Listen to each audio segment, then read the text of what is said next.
And we welcome you to this Saturday of the Breeders' Cup World Championships at Keeneland Race Course. We have a big day ahead of us. 9 World Championship races. We'll start with race number 3 with the Breeders' Cup Filly and Mare Sprint. And we've got a lot of expectations with this first race with Arabian Night, a $2.3 million 2-year-old in training sale purchase who will be kicking off his career for Ammerzedan as well as Bob Baffert. He has opened up at odds of 4-5 right now for race number 1 as we are just less than 30 minutes away from the first race of Breeders' Cup Saturday. But a lot to look forward to, Joaquin, especially when we get down to the big one, the Longines Breeders' Cup Classic and the world's highest rated racehorse, Flightline, taking center stage.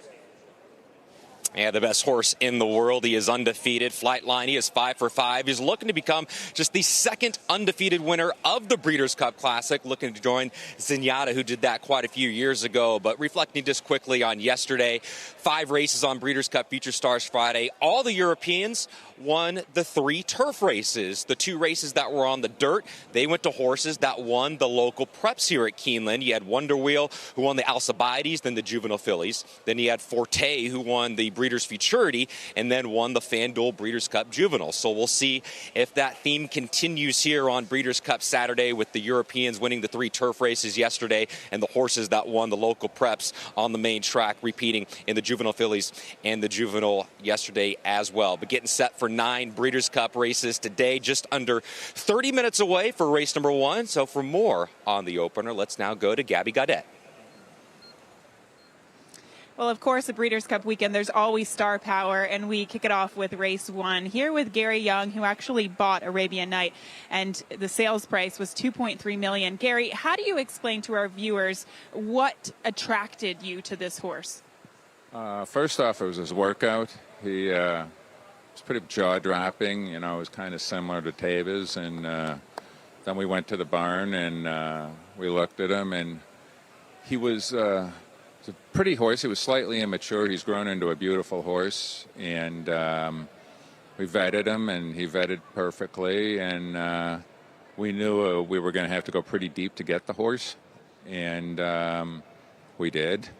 And so far, he's trained very well. I mean, there's no buyer's remorse so far, and we realize there's some nice horses in here, like there is in every Keeneland maiden race, and you know, a couple horses with experience, which is always a big factor, but we have a lot of confidence in this horse. How has he been coming around? Like, could you give us a little bit more info as to how he's working, maybe who he's working with in preparation for this debut? His last work was pretty much even with Laurel River, the horse that was entered and then scratched in the dirt mile today. You know, usually when you have an unraced 2-year-old maiden work even with a horse of that caliber and that accomplished, it's a pretty good sign. And we're very hopeful of this horse. Anything can happen in a horse race, especially with a first-time starter, but we like this horse an awful lot. Gary, thank you so much for the time. Good luck here. Thank you very much. As we welcome you to the set here, we're right next to the winner's circle as we're 26 minutes away on Breeders' Cup Saturday. My name is Mike Joyce. I'm joined here by Christina Blacker and Michelle Yu. And Christina, we'll start with you. 12 races today. We have the 9 championship races, and the stars are out. There's no doubt about it. The stars are out, but the show is at the finale, this Flightline show. Hopefully we all get to see what we are expecting from him.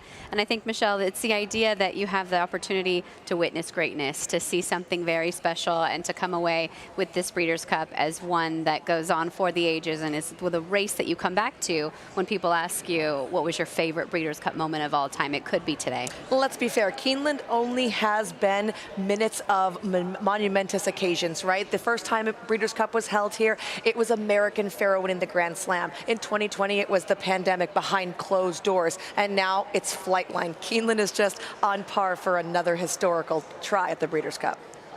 Michelle, you just gave me goosebumps there. Also, they're not machines, right? That's the beauty of horse racing. If you were watching this yesterday, you know the horse's body language tells the tale. You were very keen on pointing out that modern games, or not, excuse me, Cave Rock didn't look all that well on the racetrack when he was warming up. He was nervous. I think he ran his race, but he was second best, Shirley. Shirley was second best, and I think a lot of that had to do with the attitude he had from the second he was in the saddling enclosure all the way until he went into the starting gate. There's only so much a trainer can do once you hand off those reins. Well, it's in the hands of the horse and the rider. Here's a look at the wagering menu today. It's the greatest day of wagering on the calendar in the U.S. The other 364 days a year pale in comparison, save the Derby, obviously. But the pick six, a $1 increment, no jackpot type wager, you could get rich quick. We also have a numerous pick fives and pick fours, and don't forget the FanDuel contest. FanDuel has given out $20,000 in prizes to all Breeders' Cup fans, plus a free shot at $1 million. Just pick the correct order of finish in the FanDuel Breeders' Cup Mile, presented by the PDJF. And I highly recommend putting modern games on top there. Play for free at FanDuel.com or the FanDuel app. Sign up for an account. As we are 24 minutes away, the anticipation is palpable, and so is the wind. Yes. A little bit different in terms of the weather today versus what we had yesterday. Sunny skies for Future Stars Friday. We might see a little bit of sun later on this afternoon, but we are expecting the wind to continue and to keep up throughout the day. We may have some light showers very late in the afternoon. Hopefully, fingers crossed, that holds off. It'll be different to see how the weather plays into the way the track is playing. I think we saw a lot of come from behind horses yesterday. When the wind can be here, it can cause issues with horses depending on what direction it's blowing on. It could be a headwind, which would hurt a late closer, or it could be a tailwind, which could really push someone along. And I think the trends we saw yesterday were very different to what we saw through the fall meet here at Keeneland. On or near the lead was where you wanted to be. That big, wide, sweeping move, especially on the main track, was a difficult maneuver to overcome and to get to the winner's circle. That's what we saw time and time again yesterday on the main track. So the wind is blowing down the stretch. So in theory, we'll see how it plays out in real time today, that would help closers because they get to draft in when the wind is in their face, and then it helps bring them home when they're down the stretch. Yes, certainly. As we are 23 minutes away from the opener, we check in once again with Scott Hazelton. The 8 Rocket and Roll, bred by this man, Mark Toothaker, son of Bolt Doro, spendthrift, well represented here. What are the expectations as this colt gets ready to make his debut for these connections? Well, you know, we've loved this colt all the way along. My friend Al Pike bought him here as a yearling at the Keeneland September sale, and as soon as they started breezing him, he was like, Tooth, I'm just telling you, you got a real runner here. And then he went up to Maryland and was just lights out, breezed great, and I was so happy that Spendthrift bought him there, and Frank Fletcher, and you know, Bolt right now, he's the leading freshman sire. And, you know, I know we got our hands full with Bob, you know, this horse, $2.3 million horse. But, you know, I think Rocket and Roll is going to show up and make him have his running shoes on today. What does the family look like with this colt? What kind of female line does he have? It's a wonderful Darby Dan family. When I bought the mare, I've always wanted a Darby Dan brood mare from that family. And his mother was stakes placed. She had a real nice stakes filly named the Grass is Blue that was kind of on the Oaks Trail last year. And the second dam is Soaring Softly, who was champion. So, you know, you got a champion in the second dam, a stakes mare, you know, for his mother, and you're by the leading freshman sire. So we have big dreams and big hopes. As you should. Good luck here today, Mark. All right. Thanks so much. I mean, even on a day like today, we're still looking for the next star, and that's what we see in race number 1. We have a $2.5 million horse for Bob Baffert. We have this Rocket and Roll. We don't know if the next Derby winner is running today or not. I'm looking forward to what we'll see from Rocket and Roll. I remember him when he came through Keeneland through the sale here. Beautiful horse. We'll see what he does later on this afternoon. But with Arabian Night, you don't put a horse like this on a plane unless you're looking to show off. You know you've got the goods. We heard from Gary Young talking about how this horse was heads up with Laurel River, who we won't get to see in the Breeders' Cup Dirt Mile a little bit later on today. So I singled Arabian Night to begin this pick 5 sequence. If I wasn't going to single him, I was going to end up using probably 5 or 6 horses. And then it seemed like a poor decision gambling-wise. When I know how good this horse is, I was going to trust the trainer, trust what I've seen in the mornings from this son of Uncle Mo out in Southern California. He'll be the single for me to begin it. Race number 2 changed quite a bit for me with the scratches. Long Range Toddy was a horse that I really liked today. He is out. So in the end, I'll have the 2, 3, and the 5 in there. Race number 3 is where we begin our Breeders' Cup action with the Breeders' Cup Filly and Mare Sprint. My top selection in the race is going to be Goodnight Olive. She'll probably be the favorite. She's the 8 horse. But I have a lot of respect for Frank's Roquette. The distance worries me for her. A couple years back, Bill Mott actually ran her against the boys in the Breeders' Cup, speaking to the fact that 7 furlongs was a bit far. But she's older now, and perhaps she has the ability to carry that speed.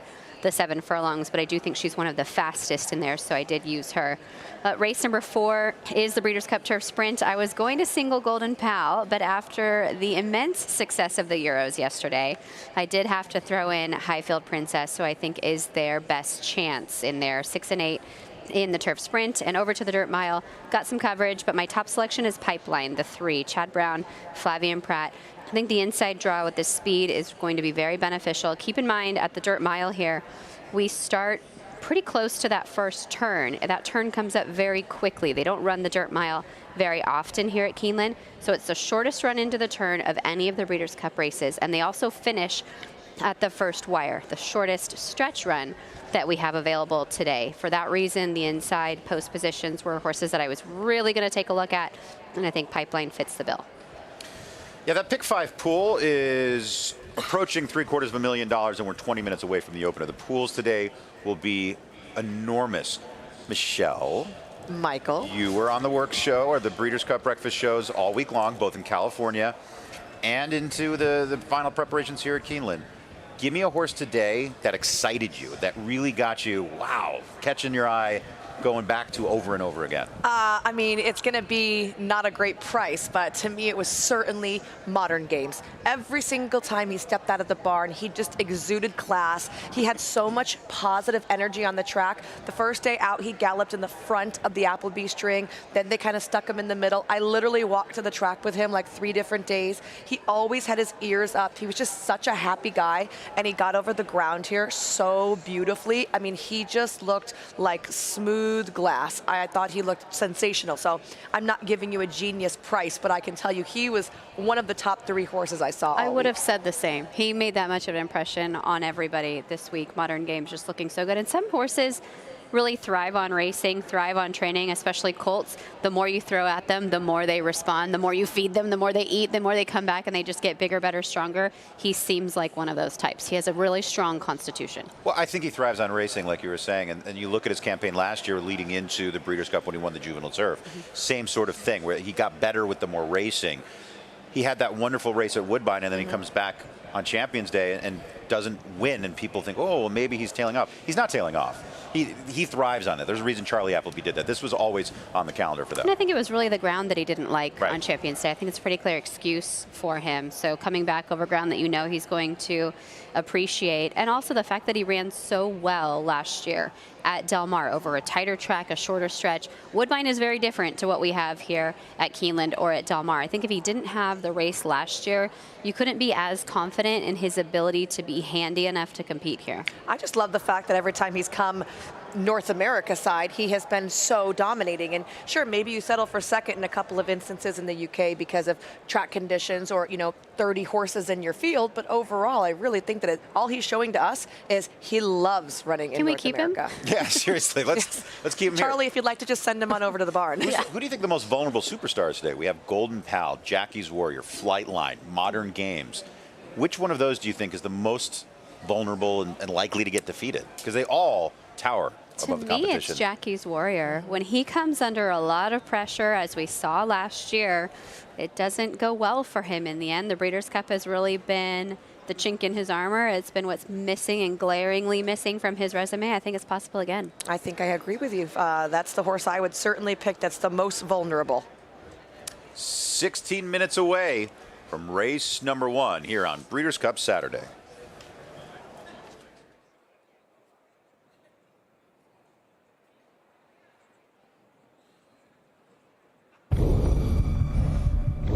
He's just the exceptional athlete. He's got all the talent, all the desire. Coming in. Coming in. He's a spectacular thoroughbred. He's up. And there's the roar from the crowd. Flightline, a superstar. This was just unbelievable. Take a good look at this, because you're not going to see this too often, maybe never again.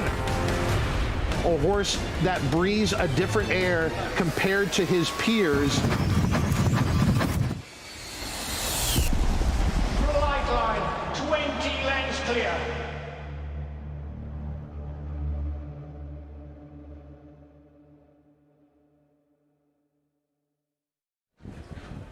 And welcome to Keeneland Race Course here in Lexington, Kentucky. It is day 2 of the Breeders' Cup World Championships. The greatest horses in the world assembled here in the Commonwealth. And for those of you watching on Twitter, get buckled up. You're going to see something special. We're only a quarter of an hour away from race number 1. We have 12 races this afternoon. And the biggest star amongst the stars is that horse that just let us in, Flightline, a once-in-a-lifetime animal who is going to go postward as one of the most prohibitive favorites in Breeders' Cup history. My name is Michael Joyce. I'm joined here by Christina Blacker and Michelle Yu. Flightline is the name, and for a horse to be this much better than his competition is a very rare sight. Yeah, Twitter viewers that are just joining us, this is something you are not going to want to miss. Must-see TV. Flightline is rated the fastest horse in the world. We have not seen anything like him in generations. We come to the racetrack. We've watched and covered thousands of races, Michelle. His TVG Pacific Classic was the best race I have ever seen with my own eyes, and we may see something even better today. I think the only thing you can compare it to, if you follow racing at all, is Secretariat's Belmont Stakes when he won the Triple Crown, and he did that by 31 lengths. Quite the length of the stretch. But looking at Flightline here, he doesn't win by 31, but he wins more than convincingly with nary a horse around. The runner-up, by the way, was the horse that won the Dubai World Cup earlier on in this year, one of the richest races in the world. So it's not like he was beating up on horses that weren't of good caliber. And it's not just what he does in the afternoons, Mike. He does everything right. You watch this horse when he walks out of the stall, it feels like he breathes different air. You watch him when he's training in the mornings, when he's breezing in the mornings. Even look at him posing for the photographs. He's smart, he's intelligent, he's that supreme athlete that not only has the physical, he has the mental capabilities to put it all together. After that TVG Pacific Classic, the late Queen of England made a call to Lane's End Farm to talk to William Farish to ask just what had we seen and how brilliant was this racehorse. That's the kind of international appeal he has. That's the reach that he has. He's really transcended the sport, too, internationally. I mean, this event, the Breeders' Cup, these are our world championships. We have 16 different countries competing. But if you go anywhere this week, whether you are out at the barns in the morning or out in the evenings at dinner, the conversation, the discussion amongst anybody that's here in Kentucky is around Flightline. What do you think we're going to see from Flightline? I think what makes him very popular also with some viewers that might not follow racing closely is he's very easily distinguishable. He's got that white patch on his shoulder, and on his butt he has a big scar. So people that might not be able to pick out a horse can pick out Flightline. Today is the biggest day of horse racing in the world, and we have a team assembled. You can see Gabby Gaudet alongside Scott Hazelton, Joaquin Jaime, and in the middle of the action, Andy Biancone on the pony. Be bringing you all the insight trackside. So we've got you covered here as you're joining us on Twitter. We've got so much action for you, and it all starts in 12 minutes. So once again, we have a number of races today. The championship races start a little bit right later, but horse racing is a brilliant sport, and that you never know where the next star is going to come from. We have the established stars later today, like the Flightlines of the world. These are the 2-year-olds that have never won a race, some of them making their first start ever, but some with a lot of expectation, like the number 4, Arabian Night. Arabian Night is a horse that was purchased for $2.3 million. He's a son of Uncle Mo, and he has been dazzling in the morning in advance of this first career start. And they're going to be going to the paddock, and we're going to go to the paddock right now with Gabby Gaudet. Mike, thank you. And here's a closer look at Arabian Night. This is what $2.3 million it looks like. He's a son of Uncle Mo. I just talked to Gary Young, who actually bought him, and he said that this horse just has so much natural athleticism, and you can see it physically, guys. He looks like a standout. Joaquin, what do you have? Well, Gabby, maybe we see something special here with this $2.3 million baby. There's a lot of first-time starters in race number 1 here at Keeneland Race Course as well. But one thing that Fashion King has an advantage over the favorite here is a race over the surface. We know he's very fast. I thought he had some trouble in his career debut for the Hall of Famer Steve Asmussen, who's looking for a big day on Breeders' Cup Saturday. Scott Hazelton, Fashion King for Steve Asmussen, getting some respect on the board, Scott, right now at 4-1.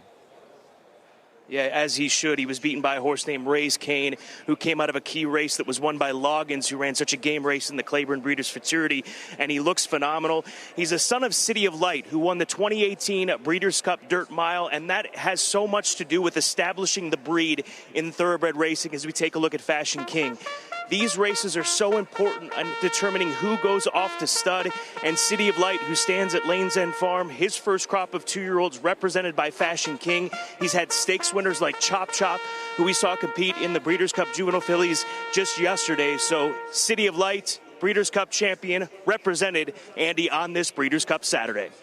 Scott, what a perfect way to start out this Breeders' Cup Saturday, a maiden special weight event. These are some very serious horses. I got a glimpse of them as they were walking over to the paddock, and it's a standout group overall. So certainly everybody's bringing their best. But for now, let's check in with Mike Joyce. Andy, thank you very much. And the horses are making their way out to you right now onto the racetrack as they parade on their way to the post-to-post parade, if you will, for race number 1. And there is Dakota Run. Dakota Run is a son of Tail of the Cat. He's run twice so far. He did improve in his second career start. It was over the track here at Keeneland, ended up second in that full field of 10. He does show early speed in his races. The inside draw today could be a bit of a hindrance, but he can also take advantage of his natural speed and establish a good early position. 2 horses to scratch. The 3 Line to Gain for Nevada Lifton was second on debut. That was on the turf course, however. Ended up on the main track in the second career start to be 4th. Coming up after Line to Gain will be your current favorite at 4-5, Arabian Night. Bob Baffert has quite the way with juveniles. He wins first time out at 29%. He's by champion Uncle Mo. We'll get a good long look at Arabian Night as he comes up here, and he's been so professional so far. We saw K-Brock yesterday get very nervous. This is the opposite in terms of his body language right now. The 5 Encendido is a son of Canteros for Mike Maker. He debuts today. He's been training over at Ellis Park, not far from here. Looks like he's training well. A few fast works on his tab. Fashion King moving through now. $485,000 yearling purchase for Hall of Famer Steve Asmussen. Whisper Hill Farm, the owner here, and Tyler Gaffleone with a win on Breeders' Cup weekend already will be aboard. How about 93-1 on Glen Airy? He does have a sibling that won the first career start and a sibling that ran second on debut. I'll give you the opposite for Rocket and Roll. Of all of his family, there's not one debut winner, even when trained by the king of juveniles, Wesley Ward. Aerator up next, 58-1, another big long shot, the gray son of Munnings. He was 5th on debut here at Keeneland. Expect more as the 10 Irad Ortiz aboard for Todd Pletcher. They teamed together as a threesome yesterday to win a Breeders' Cup race. They'll try to break their maiden first time out with this son of City of Light. The 11 Certain in the foreground of your screen there. He was very fast in his last work, 46-4. That was the fastest work of 89 on October 29th in the morning.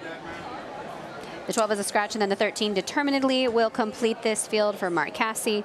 0-for-4 so far, but does seem to be improving. He's switching from the turf to the main track. And that's your field, race number 1 on Breeders' Cup Saturday.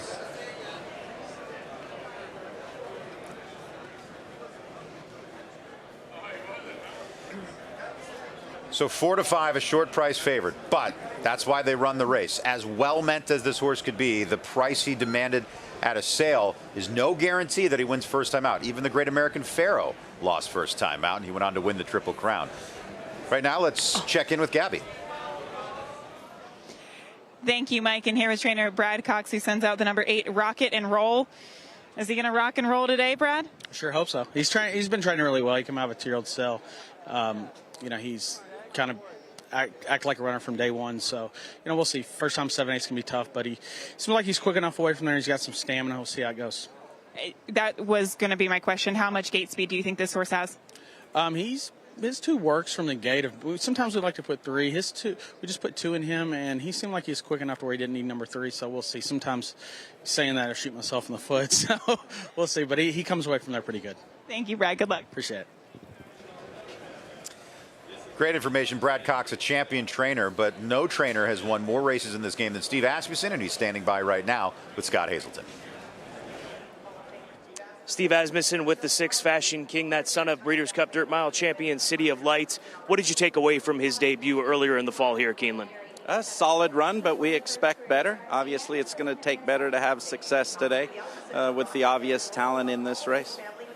He looks like a very calm horse. Is that his nature? Well, he has lost a little bit of focus walking over and stuff, a lot going on today. But I like how he settled down and needs to jump well away from the gates, and it'll take a fast horse to beat him. How much fun is Breeders' Cup Saturday here at Keeneland Race Course, Steve? It doesn't get any better. You know, the horses that they've got assembled here to run, and just very excited for the day. And we'll obviously it's time for all of this talent to be shown off. Let's let it play out. Good luck today, Steve. Thank you. I appreciate it. And that's the beauty of it. You've got a trainer who's won over 10,000 races in his career there, in Steve Asmussen, setting out a horse who's likely to win, and your odds are 4-1. Plus 400. Yes, the favorite is 3-5 right now, but the wagering opportunities in horse racing are second to none. Let's check in once again with Joaquin Jaime. And Mike, thank you very much. I'm here with Humberto Gomez. He's been the main exercise rider for Hall of Famer Bob Baffert. He's been the exercise rider consistently working Arabian Night in the mornings at Santa Anita. What have you seen in Arabian Night's morning workouts in Southern California? We see a lot of talent, and he's a horse that is very easy to handle, and he has a great mind. So we're hoping that he shows that at the track today. How much speed does he have early on? Should he be out there on the front end? I think we want him to be in front, but it's a horse that it could be behind the speed too. So that all depends how the break comes. And what about his body language in the paddock? How was he handling everything? He was super composed, and we're really happy the way he was handling himself. Appreciate the time. Good luck to you. Thank you. Appreciate it. Mike? So there's a look at the odds. If you were at the sports book, you'd be getting minus 167, but he's tremendously talented, and Humberto is very important in the development of this horse that exercise riders know almost more than anyone.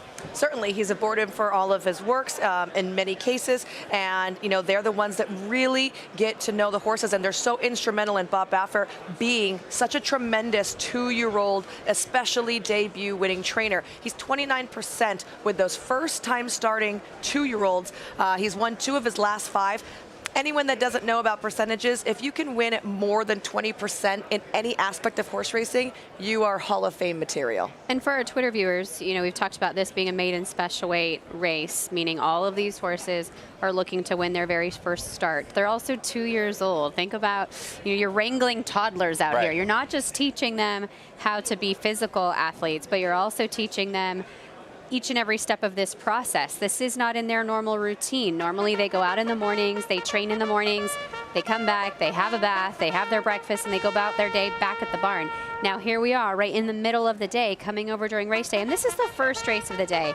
The crowd is going to continue to build, but it's still an atmosphere that these young horses have never encountered before. Those minus 167 odds you saw, granted, you might not get odds like that on a football game, but you only have to wait about a minute and 24 seconds in order to get your return here. Once again, you can wager on all these horses with FanDuel Racing, and when you sign up for an account, you get a no-sweat first win bet up to $100. Here's the deal. Your first win wager on a horse, if it doesn't win, we'll give you your money back up to $100. Use the QR code on screen right now and sign up for an account today with FanDuel Racing. Let's check in with Andy Biancone, who's right in the thick of the action. Andy? Hi, Mike. I really tried to find any way to beat the 4 Arabian Night. He physically is a very dominant horse in comparison to the rest of the field. I mean, a lot of these horses seem like rangier types who might need more distance going forward. You saw a lot of the riders turning these horses loose from the pony to get their heart rates going in the warm-up, so that kind of is one indicator that they kind of aren't that fast from the gate, maybe need some more distance. So I'm definitely going to use him, but if we're going to try to get a little better value, I wouldn't discount the number 6 Fashion King. I think with the experience, he's got a huge advantage. He showed a lot of speed in his first race, had some trouble, and he physically looks like he can contend with the 4. The track is very fast, especially in these early races, so you got to go with the speed, Mike.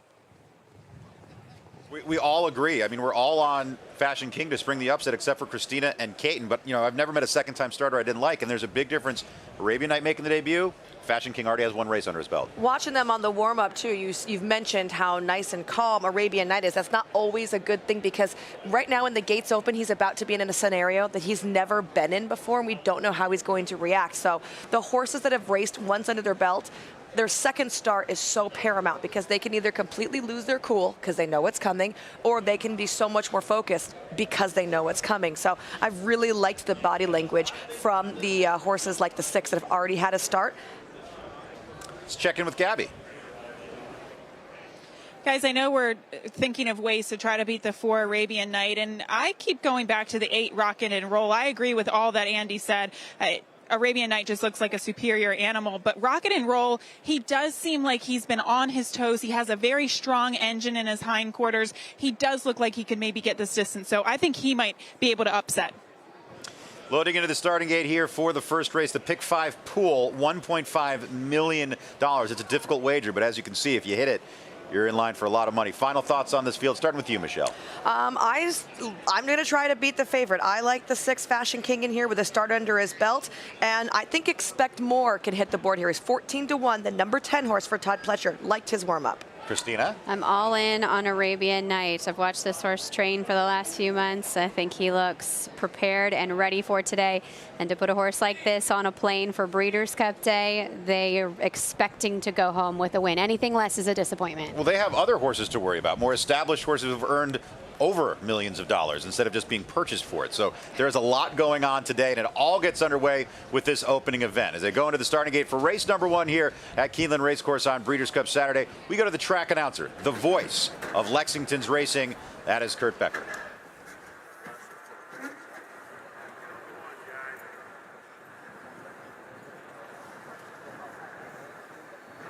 They are at the post.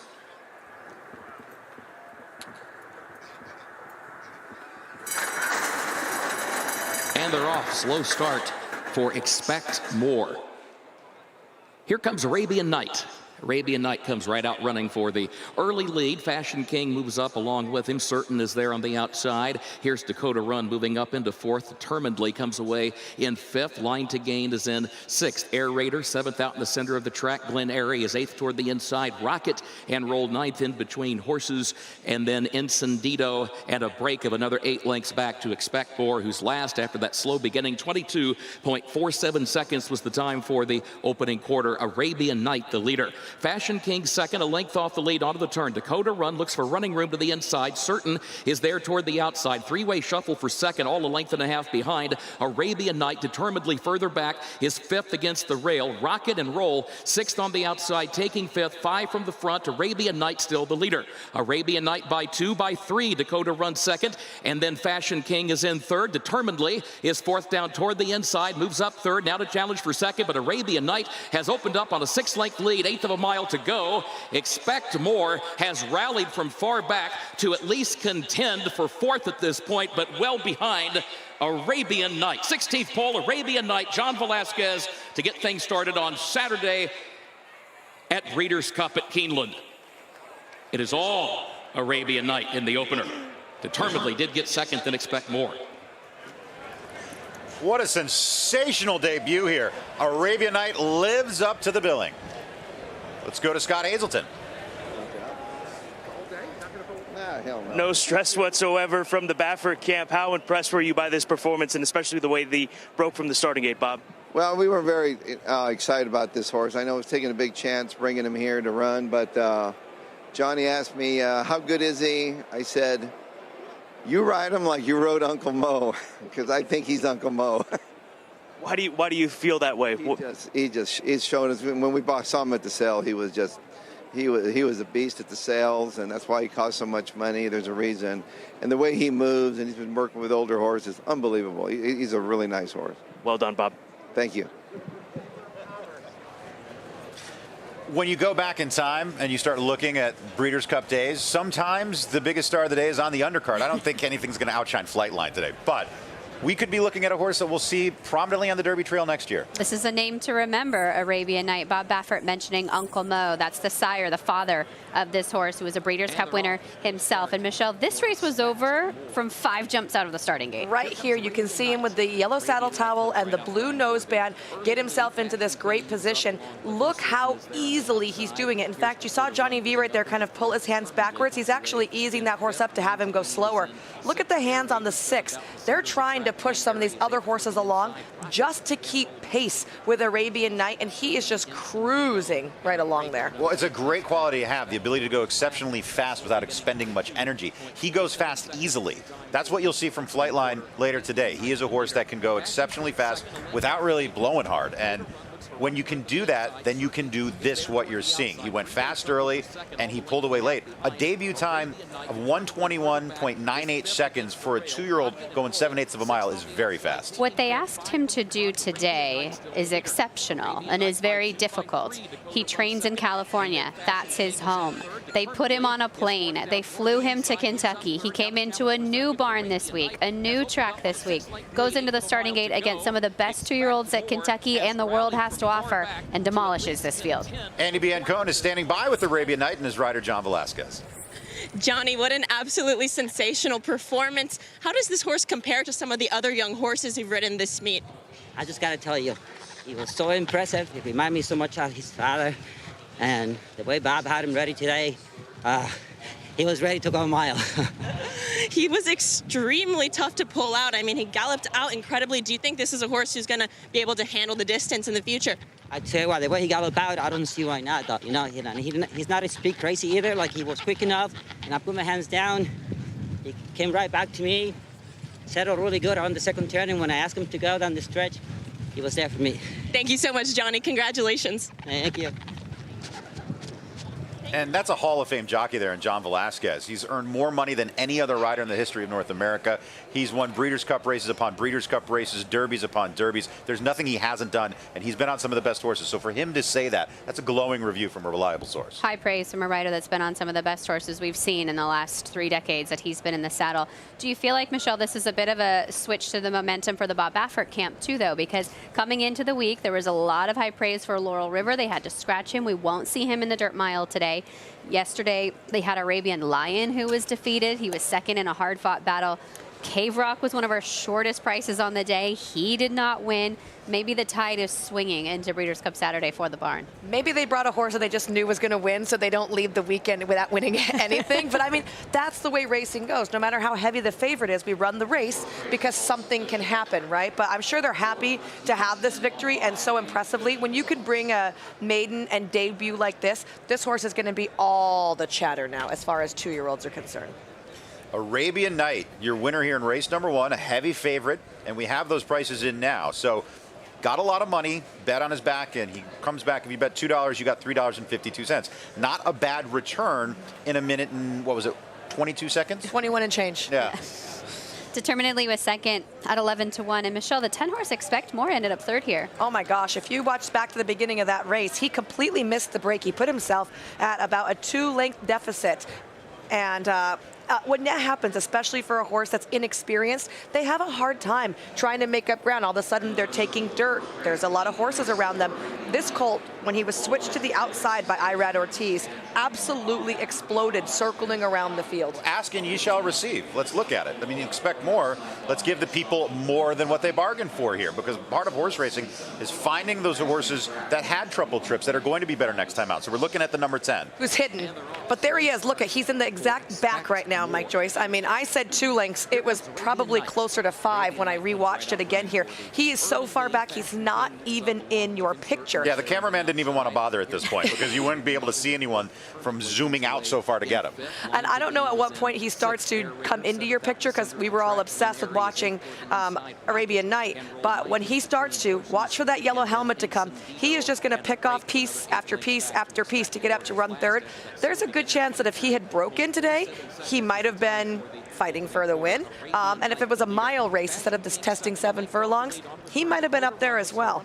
Look, at this point, he's still not around. Even in the picture. They're almost at the halfway point of the race. There was also a lot of chatter about the 8 coming into the race, Rocket and Roll. He had some trouble in the early stages. He was sort of fighting the rider. He was a bit of his own worst enemy out there. Now here comes the 10. Keep a look back at the back of your screen there as Expect More just starts to unwind. He's a horse to keep in mind because Arabian Night graduates this condition. He'll be running against completely different horses next time, whereas Expect More can come back against these types again. And if you'll notice, he went extremely wide around the turn, about 8 wide in this field. That's losing a lot of ground to a horse that's hugging the rail. And you'll notice when he comes back dirty. He took a lot of kickback, and for a horse that's running first time, they're not sure about all this dirt hitting him in the face. It's not something they've gone through before. As we see the trophy presentation, everything is a trophy here on Breeders' Cup Saturday, and you just couldn't be happier for the rider, the owner. I mean, these guys put up so much money for this horse. Now it's just one win, but it's an early return that's very positive. Sedan Racing Stables have spent a lot of money at the sales in the last several years. Gary Young, the man on the right-hand side of the screen there who was just shaking hands with the jockey, he is their advisor at the sales. It's really paid off. They've bought a Derby winner. They have this horse. They had a really nice filly, a 2-year-old a couple years back. But they're spending this kind of money because they expect these types of results. If you're willing to spend $2.3 million for one racehorse, you want to win like that. Well, the first star of the day is Arabian Night. The stars only get bigger and brighter as we go through Breeders' Cup Saturday. So that's race number 1. Race number 2 is coming up in 25 minutes. It's time to bet the race, and FanDuel Racing has entered the starting gate. Download the FanDuel Racing app, and you're off. It's super easy to use from the start. Make every moment more with tools to help you win on the inside. Watch out for great promos and easy deposits. And here comes fast payouts. It's super easy to use. It's fast payouts. It's super easy. There's no doubt about it. The best place to bet is FanDuel Racing. New customers bet the Breeders' Cup and get up to $100 back if your horse doesn't win.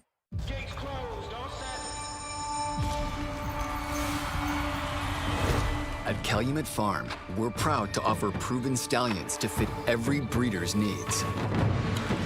With over 72 million in progeny winnings on dirt and turf, our diverse roster is producing the champions of today and tomorrow. Calumet Farm, a legacy reborn. This is a Kentucky Thoroughbred.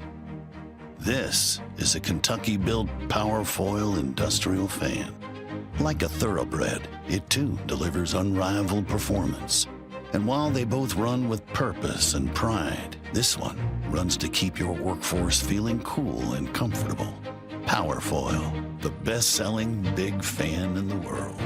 BigFans.com. Exceptionally engineered. This proven son of Giants Causeway has sired 7 millionaires. With over 10% stakes performers, his recent top runners include Tarabi, placed in the Grade 1 Spinaway and Breeders' Cup Juvenile Fillies, Grade 2 winner Plum Ali, plus these standout performers.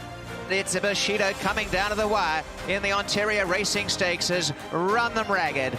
A proven value sire, First Samurai, standing at Claiborne Farm.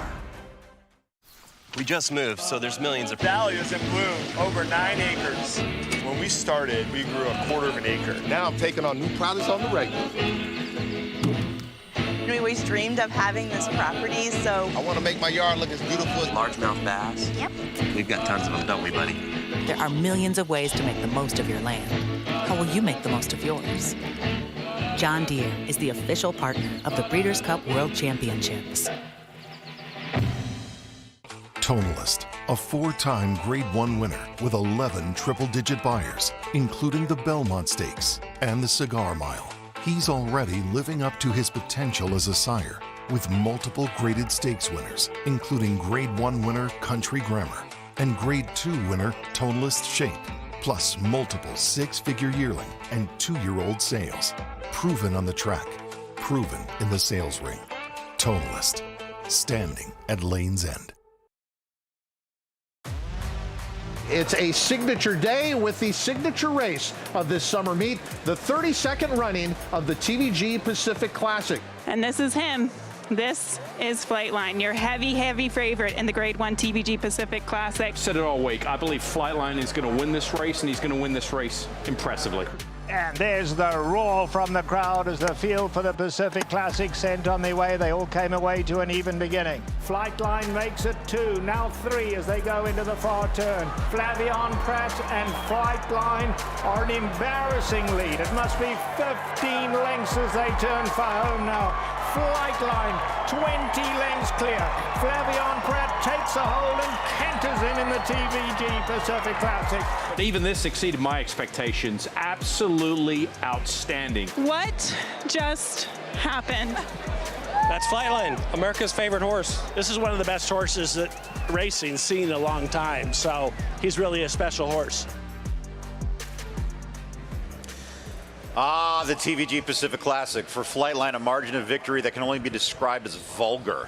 He absolutely embarrassed the competition, and that horse that was 20 lengths behind him has made $10 million this year.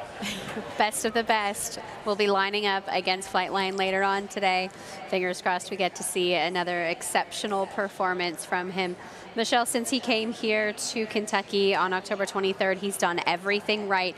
And if you watch him in the mornings, he's getting stronger and stronger by the day. He knows that a race is coming up. He certainly does, and there is a curve that trainers take their horse through to be able to peak on big days. You can't always be on a peak, and Flightline understands as his workouts gain frequency and the way he does it gains frequency, that he knows something big is coming up. He's piloted here by his regular rider, Juan Leyva, who is the assistant trainer to John Sadler. He's actually a Breeders' Cup winning jockey in his own right, but has been aboard Flightline every time I've ever seen Flightline. So for our Twitter viewers, every horse in their training in the mornings will basically do a timed drill against the clock. Generally that happens once a week, and this is how trainers start to get the best out of their horses and get them race ready and get them race fit. It's important to hit a good tempo where the horse is exerting enough energy to build fitness and to gain more strength, but you don't want to overdo it. This was on October 29th, so this wasn't that long ago. You want to do just enough to keep him fit, show everybody what he can do, scare the competition a little bit maybe in the mornings, but not too much, so that he leaves his race in the morning. You also want to keep the horse happy, right? You have to let him do something that's his reward. And for racehorses, running fast is a reward. They love it, they want to do it, but you don't want to use up every ounce of gas you might have inside the tank. And the strobe light on his helmet, that's just for you club kids that are watching us from the after party at the rave. 18 minutes to this second race. Flightline will be in action later today, but he is the star amongst stars here this afternoon. And if you want to watch these races, you can do it in a number of places. We're going to bring you some coverage at the start of the day right here on Twitter Live, but we're also going to be providing coverage on FanDuel TV all day long, except for the Longines Breeders' Cup Classic, which does feature Flightline. That'll be on NBC, and you can join our friends on NBC in their coverage as well. But we'll have every race here on FanDuel TV. USA Network will pick up coverage at the Big Ass Fans Dirt Mile, everyone's favorite sponsor, and then it'll go to Big NBC for the 3 Longines races, the Distaff, the Turf, and the Classic. Gabby?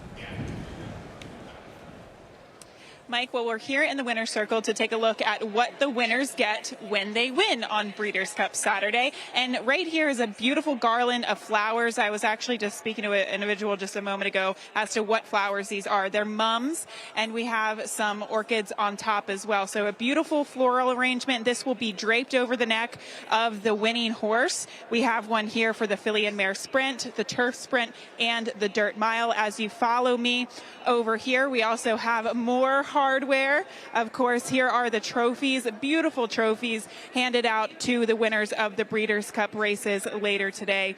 And this is just a couple of things that the winners get. They also get blankets. They get the works. Trust me, you want to be a winner. Yes, definitely want to be a winner. I love the flower blankets. They're unbelievable. They are, and I love watching, you know, the grooms, the folks that work with these horses each and every morning, the hot walkers. They'll take that blanket back to the barn, and it will be very proudly displayed for as long as it can be sitting there in the barn. I've known some owners that have dried theirs and framed them and kept them. It's just one of those incredible mementos from one of the best 2 days of racing. Well, the best part about horse racing is you too can have incredible moments. It's a participatory sport, and that participation is gambling. Not only that, we got some free gambles for you. That's right. We've got the FanDuel contest where we're giving out $20,000 in prizes to all Breeders' Cup fans, plus a free shot at $1 million. Just pick the correct order of finish in the FanDuel Breeders' Cup Mile presented by the Permanently Disabled Jockeys Fund. And you can play for free at FanDuel.com or on the FanDuel app. Use that QR code on screen right now to get there.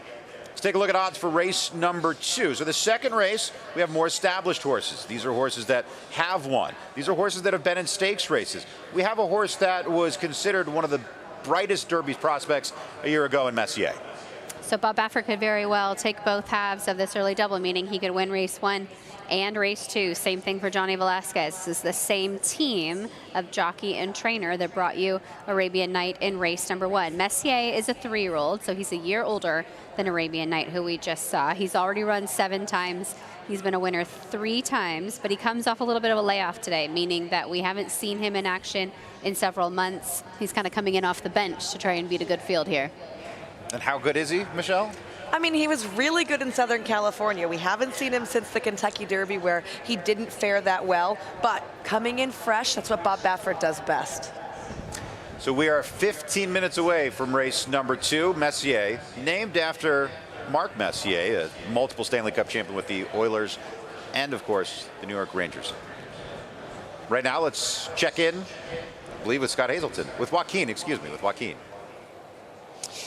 And Mike, one of the bigger prices on the board right now is the one horse that is endorsed for trader Mike Maker. They claimed this horse. They purchased this horse for $100,000 a couple years ago. Endorsed is a horse that does have a lot of back class. He's coming in here off back-to-back 6th-place finishes, but he gets an opportunity to run a shorter distance today. He gets an opportunity to return back to a fast-made track. And he has some performances back in 2021 that would make him a competitor here to catch a minor slice of it. He is a older brother to a horse that we're going to see running later on today in the Big Ass Fans Dirt Mile. That is Cody Wish, a horse that has a feel-good story to it, who we're rooting for in the Breeders' Cup Dirt Mile. Endorse Scott Hazelton. If he can get a slice of it, he can do so at a price at about 25 to 1 right now, Scott.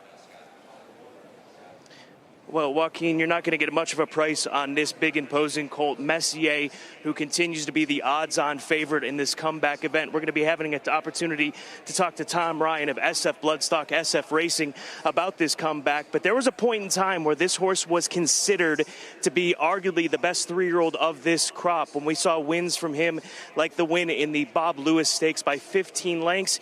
He ran second behind stablemate Taba, who'll be running in the Breeders' Cup Classic later today. That was in the Santa Anita Derby. And then things just did not go right in the Kentucky Derby. This is his first race since the first Saturday in May, and he looks ready to roll here this afternoon. I mean, his Bob Lewis victory was 15 lengths. That was a ridiculous victory in its own right. So he is the goods. There's no doubt about it. Just is he ready today?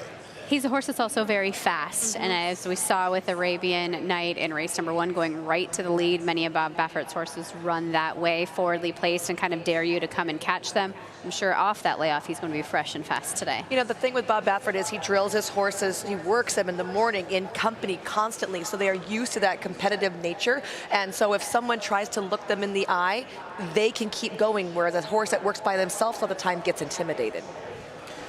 Okay, Michelle, the pick 4 starts right here. It's like a pick 5, but one fewer race. How are we going to attack this? And I see in race number 4, you're paring down to just one horse. Okay, so I did put a single in there because it is your most likely winner in that particular spot, and that would be Golden Pal. But if you want to play a little bit bigger ticket instead of this one, which is relatively inexpensive, I would add the 3 Emirati Anna as well as the 6 Highfield Princess in there, especially after watching the way the Euros ran in our turf races yesterday. But I pretty much have coverage in every single race, even in here where Messier is your heavy favorite. I just think on a day like Breeders' Cup, we tend to see very inflated prices on horses that are logical horses, and sometimes you don't use them, and then you kick yourself in the butt after saying, gosh, I liked that horse. Let's check in once again with Scott Hazelton.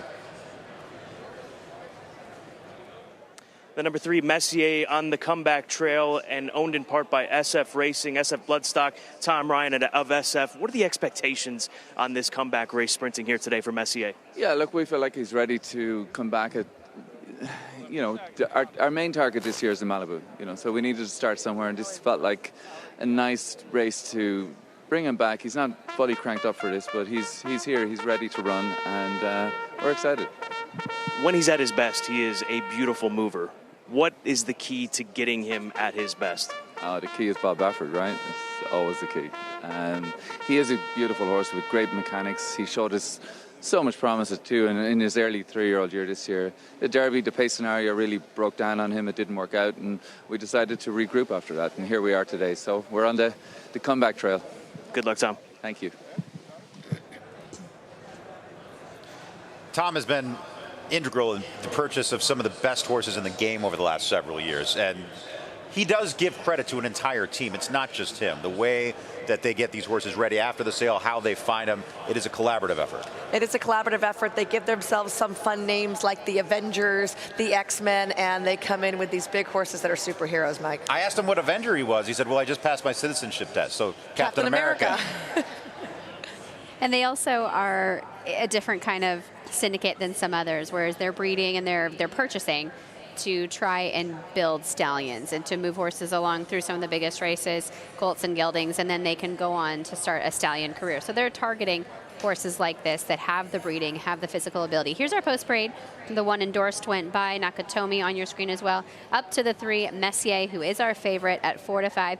He is coming back at 6.5 furlongs today, and while he did win around 1 turn on a few occasions, it does seem to me like he's a little better going 2 turns than going further. Here's a look at Silk Trade for Norm Cassie. Joe Talamo will be aboard. This could be a horse that wants to try and tangle with Messier early. Gunnet is up next, the 5. You won't miss him. Beautiful gray son of Tappet. He's a new gelding today. He's also cutting back in distance. The 6 is a scratch. The 7, Baytown Bear, another gray in the field. He's a 5-time winner in 29 starts, but 2022 hasn't quite been his year. He's just 1 for 9 so far this year. I'll just add, he looks a little pudgy right here, too. He's carrying a lot of excess condition in his belly.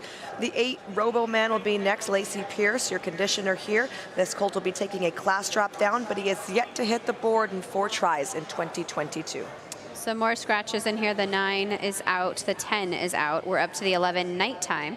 Nighttime disappointing in his last 3 starts. Really, since returning off that layoff, the sloppy track effort at Churchill Downs in May was his only good race. He does seem to be training well. Maybe things will turn around for him today. No Shirt, No Shoes moves through next. Maybe it'll be no problem here. Do know he is in for the $100,000 claiming tag. So if you would like to purchase this horse, he's for sale. I don't have $100,000 right now for this horse today. Wanna Does anybody split have? Yeah, maybe. Lofty Adjudicator up next at 34 to 1. He's a 3-time winner in 11 starts. He does have a lot of speed. I would expect to see them send him from the outside. Finishing up our post parade, Fort and Hill here for Paulo Lobo. Coming off a 3-length score at Indiana last time out. This will be his first try at Keeneland, but at this nice price, Christina, I did include on my pick 4. We are just 8 minutes out from race number 2 here on Breeders' Cup Saturday.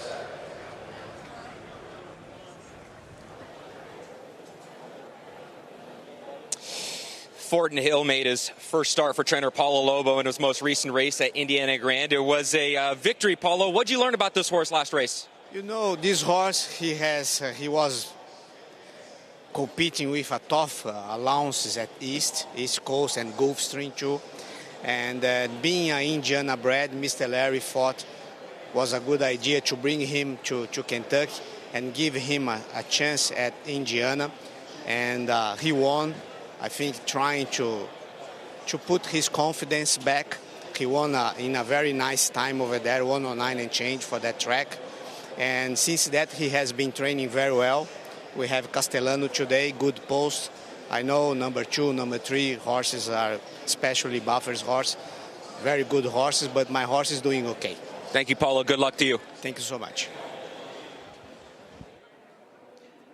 Trainer Wesley Ward with Nakatomi here in race number 2 on Breeders' Cup Saturday. You had to saddle him away from the all-weather stalls. Is that the norm for Nakatomi? That's a normal for everyone I saddle over here. It's my corner.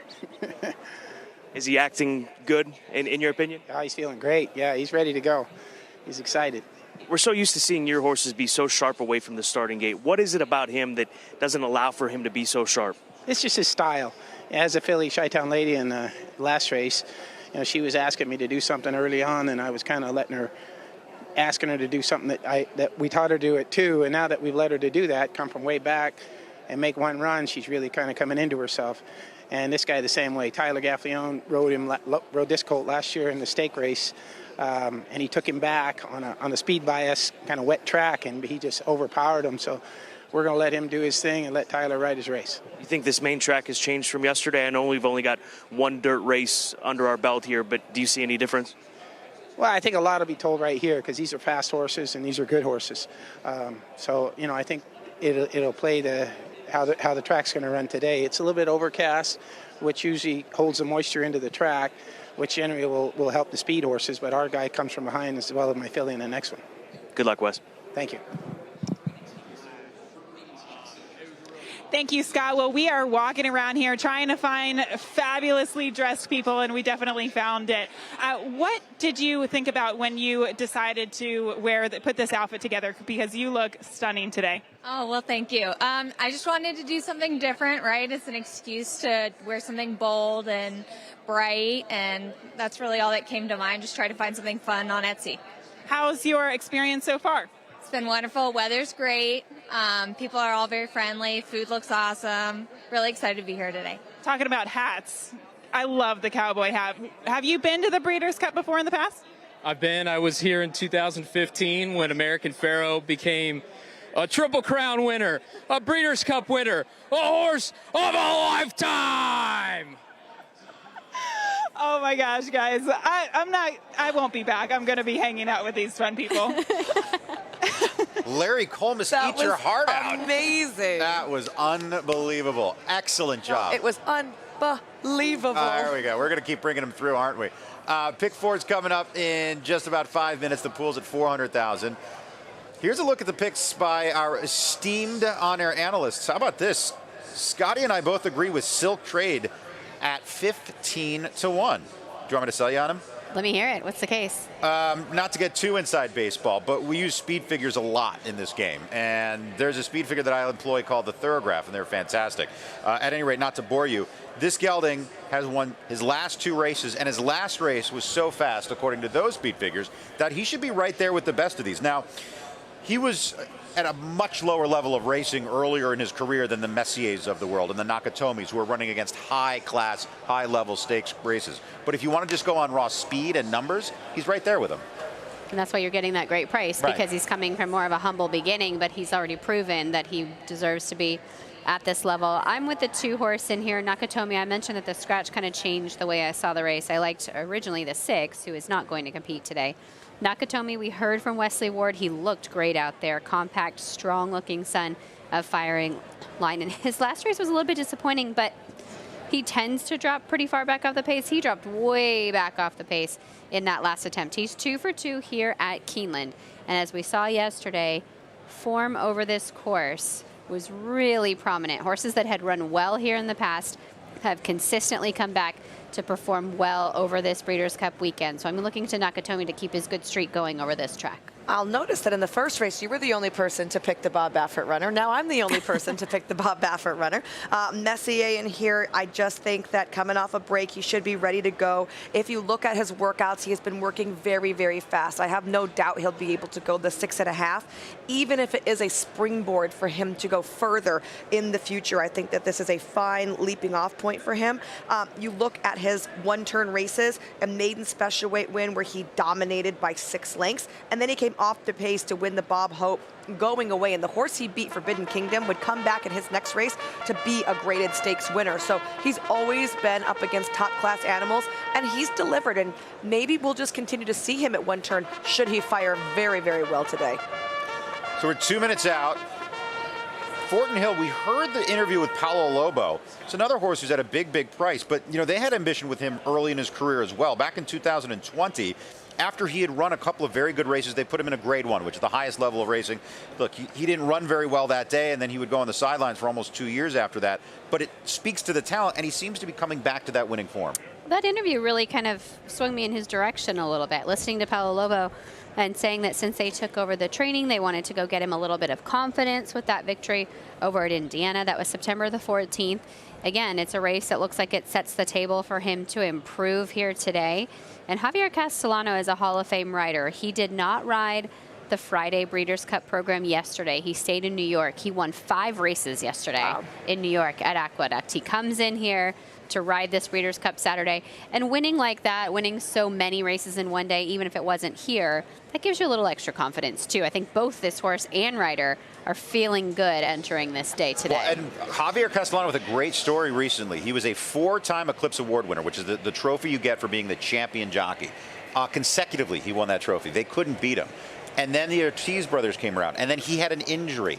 And an injury for a jockey is not like an injury for any other athlete. When you're a professional athlete, you have a contract. You're going to see that contract out. If you're injured, you can take time coming back. If a jockey doesn't ride, a jockey doesn't eat. So you have to come back. So he came back from that. Physically, you're never really 100% until you get a few months of riding under your belt. And then he switched agents. That's a big part of getting mounts. And then he's at a stage in his career where he should be riding more stakes horses and not riding 10 a day like he used to, because he's in his 40s now. But he's a world-class talent. And we really saw that talent and that ability coming back to the fore this past summer at Saratoga. And now Javier Castellano is, again, an elite jockey. I loved watching him warm this horse up, too. He took him away from the escort pony. Anytime a horse does that to me, the rider is showing confidence in the horse, and they're also helping that horse put their game face on. Sometimes when they're alongside the pony, they can tend to get a little playful or misaligned mentally. The fact that he did that and took him all around just shows how comfortable he was with Fortin Hill. This is the last non-Breeders' Cup race for a while, as the Breeders' Cup Championship races begin in race number 3. But here in race number 2, some wagering opportunities for you, as the favorite is Messier going into the gate at 4-5. Let's get our final thoughts from our 2 analysts here, starting with you, Michelle. For me, I did use Messier, but on my pick 4 I have going on, I included Fortin Hill, and I really liked the warm-up from him.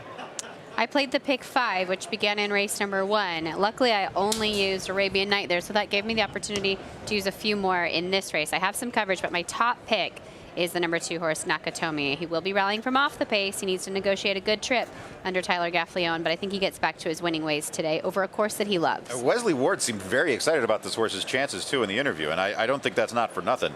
As they are all in line, race number 2 here on Breeders' Cup Saturday. Let's go to Kurt Becker for the call. They are at the post.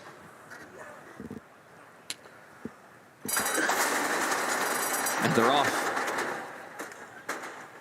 There goes Fortin Hill from the outside for the lead. Messier right there in the opening strides. Gunnet and Silk Trade up close in between that pair. Baytown Bear comes away running in 5th position. Nakatomi 6th, sliding down toward the rail to try to find some running room to move up within 3 lengths of the lead now. No shirt, no shoes. Moves up 2 spots from 7th on the far outside. Endorsed back toward the rail is in 8th. Then a gap of 4 more lengths to Nighttime, who travels in 9th. Lofty Adjudicator 10th. Roboman last of the 11. 22.6 seconds the time for the opening quarter. It is Messier between horses with a head in front. Fortin Hill second up on the outside, and Nakatomi right there toward the inside in 3rd. No shirt, no shoes is 4th, running 3 lengths off the lead as they round the far turn. Endorsed moves up the rail in 5th. Silk Trade is in 6th, top of the stretch. And here is Nakatomi for the lead. Nakatomi moves up the inside and takes the lead away from Fortin Hill. Endorsed, switching off the rail toward the center of the track, has clear running now at the 8th pole to come after Nakatomi. Nakatomi inside, Endorsed on the outside. Nakatomi leads it by a length and a half, 16th to go. Endorsed is second. Nakatomi with Endorsed still trying. Nakatomi and Endorsed. Nakatomi and Endorsed. Nakatomi by a long neck on the wire. Endorsed across the line in second. Then Fortin Hill in Nighttime. 1 minute 15.66 seconds. Nakatomi with the victory. Wesley Ward beaming confidence before the race, and this gelding shows you why. This was such an interesting trip for him too, Michelle. Tyler Gaffalione was aboard Nakatomi. We knew he wouldn't be on the lead, but it was like cat and mouse with Messier as he was trying to sneak through the rail and establish position coming around the turn. Holding that position was key here, and at a lot of times a horse on the inside can get intimidated, but in this particular instance, he did the intimidating. Once he put his head in front of Messier, you see Messier just kind of deciding, I don't want any part of this, and he's going to go out the back end here. That gave Nakatomi a huge bit of confidence here, and with Tyler Gaffalione riding lights out, is able to extend that lead over a fast-charging Endorsed, but it was a very brave ride, and it was a very brave finish from Nakatomi. Tyler Gaffalione is one of my favorite riders. He was competing for the leading rider title here at the fall meet. He's had a lot of success at Gulfstream Park. He's been a leading rider there several times. He's been a leading rider at Churchill Downs several times, but yesterday was his first Breeders' Cup victory. Exciting. To me, it was a long time coming. He's a young guy. He's going to be riding for decades to come. But at the elite level that he rides, and with as many races and titles as he has, it was surprising to me that it took him up to about 20 mounts to get that first Breeders' Cup. It just shows you how difficult these races are to win. It's funny, 20 mounts doesn't sound like a lot in the grand scheme of things, but when you're talking about, just the number 14 races once a year, it could take some time to build up to that. So here is Nakatomi making his way back to the winner's circle today. Perhaps also a confidence builder for Wesley Ward, who will have our heavy favorite in the Breeders' Cup Turf Sprint coming up in race number 4. That's Golden Pal for this trainer, Wesley Ward. And then for Tyler Gaffalione, of course, he wants to continue on through the day and see if he can't get yet another Breeders' Cup victory to his resume. A 3-1 winner here at post time with Nakatomi. How about this horse, Loving Keeneland? I didn't mention it beforehand because I felt like there was an asterisk, but he is a 2-time winner at Keeneland prior to this. However, they both came on a sloppy surface, and a sloppy surface does not play the same as a fast and dry surface. So I didn't know if it was a circumstantial thing or if he really had an affinity for Keeneland. And I think watching him today, especially how much closer to the pace he laid, it's certainly an affinity for Keeneland. I learned that kind of the hard way yesterday. I think it's an angle that I use a lot through the fall meet, through the spring meet when we're here at Keeneland Horseford courses. But yesterday at the Breeders' Cup, Wonder Wheel comes to mind. I was on other horses in there, and you look at her, Loving Keeneland. Forte comes to mind. Coming off a big victory here at the fall meet, he came back again to win the Breeders' Cup Juvenile. These were horses that were absolutely contenders. But I don't think I gave enough weight to that factor in my handicapping. So I switched things up today because I really struggled with the selections yesterday. I'm off the board. I got 2 for 2 to start the day, feeling like my momentum might be changing a little bit too, hopefully. Big group joining the winner's circle right here for this allowance race. And I think it's very important if you're at home watching to understand how important these races that are not Breeders' Cup races are. The purses for these are insane. This was a $195,000 purse with about 60% of that going to the winning connections. That's 2 or 3-fold, depending on what track you're looking at, the price the purse would be at another racetrack on another day. He's a beautiful horse too, this Son of Fireline. Out of the Flattermare Appalicious. He's now a 4-time winner in 8 career starts, and a big ownership group celebrating this win today. Big ownership group and very nice purse here, but he was only a $25,000 purchase originally. So this is a horse that was not a very expensive one, even though he has big name connections now. And, me and you could have bought this horse, Christina. Endorsed was second at a big 19-1 Fortin Hill. Ran a good race. We heard from Paulo Lobo prior to the race. He ended up a solid third here today, $8.94 back if you had Nakatomi on top. Here's a look at the trophy presentation as they enjoy and celebrate this win with Nakatomi today. And these are connections, again, that will be competing throughout the afternoon in the Breeders' Cup races. Not only the jockey, Tyler Gaffalione, the trainer, Wesley Ward, and the ownership group, Qatar Racing, and their partners as well. We're going to take you back and watch this replay one more time. We'll take you through the entire race, and I think this is our opportunity to talk a little bit more about Tyler Gaffalione trying to establish that position. He actually did not break very well at all today, Michelle. Which is funny, I didn't notice that first time watching the race because I was intent on watching Messier, and we had like a head-on vision. But you see him here, so Tyler has him now behind Messier, and he's going to guide him over to the rail. We talked about that being a brave spot to be in because you need a horse who is confident enough in themselves and in their rider to go into these holes where it looks like there's something on your left and something on your right. And Tyler gets him up there, establishes this position so Messier cannot come to the rail, which is the shortest way around there, and never lets Messier get too far in front of him. Yeah, it looked like for a second there he was going to lose his bottle. He's going to back out of it for a minute, but nope, pushes him along a little bit more. That's a confident rider right there, an inexperienced rider, a young rider might kind of take out and back out of that position. And if he had done so, if he had been intimidated out of holding that rail, he loses the race. There's no way he goes on to victory if he didn't, in that moment, follow his instinct to commit to that position. And I think what we've seen for these first 2 races, Christina, is fairness throughout the track. The horses on the rail are running well. Horses coming 5, 6, 7 wide, also running well. So wherever you can get that optimum position. Excellent closing job here from Endorsed as well. He was taking a class drop as well as turning back in distance, going a shorter distance than he went in his last race, but maybe he needed the extra ground. There's so much going on with that ride as well, as you were pointing out, because if he makes that move too soon, he gets caught by Endorsed. If he makes that move too late, he gets caught by Endorsed. So just brilliant ride there from Tyler Gaffalione. That was a great race, but the great racing is yet to come. We are 36 minutes away from our first Breeders' Cup race of the afternoon. When the thoroughbred world descends upon Lexington this November, there is one place you need to be. The place where history comes alive with every championship victory. He's authentic indeed! The place where the future is built with the fall of a gavel.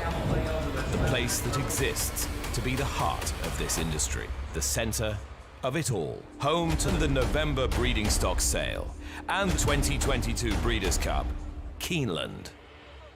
He was just put together like a machine, and he had a great mind. Everything about him was what you'd want. Tis the law, pops the cork in the champagne. Tis the law is gonna win the first leg of the Triple Crown. I've never seen him get tired.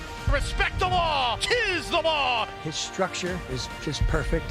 His bone is perfect. He's left the others behind. He's gonna win the Run Happy Travers. He's everything you would look for in a horse.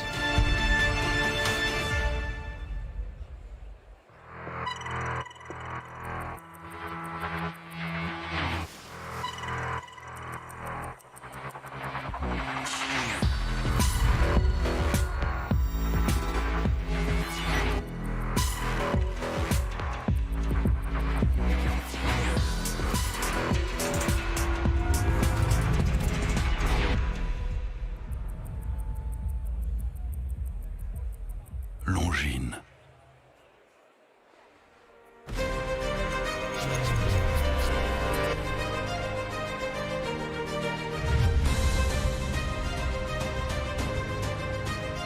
$1,400,000, $2,300,000.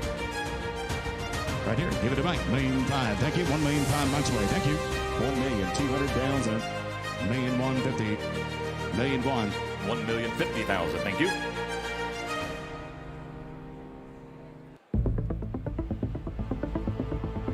Trade Storm to win the Rico Woodbine Mile. She's going to do it. Simple Verse has won the Ledger. Snake Neck Spear and Sheen Murphy get through and have won. It's getting really tight. The star of the season, drawing line. The purple cap, Kamiko the far side of him. Kamiko's won. Feel them in line. Mongostina has just won it with Mosse. Ocean Road after going to Vegas. Ocean Road.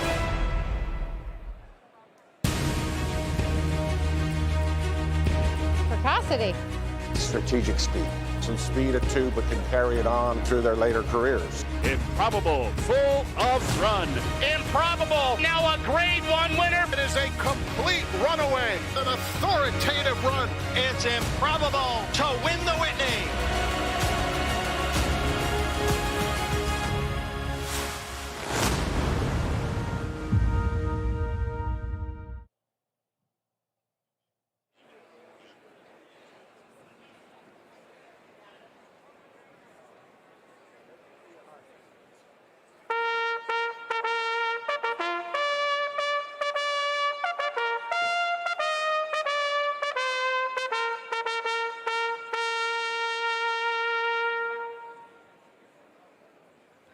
Ladies and gentlemen, welcome to Keeneland for the 39th running of the Breeders' Cup World Championships. Today's world-class lineup will feature 9 championship races, culminating with the $6 million Longines Breeders' Cup Classic. This prestigious 2-day international competition is made possible through the support of Breeders' Cup nominators, participating horsemen, and corporate partners, including top-level partners Longines, FanDuel, Big Ass Fans, Maker's Mark, NetJets, and Qatar Racing. On behalf of the Breeders' Cup and its fans, we thank the thoroughbred industry and sponsor partners for their loyal support. At this time, we ask you to please direct your attention to the video boards for a special welcome from Kentucky Governor Andy Beshear. On behalf of the Commonwealth of Kentucky, it is our great honor to welcome everyone to the heart of thoroughbred country for the 2022 Breeders' Cup World Championship. We are thrilled to have this world-renowned tradition return to Lexington's beautiful Keeneland racetrack. Thank you to everyone who made today possible. From the leaders of Breeders' Cup to the incredible community of Lexington, This special day would not be possible without each of you. Your efforts show the true meaning of our Team Kentucky spirit. And today, we celebrate together as we enjoy this prestigious racing event, our unparalleled horse industry, and our beloved Kentucky culture. We'd like to wish the very best of luck to all the jockeys, trainers, owners, and breeders for a safe and successful competition. And we hope everyone in the stands, like our family, has a wonderful time. We are proud to have Breeders' Cup back home in the horse capital of the world. Thank you, best of luck, and have fun. It's all led up to this. The best from around the world are here. Where bluegrass meets Garland Dreams, Lexington, Kentucky. Global greatness hailing from California and England, from New York and Japan, to prove that all the hard work and sacrifice hasn't been for nothing. Oh, what a super filly! To prove they hold enough lightning in their hearts to earn the title of world champion. History has been made here. Welcome to Championship Saturday at the 39th running of the Breeders' Cup World Championships. No-doubt champion. Today, 9 World Championship races take center stage, all culminating in the biggest race of the year, the $6 million Longines Breeders' Cup Classic. And this colt is incredible. Ladies and gentlemen, it's time. With speed and hunger in their veins, our champions take to their posts. Get ready for a new coronation at Keeneland. Get ready for an experience that's a breed apart.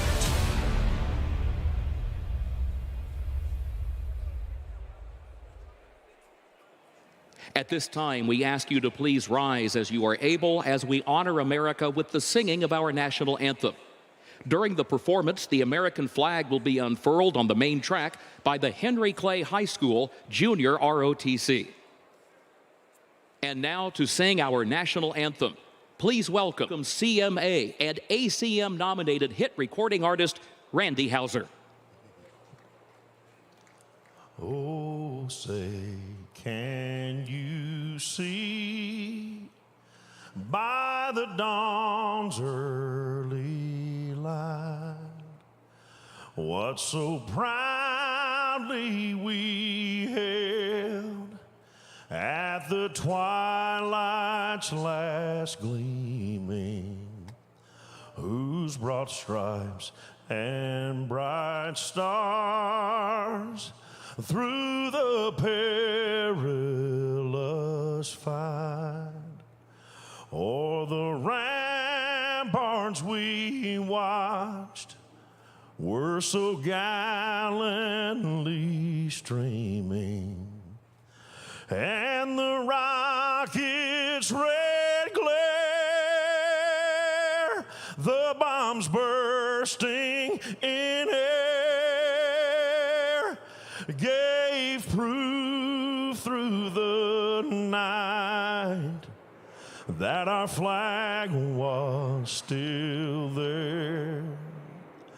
Oh, say, does that star-spangled banner yet wave o'er the land of the free and the home of the brave?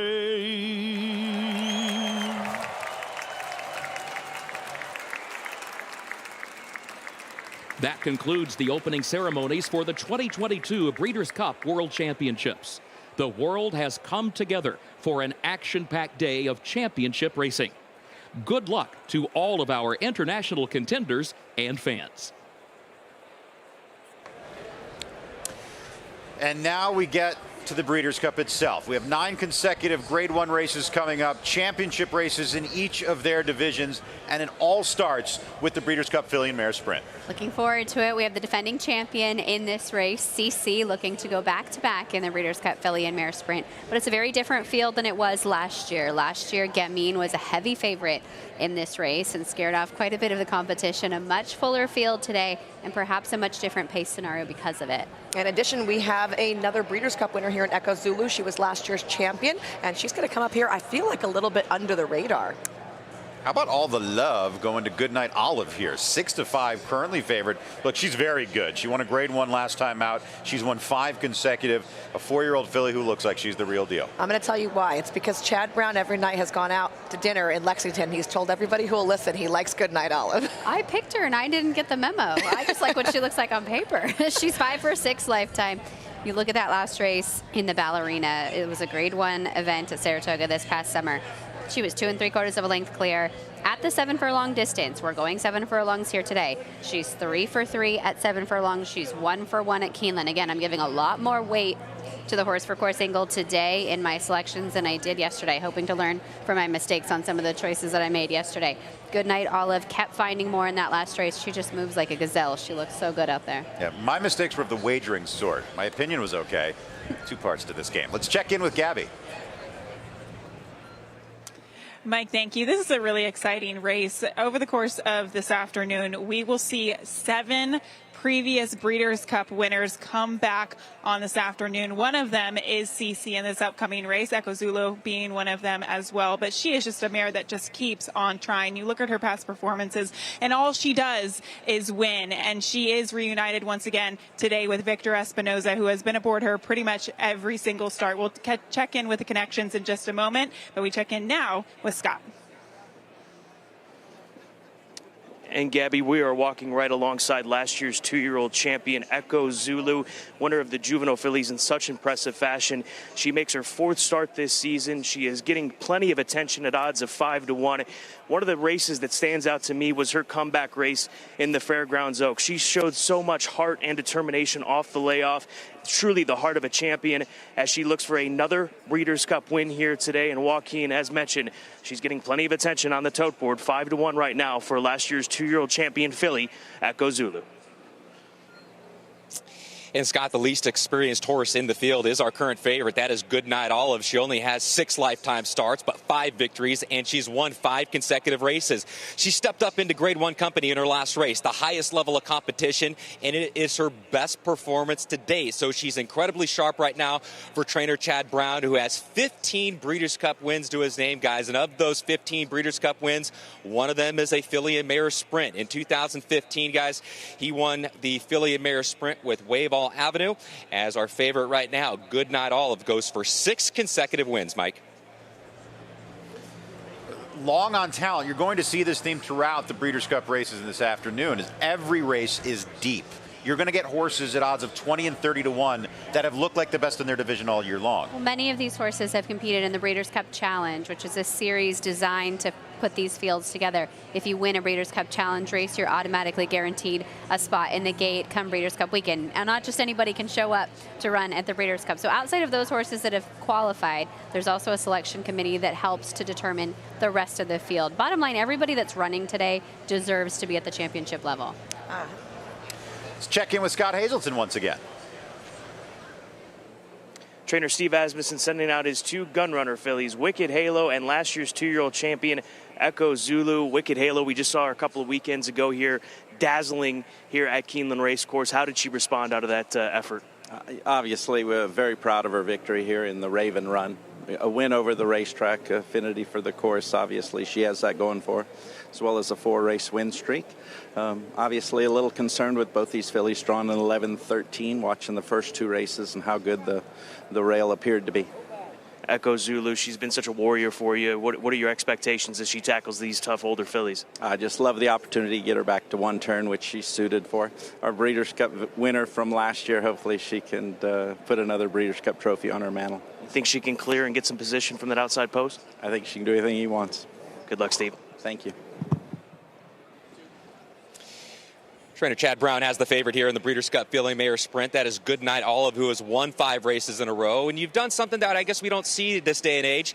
You ran her all the way through her conditions. Did you just feel like she was a filly that you had to bring along slowly?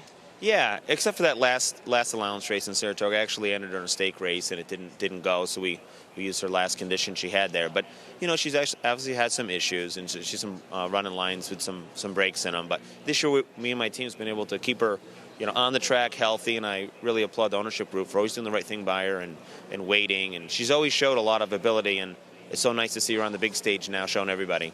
What was your takeaway in her Grade 1 win in the Ballerina? What a step up from an allowance into a Grade 1. I mean, it's pretty rare to do, and the way that she just powered away from a good field, I was very impressed. Busy day for you and the team. Good luck. Thanks very much.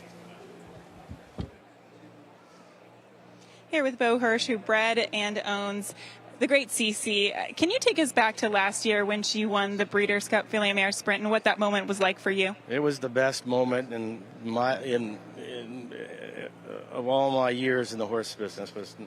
Nothing comes close to that. It was fabulous. And why is that? Because you've had a lot of amazing moments in horse racing. You know, it's the Breeders' Cup is the Super Bowl, the Olympics of thoroughbred racing, and you know a lot of attention goes to the Kentucky Derby, which is understood. But this Breeders' Cup, this is the biggest day in horse racing. It really is, and to win a Breeder Cup race is just as good as it gets. And the fact that she just keeps on winning and trying. Can you speak to that a little bit? Because she is such an honest mare in the afternoon.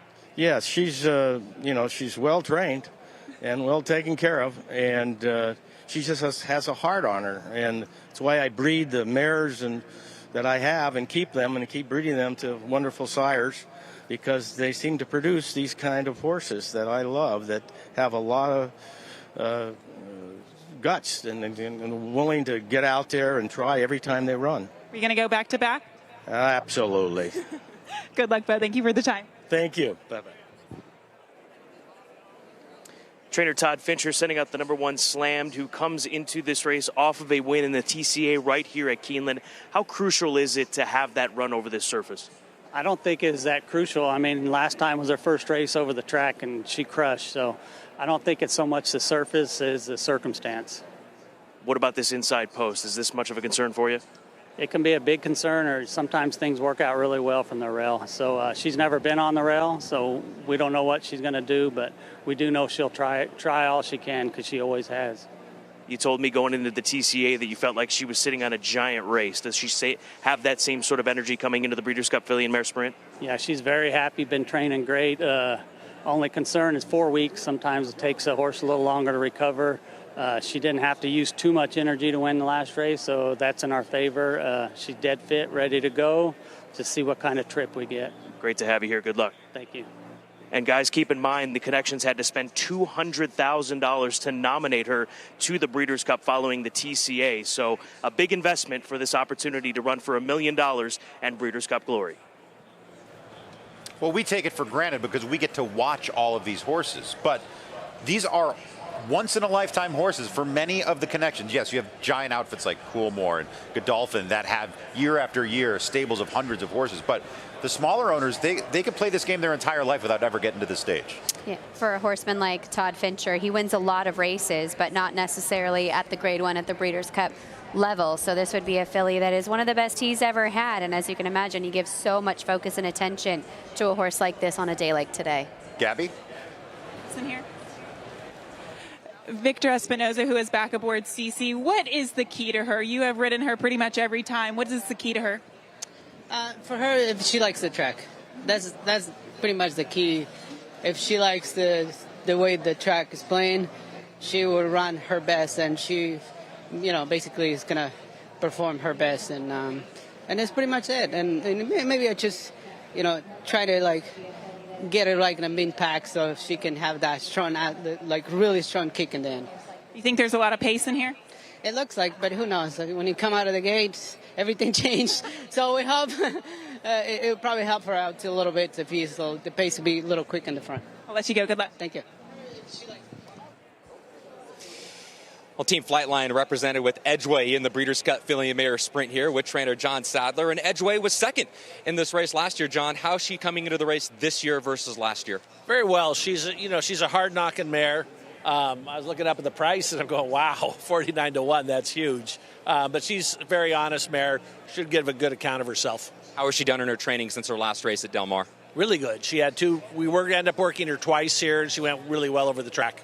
What's the big horse doing in the barn? What was his morning like today for Flightline in the Breeders' Cup Classic? Yeah, he just walked for about 45 minutes to an hour this morning, and then it's just resting, and then, we don't run till late afternoon. How's John Sadler holding up today? Good. Good, but just trying to navigate the big crowd. Thanks, John. Good luck. You're welcome.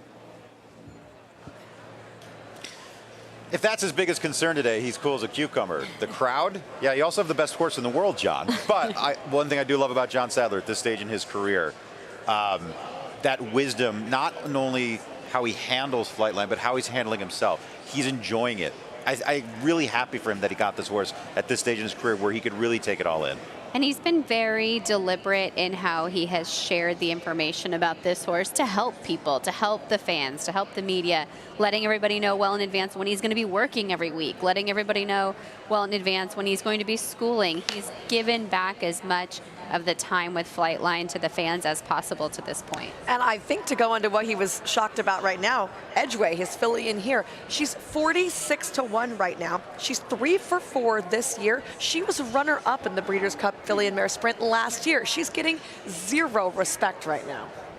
Last year, you could make the argument that the Japanese runners were given zero respect. They weren't given enough respect for what they did on Breeders' Cup Day, winning multiple races. It was global domination by Japanese runners everywhere. Saudi Cup, Dubai World Cup, Breeders' Cup. They shipped around the globe, and they won just about everything they ran in. They ran so super last year, and unfortunately this year we don't have as many Japanese entrants, but we do have one on the card, and she's in this race, the 6-horse Chain of Love. She was 20-1 on the morning line. She's 13-1, so she's taking some play. Let me tell you about this filly. She's never faced fillies before. She's only run against boys. In Japan, they do not have races restricted for fillies in many occasions. So she's been racing against some of the best males in the world. She went to Saudi. She ran 3rd to Dancing Prince, who would come back to win again. When she ran in Dubai, she ran 4th to Switzerland, who was great on that day. Red Lizelle, who would come on to win another stakes race in October, and the U.S.'s very own Dr. Scheibel. So she's finishing behind very good horses, and now she gets a huge relief in the fact that she is only racing against fillies. This is also her last race, so it'd be a sentimental one for her owners, for all of her fans in Japan who are so behind the racing in the JRA. A one-way ticket for her here to the United States. She will be bred to an American stallion. She will stay here, join that broodmare band. So it's a sentimental race for them as well with Chain of Love. And they're lucky it's a 7-furlong race. I feel like all the 6-furlong races she has had, she's coming late, she's trying to get there and just needs more ground. She gets all that ground today. You want to wager along on all these races, and let's be honest, you want to get in the action, don't you? Go to FanDuel Racing and sign up for a new account and new players. Get Bet the Breeders' Cup with a $100 no-sweat first win bet on FanDuel Racing. That's $100 back if you don't win your first single-horse win wager. Scan the QR code or visit FanDuelRacing.com for more details. 13 minutes out from the first Breeders' Cup race of the afternoon. The wind is blowing.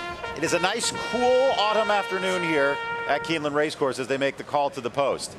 But weather going to make a difference here with the way it's blowing, or do you think it's so far not a big deal? So far, I don't think it's had any impact on the racing that we've seen. We saw Arabian Night go gate to wire in the first race. We saw Tyler Gaffleone in the second race able to come from off the pace. We even saw horses that hit the board rallying from off of it. So it looks pretty fair so far. But now that the sun is shining, the wind is actually getting stronger. So this is a developing story as far as the weather goes, at least. It may be affecting the humans on the set more than the horses on the racetrack, but we'll try to battle through. As they come onto the track here, we are once again getting ready, getting prepared for the first Breeders' Cup race of the afternoon. The Filly and Mare Sprint. They're running 7/8 of a mile. The purse, a cool $1 million. We have the defending champ and runner-up from a year ago, and the horse who's getting all the attention, current favorite right now, the up-and-comer Goodnight Olive for Chad Brown. She's only making her 7th career start, but she's won 5 already. Let's take a look at the field, starting with the number 1, Slammed. Slammed is a New Mexico bred. She looks to become the first New Mexico bred to win a Breeders' Cup race. She's 1 for 1 here at Keeneland, but she's had trouble in the past when she comes under pressure early. She will get pressure from the rail as far as other speed horses. Edgeway moves through next for John Sadler. JJ Hernandez going to be aboard. She's got a front-running type style. She likes to press the pace, so not be on the lead, but be very close. Chi-Town Lady for Castleton Lions, last to first in her most recent race. That was the Grade 1 test back at Saratoga against 3-year-olds. Here's your champ, Cece, winner of last year's edition. She's coming in off a very good score in the Chillingsworth last time out. She is 6 years old with 11 wins and over $2 million in earnings. The 5-horse Frank's Rocket, 8 to 1. She's very fast. She's in good form right now. She comes off a win by 6 lengths at Charlestown, going 7 furlongs, but it's a much different configuration there. That a 2-turn race. Here's the 6, Chain of Love, the lone entrant from Japan. The distance should be key for her. She's coming off a victory in Japan last time out. The 7-horse Obligatory also likes to rally from off the pace. She was a competitor in the Ballerina. Goodnight Olive beat her by 4 1/4 lengths that day. She runs off the layoff today for Bill Mott. Goodnight Olive coming through next for Chad Brown, still your favorite, and she has never finished out of the exacta, first or second. Sterling Silver up next, the 9-horse Javier Castellano, the Hall of Famer in the irons with the daughter of Cupid for Tom Albertrani. She's a New York bred. She's 3 for 9 lifetime thus far. She also exits stakes competition in her last few, yet to get that graded stakes victory of her own. The 10 is a scratch, the 11 Wicked Halo. Here's another one that fits the profile, a win here at Keeneland. She's also a specialist at the distance, 2 for 3 at 7 furlongs. She is 3 years old. She's taking on older horses today. The 12 will come through next. That's Lady Rocket for Brad Cox. Should be forwardly placed from the outside. If you could ignore her Ballerina defeat, she's had a pretty good campaign leading up to this effort.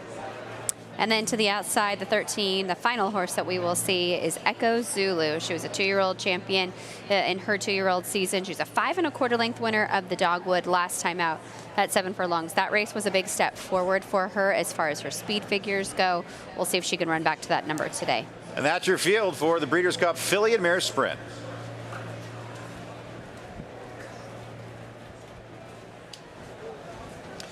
But 10 minutes out from the Breeders' Cup Filly and Mare Sprint, Christina, and all the money's going to Goodnight Olive. But I mean, going through this field, Lady Rocket, 31 to 1, 31 to 1, and she has a race in her back pocket in the Gallant Bloom that would be very close here.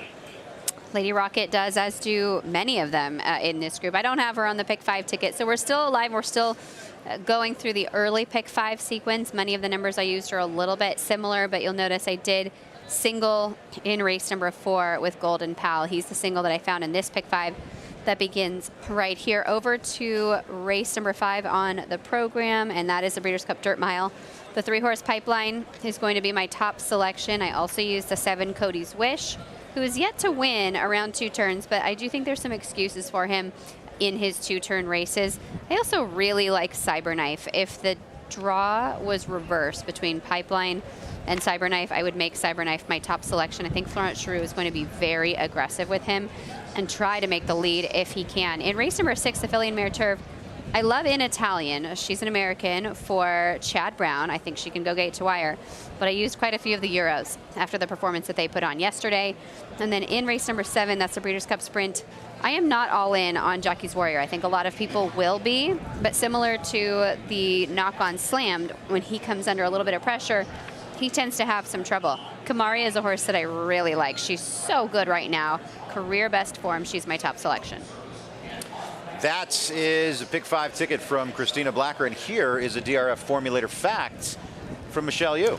Yeah, this Formulator Fact has to do with CC, the number 4 horse in here. Trainer Michael McCarthy and jockey Victor Espinosa are 15 for 42 when teaming together over the past 3 years on the dirt. We were talking earlier, anything over 20% is exceptional. That's a 36% win clip. So a big number when the two of them get together. And I think a lot of that has to do with this particular mare. $1 million in the pick 5 pool, and there are still 7 minutes to get your wagers in. That pick 5, for those of you joining us on Twitter, may not be familiar with how to bet on horse racing. It's a simple concept, but a tough execution. You have to have the winner in 5 consecutive races. And we're going to go to Twitter right now to see who the peeps on the socials are liking this right now. Right now, it's looking like, who do you like in the Filly and Mare Sprint? Note, Hot Peppers is scratched. So we're just putting that out there.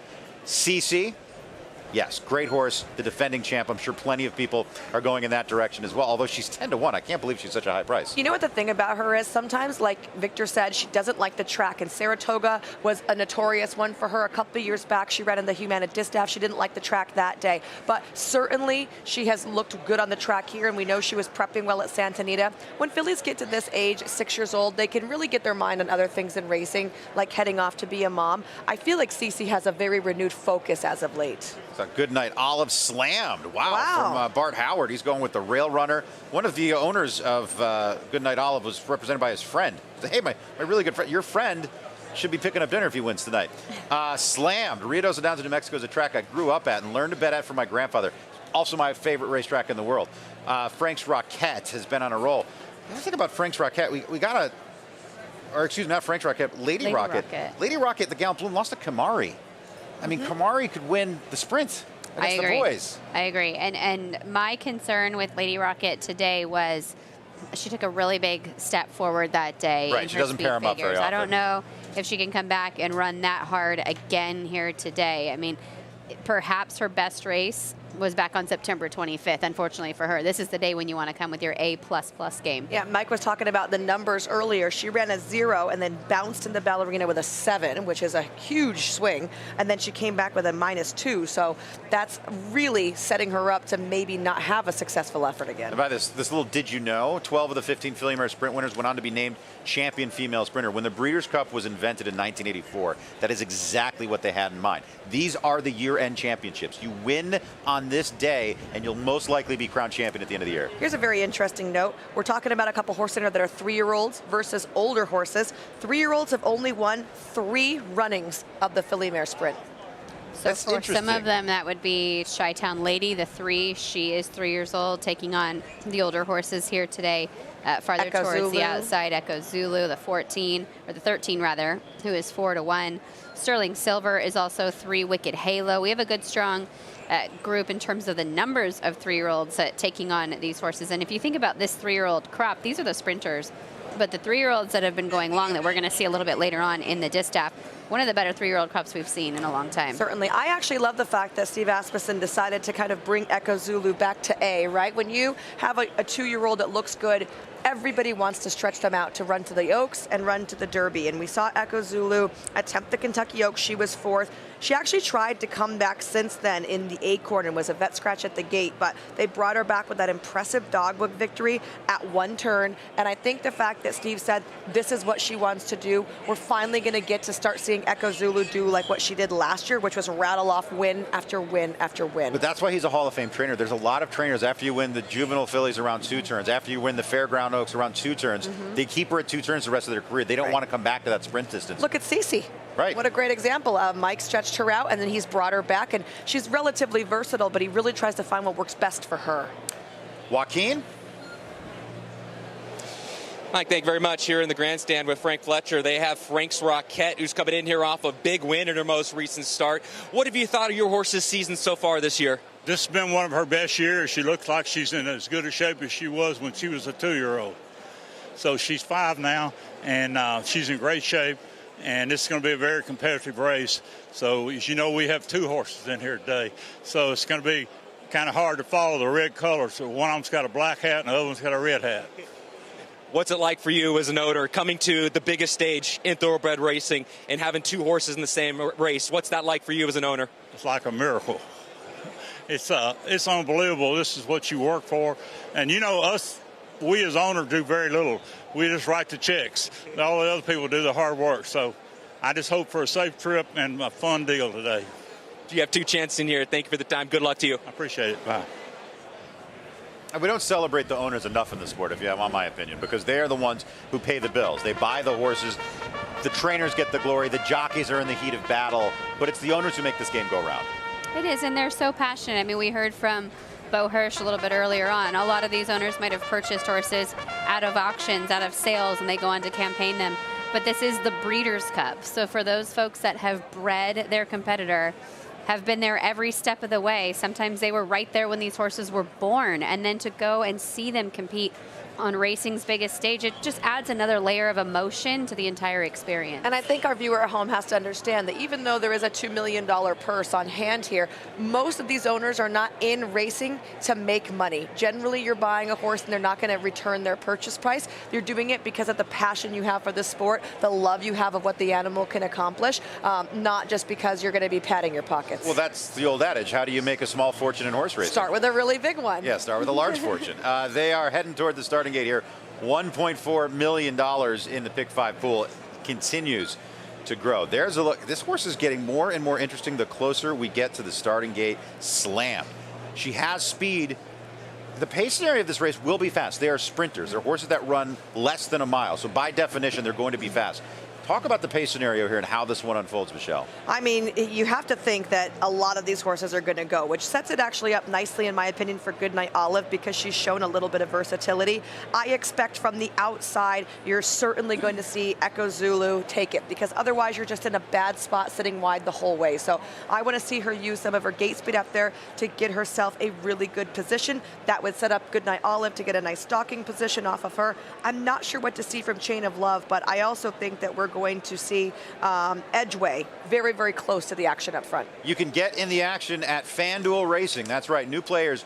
When you bet on these Breeders' Cup races that are about to start in 1 minute, you get a $100 no-sweat first win bet on FanDuel Racing. That's right, it's $100 back if you don't win your first single horse win bet. Scan the QR code on screen or visit racing.fanduel.com for more details. If you were going to make a win wager, only one horse, Christina, who you got? Well, my top selection is Goodnight Olive. I do think this is a very legitimate favorite in here. I loved her last race. I love her race record. She's 5 for 6 lifetime, and I think she's going to run really well today. But if you did want to try and find a horse that was maybe a different price, or you're looking to make a little bit more money, the other 2 horses that I gave a big chance to were the 5 and the 6 in here. Frank's Rockhead is very fast. I do have a concern for her at the distance at 7 furlongs.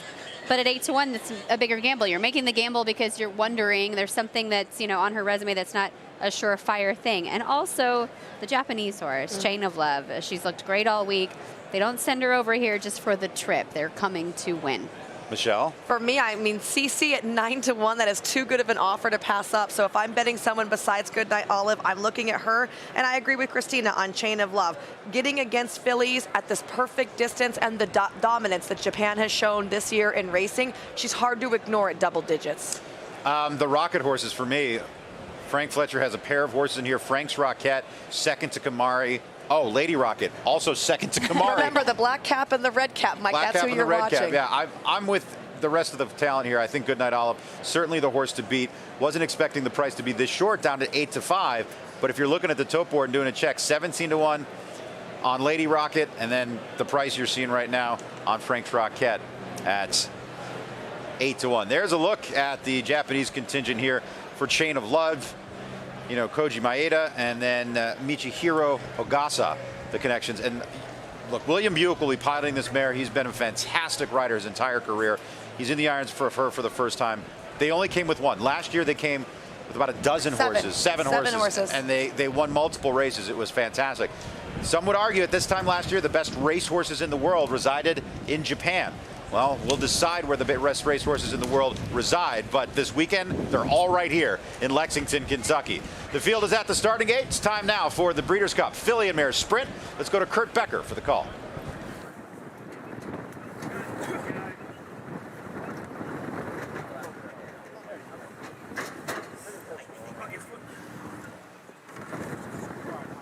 They are at the post. And they're off in the Breeders' Cup Filly and Mare Sprint. Goodnight Olive comes right out for the lead. Edgeway and slammed there to the inside. Echo Zulu kicks in from the outside. Echo Zulu moves up, but Slammed is there and has the rail and has the lead. Edgeway goes to second position. Lady Rocket third. Echo Zulu, center of the track, is in fourth. Goodnight Olive is fifth, just over 3 lengths off the early lead. Wicked Halo settles down sixth toward the rail. Now starts to move up 1 spot from there. CC toward the center of the pack is in seventh. Frank's Rocket is eighth. Chain of Love is in ninth. Sterling Silver is in 10th. Break of 7 more lengths back. back to Chi-Town Lady and Obligatory side by side at the back. 22.1 seconds the time for the opening quarter. Slammed and Edgeway go at it for the lead, separated by a head around the far turn. Lady Rocket in third. Wicked Halo to the inside. Goodnight Olive between horses. Echo Zulu caught wide around the turn. 3 from the front. Goodnight Olive carefully picking her way through some traffic, trying to swing toward the outside. CC has to go to the center of the track. Still 5 from the front. Edgeway has the lead off the far turn. And here's Echo Zulu. And here's Goodnight Olive. Wicked Halo tries to get engaged, but still 4th and behind horses. CC 5th. Goodnight Olive the leader. Goodnight Olive by 2. Echo Zulu, then Wicked Halo. CC on the outside is 4th. Goodnight Olive. Irad Ortiz Jr. victorious in the Breeders' Cup. Filly and Mare sprint. Echo Zulu 2nd. Wicked Halo 3rd. CC was across the line in 4th. 1 minute 21.61 seconds. What a performance from Goodnight Olive. That was her 6th consecutive victory. A filly that Chad Brown has had to be oh so patient with, but that patience pays off. And she had to overcome some adversity amidst this trip. She broke very fast, but Irad Ortiz didn't necessarily want the lead. We saw Slammed and Edgeway go out there to make most of the running. But at this stage, Michelle, where we pick up this replay, she's in tight, boxed in between horses in that second flight. She is. Sometimes you get those horses in those particular spots and they get very intimidated and don't want to go on. So Irad did a good job of kind of giving her that little breather and then asking her again, look, this is what I need you to do. And she got through. I think coming 3 paths off of the turn was very good for her. Switch leads on command. And from here, it's pretty much clear sailing. She's going to get some pressure from Echo Zulu, but she already had the jump on her the entire race. So she's just able to maintain. For Irad, that is his 17th Breeders' Cup, springboarding him into 3rd in the all-time win standings. And how old is he? I mean, this was 16. so fast. Irad Ortiz became the best rider in America in no time. I remember it was like yesterday we were hearing stories about how him and his brother Jose would play Gallop Racer at night after riding 15 races at 2 different racetracks during the day. Let me tell you who's in front of him. Mike Smith with 26 and Johnny V with 18. So he just springboarded past Jerry Bailey. Unbelievable. Irad Ortiz, a meteoric rise in his career. He's got multiple trophies on the mantle already for being a champion. But the overall accomplishment, 17 Breeders' Cup victories, it's just astonishing. Let's take another look at the overhead camera here on the cable cam. This is a tremendous shot we're able to bring you here. This is actually from an airplane. Wow. Who's flying it? Let's take a look. Amidst these windy conditions. Yeah, geez. seriously. It's amazing they held the camera turbulence. still, yeah.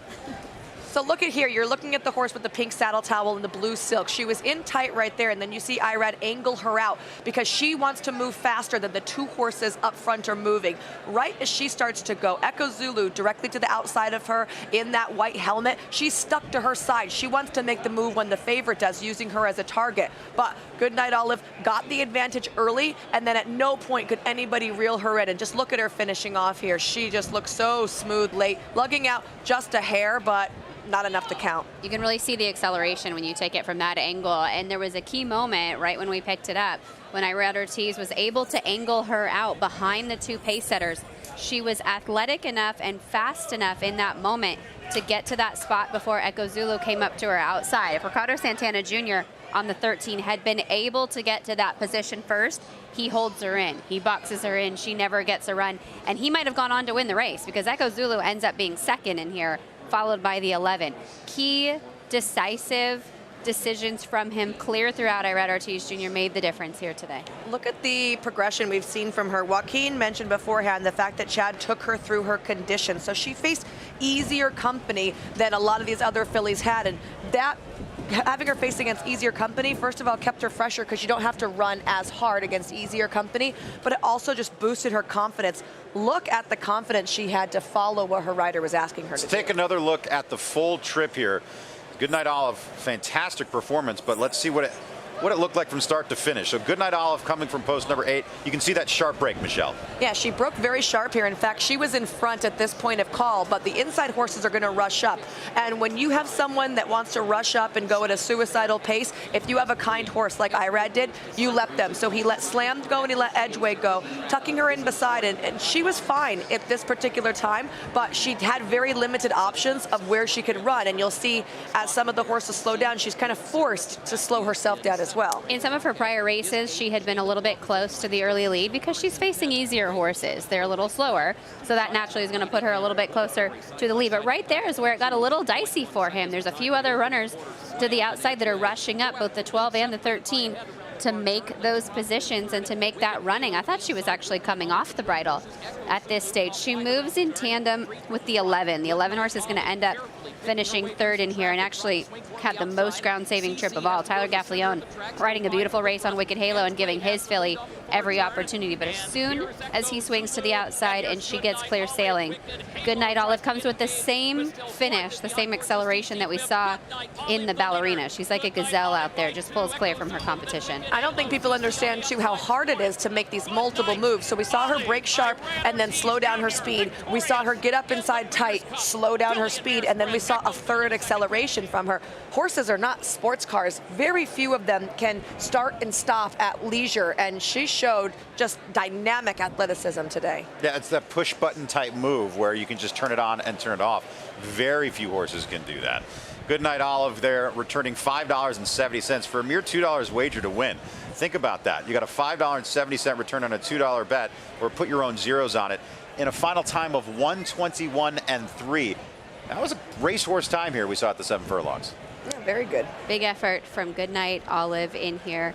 Love what we saw from her today. She's 2 for 2 here at Keeneland, 4 for 4 now at the distance. Just now, I'm going to go back to race 1 real quick, and that was about the same time that we saw Arabian Night in, so keep your eye on that. That was the first time starting 2-year-old going as fast as the Breeders' Cup. Yeah, going as fast as Grade 1 horses in a Breeders' Cup race, older, even though they are fillies and mares. And there is a look at Goodnight Olive. And I can't speak highly enough of Chad Brown. Not that he needs my praise. He's been one of the best in the game ever since he threw a saddle over a horse and went on a zone. Moran was his first Breeders' Cup winner back in 2007, put him on the map, and then he took over the map. It was like a game of Risk being won by my 15-year-old.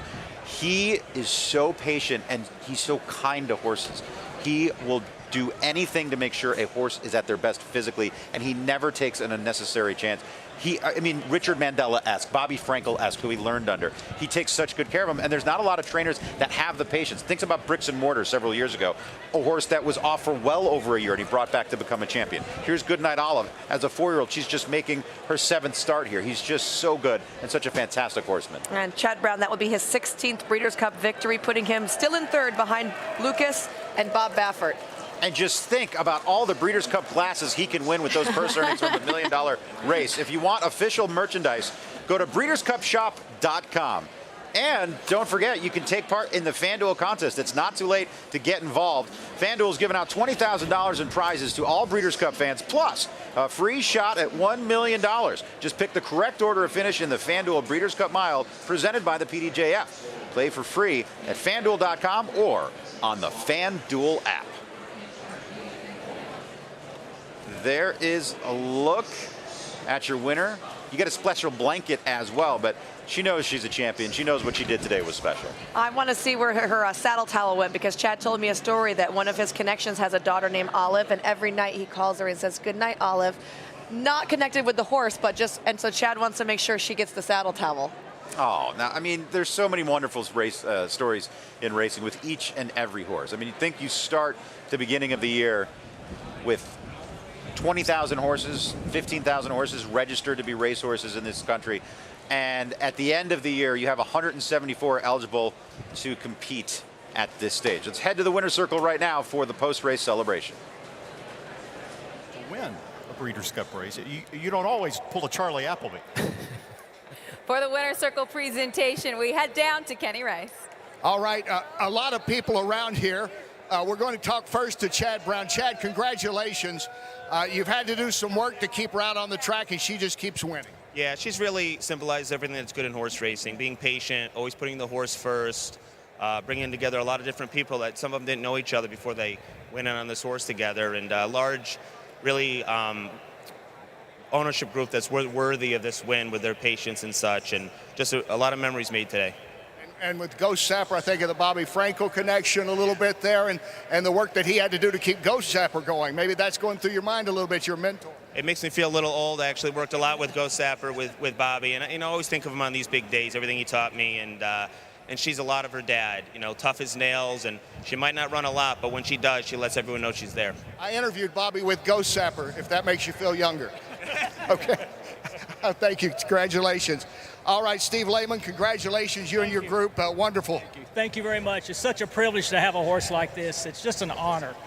We are so blessed and just are so thankful for Chad, Irad, all the way down the line. His staff, she's had a wonderful few weeks here. I've had the privilege of watching her train, and Chad's job with her has just been masterful. It's my pleasure now to introduce the mayor of Lexington, Linda Gorton. Madam Mayor, I will let you do the honors. Thank you very much. We're so proud here in Lexington to present this to you for the first Breeders' Cup race of the day. Thank you. Hey. It is. Got it? All right, congratulations. Nice way to start the day, Madam Mayor. Great way to start the day. All right, congratulations to all. Brittany? Such a tremendous moment. We've already crowned one champion, and yet there are 8 more to go. Congratulations from all of us to the connections, and speaking to the patience that they've shown with Goodnight Olive. It was definitely rewarded today. Patience pays off. That was the Breeders' Cup Filly and Mare Sprints. When we return to our coverage, we'll start taking a look at the Breeders' Cup Turf Sprint. It's time to bet the race, and FanDuel Racing has entered the starting gate. Download the FanDuel Racing app, and you're off. It's super easy to use from the start. Make every moment more with tools to help you win on the inside. Watch out for great promos and easy deposits. And here comes fast payouts. It's super easy to use. It's fast payouts. It's super easy. There's no doubt about it. The best place to bet is FanDuel Racing. New customers bet the Breeders' Cup and get up to $100 back if your horse doesn't win.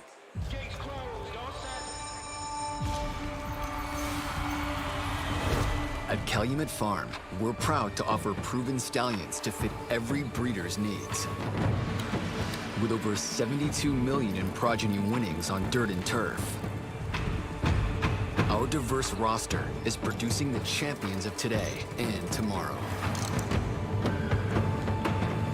Calumet Farm, a legacy reborn.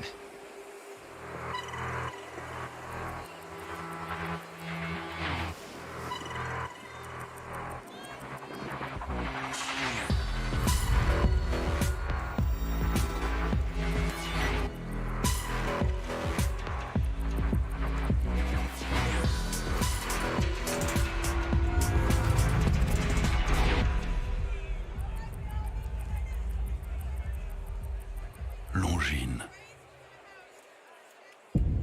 Reach for the unreachable. Race to new horizons. The artisan's quest for beauty burns in the heart of Japan, forging strength like no other, with love and honed to perfection. Noble, authentic, and only here.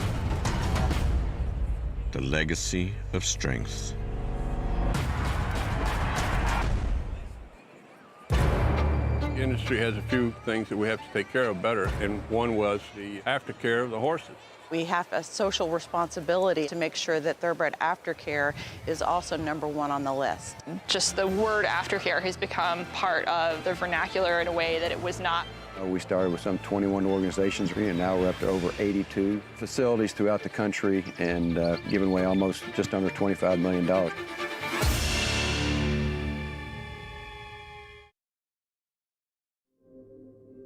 The combination of a quick break and firm positioning are part of the winning formula in the $1 million Breeders' Cup Turf Sprint at 5 1/2 furlongs. California-based runners won 4 consecutive turf sprints from 2016 through 2019, punctuated by consecutive victories from Stormy Liberal at Del Mar and at Churchill Downs. In 2020 at Keeneland, British-bred filly Glass Slippers became the first European horse to win the turf sprint. In 2021 at Del Mar, the Wesley Ward-trained Golden Pal won his second Breeders' Cup race after taking the juvenile turf sprint at Keeneland the year before. This is the Breeders' Cup Turf Sprint.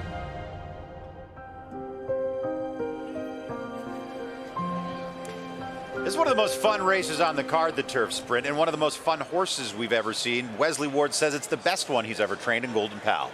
Golden Pal, a prohibitive favorite coming into the Breeders' Cup. Yesterday, the folks at Coolmore went home with a couple of wins, and they pointed to this horse as one of their biggest chances of the entire weekend. Golden Pal, he's been sensational as a turf sprinter, especially here. He's 4 for 4 at Keeneland. He's 8 for 11 at the distance, and his gate speed is his strongest weapon. Certainly is. Now, we have seen him falter on occasion, but not stateside and very often. He loves to run in the U.S., and he's just blistering. No one can catch him with the fractions he puts up early. It is the Breeders' Cup, and the breeders are where it all starts, and we do celebrate their accomplishments today. And the breeder of Golden Pal is standing by right now with Scott Hazelton. Here with Randy Lowe, who bred the great Golden Pal, the number 8 horse, favorite for the turf sprint here at the Breeders' Cup Saturday card. How much has this horse meant to you, Randy? Oh, this horse is like a horse of a lifetime. I mean, when we had Lady Shipman, we thought she was the horse of a lifetime. And then when I bred her to Uncle Mo and we've got Golden Pal, truly unbelievable. The journey has been a dream come true. And I would like to see him go out and be the first male horse in the history of the world to win the Breeders' Cup 3 times, and he'll go off to stud and retire. As we know, all journeys must come to an end, but there's a journey on the other side of this one. But how much do you have to soak this all in the final time that we'll see Golden Pal competing out on the racetrack? Well, for Golden Pal, I mean, like you stated, everything must come to an end. But I've got brother, sister, mother, quarter brother, so we've got a lot to go. So let's get the first one down the line, and let's bring on the rest. Good luck here today, Randy, and it's been a pleasure to watch this horse compete, and it all started with your mare, Lady Shipman. Yes, thank you very much. Thank you. Well, it is a personal pleasure to be able to interview the gentleman standing to my right, John Fairley, who is here with his filly, Highfield Princess, because, of course, John gave me my first opportunity in television nearly 20 years ago, John. Well, thank you for that. I hope it wasn't a mistake. Let's not focus on that. Let's focus on what we're here for today, which is your filly, Highfield Princess. A lot of people have asked the question, what has been the difference, why she's turned into a very decent horse, into a top-class Group 1 horse? Well, I think the first thing is she's by Night of Thunder, and it's taken people time to really catch on to Night of Thunder, I think.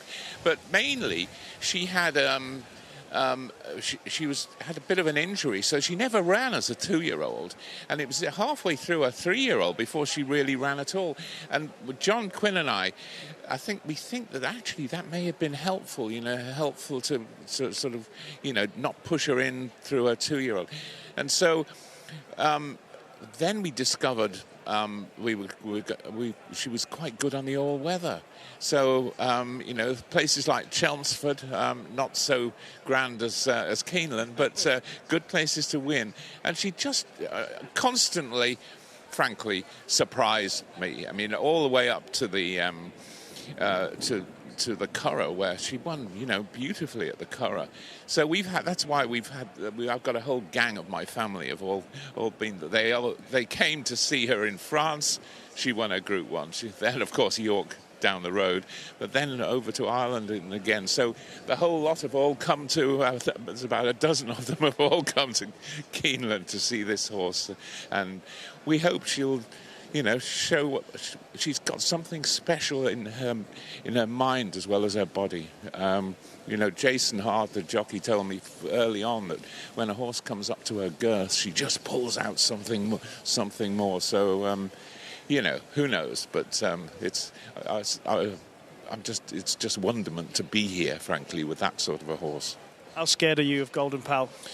Oh, well, you've got to be. I mean, he's won the last 2, but we're not scared of anybody. Because we are here. We're sound. John Quinn's very happy with her, and we'll do our best. And the final thing is, John standing next to this lovely tree here at Keeneland that you're loath to leave. I asked about moving locations, but you didn't want to leave this tree. Why? Well, in the paddocks around Britain as well, I always have a favourite tree that I like to lean against, and so this is becoming my favourite tree. I've never leant on it before, but that's it. We will stand here and lean on it together. My old boss, John Fairley. Good luck. Thank you very much indeed. Yeah. here with trainer Brendan Welsh, who sends out the number 13 Cazadero. You picked up this horse for $50,000 at the Horses in Training sale. What have you learned from him in his past 2 starts? He was a very useful 2-year-old, Gabby, you know, so we figured for 50 he was going to be a decent buy. We didn't expect him to do what he's done so far, but he is a very nice horse, a lot of natural talent. Can be a little slow away from the gate, but you know it set up beautifully for him in Canada the last day, and hopefully it'll set up for him good here today as well. Do you see that type of pace signed up for today? I would think so. I would think there'll be bags of pace in there, and you know, yesterday I don't know if the turf was favouring the pace so much, so it might actually play to our advantage. Brendan, thank you. Good luck. Thanks, Gabby. Trainer Charlie Appleby looking to continue his reign on the Breeders' Cup cards, this time in the turf sprint. We'll start with Creative Force. Has it been a bit of a frustrating year for him so far? Is that a fair statement? Well, look, we went to Ascot there for his first start, and he put up a great performance there, finishing second to Naval Crown, as we know. We then went to the July Cup, where he ran a solid race there, and then we purposely sort of worked back from going to Champions Day. So it wasn't really being frustrating. That was our plan, and then hopefully, you know, he put up such a great performance there on Champions Day that he bought his ticket to Breeders' Cup. Will this ground be better for him versus the soft ground at Ascot? To be fair, he's become quite a versatile horse. Had you asked me 12 months ago, I said no, he wants soft ground, but he put up 2 great performances there. I say at Royal Ascot and the July Cup there on quick ground. That is not as much of a worry as it would have been like 12 months ago. Why the lack of performances from Naval Crown in his recent starts?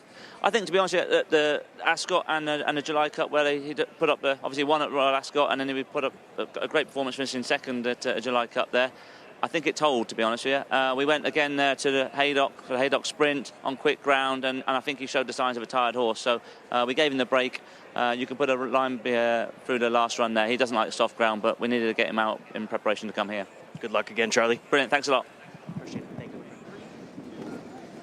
Here with Lee Einseidler, a part of the ownership group here behind Casa Creed. Now, Casa Creed, he won the 4-star Dave, a win in your end for the mile, and he won the Jaipur, a win in your end for the sprint. Yep. So how did you decide to run him in the sprint? Well, that's a great question. So he won the 4-star Dave, and he established himself as an excellent miler. But he won back-to-back Jaipurs at 6 furlongs. And that hadn't been done back-to-back Jaipurs in a very, very long time. So we thought he established himself as the best turf sprinter in the world at 6 furlongs. Watching the races here this fall, we thought the configuration of the track, he would be great at the 5.5 distance that we're running today. What about this turf course, though? He has some of his best races, especially in New York. But do you think this is his preferred turf? I don't think it's his preferred turf. He ran here 3 times, and he's run good here, but not great. He made a huge move when he ran here in the Coolmore, and it looks to us that move could be a winning move going 5.5. So that's how you wanted to set up for him today? Yeah, we think there'll be plenty of pace. He'll be coming from off the pace most likely, and look to save a little ground, and we should see his big closing kick today. Lee, always a pleasure. Good luck. Thanks for having me, Gabby. Now, early this week, the man standing next to me, Ed Crisford, was in Australia for the Melbourne Cup. But here he is, because they've got a runner, the team, the Crisford team, float us in this upcoming turf sprint. First of all, Ed, how are you? Yeah, I'm feeling great. But more importantly, the filly is doing well. She travelled over very well, and she's got a good draw, and hope for the best. I love the way she's taken in the surroundings during the week, and the skin that she's got on her. She looks terrific. Obviously, she seems to have a little bit to find on her very best form, but she's got a good spot, as you mentioned, in stalls. How realistic are her winning or place chances here? Well, I mean, obviously, it is a very tough race. She's a 3-year-old filly. She's against older horses, but she's got very good form. She's been very consistent. It is all about the start. If she can break well and she's got clean air, I think she'll run a big race. Has she in any way been underestimated by the local morning line odds of 30-1 or more?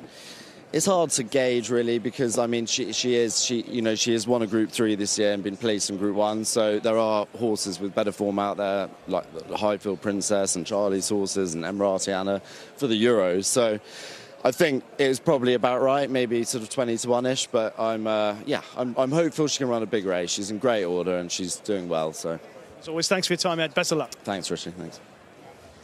Thanks, mate.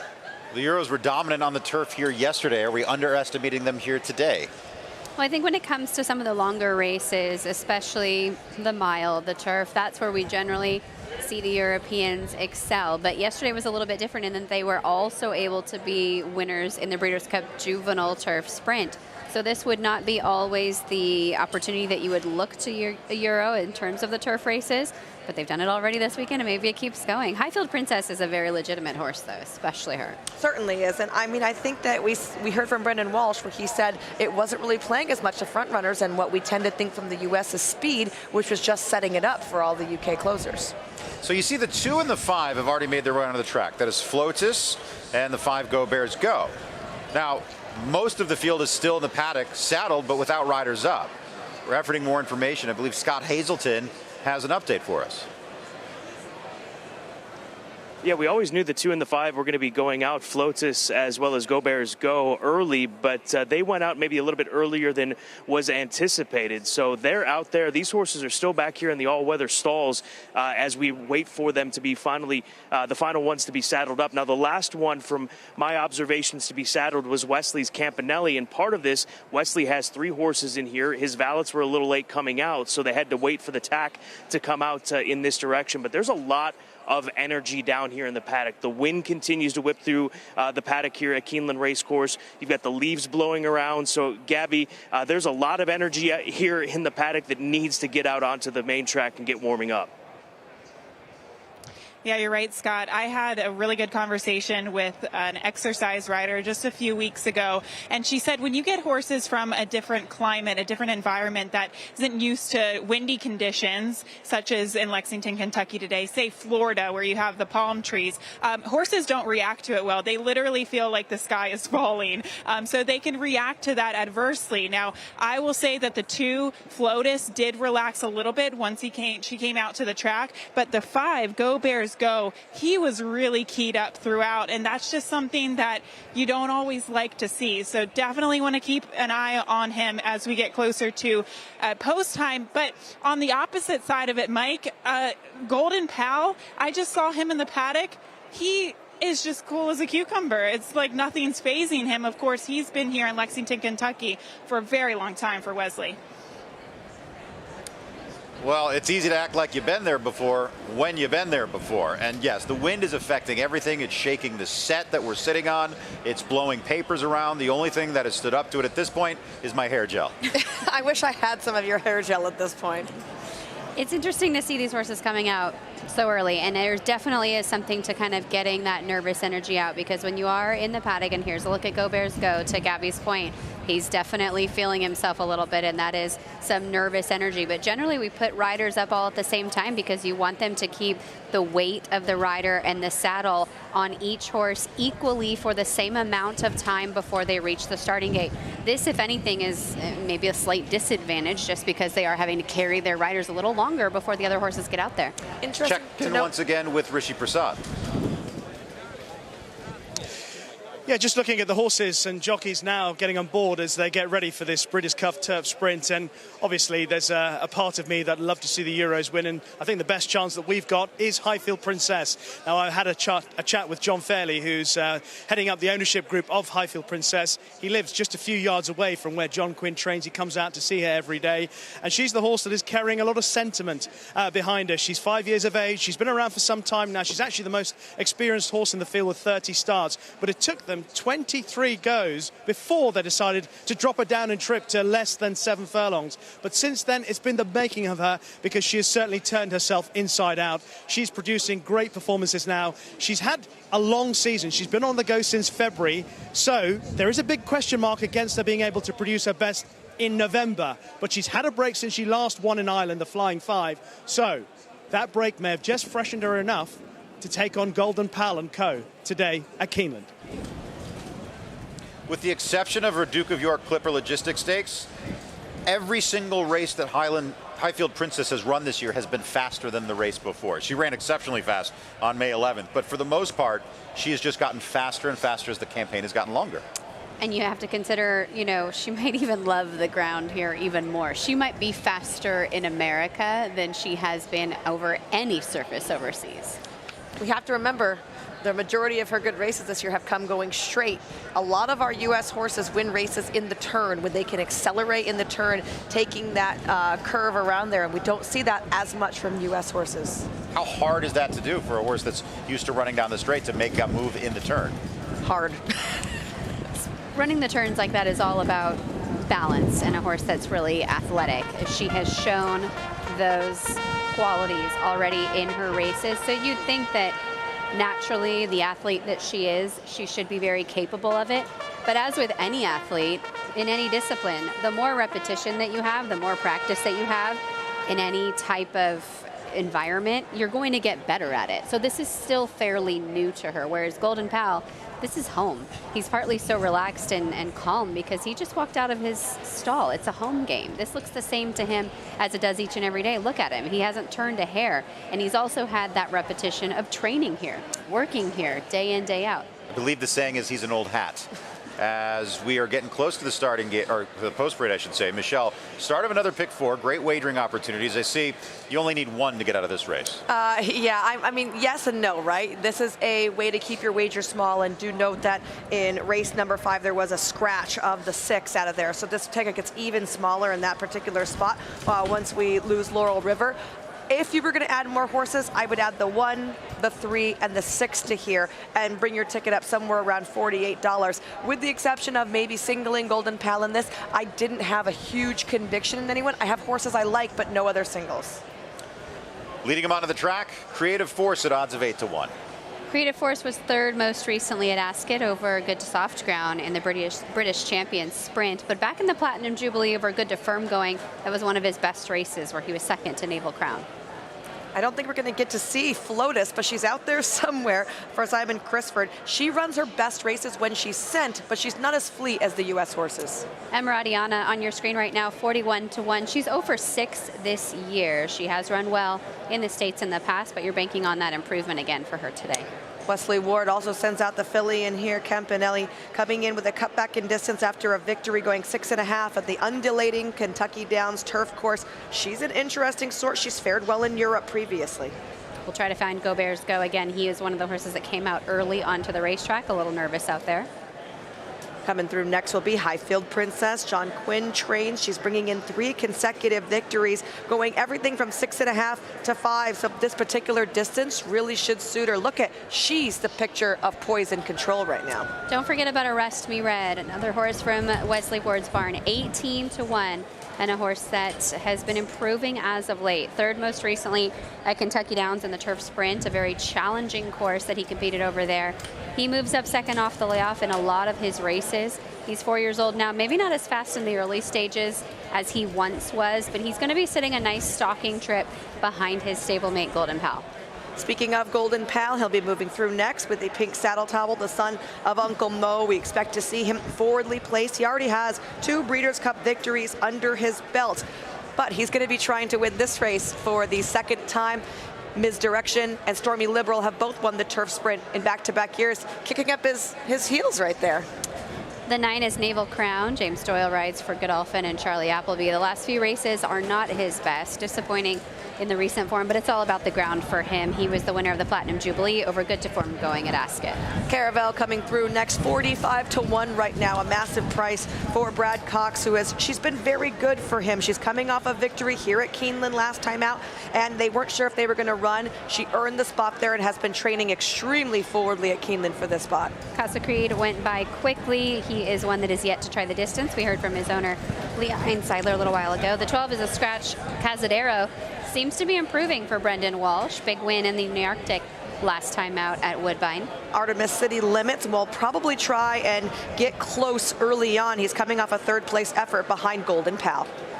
15 horses, a scratch. That brings us to Oceanic. Oceanic here, a horse off the Alsos are always interesting to look at. This one coming in with a runner-up effort to Golden Pal last time out, and that's a big price swing. There's a look there at the 2 now, Flotus, that we were looking for earlier on, and she looks like she's handling being out there early fine. At last check here, Go Bears Go. Again, one of the horses that came out early. You can see it looks like maybe the assistant and state vet there is taking a look at him. I think we saw him earlier. He was rearing up, and you see backing their Umbi Rispoli. He adds blinkers today, which he added for last year when he was runner-up to Golden Pal. But today he seems to be acting a little adversely. Umbi has his legs out of the irons to try and give that horse just a little bit more confidence. He's squeezing him down on his side, so the horse feels like he has some protection there. Well, a very in-depth look at the field here for the Breeders' Cup Turf Sprint.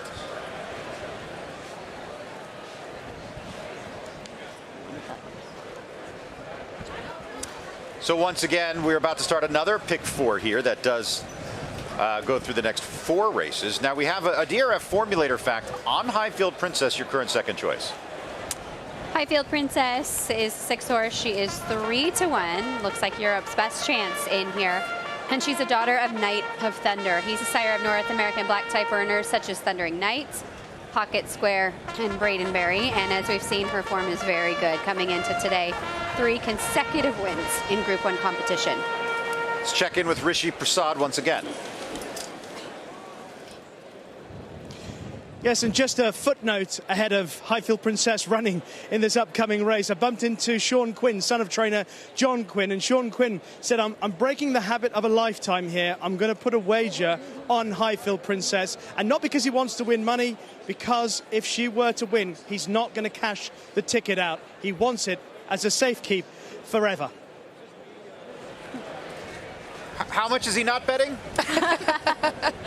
Did you know females had defeated males 4 times in the turf sprint? So Highfield Princess not trying to do the unprecedented here. I can name 3 of 4. Misdirection twice and glass slippers. Ooh, I don't know the 4th one. I don't know the 4th one either. But a friend on that one. But we have quite a few fillies was right here. In here. That's right. Starswing Flotus is also a filly in this race. Campanelli, I don't think we've given her much attention. The 4. Also for Wesley Ward, she is fast as she will be rallying from off the pace, and she's very versatile as well. I just wanted to point out that Desert Code was the highest payout in this race. I had that horse that day. Really? Yes, I had that horse that day. 2008. Down the hill at Santa Anita, right? And as we take a look at what the peeps on the tweets are saying, well, Golden Pal for Nate here says Irad and Wesley combo tough to beat. 1-9 because Appleby. It's like a mic drop, right? Yeah. That's all you need to say, Appleby. Now that we heard from Charlie, and he mentioned the fact that you can draw a line through the British Champion Sprint and even the Haydock Cup, his form looks a lot better if you just put your hand over those 2 races. He's never gone this particular distance. He's generally running a little bit farther, but it's Charlie Appleby. I mean, I find him very hard to ignore at 45-1. Well, and he basically said they used that last race as a prep, even if it was that much of a race. Golden Pal, very popular. Campanelle by 2. How about Warren G calling the shots? All right, we'll see what long live Nape Dog. 1-9 because Appleby, once again, that might win the Twitters today. So we're glad you could weigh in. The best way to weigh in is with your $2, and FanDuel Racing is your home for all your Breeders' Cup wagering needs. Pick 4 pool, it'll hit $1 million by the time they break from the starting gate, but even money now. Let's get to the pay scenario here. We've been alluding to it, but Christina, how does this one shake out? Well, the thing about Golden Pal is, as good as he is and as consistent as he has been, not only does he have the weapon of speed and being so fast, I think he's the best gate horse that I've seen anywhere. He just puts a couple of lengths on his competition within the first 2 or 3 jumps, and that's not something that you see from turf sprinters. They're in this kind of race because they're all fast. They're all fast from the gate, but he's supremely quick away from the blocks. I do think he's going to be on the lead in here. As for others that might be able to keep up with him, Caravel is also very fast. Artemis City Limits is also very fast, but I just don't think anybody outbreaks him. You'll know within the first couple of jumps if he's going to run his race, because that's how he's put away every other field so far. Just looking at this Breeders' Cup Turf Sprint block right here, when it says most wins by a trainer, it says Peter Miller. Now I know the 4th filly, Belvoir Bay. Ah, there we go. It's very rare there's a factoid that escapes Michelle Yu. His other 2, Stormy Liberal and 17, 18, I believe. Yeah, that's very good.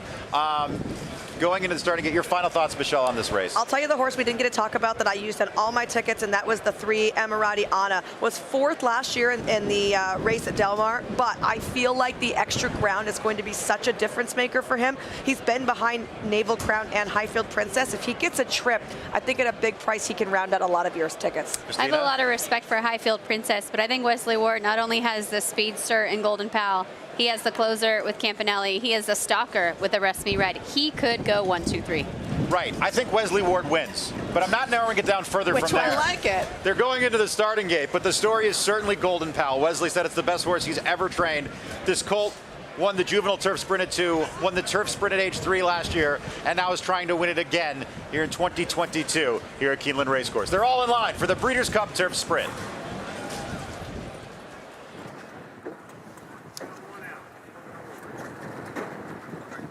They are at the post.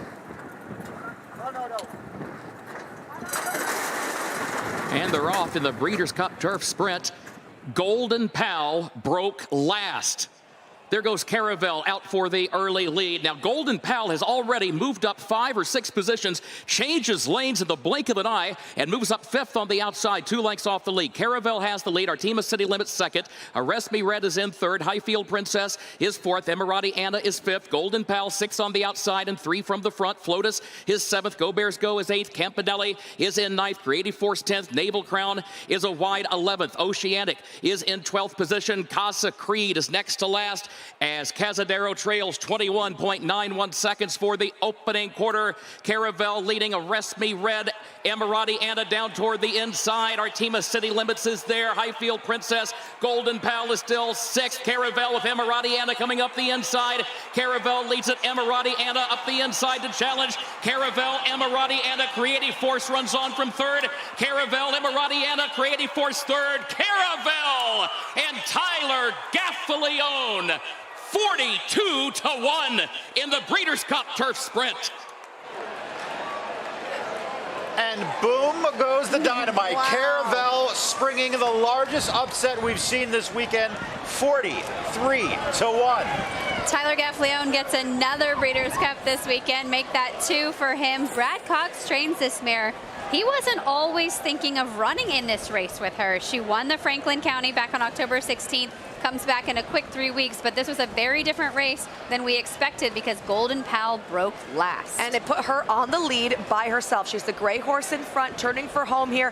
When she was able to go out there and had no pressure next to her, she was able to just do her job. You mentioned the 3-week turnaround. We've watched this filly train on the breakfast show. She has trained with aggression every single day. Hard to hold, hard to keep back. She bounced out of that race so well. Super ride here from Tyler Gaffalione. When he sees Emirati Anna trying to come up the inside, he just kind of keeps her head paying attention to that horse so that her competitive edge comes out. And he also intimidated her a little bit at the rail too. That was a tight spot for Emirati Anna to try and dive through. She wasn't able to do so.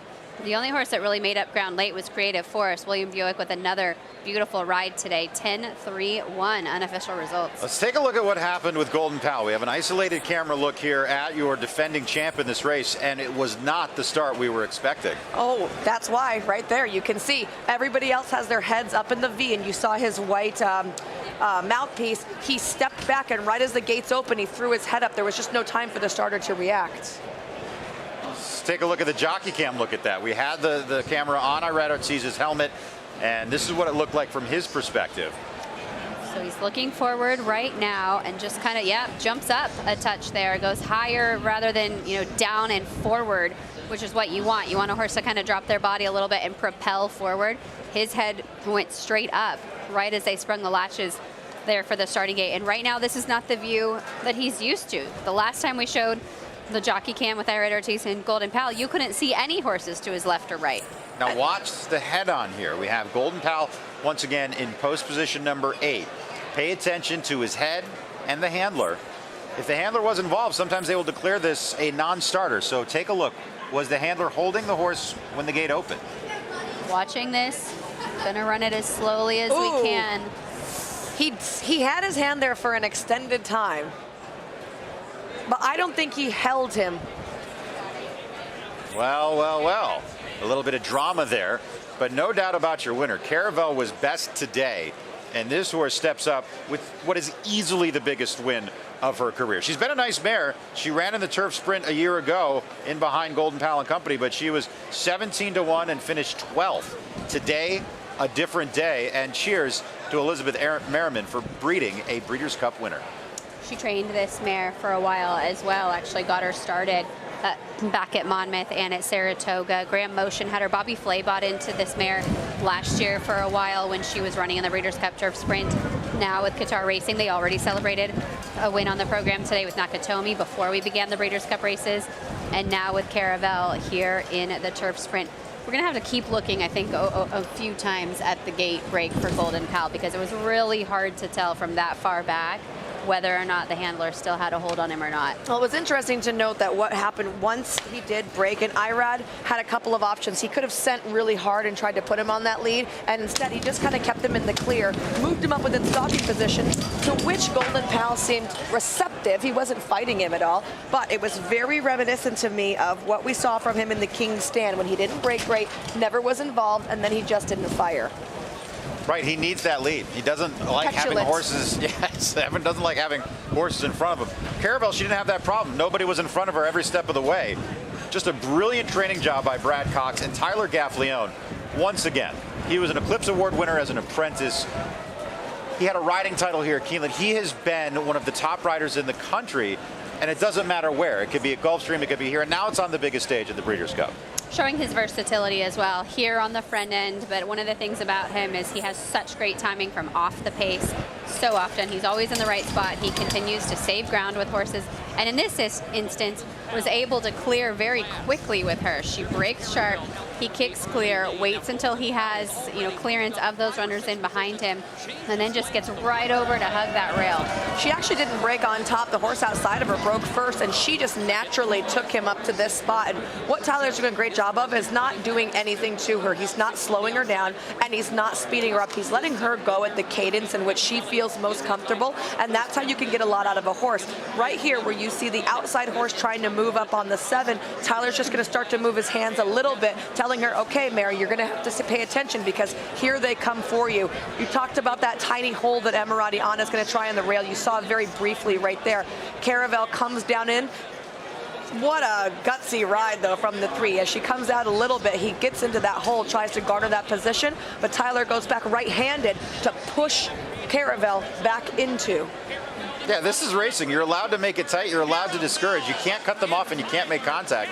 But that's just good old-fashioned race riding, to let your filly see the competition in the eye and censor and make it a tough move for them to go up that rail. And she knew it, too. You could see her pin her ears, kind of stick her neck out there. She was all heart today to hold off the rest of these horses. Win 3 weeks ago right here in the Franklin County. She's 2 for 2 here at Keeneland. Loves the distance. A touch further and they'll catch her. She needs the 5, needs the 5.5. Perfect effort for her here today. I mean, these prices are obscene. The exacta $800, the try over $4,000, the daily double $200, the pick 3 for 50 cents, almost a nickel, $465.89. Caravel with a monstrous upset here as we are taking a look at the prices for this turf sprint, an outcome that hardly anyone expected. I had Emirati on every ticket, so I was screaming. I've lost my voice, and I'm disappointed right now. I know, it's double duty you're doing here. You have to give a good show for the people at home, but you also have to get your wagers in and make sure you cash. And a celebration in the winner's circle. And if you're watching on Twitter, we're about to sign off in a few moments. If you want to keep watching, we invite you to check out our coverage on FanDuel TV. It'll be much the same of what you're seeing here. And then, of course, when it comes to the Longines Breeders' Cup Classic, we invite you to join our friends on NBC. NBC also bringing you coverage of the Distaff, the Turf, and USA Network prior to that. And don't forget to sign up for an account at FanDuel Racing. And once again, we're offering you that $100 no-sweat first win bet when you sign up for a new account. Let's head to the winner's circle for the ceremony and the celebration. Thank you very much, Brittany. What a crew we have, an excited crew, and I'm honored to have the governor of my home state, the great Commonwealth of Kentucky, Andy Beshear. Governor, good to see you again. Good to see you. On behalf of the Commonwealth of Kentucky, we are thrilled to have Breeders' Cup back in Lexington. Thank you to Keeneland for such an amazing day, and to Caravel, trained by Kentucky's own Brad Cox. Congratulations. Way to go, Brad. And accepting out of the group, congratulations, Sheikh Fahad Al Thani. Congratulations. What a performance. Thank you very much. No, that's a fantastic performance. Thank you again to everyone, and thanks to Brad and Tyler. Tyler gave an unbelievable ride there, and thanks to all of the ownership group, Fergus Galvin, for managing and finding her. It's an unbelievable feeling. Did you have a good feeling coming in today that this long shot could do something special? Yes, we did. We were very confident. She was one of our best hopes for the weekend. We have 8 runners. So, yeah, we really liked her, and she was working unbelievably well the last 2 weeks. And everyone knew that, and I think it was well publicized that she's the one that we really liked. Well, good luck to you the rest of the way, and now you know your way to the winner's circle. Oh, yeah. No, absolutely. We'll be back here, hopefully. All right. Thank you very much. Governor, thank you very much. Brad, Tyler, thank you. Congratulations, Brittany. This guy keeps calling me Brittany. At any rate, a fantastic performance there from Campanelle. And, Sheikh Fahad has put a lot of money into this game. He has horses all over the world, and this is exactly what he's competing for. Yeah, to be on these stages, has won some of the biggest races in the world. Of course, the late, great Roaring Lion, one of their stable stars in those silks. And this one, a fairly new competitor, new runner in his barn, but giving him one of his biggest recent wins. So we're going to sign off on Twitter here in just a little bit for those of you watching on the live stream. Once again, we implore you to keep the coverage here with FanDuel TV and, of course, NBC later today. You do not want to miss Flightline. That is a superstar of the highest order, and we are all eagerly anticipating to see what he can do today in the biggest race of his career, the Longines Breeders' Cup Classic. 26 minutes away from the Big Ass Fans Breeders' Cup Dirt Mile. We will have coverage for you as well throughout the afternoon. And for Michelle Yu, stepping away, excellent work today. We'll see you on the reporter stand in just a little bit. Thank you. Sounds great. That does it for our coverage here on Twitter. We will continue the coverage here from Keeneland right after this.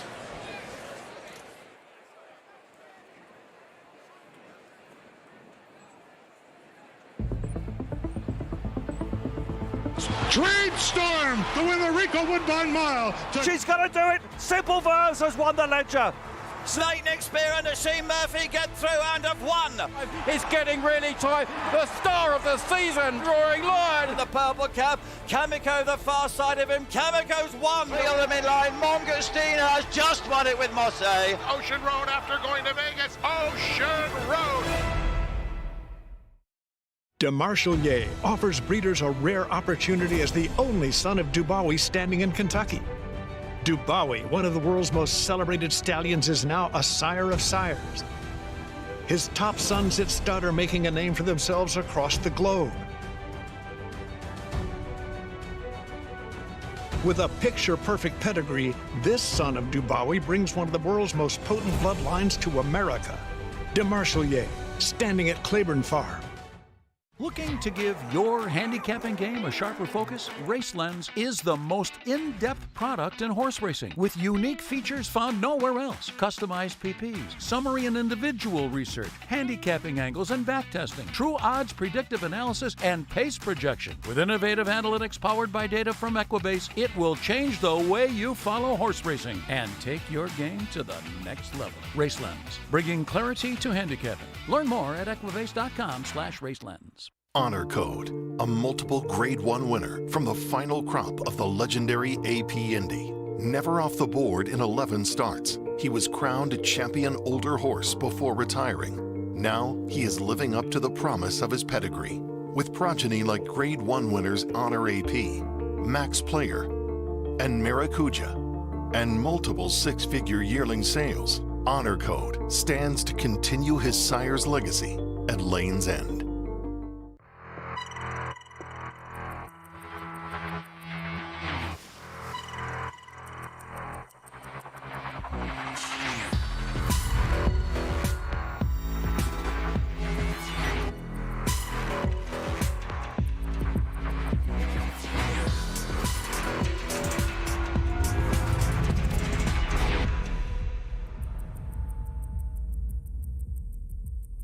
Longines.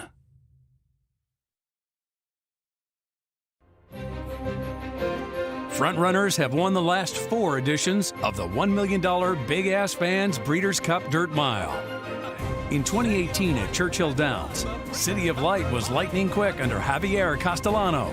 At Santa Anita in 2019, Spun to Run was unchallenged throughout under Irad Ortiz Jr. In 2020 at Keeneland, Nick's Go just kept going to a 3 1/2 length victory. Last year, Ortiz was back on the winner again, this time aboard 3-year-old Life is Good, who was rather great at Del Mar, drawing off by nearly 6 lengths at the wire. This is the Big Ass Fans Breeders' Cup Dirt Mile. And welcome back to our coverage here from Keeneland Race Course in Lexington, Kentucky, as I am pleased to welcome into the set for our coverage of the Big Ass Fans Dirt Mile, on loan from the New York Racing Association, Andy Serling. Andy, welcome.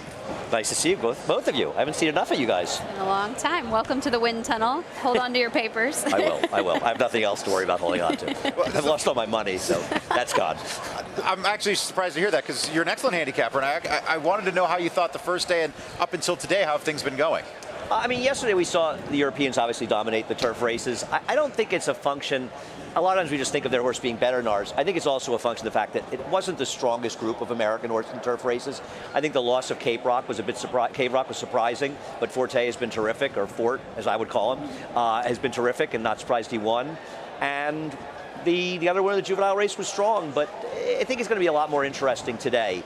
Caravel, obviously, a very, very surprising winner, but the race changed so much when Golden Pal didn't get out of the gate.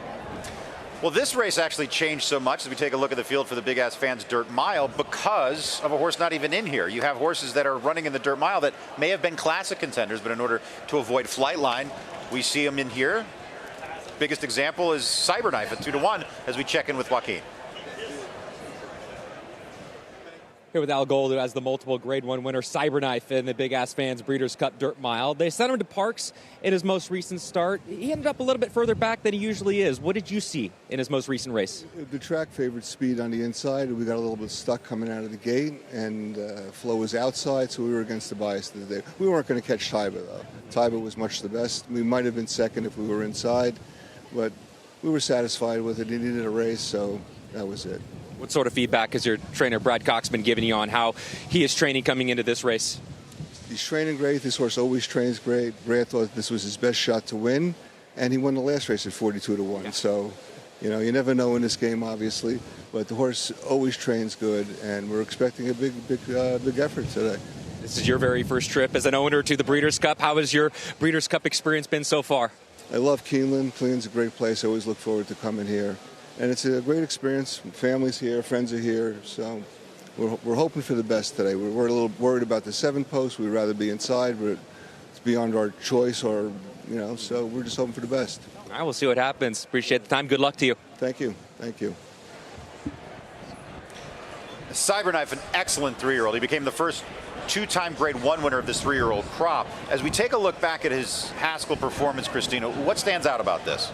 Well, I think Cyberknife is a horse that is very athletic, and I think he's also a horse that's pretty versatile in terms of distances. I think we've been stretching him quite a bit to get up to the 1.25 miles and some of the classic distances, but he's gutsy and he's handy, and he can dive through a spot like that you saw in the Haskell to go on to victory.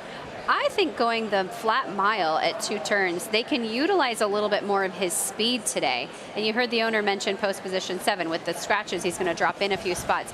That really helps him quite a bit because we have a very short run into the first turn here, Andy, and I think post position is going to have a big impact on the outcome of this race. Yeah, and a major scratch of Laurel River because a horse that very probably would have been in the front end. And I think it changes things and it forces his hand a little bit, but also going to work in the favor of horses maybe like Slowdown Andy, who might not be good enough, but certainly Goodnight is probably the best beneficiary of that. One of the things about the pick I made in here, Simplification, is I actually thought he ran as well, if not better, in the Pennsylvania Derby as Cyberknife. And while Cyberknife's obviously more accomplished and he's done things, he's also 2-1 or 5-2. And Simplification is a much better price. And based on that race, I think he can compete with him. I'm not sure what to do with Cyberknife. I just think 5-2 is a little short on him overall. It's 5-2 short to take on anyone at the Breeders' Cup after what we just saw with Campanelle as we do our cheers to the breeder. Look, it's the Breeders' Cup. We celebrate the breeders, and here are the breeders of your contenders here in the Breeders' Cup Dirt Mile. This is a sign of accomplishment, and you have names that we've gotten to know in this game for a long time. Winchell Thoroughbreds, Ken and Sarah Ramsey, Godolphin, and Redham Racing with the homebred of Slowdown Andy. But truly a mark of success when one of your progeny make it to the world's biggest stage. Gabby? Mike, thank you very much. And here with Mr. Banahan representing Godolphin behind Cody's Wish today. What a story it has been to really see this horse come around. Of course, the connection with Cody Dorman, which we've been talking about all week. But this horse in particular, how has he come around in the last couple of starts, in your opinion? Look, he's done everything that we wanted him to do since he ran at Tampa in the Challenge Stakes early in the year. I was probably a little bit long for him.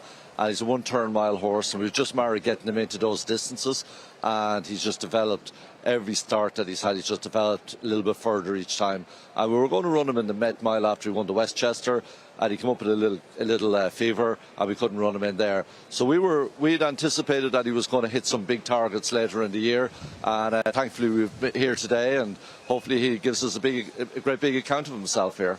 How does the camp feel about the 2 turns for him? Well, I think it'll be a little bit of an unknown quantity, and we're a little bit concerned about it with where the start is and getting into that first turn.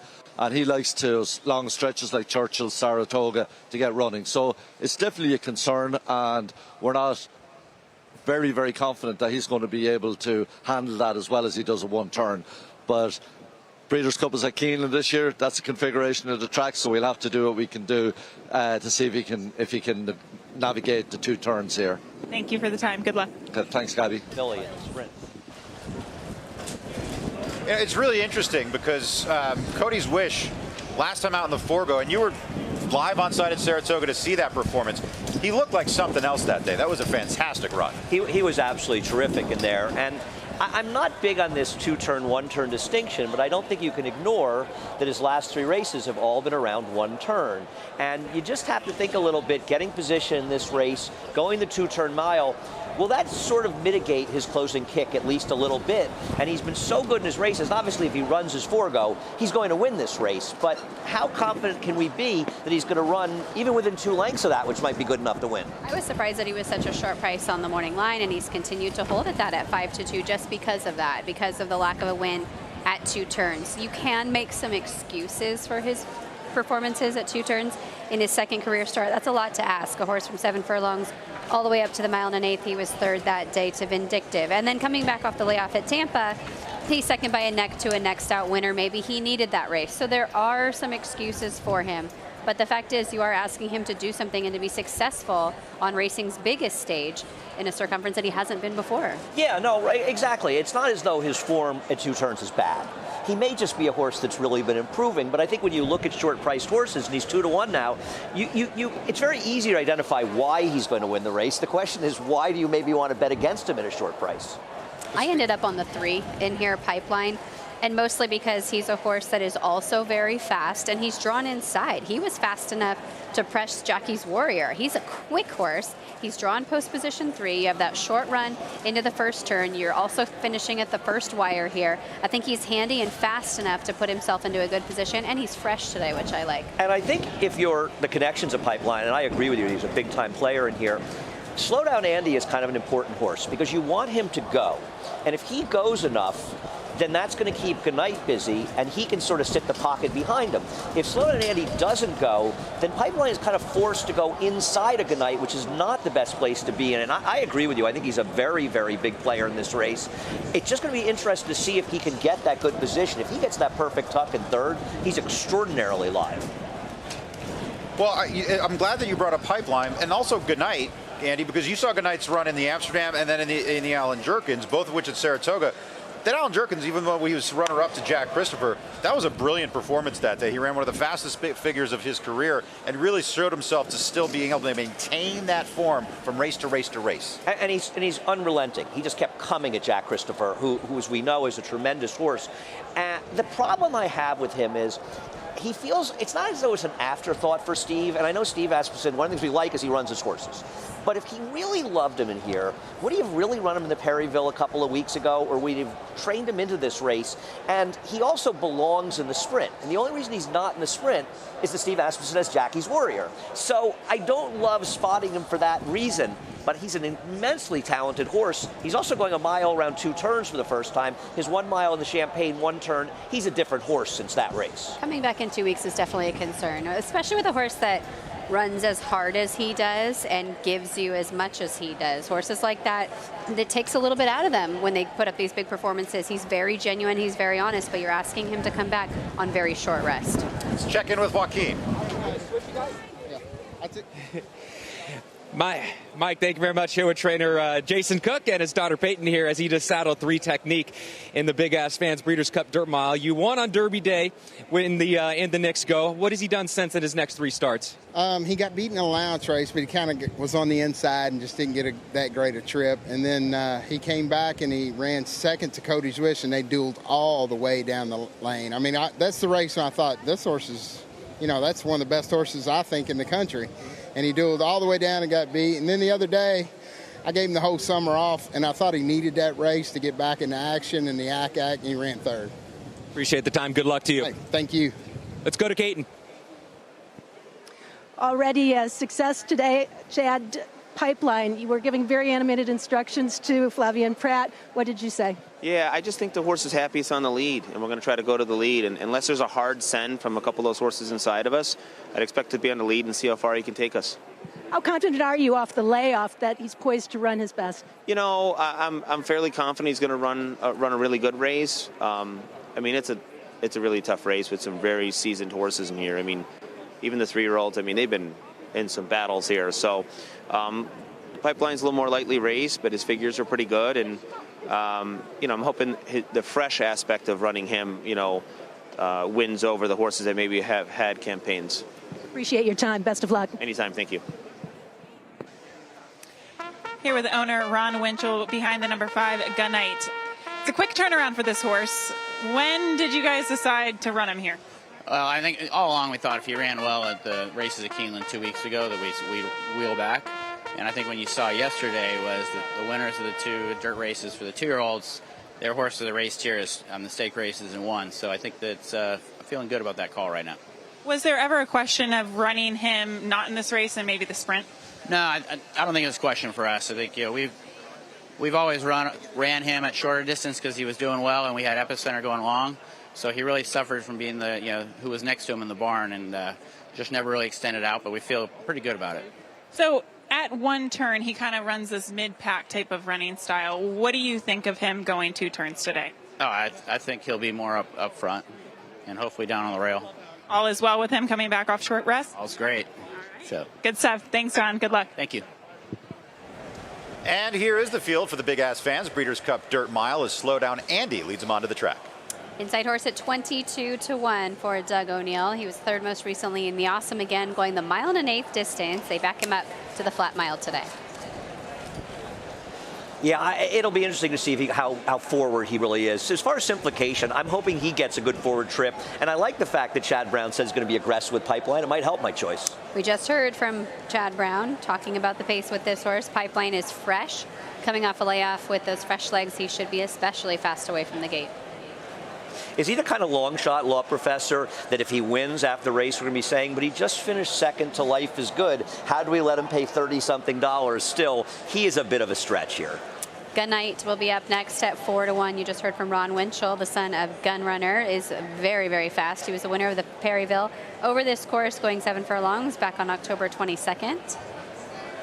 Cody's Wish, he's a deserving favorite. He really ran one of the better races any horse has run in dirt all year long last time. I think the biggest question is not only can you repeat it going a little farther around 2 turns. 8 horses have scratched the 9th. Cyberknife up next. Wondering what Florent Giroux is going to do coming away from the gate, just how aggressive he's going to be, because this horse is high strung, he's high energy, and he can be very fast if they ask him to.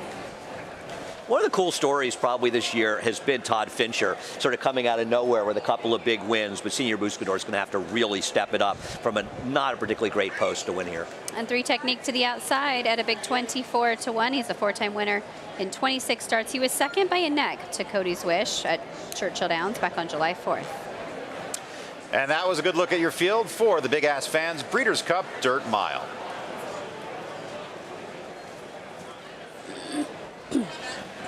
So we do this a lot with the Breeders' Cup races. It looks like everyone is a contender. But Andy, since you're stepping on the set for the first time today, I wanted to ask you, who can you summarily dismiss from this dirt mile?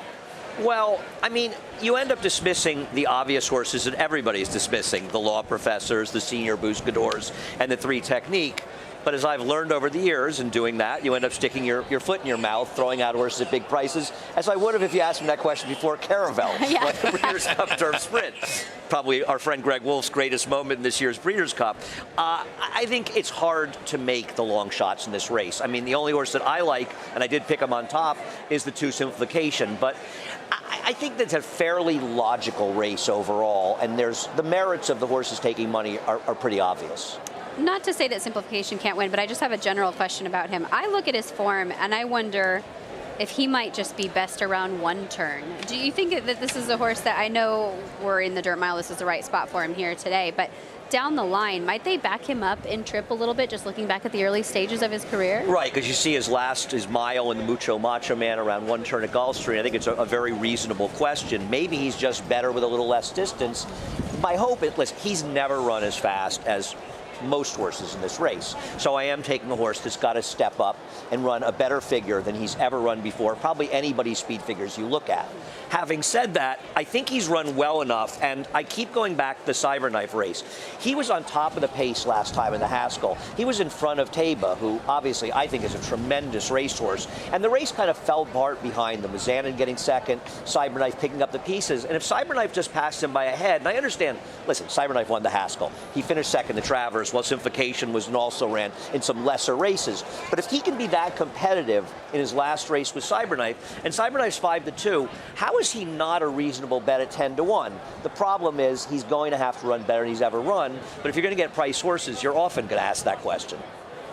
He's never had an easy race either. They throw him against the wolves. From the moment he broke that non-winners of 1 condition, everything since there has been the Mucho Macho Man into the Derby trail through Grade 1 action through the Pennsylvania Derby. Yeah, I mean, his Kentucky Derby wasn't exactly a bad performance in finishing 4th there. Yeah, he was in the right position in that race. Obviously, trying to close in there was helpful to him, but he made his run around the turn to reach contention, which made it tough for him to finish. He's run well enough that I don't think it's ridiculous to take a chance that he can step forward in here. And the other thing is, I mean, is Pipeline really a great bet at 5-1 in here? I like his chances too, but that seems like the lowest you'd want to take on him, doesn't it? I would agree with that. I thought he'd be, he was 8-1 on the morning line. I actually thought he'd be around 8-10-1 once we got to post time, but I think it really is dictated by the post position, and that's where the odds are starting to float. I'm interested in the Pennsylvania Derby in general, just because I think all of the trainers, after watching what Flightline did in the Pacific Classic, of course, it's always a good opportunity, that last chance,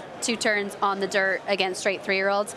But there was nothing to save for the Breeders' Cup when you had Flightline on the horizon. So you're going into the Pennsylvania Derby, in my mind, this year, fully cranked to leave your best race there. Well, sure, $1 million a Grade 1, and you're right. Not only Flightline, and even for a horse like Taba, and I think Taba may end up having a tremendous career, but he's going to have to really hope that Life is Good really, really softens up Flightline to be able to get by him at the end. Maybe it happens, doesn't seem super likely. Check in with Joaquin. Well, trainer Todd Fincher and Senior Bouscador are here through the Breeders' Cup Challenge Series, winning the ACAC Stakes at Churchill Downs. Todd, how have you seen your colt progress through his 4-year-old season? He's finally had enough races under his belt to where he's getting back to his old self, and right now he's doing outstanding. He run great in ACAC. He made the lead by the time they hit the quarter pole last time, so that's a great sign. He came back and worked outstanding here the other day, so looking for a big race. Good luck to you in this spot. Thank you. Let's go to Gabby. Joaquin, thank you. There's so many stories tied to this race in particular, but during the breakfast show, we had really horrible news that Kate and Breda reported that Katie Talbert, who's a regular exercise rider for Cyberknife, was unseated in the morning and was injured. Katie, how are you feeling today? I'm feeling okay. It's not really how I wanted to be here with our horse, but I'm really happy and really lucky to be here. Everything's gone great so far, and everybody's been so nice, making it possible for me to be here and see him at least. So, Can you give us some inside information in terms of Cyberknife, what kind of horse he is and how he is to gallop? He's awesome to gallop. He's full of energy, and he's matured so much in this past year. It's really been exciting to be able to work with him and kind of help him along that process. He's training awesome. He looks awesome. He's happy. He's about as good as he can be. So, what do you think's the right trip for him today? Hopefully maybe like some of the others, he can kind of not break right in front, but break good and hopefully, get a nice spot, stalk, and have some left at the end to keep running. Katie, thank you so much for the time. And guys, I'm impressed that she is out here. It is hard to walk through this crowd, and she has to do it on crutches. I know, but that's the connection between the human and the horse. And I think that gets lost sometimes in the heat of sport, the way we cover it. These are humans and these are animals that have such close connections. She was seriously injured that day in the morning and had to have surgery later that afternoon. And we interviewed Brad Cox on the Breakfast Show, talking not only about what had happened that morning, but just about the other horses that he had coming in their morning training. You could tell he was visibly shaken. This is a member of the team, a member of the family, and everybody that works with these horses, they are like family, very close to each other. This is like her baby. Watching him out there to compete in the biggest races of her life, she has to be here. Right, and you would have guessed last week that it wouldn't have been possible. So it's really great that she's able to get here. And you can only imagine, knowing how so many people are with the horses, probably one of the first things that went through her mind was, oh man, it's going to ruin the Breeders' Cup, right? So it's really terrific that she's here. There's a look at Cyberknife at 5-2. He's been a tremendous horse. And again, we've said this before, but one of the best training jobs of Brad Cox's career. He was so difficult to train early on. It took them 3 starts to really get him to break his maiden. And even in the Lecomte, he wasn't quite there yet. The light bulb went on in that start before the Arkansas Derby, and he really became a top-notch 3-year-old. And he's run well in winning these races, too. I mean, when he won the Arkansas Derby, he didn't get lucky. He made an early move, an aggressive move. Really, Flo took a chance moving like that. He would have been a GOAT if it hadn't worked out. Right. And even he and Brad Cox joked about it after the race. And one of the things, and you were talking about it, Christina, that he's able to make these moves inside. He's so athletic. Not only did he come through on the inside, but he was able to go around that other horse like that. That's a lot harder to do than it looks. He accelerates and comes back to the rider on a dime because he has that athleticism. But to your point, I think, Mike, what Brad Cox has done is been able to get his mind right and calm him down, because there was a time where if you asked a horse like him to accelerate, you're never going to get him back. You're never going to throttle him back down again. Now that they have him trained to the way he is between the ears, he's able to utilize all of those physical abilities that he has. Well, Christina, as we take a look at the picks, you and I agree on Pipeline, although, Andy, you made me feel bad about the price I'm getting now. Listen, for you, Mike, 5-1's a long shot, so I don't see any reason that you should be concerned at all. I was so excited when they told me I was working with you today. I'm glad it worked out like I planned. Hey, but I'll tell you this, though. I do believe in Pipeline's speed, like you said, and I do think, and you mentioned it at the top of the analysis here, Andy, they run to that first line. They run to that first finish line. You're not big on the huge change from 1-turn to 2-turn miles, but I think that first finish line is going to help a horse who's going to be forwardly placed. Look how close we are into that first turn, though. This is a great shot. This is the example of why this dirt mile isn't run very often here at Keeneland. This is how they have to run it over this track. When I was going through the race myself, it was between Pipeline and Cyberknife for me.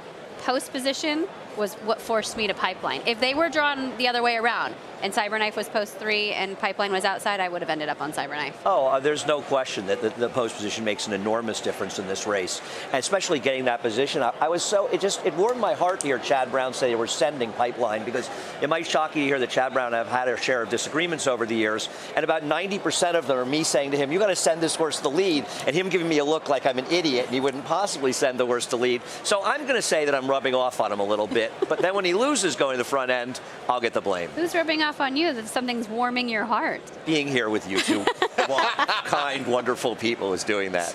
All right, as they have reached the starting gate here now, it is 9-5. Decisively, Cody's Wish has become the favorite, Christina. And Cody's Wish, we followed the story all year long. Such a tremendous gesture to name this horse after a child who's suffered some very severe bad luck.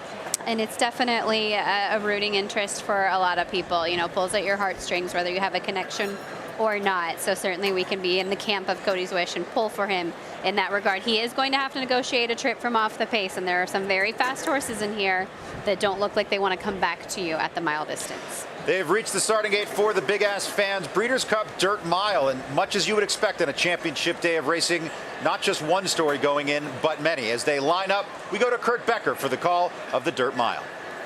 First wire, they are at the post. And they're off in the Big Ass Fans Breeders' Cup Dirt Mile. And there goes Gunite for the lead. And there goes Slow Down Andy. Pipeline up close as well. In between that pair as they head for the first turn. Slow Down Andy scoots off the rail and has a narrow lead, but only for a moment. Pipeline right alongside now puts ahead in front. Gunite, his third around the first turn. Simplification goes in the fourth position. Cyberknife is fifth outside of that one. Then a gap of 3 more lengths. Law Professor is in sixth. 3 Technique is seventh. Gap of 3 more lengths. Cody's Wish is eighth. And Senor Buscador, last of the 9, 22.2 seconds. The time for the opening quarter. Pipeline has the lead against the rail 3/4 of a length. Gunite is second by a length and a half to Slow Down Andy, who's between horses in third position. Cyberknife fourth on his outside, just over 2 lengths from the lead. Simplification, Law Professor, 3 Technique, Cody's Wish, and Senor Buscador last. 45.71 seconds the time for the first half mile. Pipeline the leader at the entry to the far turn. Gunite is second by a half length. Here's Cyberknife. In fact, Gunite now starts to draw alongside of Pipeline. Cyberknife seeks to join that pair from third. Cody's Wish picks up the leaders, has to go wide in fourth. Slow Down Andy's between horses in fifth. Quarter mile to go. Cody's Wish keeps moving to the outside. Gunite has the lead. Pipeline's dropping back through the field. It is Gunite with the advantage off the turn to Cody's Wish. Cyberknife between that pair. Slow Down Andy is in fourth. Cyberknife, Cody's Wish, and Cody's Wish has a narrow lead. Cyberknife is right there to the inside. Slow Down Andy coming late from third. Cyberknife fighting back. Cody's Wish right alongside. Down to the wire. Cody's Wish wins it for Junior Alvarado. What a battle down the stretch here of the dirt mile as Cody's Wish just noses out a game Cyberknife. Beautiful trip for him from off the pace today. Pipeline did go to the lead, but he backed out just as they were coming into the turn for home.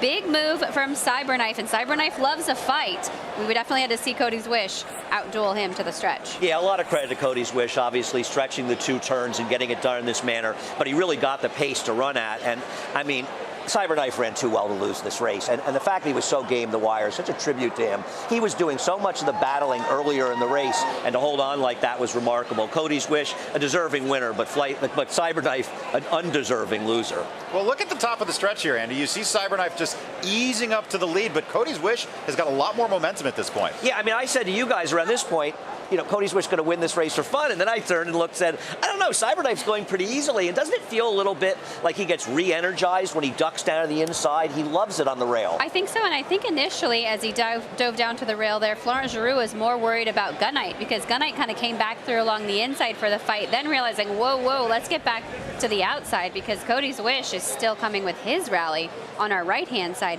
Big effort for Junior Alvarado. Bill Mott sticks with him with a lot of his big horses, and Godolphin wins yet another one here. Yeah, no, a terrific ride by him. Got exactly what he needed to get to win this race. How about Slow Down Andy, by the way? Can we give him a little bit of love? I mean, he forced the pace early. He took back a little bit, but he finished a narrowly beaten third in here. It's a terrific performance by him in defeat.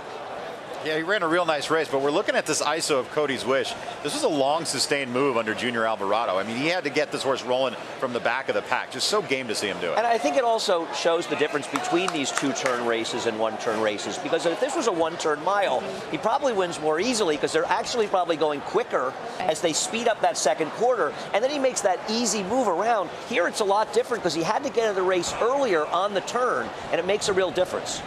Now, we saw I don't know if there was contact or not, but you saw how Cyberknife comes over on Gunite deep in the stretch. Is this something the stewards should look at, Christina? Well, I guess we have to take a look at the head-on. So here we are to the inside in the white cap. That was Gunite. Florent Giroux with the yellow cap there of Cyberknife. It got a little tight for a second there, but I don't know. It looked to me like the 5 was sort of backing up out of that spot at that time. Right. It's probably something they look at to talk to Flo about it more than making any changes. Gunite was finished. He was going to finish 4th anyway, so it wouldn't matter. But Flo did make it a little bit of tight when he was coming over. I think Flo wanted to get the rail. He knew that's where he wanted to be with Cyberknife. There's Cody's Wish. Fantastic job this horse has been trained by Bill Mott. Torres has now rattled off a win in the Forgo. That was his 3rd in a row. This is his 4th in a row. And Junior Alvarado just fits this one like a glove. And it's vintage Bill Mott, right? This was a horse that always had talent. He ran brilliantly in his early races, but in his 2nd, 3rd race, he got badly left and compromised his chances a lot. And as usual with Bill, he takes his time and he runs them through their conditions before they go to the stake races, and it's worked out perfectly. A great training job by a great trainer. Beautiful pedigree to a homebred for Godolphin. He's a son of Curlin out of the Tappet Mare dance card, coming home with this big win here today, the biggest of his career. He's now a multiple Grade 1 winner, a Breeders' Cup winner as well. And with that pedigree, I know they're keeping him mostly around 1 turn, but you would think more actually about 2 turns for him. It'd be interesting just to see how Bill Mott continues his development going forward. Right, I mean, in theory, and there is an objection, right? Yeah, that's, as we were saying, there is an inquiry. Not what we expected here.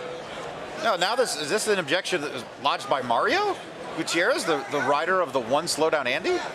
This is something I wasn't expecting. Yeah, we'd have to see that again. As far as when we get to that, I got to imagine that Bill Mott thinking of him, does he wait and race like the Carter and the Met Mile, or on his radar? 7 furlongs in a mile, Grade 1 races in New York. So I'm hoping he comes to New York, being a homer that I am. Well, I will say this about Cody's Wish. He's made up a lot of ground in races before. He's never made up this much ground to win. He was dead last. Now let's take another look at this head-on. So that's where we saw, maybe it got tight with the 9 and the 5 with Goodnight down along the rail. But Slowdown Andy, the 1 with that red shadow roll and the purple cap of Red and Racing Silks, he's nowhere near Cyberknife right now. From what we've seen, and maybe it happened earlier, I'm starting to wonder if the inquiry should be 5 against 9, and they're just putting up the wrong ones. But then again, we've been in the racetrack a long time, and you see a lot of crazy things. Right, I've got a better chance of picking winners than picking the brain of the stewards. And there we see it. It does involve Goodnight. So I think it was the incident down the stretch. And I'm glad to be here, and you guys give me a chance to insult stewards in a different jurisdiction. I rarely get to do it outside of New York, so this is a great opportunity. And you're doing a fine job of it as well. I will say, yes. It's my strength. Excellent stuff. It's like a horse. You're like a horse who brings his track with him. So let's take a look. Here's a look at Jockam. Now, this is aboard Goodnight. So now we get to see it right there. And that was rider Tyler Gaffleone wearing it. I mean, that's very rare we get the first-hand view of what was going on there. But from that, I would hate for Cyberknife to be disqualified for the bettors because he ran such a good race. As you said, probably a good enough race to win. But is this enough for a disqualification? I don't think so. I do think there was a little bit of race riding. I do think they got very tight in there. But I don't think Goodnight was cost a better placing from this little bit of contact. I think he was backing up out of that spot when it did get tight. I also think it's important for the stewards to tell the public and the bettors that they're looking. All too often, this happens in New York sometimes, they might be looking and they're not blinking it. And the bettors deserve to know that the stewards are looking at it. There won't be a change here, and there shouldn't be a change here. And as I said, perhaps they'll talk to Flo and he gets a small fine for this, or even a small couple of days. But to take the horse down makes absolutely no sense whatsoever. Nobody would benefit from that in a positive way and in a correct way. But they are looking, and they do have to adjudicate here. So at this point in time, we are awaiting the stewards' decisions here. The current order of finish: Cody's Wish over Cyberknife over Slowdown Andy over Goodnight. So 7-9, 1-5-4. It's the 5 and the 9 that are involved in this incident. We did have the benefit of Tyler Gaffleone wearing the jockey cam, so we could see what it looked like from his perspective. He lodges the objection. That's his job. He's supposed to do that if he feels like there was ever a chance of a foul. We're going to take another look at the pan view to see what it looks like on the original look and see if this tells a different story. I, for the record, agree with both of you. I don't think there should be a disqualification, and maybe it is an instance where they talk to Flo. And as we say that, the stewards make the call, and the announcement made by Kurt Becker, it is no call and no change, and I think that's the right word. Yeah, I would agree as well. And, to celebrate Cody's Wish, we get the fairy tale ending here with the sentimental story. Cody, his family are here today to watch this. We had him on the breakfast show. He said, Cody's Wish runs for me. He's very connected to this horse, and I can imagine that amidst all of the treatments that they're going through and all the struggles, this is an uplifting moment. This is a moment that they will always cherish going forward. And Andy, this is a moment for Junior Alvarado as well. You watch him ride every day, and he's, I think, a somewhat underrated rider. Junior's is sort of an enigma, because I would say 10 years ago, 8 years ago, he was as good a rider as we had in New York. And he really went through a funk the summer of 2021. He did not ride well at Saratoga, and I know that He and Bill Mott had some falling, didn't work out with them. Frustrations in Saratoga. But since he's come back from Florida in the spring, he's been riding like the old junior, and Bill Mott is very, very loyal to him, and it's nice to see for Bill it's being rewarded, and it's nice for Junior that he's riding back in top form. And the Godolphin blue, once again, in the winner's circle here. It doesn't matter where that blue is hailing from, stateside or across the Atlantic. They seem to find the winner's circle with regularity, and you would imagine so with the program they have there, Christina. Yeah, I mean, they just breed the best to the best and have really committed to their broodmare band. We see these horses coming back, you know, time and time again. And again, to the point of this is the Breeders' Cup. It's very rewarding when you're involved right from the beginning in the breeding of these horses and to bring them to the biggest stage. And it's interesting with Bill Mott. He only recently started training for them again. And I asked him about it, and he said, you know, when Tommy Albertrani had all their horses, Tommy had worked for Bill, he wasn't going to take horses from them, but he said, I started looking around, and it seemed like everybody was training for them, so I called him up and said, what about me? Well, it's worked out for Bill, and it's worked out for Godolphin. So there's a look at your prices here. Return to pari-mutuel normalcy in the Big Ass Fans Dirt Mile as Cody's Wish winning at odds of 2-1, $6.32 on your return. So that was another look at the Breeders' Cup Big Ass Fans Dirt Mile on a closer look. But let's take one more full race replay here as they break from the gate. It was dicey going into that first turn. As you mentioned, that speed came in very handy. And in the very early stages, it was Slow Down Andy who was on the lead and then had to take back. Right, because Cyberknife, because Pipeline was on a mission to get the lead, and we know that Chad Brown wanted to do that. He told us in the interview, which was great information to share with the fans, however it worked out or not. But also, if you watch in the beginning, what helped Cyberknife was that all the speeds were inside, the winner of the race, Cody's Wish, all the speeds were inside of him. So the bad post was mitigated, and Junior got right to the fence, and then when he got around the turn, he eased out to the two path, so he'd be in a clear position. So he was able to get good position because the speeds were inside of him. It was all of that jockeying for position that cost some of these horses their punch in the late stages of the race. Pipeline's going to back up pretty quickly here. The 3-horse just has nothing to offer as they turn for home. Gunite digs deep, re-rallies, fights for more, but you saw what this pace duel took out of him in the late stages of the race. And to Andy's point, Cyberknife ran a big race because he pressed this fast pace and then was still involved in the fight to the finish late. And even Gunite, who probably doesn't want a mile at his very best, the fact that he didn't even get the lead and had to chase the pace. He didn't run badly. Slow Down Andy ran well. Because if you look at the race, it's set up perfectly for the winner, but there were also no other effective closers in the race. So he was the lone closer in a race with a hot pace. So there you have it one more time. Cody's Wish, a wish granted here in the Big Ass Fans Breeders' Cup Dirt Mile.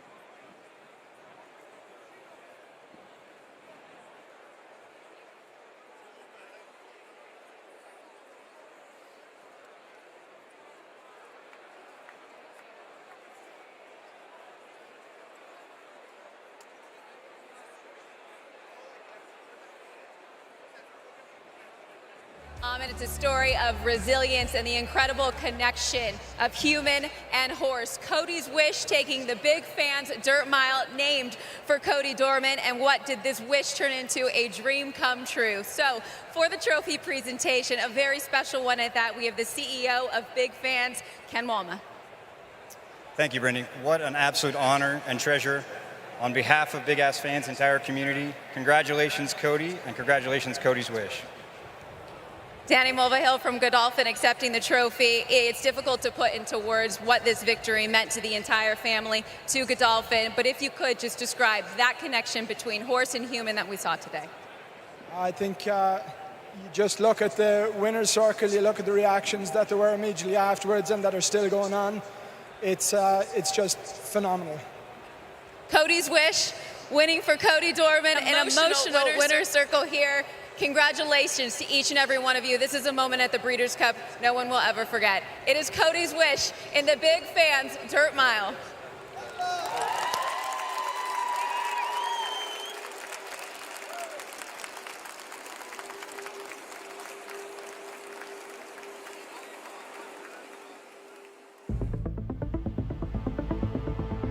Trade Storm to win the Rico Woodbine Mile. She's going to do it. Simple Verse has won the Ledger. Lightning Spear and Shane Murphy get through and have won. It's getting really tight. The star of the season, drawing line. The purple cap, Kamiko the far side of him. Kamiko's won. The other midline, Mongostine has just won it with Mosse. Ocean Road after going to Vegas. Ocean Road.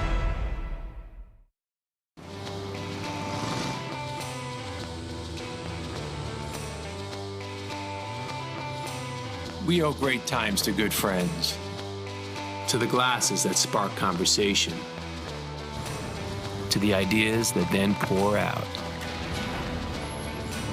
Ours came from a night like that, and somehow survived the morning after.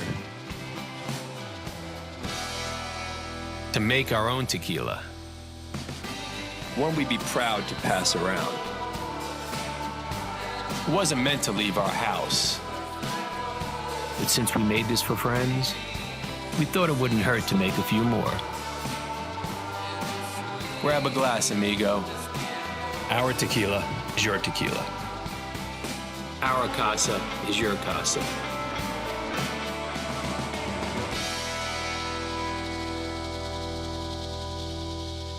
When the thoroughbred world descends upon Lexington this November, there is one place you need to be. The place where history comes alive with every championship victory. He's authentic indeed. The place where the future is built with the fall of a gavel. The place that exists to be the heart of this industry. The center of it all. Home to the November breeding stock sale and 2022 Breeders' Cup, Keeneland. It's time to bet the race, and FanDuel Racing has entered the starting gate. Download the FanDuel Racing app, and you're off. It's super easy to use from the start. Make every moment more with tools to help you win on the inside. Watch out for great promos and easy deposits. And here comes fast payouts. It's super easy to use. It's fast payouts. It's super easy. There's no doubt about it. The best place to bet is FanDuel Racing.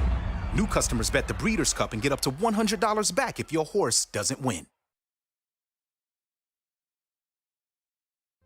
Horses bred on foreign soil have won the $2 million Maker's Mark Breeders' Cup Filly and Mare Turf a remarkable 16 times, including the last 6 editions.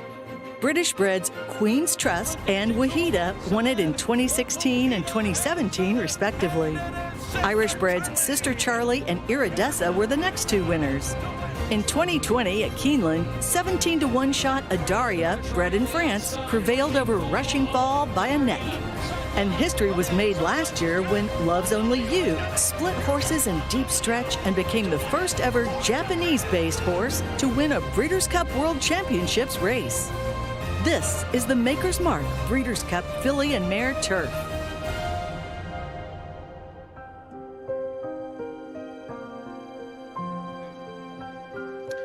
Aiden O'Brien with 2 Galileo 3-year-old fillies getting ready for the Maker's Mark Breeders' Cup Filly and Mare Turf. We'll start with Tuesday.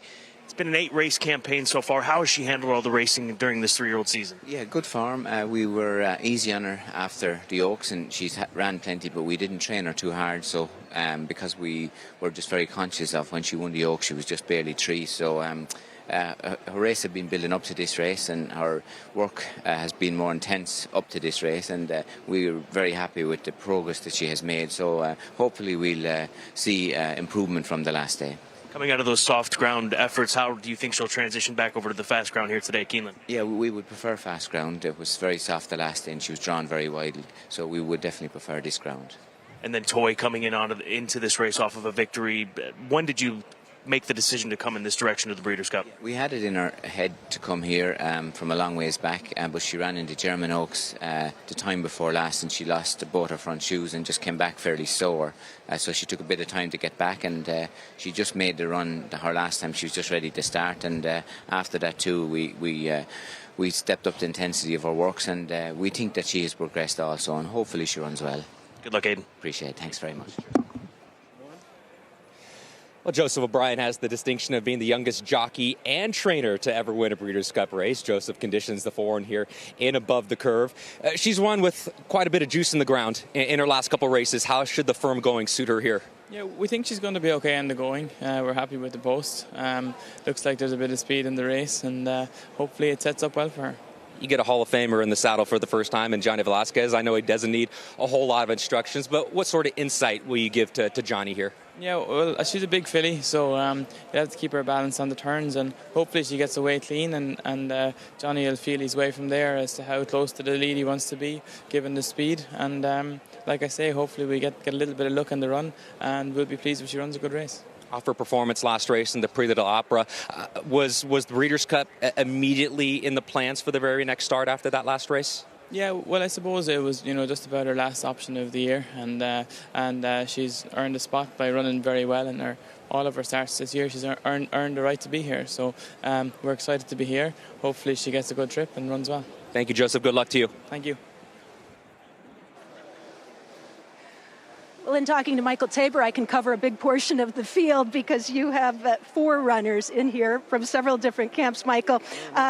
Rozier in particular for Chad Brown is, I thought, a very interesting part of his multi-horse approach in this. How do you gauge her chances? Well, I think in an ideal world we'd need a bit more juice in the ground.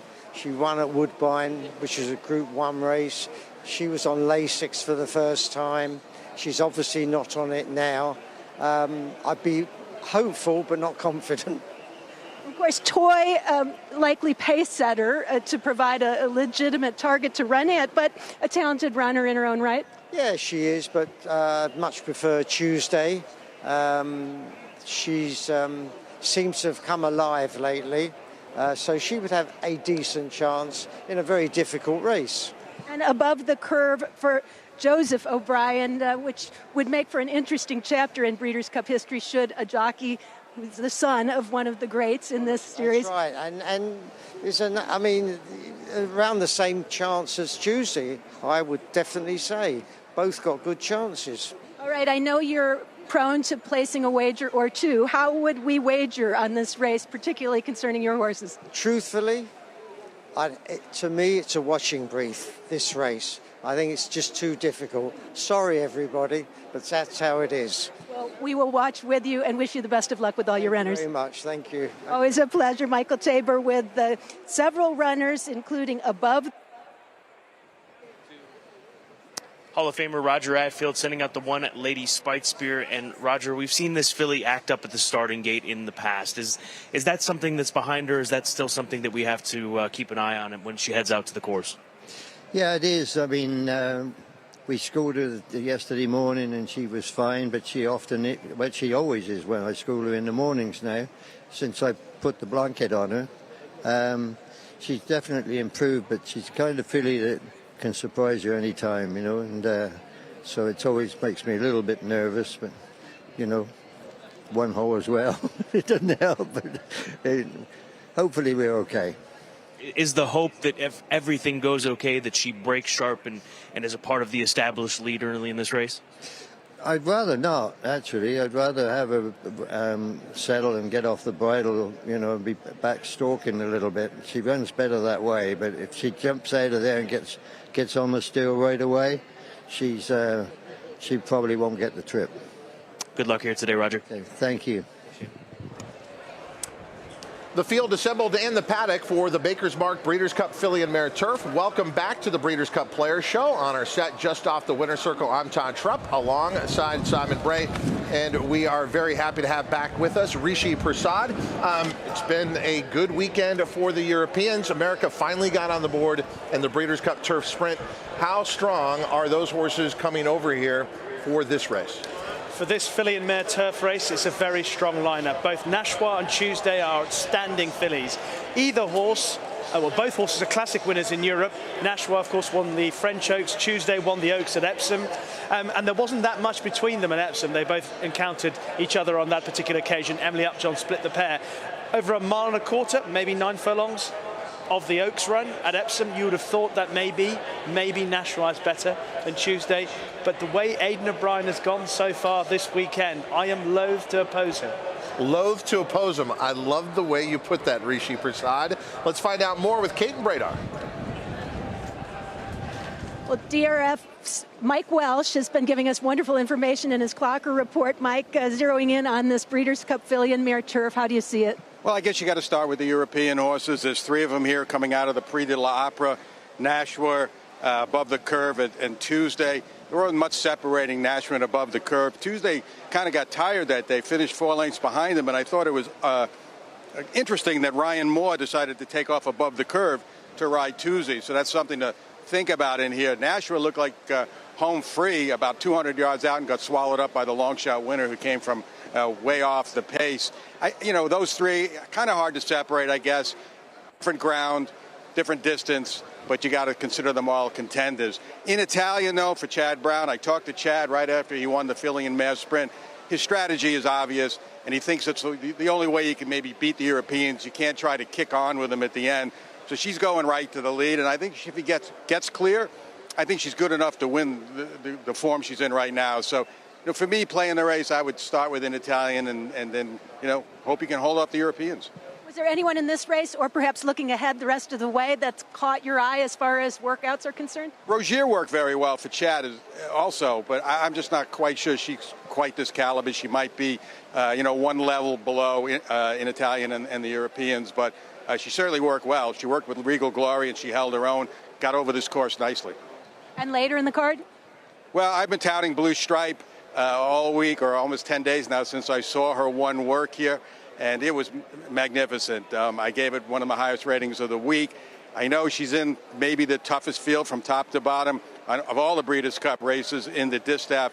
She couldn't be doing any better. She actually came back a couple of mornings ago and open galloped a mile here and looked just as good. So I think she's going to outrun her odds. Whether it's good enough to beat Malathaat, Clairiere, Nest, and all the others in there, I'm not sure, but I really love what I've seen from her. It's always wonderful information from DRF's Mike Welsh. Thanks so much. My pleasure. It is remarkable with an Italian, as they would say, Simon. She was dimenticato just a few starts ago, forgotten about. And now, after these 2 brilliant wins, we're talking about the favorite here for the Breeders' Cup filly and mare turf. Yeah, she's preemie right now. She's right to the top. And it's more not of her form, but the way the race is going to set up, Richie. It's a pace factor. There's not much speed in here. She clearly is the pace setter.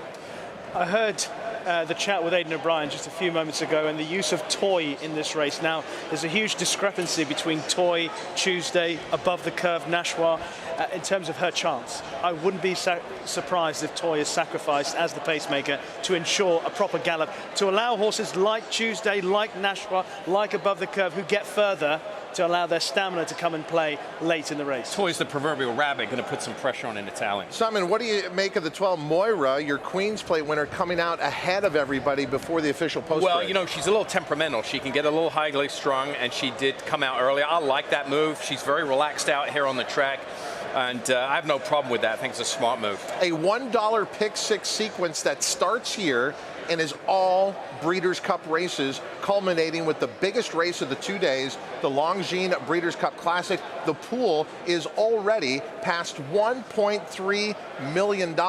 I'm not even sure what I'm looking at on the screen right now. All the numbers are running together, but I assume it's a pick 6 ticket that you put together, Simon. Please explain what it is. Yeah, I've got some coverage up front. I'll just focus on the last 2 races. Obviously, Flightline is the anchor, making this pick 6 a pick 5. Where does race 6 end and race 7 begin? Help me out there. That's a good question. 3, 5, 11, 12, 4, 6, 9, 4, 6, 11, 1, 4, 6, 7. That's a terrible graphic. And then the 11 and the 4, Flightline on the end. I made Mishriff my top pick. Okay, that's interesting. Yeah, but then I had a conversation with an astute European pundit here earlier this morning, and I went ahead and singled Mishriff. I was going to add a couple. No, hold on a second. So you're referring to Rishi? Yes. So we had Rishi on the work show, as you know. I thought this was more of a sentimental route. I thought everyone kind of agreed he's not the horse we've seen earning $15 million throughout his career. You just want to see him go to winner. You actually think he has a performance in him that could beat this field? His B game could beat this field. Oh. I've looked through all the races, all the horses now, Todd, and I think he has at least 5 performances that would make him win this race. Recently? Well, 5 performances in his career, admittedly. Okay. He's got 2 this season that would give him a big shot at winning this. All right, let's meet the field for the start of this pick 6 in the Maker's Mark Breeders' Cup filly and mare turf. Starting off with the 1, Lady Spitespear. The 2 going to Vegas. Big group on hand for Abadanza Racing, Medallion Racing, big partnership. They'll be rooting on the 2 at 14-1. Here's the 3, Rishi. Here's Nashwa, winner of the French Oaks earlier in the summer. She had a break to freshen her up. Last time out, the way the race unfolded didn't suit her. She did well to finish as close as she did in second. Here's Above the Curve. She is tough. She responds to a lot of pressure. The harder, the tougher the race is, the better her chances. And she's followed by Tuesday. Now, Ryan Moore has ridden both Above the Curve and Tuesday. Tuesday, though, she is the winner of the Oaks at Epsom. She's a high-class filly. She needs to bounce back from a disappointing run last time. Mise en Scene, she would be one of the lesser European horses in this race. She was a very good 2-year-old, hasn't quite re-established herself this season. Toy, good filly in her own right, but not up to the best of our Europeans in this race. Family Way comes in for North America. She's 27-1. Big price in here. Tyler Gaffleone got a nice Breeders' Cup win in the previous race, looking to go back-to-back. Rougier, formerly of European form. She won the Prix de l'Opera Grade 1 last year, and she's had 2 wins stateside, including the E.B. Taylor, the 10 Virginia Joy, another Chad Brown runner here. Got on the front end last time through a slowly run race in the Silks of Peter Brandt. In Italian, the other Chad Brown, Peter Brandt runner, who's going to be very, very tough up front. Just drifting up a little bit now to 3-1 as your lukewarm favorite. And then the great filly from Canada, Todd, the 12 Moira to the outside, who was second behind Rougier in the E.P. Taylor. If you have not seen the trip that Moira had last time out, in a word, it was dreadful. Having said that, I felt she wasn't as good on the grass as she was on the synthetic in her prior start. I'm certainly not even tempted at 7-1. What about you with Moira? I'm tempted. I'm tempted to use her at 7-1, at least 7-1. I wouldn't be taking her around 9-2, 4-1, 5-1. But I think at that price, it's worth a shot. I really do. I agree with you. I think the trip was dreadful. Trip handicappers are going to play her, but it gets tougher here with the Europeans in here. Rishi, is there any concern from the Europeans about the distance? It's unique for the Breeders' Cup Filly Mare Turf. It's a mile and 3/16. It could be considered on the short end of the distance envelope for the European shippers. And that's why Toy's in the race, Todd. I'm certain Aidan O'Brien is one of the great trainers of all time. He would have had a look through the conditions of the race, and he'd have known that this race, with a horse who stays 1.5 miles like Tuesday, dropping back to this distance, she'll want a really strong gallop, and that's what Toy's purpose is today. That is the field for the Maker's Mark Breeders' Cup Filly and Mare Turf. You're watching and listening to the Breeders' Cup Players Show.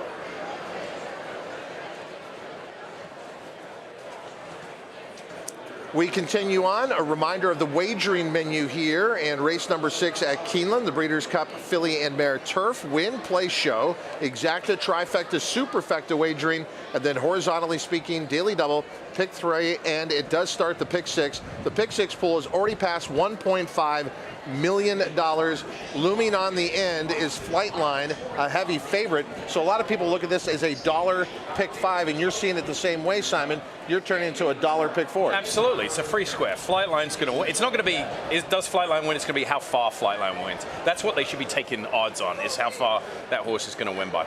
Our cheers to the breeders brought to you by 3 Chimneys. It's an accomplishment just to get to the Breeders' Cup, and we want to recognize all the breeders who are represented here in the Maker's Mark Breeders' Cup Filly and Mare Turf. Joaquin? Well, John Gosden has Nashwa in here, who's won 2 of her last 3 starts. And John, evened in defeat. She ran second, defeated 3/4 of a length. Even in defeat, what did she show you last race? Well, she had a bad draw way outside, and the ground was deep, very deep, heavy. And actually, she ran a great race. She had them all beat till the last part of the race, just caught her out, having come from a wide draw. But that's the way it is, and she's in good form, travelled over here well. This is very different ground. This is dried up since yesterday with the wind, so it'll be a fast run race. How should she handle that? Well, I think she can handle it. She probably prefer what we call old-fashioned good ground. It's what, like most horses like that.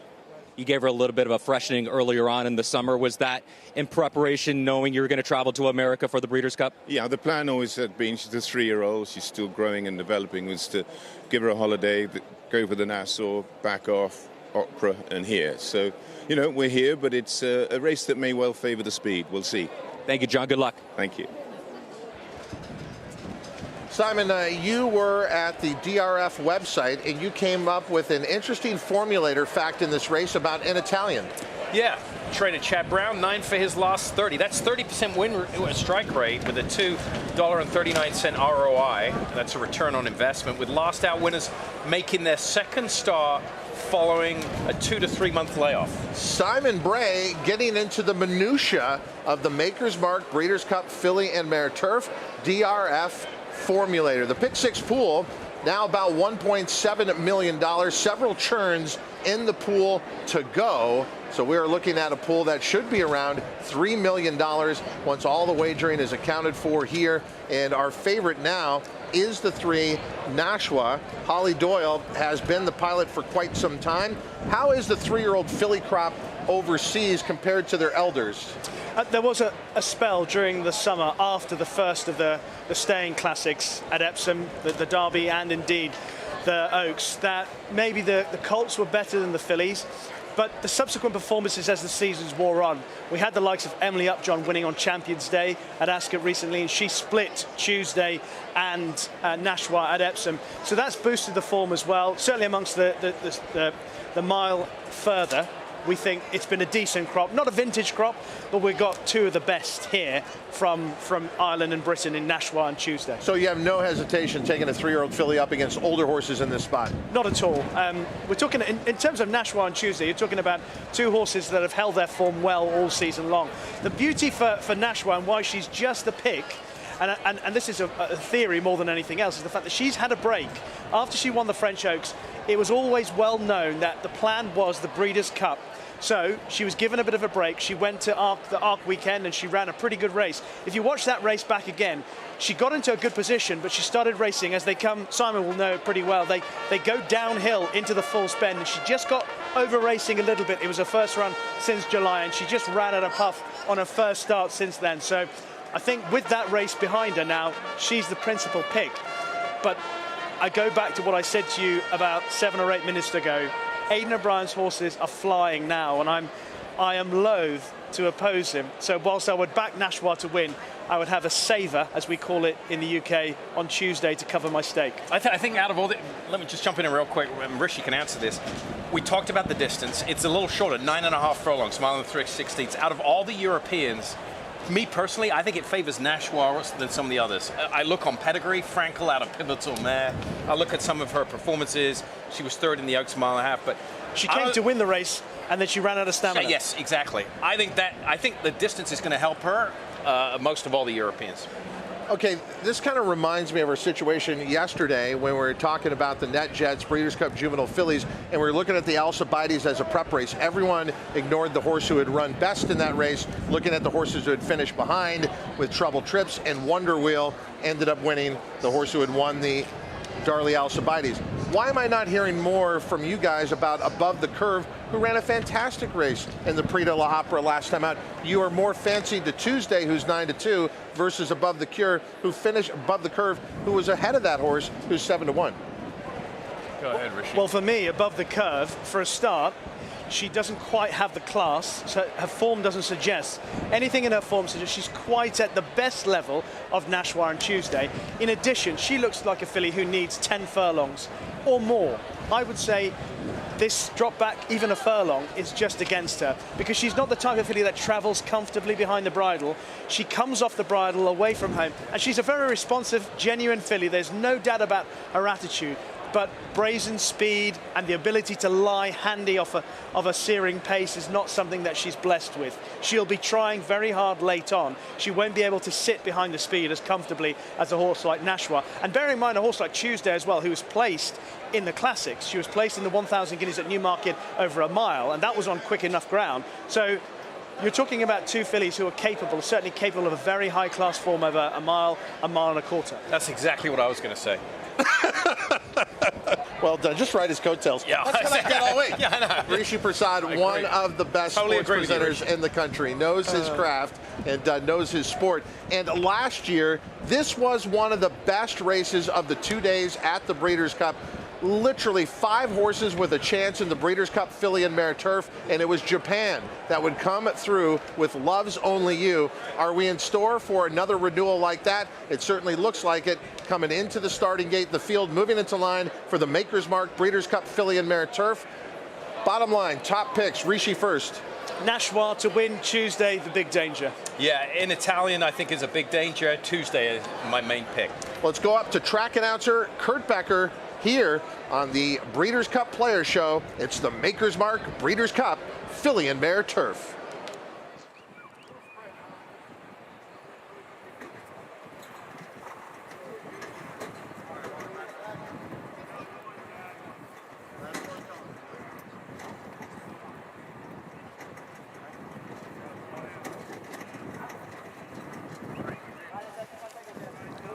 They are at the post. And they're off in the Maker's Mark Breeders' Cup Filly and Mare Turf. Lady Spite Spear right there from the inside, Family Way, and there goes In Italian. And Toy up close as well. In Italian going to move by, though, for the lead. Toy will move up from between horses into second. Family Way goes third. Lady Spite Spear is fourth back toward the inside. Mise en Scène, a lane off the rail in fifth as they head for the first turn. Going to Vegas is toward the center of the pack in sixth. Tuesday is seventh. Rougier going to be 3 wide in eighth, heading on to the turn. And then Nashua down toward the inside in ninth, above the curve alongside her in the 10th position, followed by Moira and Virginia Joy, who's last after an opening quarter in 22.82 seconds. In Italian sets the tempo, leads it by a length onto the back stretch. Toy goes second, a length and a half. Lady Spite Spear is third against the rail, 3/4 of a length. And then Family Way, fourth up on the outside, 46.38 seconds for the first half mile. Mise en Scène travels along in the 5th position, 5 lengths from the front. Then a gap of 2 more lengths. Tuesday is 6th, just outside of going to Vegas in 7th. Above the curve is 8th. Nashua, 9th against the rail, nearly 9 lengths off the lead. Rougier's alongside her. Moira next to last, and Virginia Joy trails. Back up front, In Italian is the leader. In Italian leads it by a length and a half. Toy is still second, being asked for more, but not responding as yet. Lady Spite Spear is third. Family Way is fourth up on the outside. Mise en Scène. Tuesday has to go wide. Still 7 lengths from the lead. 1/4 mile to go. Lady Spite Spear cuts the quarter, tries to come up the inside. In Italian has the lead, though. Toy is there in third. Tuesday is in fourth. In Italian, Lady Spite Spear 2 lengths away. Tuesday is trying to uncork a late rally from third to second, and she's coming after In Italian. It is Tuesday. Ryan Moore getting to the lead and winning the Maker's Mark Breeders' Cup Filly and Mare Turf. In Italian second, Lady Spite Spear third. Nashua rallied to get fourth. 1 minute 51.88 seconds, a stakes and course record.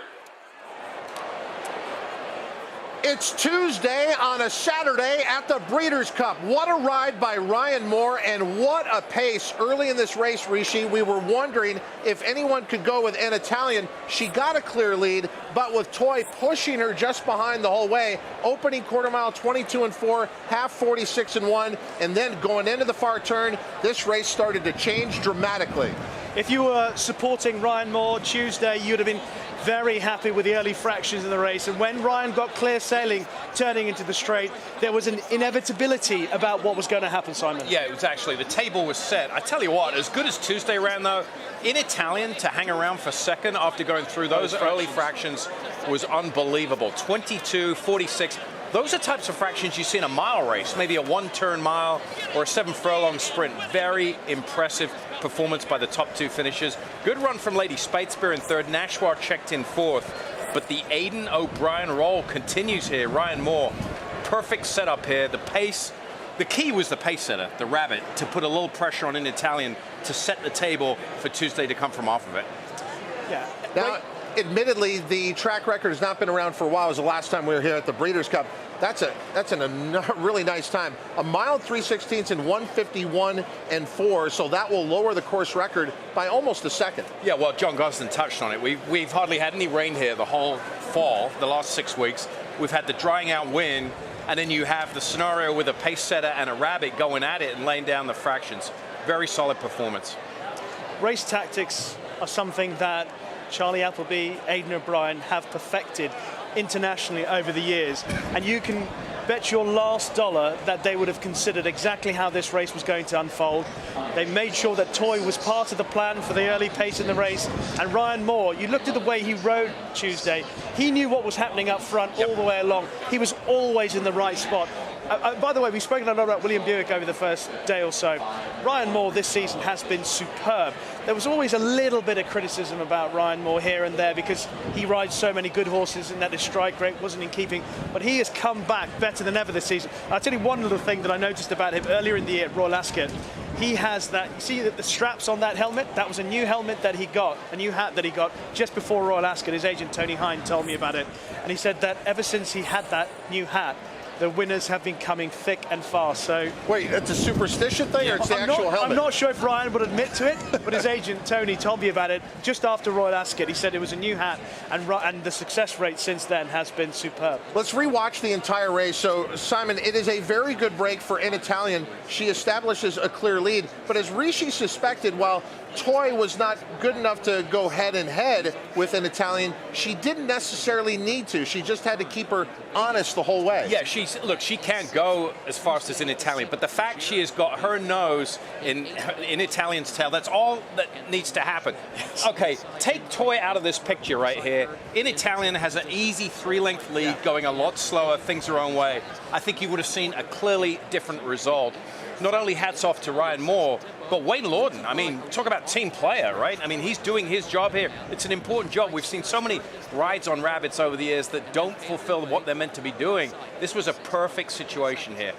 When you consider the danger that Nashwa was to Tuesday, Ryan Moore will be fully aware where Nashwa is at this point, and he knows that he's got her covered down on the rail. Holly Doyle, if you were supporting Nashwa in the race, you're concerned about this position because you've got a lot of ground to make up, and you're not in the best position. You're compromised where you are. You need a bit of luck as much as anything else. Yeah, and you're talking, no disrespect to Holly Doyle, she won a lot of wins, but you're talking about a relatively inexperienced North American rider in a situation like that, right? Well, it was kind of stunning because she's on the rail at this point, then all of a sudden she just calls it a day and goes way outside of your eventual winner Tuesday and Ryan Moore, and the race was over at that point. Yeah, exactly. And in Italian, she spurts away. I mean, at this point, you still thought in Italian had a shot to hang in there, but here comes Tuesday, just grinding and grinding and grinding. Ryan Moore just pumping her head down in there and gets the job done.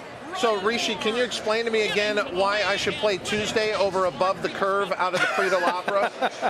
Tuesday winning clear here in a track record and stakes record performance. The celebration taking place on the main track here at Keeneland Race Course. Tuesday going off at 4-1, and this race has gone official. 5-11, 1-3-12, and Europe has dominated the grass races. We still have 2 more opportunities ahead to see these clashes between those horses here in the United States and those horses shipping in. We still have ahead the FanDuel Breeders' Cup Mile, brought to you by PDJF, and then the big prize, the Longines Breeders' Cup Turf. But in this race, the Breeders' Cup Filly and Mare Turf, brought to you by Maker's Mark. It is Tuesday in a dominating performance. Michael Tabor, this is John Magner, the owners here, trained by Aidan O'Brien, ridden brilliantly to victory by Ryan Moore. Bay Filly by Galileo out of the Danehill Dancer mare. Lily Langtree was bred by Coolmore in the Emerald Isle of Ireland. Coming up next here at the Breeders' Cup, if you have a need for speed, they're going to fill it. We're going to be moving back to the main track. It is the Qatar Racing Breeders' Cup Sprint, and Jackie's Warrior last year as the favorite. Very disappointing. Is this the year for Jackie's Warrior? I mean, I think so. Obviously, the public thinks so. I mean, anytime you're 4-5, it means you're in the right spot. So I think that's the case. Is Jackie's Warrior an absolute slam dunk for me in this race? I think there's some other options in here with decent prices. Elite Power would be one of them. Absolutely, I think, for trainer Bill Martin. I also think American Theorem coming in from the West Coast at 9-1 is worth a punt. All right, so Rishi, we're going to have some American Yeehaw racing here, going 6 furlongs on the dirt. Will you come back and join us for the mile on the grass? Yes, and with that in mind, you know, you have to show a little bit of dexterity. You can't just stick to your selections all day long. I'm now going to go and have a little look at Order of Australia's runs again this season, because he's a big player now. Now, Aidan O'Brien has said in the build-up to this race today, looking at the latest reports, he said that Order of Australia's big target all year long has been this race. His form this season hasn't been anywhere near the Order of Australia that won this Breeders' Cup Turf Mile 2 years ago. But now I'm going to have a look back and just see. I'm just going to go and spend the next few minutes while you watch your, what did you call it, Yeehaw racing? Yeah. The things I'm learning: go for the Wildcats, Maker's Mark, sipping bourbon, and bourbons, and now Yeehaw racing. Thank you. You're going to come back to your native England with a lot of tales. You're going to have some very good stories to yes, tell. I cannot wait to go back. They'll understand every word I say. All right, Rishi will join us a little bit later on for the Breeders' Cup Mile. You're watching the Player Show, a windy version of the Breeders' Cup Player Show. Coming up next, it's the Breeders' Cup Sprint.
Well, Groundhog Day, really, here at the Breeders' Cup, Ahmed, because the Coolmore ownership contingent have done it again for the third time here at this fixture this year, joined by JB Magna, MV Magna, Michael Table representing them, Aidan O'Brien, of course, Emily Magna, Ryan Moore, the winning rider. And to present the trophy for the Maker's Mark Breeders' Cup Filly and Mare Turf, delighted to be joined by the managing director of the Maker's Mark Distillery, Rob Samuels. Rob, thank you for your support. It's an honor on behalf of the Samuels family, as the 8th generation of the Samuels family involved with producing whiskey here in the Commonwealth of Kentucky. It were my grandparents 65 years ago who led a vision that led to the creation of Maker's Mark. And the very first sips ever enjoyed of Maker's Mark were right here at Keeneland. So on behalf of the Samuels family, on behalf of the entire Maker's Mark team, congratulations, Mr. Tabler, on such an exciting win. Well, Michael Tabor and the Magna family are tasting the sweet taste of success. Michael, wonderful day for you yesterday. Could you have anticipated it would get even better today? Well, you always hope that it will get better naturally, but anticipate, yes and no. You have to be an optimist in this game, and we always knew that Tuesday had a decent chance, but it was a difficult race, and you hope for the best. And Ryan, as ever, has ridden a great race, and she won. She certainly did, and this man on my right here now, 5 Breeders' Cup rides this year, 3 victories, 2 seconds, and more to come. They've got Breeders' Cup Friday, Ahmed. They've got Breeders' Cup Saturday. Now we've got Breeders' Cup Tuesday. That's right, every day of the week.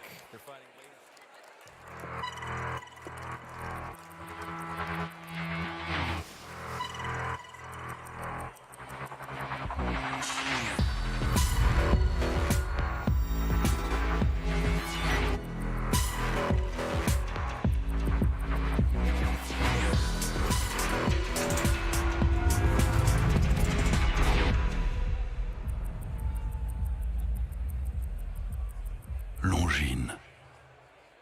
The best 2-year-old by legendary sire Quality Road. In the back, $1.5 million. Very, very impressive debut. Cantering home. Could not have been more impressive. Coast to coast in the American Pharaoh. He's the real deal. Undefeated and unchallenged at 2. He's just too good. He wins the Breeders' Cup Juvenile.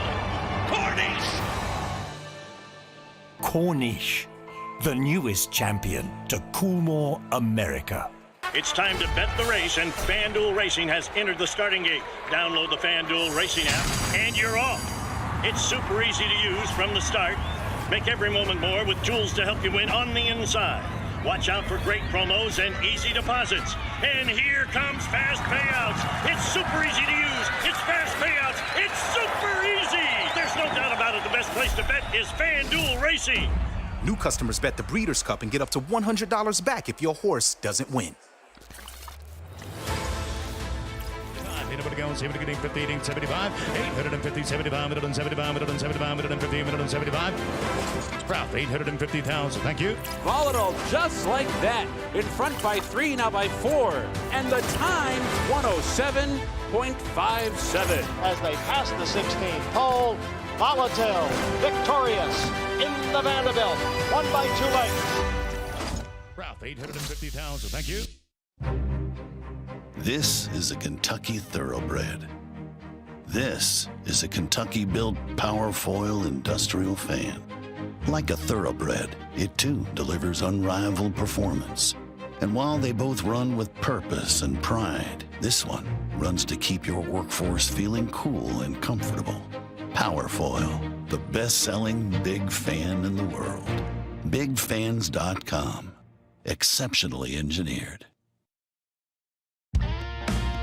The Racehorse Makeover Project shows that these horses are so valuable in other avenues other than racing. And for Whitmore, the Eclipse champion of 2020, the Breeders' Cup champion, it was to show everybody that even a hard-headed Whitmore could be a very useful horse at something else.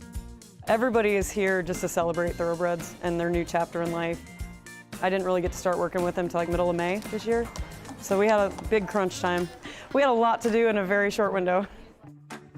The next horse up will be 472 Whitmore with Laura Moquette riding. I had a blast. It was so much fun. It was so fun to see everybody turned out to support him. It was really cool. He had his fan club, groupies.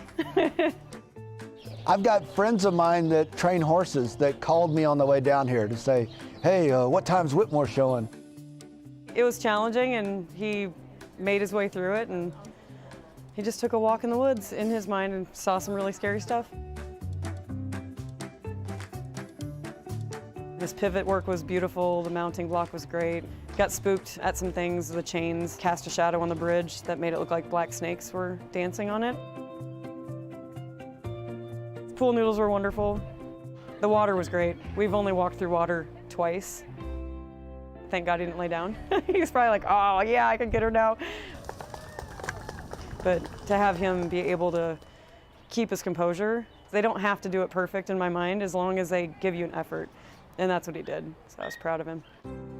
I think it's all on us to make sure that aftercare is not an afterthought. We have to raise awareness to what thoroughbreds can do after the racetrack. And I think it's really important for FIRST and every entity in horse racing to ensure that every thoroughbred, for what they do for us on the racetrack, is finding a home that they can have a new vocation to make sure that they're still succeeding in life.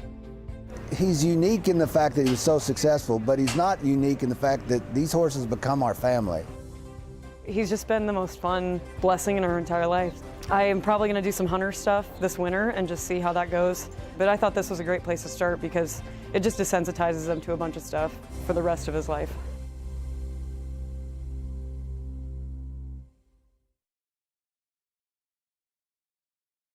Dominant winners ruled the $2 million Qatar Racing Breeders' Cup Sprint from 2018 through 2020 with dynamic performances by two-time winner Roy H. at Churchill Downs and Mitoli the following year at Santa Anita. The venerable Whitmore, who won the sprint by more than 3 lengths at Keeneland in 2020 in his 4th attempt. But last year at Del Mar, the Wayne Catalano-trained Aloha West provided a thriller, closing furiously to win by a nose. This is the Qatar Racing Breeders' Cup Sprint.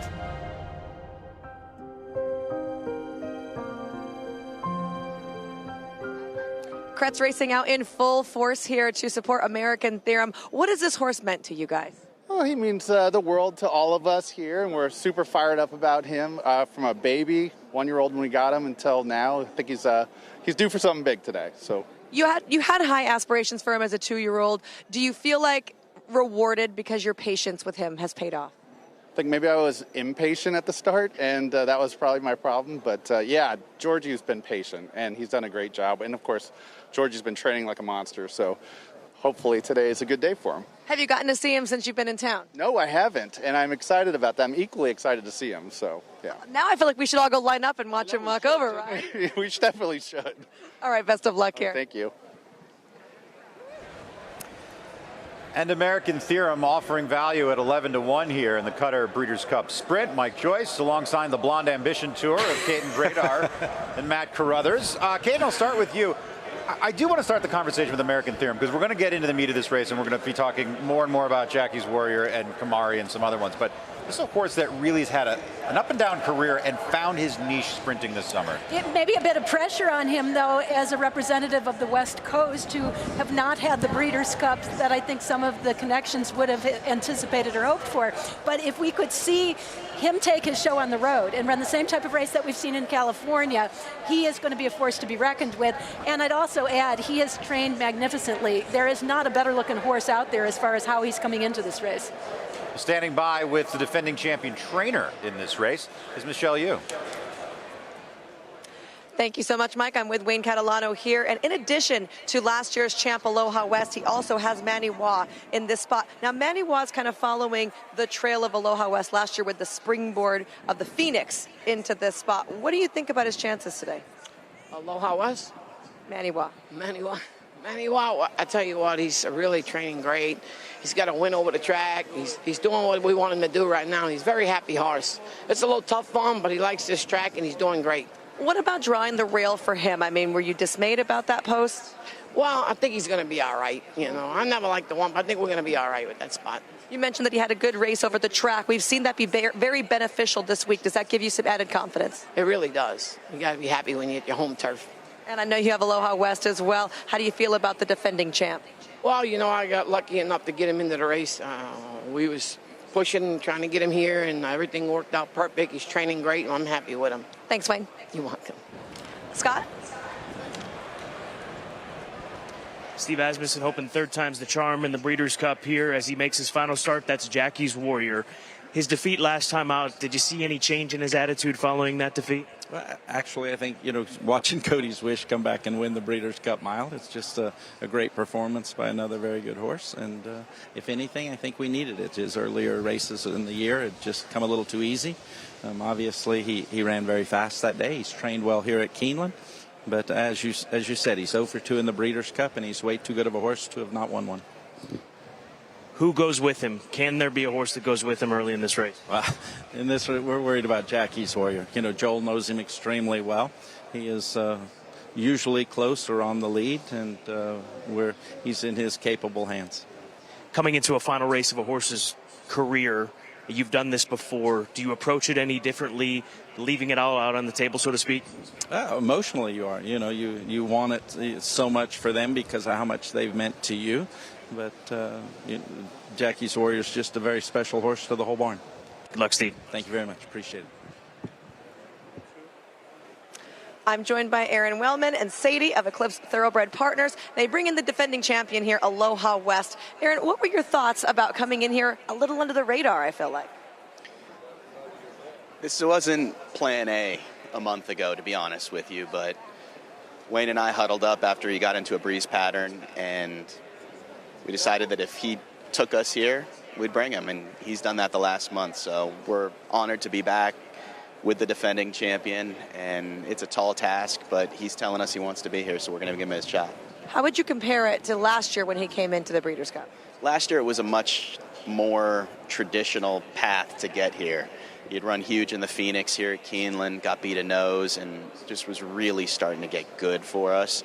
This year, obviously, he had 3 races middle of the year, and we gave him the summer off, and he's coming into this off a 4-month freshening. So it's a much different path to get here, but he's doing great, and when he's feeling good, he tells us, and he's telling us. Why the different path as far as race distances go? Because you guys did even stretch him out to a mile this year.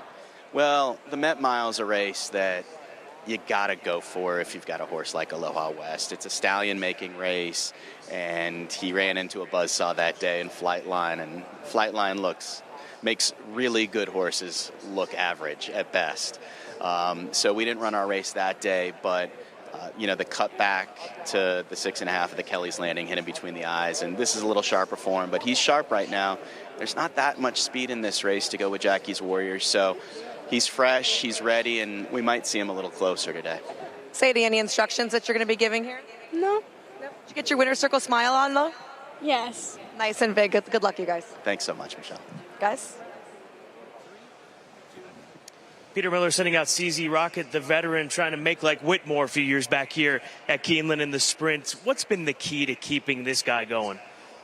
He takes good care of himself, and he's just a pleasure to train. And, trying to space his races and give him, breaks when needed. But he takes good care of himself. He ran a giant race here the last time the Breeders' Cup was here. Does he need to run the same kind of race? Is that going to be the approach? I think so. I think, in order to win, he's got to run that race or better. But if that race may not do it. Jackie's Warrior is a great horse, and there's some other very nice horses. But he's doing very well, and he does love this racetrack. Good luck, Pete. Thank you so much. Hall of Famer Bill Mott with Elite Power coming up here in the Breeders' Cup Sprint. But, Bill, I got to go back to the Big Ass Fans Breeders' Cup Dirt Mile with Cody's Wish. How special was that, not only for the victory, but because little Cody was here? Well, it was really a combination of things. I mean, the horse is a really nice horse, and he ran a super race, and we don't want to forget about that. But, what makes it really special is what it meant to Cody Dorman and his family. I mean, they've they've been through a lot, and I think this, just having the connection with the horse has actually given Cody Dorman, a reason to live. And coming up here on the Breeders' Cup Sprint, Elite Power, 4 consecutive wins. How have you assessed those performances in your mind? He's gotten better every time. I mean, he's been, the first out this year, which was his 3rd out in his lifetime. I mean, he was 3rd, and since then he's been perfect. I mean, he's been on the improve every time. He's become more professional. He's won at a variety of distances. I mean, he's won at 6, 7, and a mile, and today we're backing up to 6 furlongs, which, he'll have to have his running shoes on to get up in time. But, the horse is doing well, and I think he deserves a chance in this race. And, it's a talent-packed race. They've got some horses in there that can really run. So he's going to have his running shoes on. But, we think he's, ready to go. Thank you, Bill. Good luck. Thank you. Well, some great word from the connections there as we head out for the post parade. It's time for our 3 Chimneys cheers to the breeder. Once again, celebrating the breeders with the Breeders' Cup. And this is truly validation for a program when you can find your progeny on the world's biggest stage. Absolutely, and you see kind of a cross-section of names, locations, and philosophies as far as their breeding programs are concerned, but from top to bottom, definitely worthy of saluting the breeders in this race. Matt, this is a great race year in and year out. The Breeders' Cup Sprint, it's one of the original 7. It was a fantastic rendition year in and year out. This year we have a superstar, but this has been a race known to take down the superstars. Well, Jackie's Warrior was 1-2 in this race last year, and he finished 6th. So we've seen him lose at a short price before. He was second to Cody's Wish in the 4-go. I mean, his win in the Vanderbilt was really good. I don't think he beat much in that race. So the sprint division, not the strongest of divisions. So you have a lot of these runners coming into this race off of good preps, not great preps. And I agree. I think Aaron Wellman said it, talking to Michelle a few minutes ago. For a Breeders' Cup Sprint race, there's not a ton of speed really in this race. We begin with Manny Waugh, 1 of 2 for Wayne Catalano, post parade, 50-1. On the board. Gutty win at 17-1 in the Grade 2 Phoenix here on the 7th of October. Is he good enough? Big question. And running style will be pretty far back early. Kamari is a 5-year-old mare taking on the boys, but in good form off back-to-back victories for Wesley Ward. She's versatile, quick off the blocks, but look for her to sit a stalking trip under Jose Ortiz. Yeah, since we've had the filly and mare sprint in 07, we haven't had too many fillies in this race, but Wesley Ward saying better at 6 furlongs than 7. For American Theorem. I mean, his last 7 starts, his best race by a mile was his only race at 6 furlongs. That race 2-back was really good at 6 furlongs. That win at 7-1 in 108-3 in winning the Bing Crosby. I think he has an outside look here for George Papapadromo at 11-1. As we look at the 5 Aloha West for Eclipse Thoroughbred Partners, I have to say he, along with the 3 Obesos, who we just saw, looked the brightest and most full of themselves, making a beautiful appearance. Wouldn't be in here unless he gave his connections reason to believe he can run back to a huge performance. And his last workout was huge. Guys, I'm going with the L word here. I love the 6 Elite Power. I do. This horse cost $900,000. I lost his first 3. Then goes 21 flat at Churchill. Then wins going a mile. We'll talk more about his last couple of starts. That win 2 back at Saratoga September 3rd was awesome. The 7 Super Ocho, a Chilean bred, may hold the key to the race so far as Jackie's Warrior is concerned. He does have enough speed to potentially keep him honest and engaged on the front end. And the 8, CZ Rocket. Peter Miller saying he takes care of himself, this old guy. His last start was good. I mean, he lost a tough photo to How Be It for Mark Glad, a Mike Smith runner that day. So he comes into the race in good form, but has to obviously step up. Jackie's Warrior looking to get back in the winner's circle and redeem himself in the Breeders' Cup, has been training exceptionally well, makes his first start since August, and certainly a favorite of his connections. Willie Boy stepped up in class in the Vanderbilt in his last start after winning 3 in a row against Lester Company in Florida, 1 at Tampa, 2 at Gulfstream. Jackie's Warrior was much better, but he was 5 lengths behind him in that race July 30th. Hasn't raced since. Flash of mischief with some ability to put pressure on Jackie's Warrior and anyone else on the front end as well from the outside. Will be a long shot, but he is in great form off the win in the David Vance at Remington Park. And that is your field for the Qatar Racing Breeders' Cup Sprint.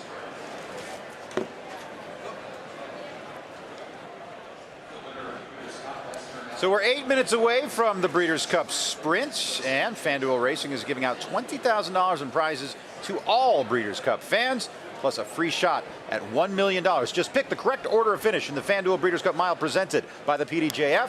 Play for free at FanDuel.com or on the FanDuel app. You can use that QR code on screen right now as well. Once again, we check in with Scott Hazelton. Trainer Carl Broberg sends out the 11 runner Flash of Mischief, and he was ultra flashy in his most recent start. Did you expect him to have that kind of sprint in him? I did. We've been wanting to sprint him for a while. He doesn't want to go the 2 turns. He's got enough class where he can, but I really believe this is what he wants to do, so I'm glad we're taking the shot. Is he up for the task against this level of sprinting competition? He can round out the exacta behind Jackie's Warrior. Looks like it's his race to win. Good luck, Carl. Thank you. Maybe the biggest group of owners out here would be the partnership behind Obesos. That's West Point Thoroughbreds and all kinds of other people. I'm with his trainer, Greg Foley. What's it like bringing a horse to your home state here on a big day like this? Well, it's just great having one in here in the race, a horse good enough that you think you can put in here and have a chance. And I think we do. You know, we know we've got our work cut out for us, but I think he can come running and hopefully pick up some big pieces. Seems to be Jackie's Warrior, the committed speed in here. How close do you want to be to him? Well, we're going to come from off the pace, no doubt about it, but hopefully we're not too far back. You know, just have a shot at it down the lane. I hear a lot of Obesos. I think you got a lot of fans here, Greg. It'll be a big winner's circle, that's for sure, if we get there. Thank you for the time. You're welcome. Good luck, Greg. Currently, the pick 5 pool over 2.5 million, so definitely get down. Maddie, I want to ask you about the pace scenario in this race. You alluded to the fact that there isn't a ton of speed. So how do you expect it to unfold? Well, I mean, Jackie's Warrior obviously is going to be prominent. So, but you know, there needs to be a couple horses to run with him for an upset to be pulled off in this race. Right to his outside, Willie Boy is a fast racehorse. But I think the key to the race is the horse that's, I'm looking at the board right now, your second biggest price on the board. Super Ocho is fast, the 7 horse. So I think Hector Barrios for Amador Sanchez with the 7 horse, that horse has to send. That horse has to make Jackie's Warrior a little uncomfortable in the early stages of this race. If that happens, I think then we could have an upset in this race. And just quickly, the reasons I like Elite Power, that win at Saratoga September 3rd for the 6 horse. You watch that race. Kate, and this horse physically, the tools are there. Mentally, no idea what he was doing. He was really green. He was lugging in. He turned his head in the lane. And then in his next start, I thought in the Vosburg, a much more professional version of Elite Power. So I think he's really found himself mentally, physically, has the skills. We'll see if he can stay close enough. And what about Kamari right now? 5-1, your current co-second choice on the board. And, you know, Wesley Ward, as we'd see from this DRF formulator fact, 5 for his last 11 with horses making their 3rd start following a 61 to 120 day layoff. That's a 45% win clip, 428 ROI. That and the fact that her last 2 starts are easily the 2 fastest races of her career. Absolutely. Fillies historically have had a good record in this race. Prior to the Filly and Mare Sprint, when they were engaging against the boys on a regular basis, they did very, very well. This 5-year-old mare's coming into the race in as good a form as I've seen her in quite some time. Granted, she's not running against the types of horses that she was running against earlier on, but she's doing it the right way. And she has a style, Matt, that if anything happens with the speed, she could definitely be a part of it. She is on my pick 5 ticket. Unfortunately, Matt, in trying to trim it to a budget, the 6 is not, although I will say, as you look at it, I went 4 deep to start this leg. This would be a leg that I would get more coverage. And I also spread in the last leg of the Classic. Now, a lot of people will go for the layup with Flightline as the single, but I thought maybe it would be more prudent to zero in someplace else where I had a strong opinion. So for me, Modern Games is the horse that I'm singling in the second leg of the sequence, but 2, 4, 5, 9, and if you wanted to spend a little bit more money, I would get some coverage with the 6 as well as the 11, Flash of Mischief, just in case something happens out of the starting gate with anybody else, because there isn't an abundance of early speed. His 6-furlong win was big at Remington. He went 8-3. You've got to include anybody who's shown some ability, will to win, and some speed. Modern Games, the single. Then I'm kind of paring things down in the Distaff. I think that's a place where you can kind of save some money. Malathat and Society as the pace setter for me. I spread, take the Euros, add on a few others if you want in the turf, but I am focusing on the Euros there. And then I used, including Flightline, 5 of the 7 contenders, because I think if Flightline doesn't win, it could be anybody. In a number of cases, there are several horses I like. Epicenter among them, I think, is a true 1.25 mile horse coming into the race just right. And the great thing about this pick 5, Mike, as most of our audience is aware, Flightline could win and pay $3, and the pick 5 could pay $4,000. Right. It could still pay $5,000. I mean, the races leading up to the Classic here, in races 7, 8, 9, and 10, are that difficult. Obviously, you need another upset. You need a horse like Jackie's Warrior to lose. Here's a little negative on Kamari, just what we've seen today. Look at her last 2 wins. Who did she beat in her last start? Lady Rocket, who comes back to finish 8th in the filly and mare sprint a couple hours ago. 2 starts back, she beats Frank's Rocket, who I liked in the filly and mare sprint today. She finished 11th of 12. So the horses she's beaten in her last couple of starts came back to run very poorly in the filly and mare sprint today. Fair enough, as she is your... It means something. It means something. She's my top pick in this race because I do think Jackie's Warrior, as excellent as he is, if he gets headed, he doesn't always go on with it. It's going to be tough to head him in this race. He's the fastest horse, and like you said, there isn't an abundance of speed. She's beaten males twice. I think this is her 6th start against males. She's beaten him twice, but Maiden Special in the Indian Summer was the other one.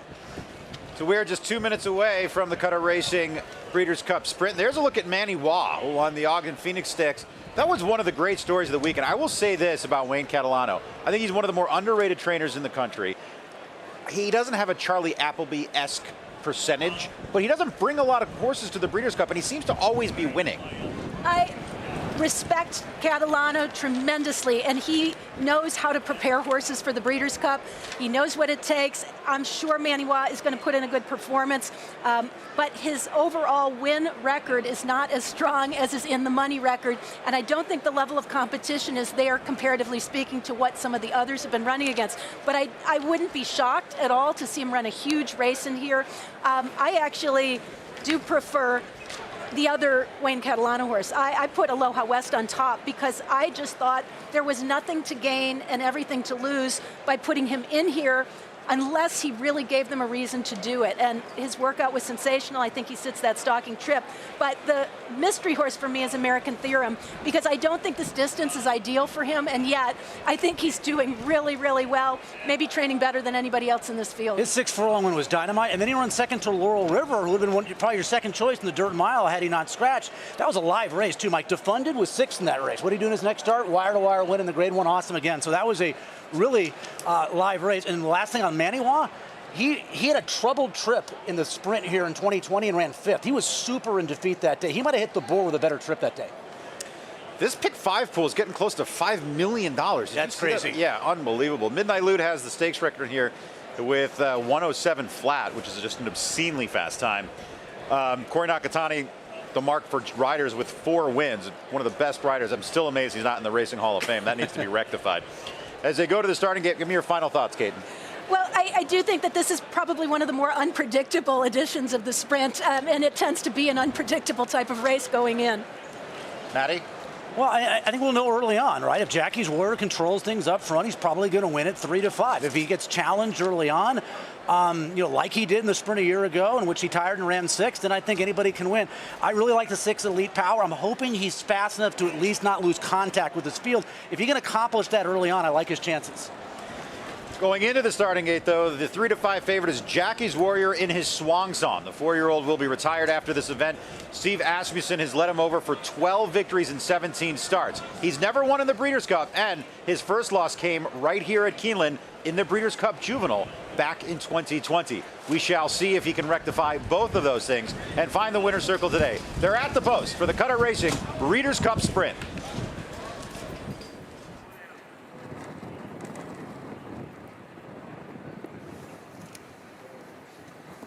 They are at the post.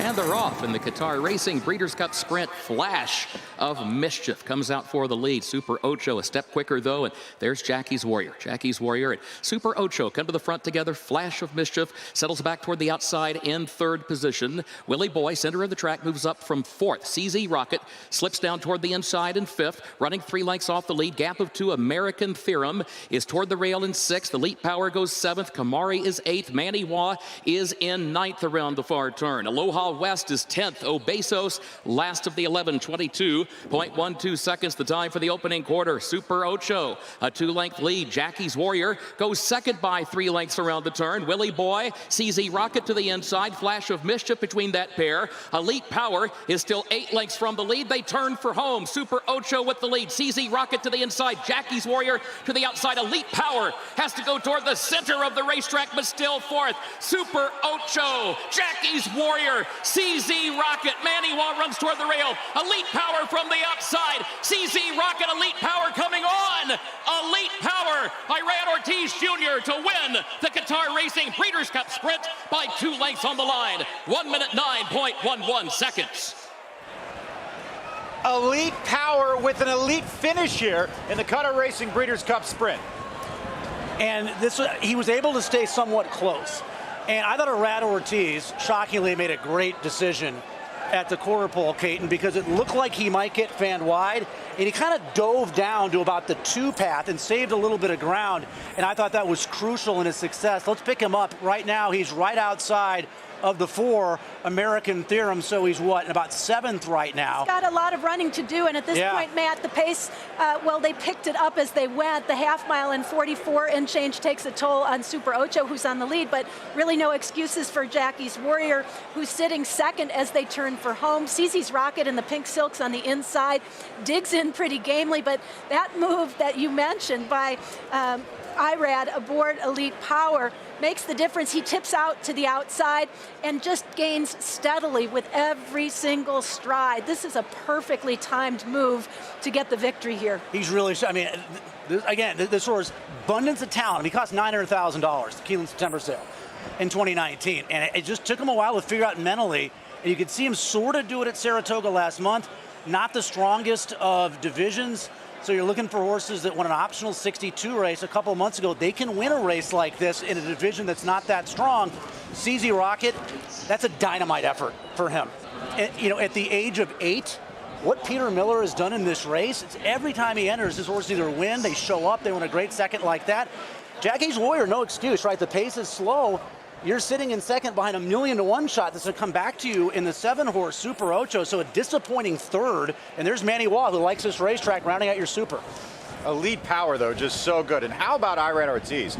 He started the Breeders' Cup today by passing Jerry Bailey on the all-time wins list. I heard you guys talking about that earlier. Unbelievably how fast he's gone there. The only riders in front of him now. Is he 30 years old yet? John Velasquez and Mike Smith. I think he just pulled even with John Velasquez with his 18th Breeders' Cup victory here. And this one in the Silks at Juddmonte. What a fantastic performance. And what about the training job for Bill Mott for this Juddmonte color bearer? 2 Breeders' Cup victories, and in the case of Elite Power, his 5th consecutive win. To get better with each race as the stakes get higher and higher to find him peaking in the Breeders' Cup stage is a tremendous training accomplishment. He won his first race in June, this horse. Right? That's not that long ago, is it, Mike? Was that 5 months ago? I can remember June, so no. So we're going to take a look at Jackie's Warrior here. We've had the jockey cam aboard Jackie's Warrior here for obvious reasons, and you're going to be able to see the winner pass him deep in the stretch. Let's take another look here. First-hand view of Jackie's Warrior and Joel Rosario. I mean, he's getting the trip that he wants. No, but you could see at the point that we picked it up, as he starts going up and down more than going forward. It's just a horse who's kind of had enough, and maybe it's a product of him not being on the lead. Maybe he's a horse that just really wants to be in front and feeds off that type of positioning in his race, and maybe he just wasn't his day. I always wondered in the instances of his prior Breeders' Cup races if he wasn't a horse that perhaps tails off just a little bit at the end of the season, but he's given us so many memories over the years. Unfortunate if that's the case. It takes nothing away from what he's accomplished on the racetrack overall. I think part of it, Mike, is a horse that you look at Jackie's Warrior, outside of that one big race at Parks, he really hasn't run that well outside of New York. So I think that's also part of the equation, part of the reason why Jackie's Warrior didn't run as well here at Keeneland. Better in New York.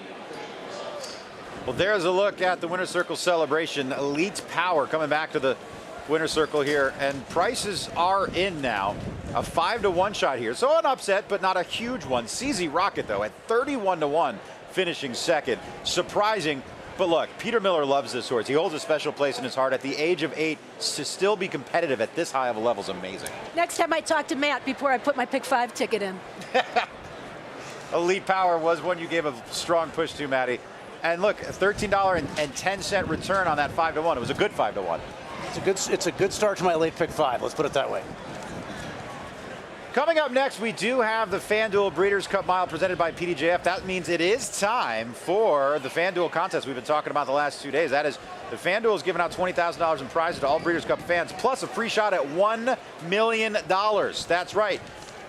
Pick the correct order of finish in the FanDuel Breeders' Cup Mile presented by the PDJF. You can play for free at FanDuel.com or on the FanDuel app, or just use the QR code on screen. Right now, we're going to take another look, sound full, with Kurt Becker at the Qatar Breeders' Cup Sprint. They are at the post. And they're off in the Qatar Racing Breeders' Cup Sprint. Flash of Mischief comes out for the lead. Super Ocho a step quicker, though, and there's Jackie's Warrior. Jackie's Warrior and Super Ocho come to the front together. Flash of Mischief settles back toward the outside in third position. Willie Boy, center of the track, moves up from fourth. CZ Rocket slips down toward the inside in fifth, running 3 lengths off the lead. Gap of 2, American Theorem is toward the rail in sixth. Elite Power goes seventh. Kamari is eighth. Manny Wah is in ninth around the far turn. Aloha West is 10th. Obesos, last of the 11, 22.12 seconds, the time for the opening quarter. Super Ocho, a 2-length lead. Jackie's Warrior goes second by 3 lengths around the turn. Willie Boy, CZ Rocket to the inside. Flash of Mischief between that pair. Elite Power is still 8 lengths from the lead. They turn for home. Super Ocho with the lead. CZ Rocket to the inside. Jackie's Warrior to the outside. Elite Power has to go toward the center of the racetrack, but still fourth. Super Ocho, Jackie's Warrior, CZ Rocket. Manny Wah runs toward the rail. Elite Power from the outside. CZ Rocket, Elite Power coming on. Elite Power, Iran Ortiz Jr. to win the Qatar Racing Breeders' Cup Sprint by 2 lengths on the line. 1 minute 9.11 seconds.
a breezy one down here, but perhaps it's what we just saw from Elite Power taking the Qatar Racing Breeders' Cup Sprint to the winning owners, Juddmonte Farm. You were accepting a trophy earlier, now handing one out. Sheikh Fahad of Qatar Racing for the trophy presentation. Thank you, Brittany. Very well done. That was an unbelievable win. Great training performance and great breeding and owning Juddmonte. You know, they're the world over. So it's fantastic to see. Garrett O'Rourke from Juddmonte Farm accepting the trophy. You were telling me earlier you had to be patient with this runner. Obviously high expectations with the $900,000 purchase price, rewarding those today. But how do you have the patience to stand behind a talented runner like this one? Well, I think experience teaches the patience to you because you make mistakes when you rush them.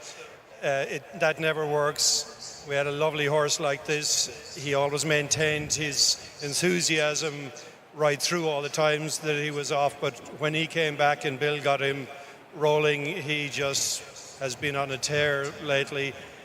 Always a beautiful horse, but it's so nice to put all the work in and get rewarded.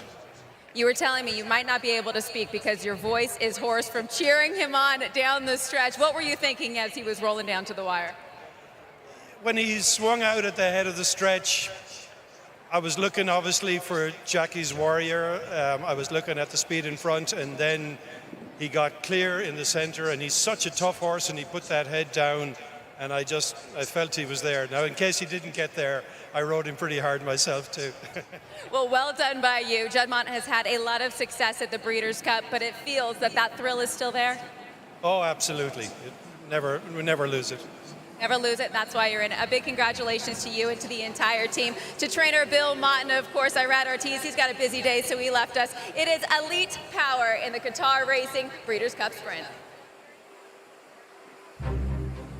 This is a Kentucky Thoroughbred. This is a Kentucky-built powerfoil industrial fan. Like a Thoroughbred, it too delivers unrivaled performance. And while they both run with purpose and pride, this one runs to keep your workforce feeling cool and comfortable. Powerfoil, the best-selling big fan in the world. BigFans.com. Exceptionally engineered. Audible let loose on the outside to take the lead. Audible by 3. Audible, no doubt about it. Internet, 575,000. Thank you. PC, 675,000. Oh my, 725. What we're seeing from Audible across the board are very athletic shapes, strong hips, and powerful bodies that look like they have speed, which is really what you want to see from a freshman stallion.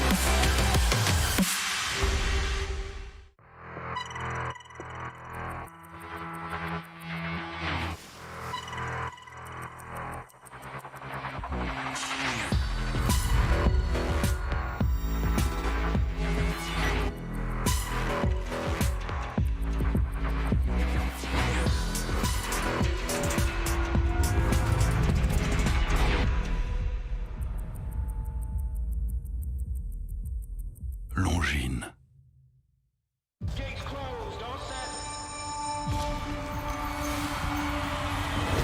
At Calumet Farm, we're proud to offer proven stallions to fit every breeder's needs. With over 72 million in progeny winnings on dirt and turf, our diverse roster is producing the champions of today and tomorrow. Calumet Farm, a legacy reborn. It's time to bet the race, and FanDuel Racing has entered the starting gate. Download the FanDuel Racing app, and you're off. It's super easy to use from the start. Make every moment more with tools to help you win on the inside. Watch out for great promos and easy deposits. And here comes fast payouts. It's super easy to use. It's fast payouts. It's super easy. There's no doubt about it. The best place to bet is FanDuel Racing. New customers bet the Breeders' Cup and get up to $100 back if your horse doesn't win.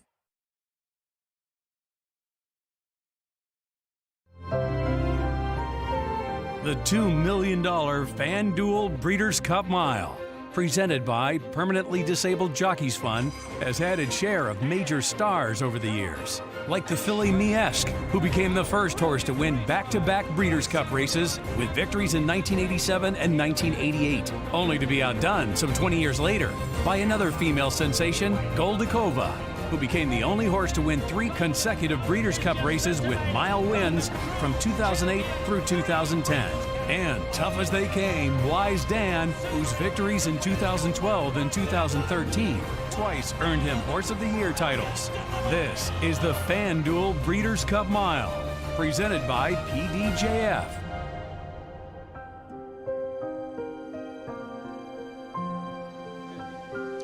Michael McCarthy with Smooth Like Straight, the always consistent performer with that front-end speed. What needs to happen for it to swing his way this go-round? A couple things. We just want to go ahead, break away from their running. Beyond Brilliant, probably going to go ahead, show a little bit of speed as well. You never know. There's a European or two inside that look like they could jump away from there. But horse runs very well fresh. He's been on the wrong side of a few bobs, a little bit of heartache from time to time, but the horse is doing very well. Did missing the Coolmore Turf Mile change your approach or change things for you much? Don't think so. He's come back and trained very well. It was unlucky. A little cut above his knee that just was kind of aggravating and never really healed properly. But, of course, looks like he's ready to fire a big one today. Good luck, Michael. Hope I'm right. Charlie Appleby with his multiple Grade 1 winner in here in Modern Games in the FanDuel Mile. Coming off a second-place finish in his most recent start, what have you seen from his 6 runs so far this year for Modern Games? Look, just his consistency. He's been, right from the start of the season there, where he won the French Guineas, placed in the French Derby. We dropped him back in trip, and he went back up in trip again there. He's put 2 solid performances in there on his last couple of starts there, finishing second in the Sussex, second on Champions Day. Obviously, in between that, he went to Canada and won a Canadian Mile. So, look, he's just a rock-solid little horse there. We know what he can do round on these tracks, and he comes here in great shape. So what do you think it is for your horse? Why does American racing suit your horse so well? Look, he's not the biggest horse in the field, and I think those tight turns they don't hinder him, and so he's low to the ground, and he adapts well to it. Thank you, Charlie. Good luck. Pleasure. Thanks very much. Ed Walker sending out his filly Dream Loper off of a brilliant performance over different ground, though. Ed, how much different will that affect her opportunity here today over this fast ground? Actually, that's not correct. The ground in France this year has been very misleading. The reports are in the form, it was good to soft ground. I've run horses there all summer, and it's always been good to soft ground. It's been very, very quick. And both times she's won over there this year, it's been on very fast ground. So actually, we're thrilled the rain stayed away, and we're delighted with the track. And I walked it this morning, and that definitely won't be an excuse if it goes well. It doesn't go well. Watching the way that these turf races have played out here in these 2 days here at Keeneland for the Breeders' Cup, does that change your approach at all with a mare like this? No, I don't think so. I mean, Kieran and I have talked it through a lot. She jumps, in English and French terms, she jumps really well from the stalls. It's going to be different here. I think we saw in the last race with Nashua just, missing the break half a stride, and that probably cost her. And, I think it's really important that she jumps well and gets the position. But, I think over today and yesterday, the racing's proved on the turf track that you can come from the front and from the back. And I think it really depends on the pace of the race, and just try and save ground around those turns and hope it goes smoothly. Good luck. Cool, thanks a lot. And she's also been supplemented to the upcoming Keeneland November sale, part of Book 1, Dream Loper, a Group 1 winning mare, coming up at the Keeneland November breeding stock sale. Here with the Hall of Famer Roger Rathfield, who has Sherrill Spite in the FanDuel Mile. You won the Grade 1 Maker's Mark Mile in the spring over this course. What has happened since to your horse? Well, it hasn't been a good story. There's always been some little thing that was wrong. One of the things was my fault, definitely. I ran him on the hottest day of the summer, and he hates the heat, and it was a very silly thing to do. So we had to put a line through that race. And then he's just been kind of an unlucky horse, and in the Million the other day in Canada, I think he would have been second had he not had to steady, he wasn't going to win it for sure, but he had to steady. They both went for the hole at the same time, and he had to steady there, and so people say, oh, well, he was fourth, but if you really watch the race, I think he would have been second had he run his race, So he's trained very well since then, and I think if he gets a decent trip and good racing luck, I think he'll be competitive for sure. Louis Saez gets back aboard. What sort of trip would you like your jockey to work out for you? Well, I'm going to leave it up to him, as far as pace and that's concerned. But ideally, we found that this horse actually runs better if he's coming from off it some. He's got a really big turn of foot for a quarter of a mile for sure. So I think if he gets a good trip and then he can throw that quarter mile in there, he'll be competitive, you know. Thank you, Roger. Good luck to you. Thank you very much. Welcome back to the set as the Players Show continues. 18 minutes now until the FanDuel Breeders' Cup Mile on Turf. Christina Blacker joined by Simon Bray and Rishi Prasad. We've heard from quite a few of the main characters there, but no surprise, Rishi, in terms of the favorites role, Modern Games at 6-5 right now. I think rightly so. I think he's the most solid, certainly of the European runners. His performances this season have been in keeping with the Modern Games that we got to know and love, despite what happened at the Breeders' Cup last year. I'm still hurting now about the fact that I never got paid out on what was a terrific performance from Modern Games in that juvenile turf last year. This year, he started off the season really well. He won the French Guineas, and he ran pretty well from a bad draw in the French Derby. Then he lost his way a tiny little bit, but he came back with a great run behind Baid. Some people thought he was slightly flattered then.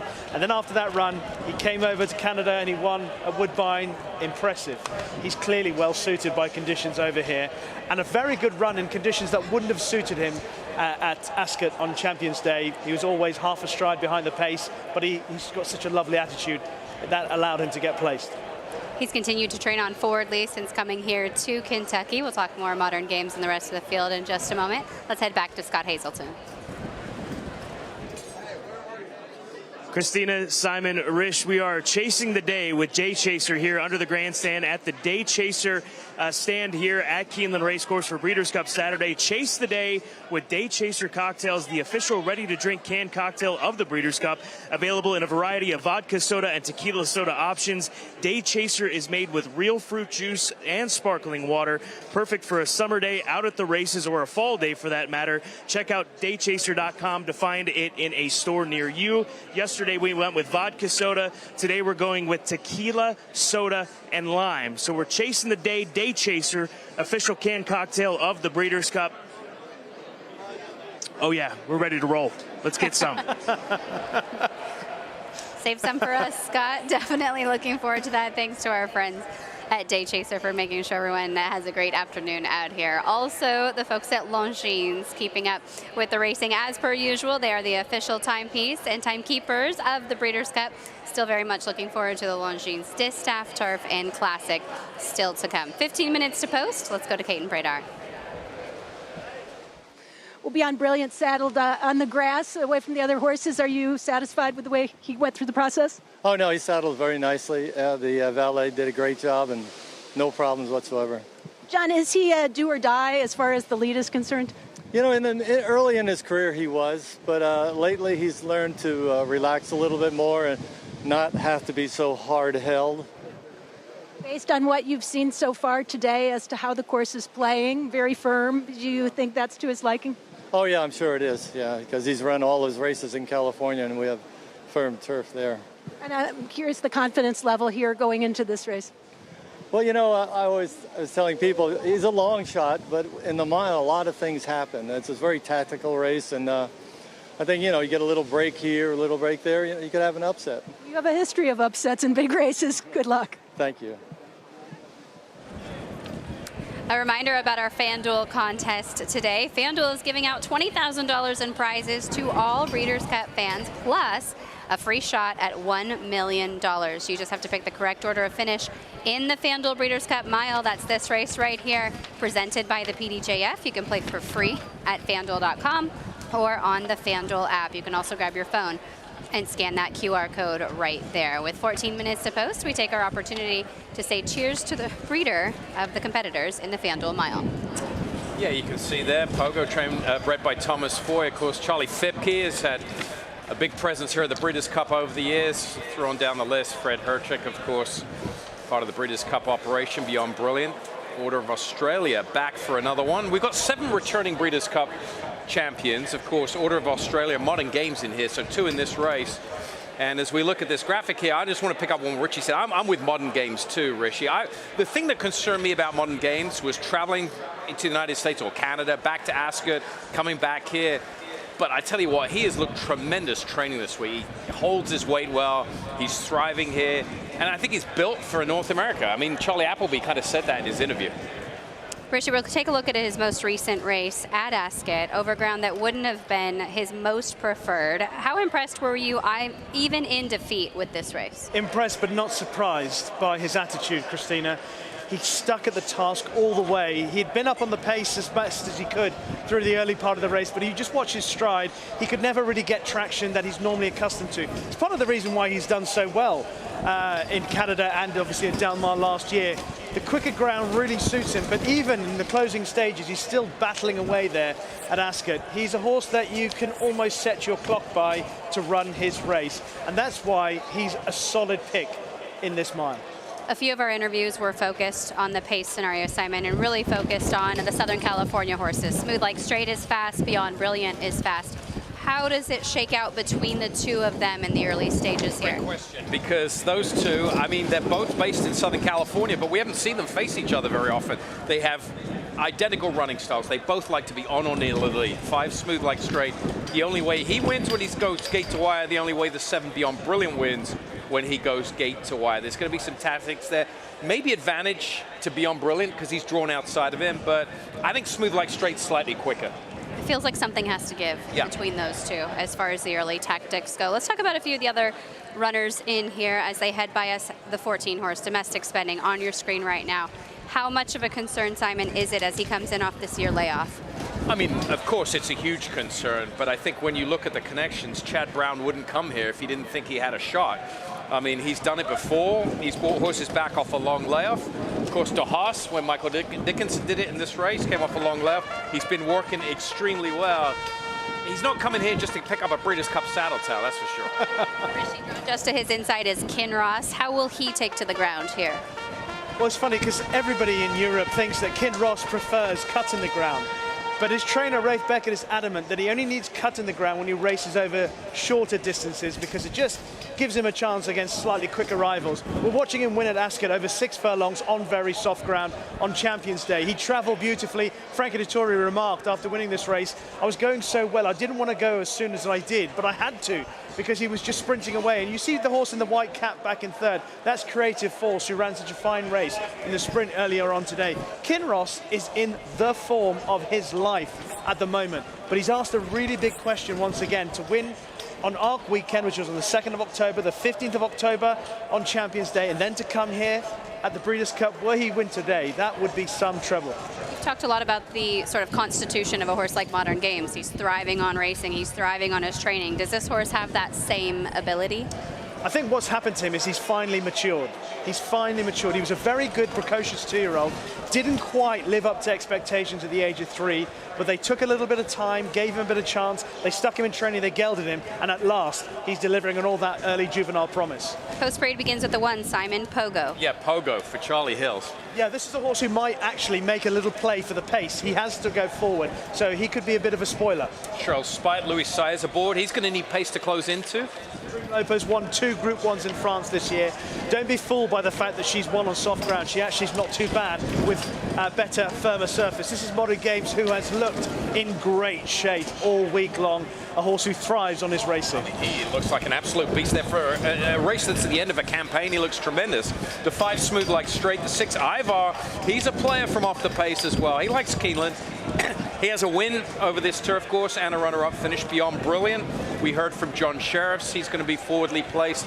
Looking for maybe Victor Espinosa to sit off John Velasquez. The 8 Regal Glory for Chad Brown ran 2nd to In Italian. This is the 6-year-old mare taking on the boys here. This is Malavath, who was 2nd to Pizza Bianca in the juvenile Phillies turf last year. She's got a bit to find on her best form, including behind Kinross last time. Here's the 2020 champion here at Keeneland, Order of Australia. Aidan O'Brien is flying, and he said that Order of Australia's big target all year has been this race. Look at this beast here, the 11 Annapolis. This is a 3-year-old here on the screen, taking on older horses, and has never finished worse than 2nd. That's Annapolis for Todd Pletcher. King Coors, the 12 is scratched. Here's the 13th. Kinross in the form of his life. He's won his last 2 races, 2 big Group 1 races in Europe. 14 Domestic Spending for Chad Brown, Flavor and Pratt. We talked about coming off a long layoff. This will be the training performance of the weekend if Domestic Spending wins. And then that nearly 100-to-1 shot, Christina, front run the Fed, drawing in from the also eligible. And that's your field for the FanDuel Breeders' Cup Mile. It's coming up in 8 minutes' time.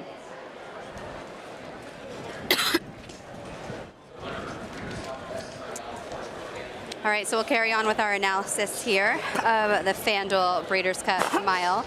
We're going to come back to the 3-horse Dream Loper a little bit in here. The daughter of Lope de Vega was a winner last time out in the Prix de Moulin.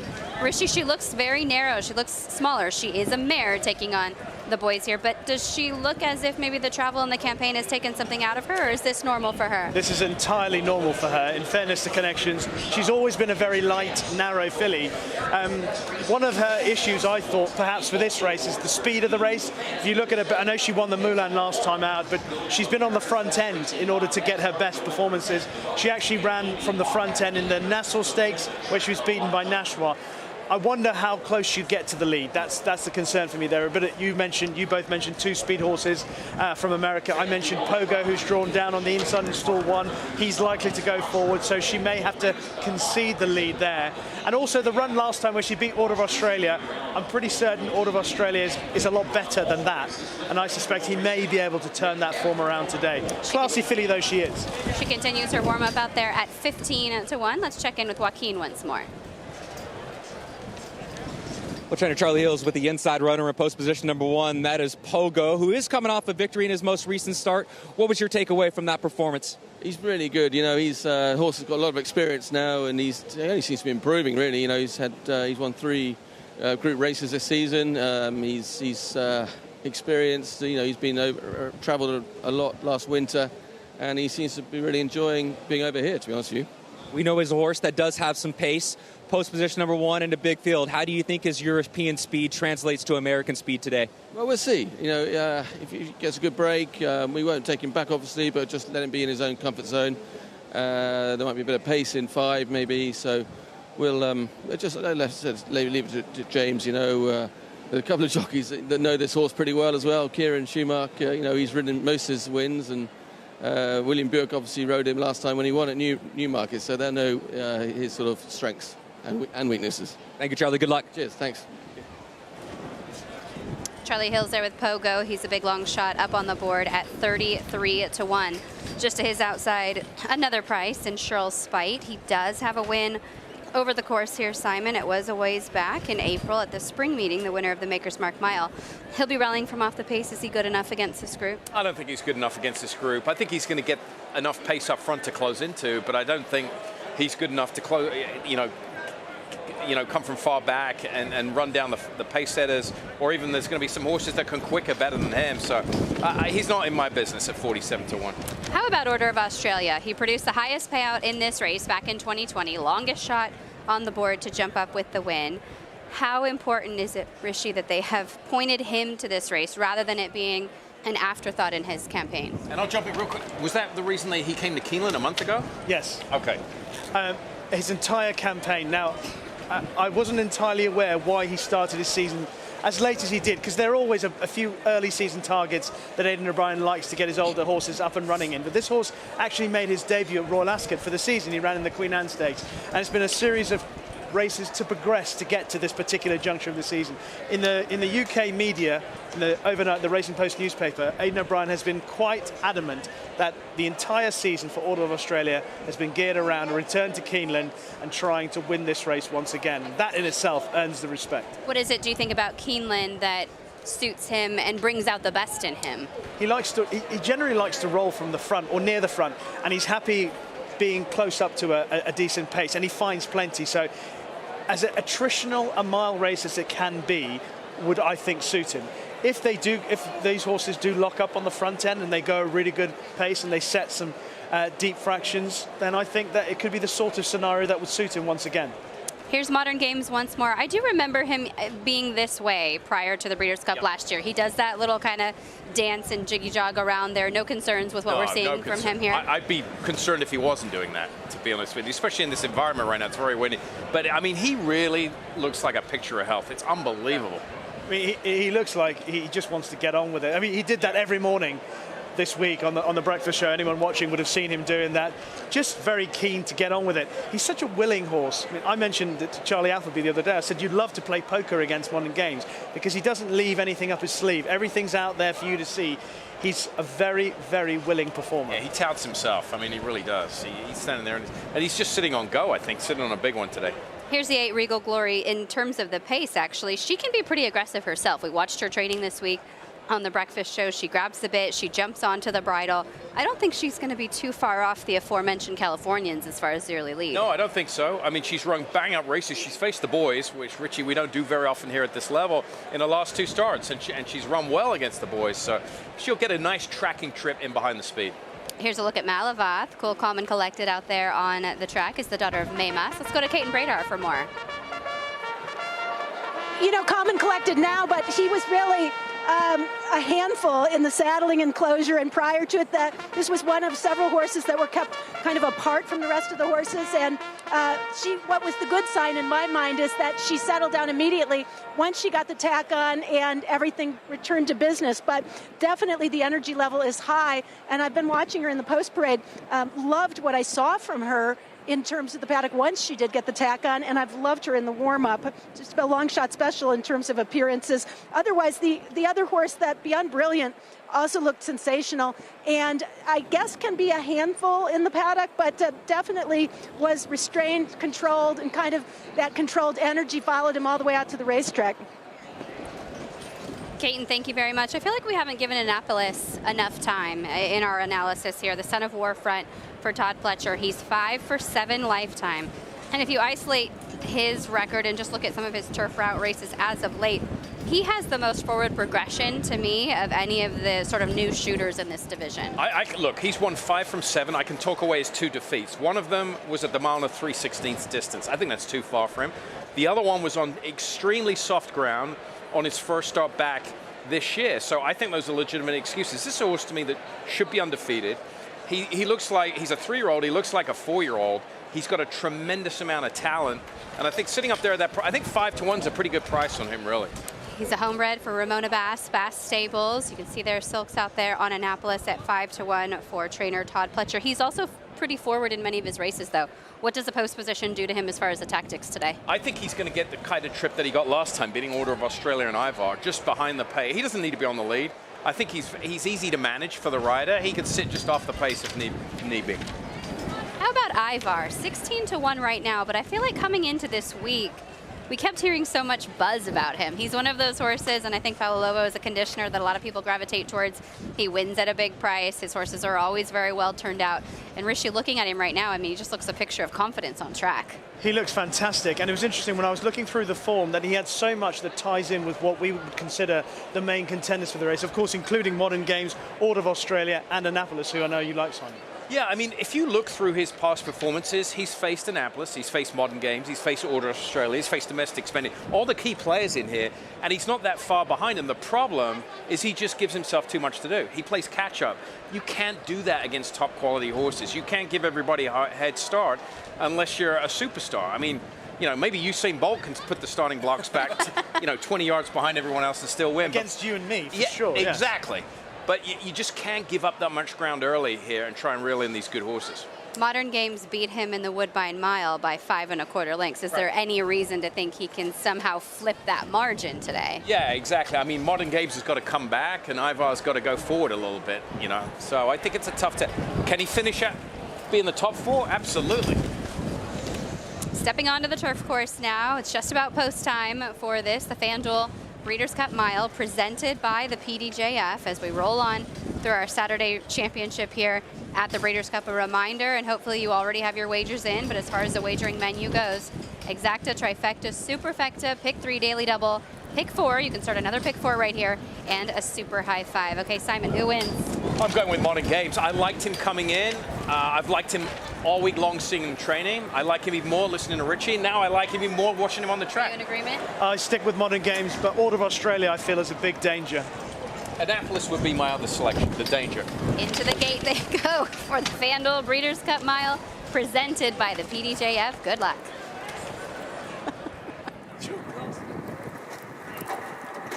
They are at the post.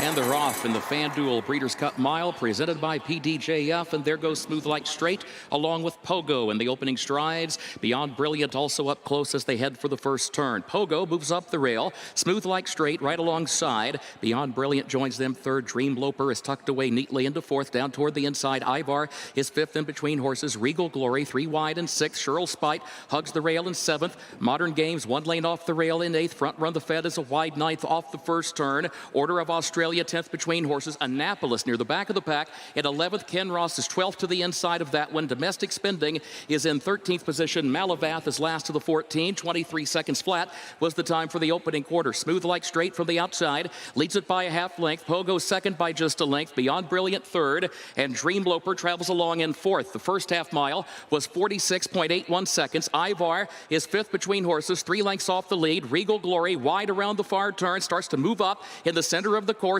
but is still back in the fourth position. Cheryl Spite next toward the rail. Order of Australia, then Modern Games. Now Modern Games between horses, 5 from the lead. Ken Ross 7 from the front toward the inside. Turning for home, Pogo, Beyond Brilliant. Smooth Like Straight between them. Ivar behind horses. Dream Loper down toward the inside. Modern Games has to go toward the center of the course with Order of Australia. Ivar is getting through late. It's wide open. Modern Games comes down the outside. Ivar, Modern Games coming on. Malavath is coming with a flourish, but running out of time toward the rail. Modern Games and Ivar. Cheryl Spite runs late. Modern Games in front. Modern Games, the winner of the FanDuel Breeders' Cup Mile for William Buick. 1 minute, 33.96 seconds. He's just too good. Modern Games, the winner of the FanDuel Breeders' Cup Mile, storming down the middle of the racetrack, and another one for Charlie Appleby and Godolphin. I tell you, William Buick, what a tremendous ride here. I mean, he was down. He had cover to the outside of him. Order of Australia was locked to his outside, trying to keep him locked. They run in tandem here, right? Yes. The purple silks, and William punches the button. He's got more horse here to get outside and make his run. Jockey's determination matched by the horse here, because he's had to be brave to take the position that he did turning in the straight, pushed Order of Australia out legally, and then once he's set the target for Modern Games, this is what this horse has done many a time before, and we're seeing him doing it for the second time at the Breeders' Cup. Such a powerful finisher every time he's out there, and ends up really geared down in that last jump across the wire. He didn't get away as cleanly as you would have hoped. I think he was shuffled back quite a bit coming out of the starting gate. When they came out of the starting gate, he just jumped in the air a fraction, and it cost him a couple of lengths. Kinross is actually tracking Modern Games through down on the inside. He just comes off here to try and follow Modern Games through. He's run a mighty race, because obviously he was drawn out wide and Frankie dropped him out. I think he was last going in to the first bend, and he's eventually finished second, or at least I think he's in a photo for second. But one thing you cannot doubt about Modern Games is his hunger for the game. He absolutely loves racing. He thrives on every step he takes on the race course. Tremendous performance. Returning champion, winner of the juvenile turf last year, comes back, wins the mile, narrows the gap with Ivar. That 5 lengths diminished to about 1.5 lengths this year. And guess what? If you bet this horse, you get paid out this year. Yes. Is it too soon for that joke? I don't know. How about... official yet. Oh, stop it. Don't do that to me. How about Ivar today, though? I mean, he ran the race of his life, closer to the pace. Hall of Famer Javier Castellano aboard. Look, he's just not as good as Modern Games, but he ran his eyeballs out today to be that close to him. This is Ivar. It's what I said at the beginning of the top of the segment, Rishi. He fits with these horses, yes, but he has to play catch up. Today he got the jump on Modern Games, and it was reversed. Modern Games had to come and run him down. That's just a testament to how good Modern Games is. Just revealing the results of that photo. Very, very close on the wire into that last jump. We'll actually wait on those and try to post it for you one more time as they take a look. Here we go. 4, 2, 13, 6, and 9. The 2-horse Cheryl Spite had a big price of 55-1, finishing second. Kinross 9-1 in third, followed by Ivar, who struck the front at 1 point, and then Malavath checking in fifth, 51-1. Modern Games is some kind of racehorse. He's come here to the States now 3 times. Goes home officially with the victory. Again, here today, we wait for them to flip that over. He's now 7 for 13 lifetime, the son of Dubawi. And also, Rishi, looking at him, and I'm not in any hurry to have him off the racetrack by any means, but he'd have to be the kind of horse that breeders internationally, and especially here in America, would be so interested in the future. Well, his physical appearance has always been an attractive one as a 2-year-old. I remember, Christina, last year after he won, I was on set with Todd and Simon, and they asked me about where Modern Games fits into things with Charlie Appleby. I said there are at least 2 horses back home in the UK as 2-year-olds that were ahead of Modern Games in the pecking order. One was a horse called Caribus, who won the 2,000 Guineas at Newmarket. Sadly, unfortunately, he passed away during the year. The other was Native Trail, who won the Irish Guineas and was behind Caribus. I think it's fair to say that Modern Games is now at the forefront of Charlie Appleby's international campaigners. He is a horse, I know you want to see him end up at stud at some point, and he will, right, assuming all goes well. But we would love to see him go round one more time on the international scene in 2023. Be incredible to see him, and what if he could come back once more into a Breeders' Cup, as we'll be at Santa Anita next year. 6-5 at post time for Modern Games. Another one for William Buick, which for a few moments there you'd have to think those were anxious moments as Order of Australia crept up to his outside. I tell you what, William Buick, watching him, I mean, he doesn't, you know, in years past, you could differentiate between a European jockey and an American jockey watching the North. That gap has narrowed as European riders have, I think, assimilated some North American riding tendencies. But I mean, he looks like he could just jump right into, you know, riding 6 races a day at any North American racetrack and fit in. He won the championship for the first time in the UK this year, Christina. I remember interviewing him after it was official, and I said to him, William, you've had a wonderful season, and it's funny because a lot of jockeys talk about the pressure of battling for the championship, but you've done it with a smile on your face all season long. He said that's just for the cameras because it's been hard work. The one thing about William Buick is he never says an ill word. He just gets on with his job, which is why I think he has learnt better styles, better tactics. He always learns and he's always thinking about the game. Frankie Dettori's always been his hero and his idol, and he's modeled himself as a rider, fashion, etc. on Frankie. But one thing that I think he has got is far more a level temperament. You know, sometimes Frankie, by his own admission, he's a little bit up, he's a little bit down. Well, that's the pedigree. The Italian, the hot Italian blood, right? Yeah, you can say that. Modern Games 6-5 with William Buick in the saddle, $4.76 back if you supported him. Cheryl Spite at 55-1 finishes second, and then Kinross checking in third at 9-1. Simon, it kind of gets back to your point about Flavien Prat, about Tyler Gaffalione, these young riders that are as professional on the racetrack as they are off the racetrack, and just seemingly the total package. I think the game has changed as far as jockeys. Look, when I came up, you know, there were tremendous jockeys, but, you know, there'd be, you know, working horses, having a cigarette off to the side. It's what Tiger Woods did to golf with athletes and gym. That's these riders. Look at William Buick here. Misses the break, has to steady right here, doesn't hit the panic button. Doesn't hit the panic button, just sits, collects his horse, and saves ground. And not hitting the panic button is as a result of the position that he's in as a champion, as someone who's the #1 jockey for one of the best trainers in the world, an organization that supports him. So what if things go wrong and you get beat? So what? It's not the end of the world.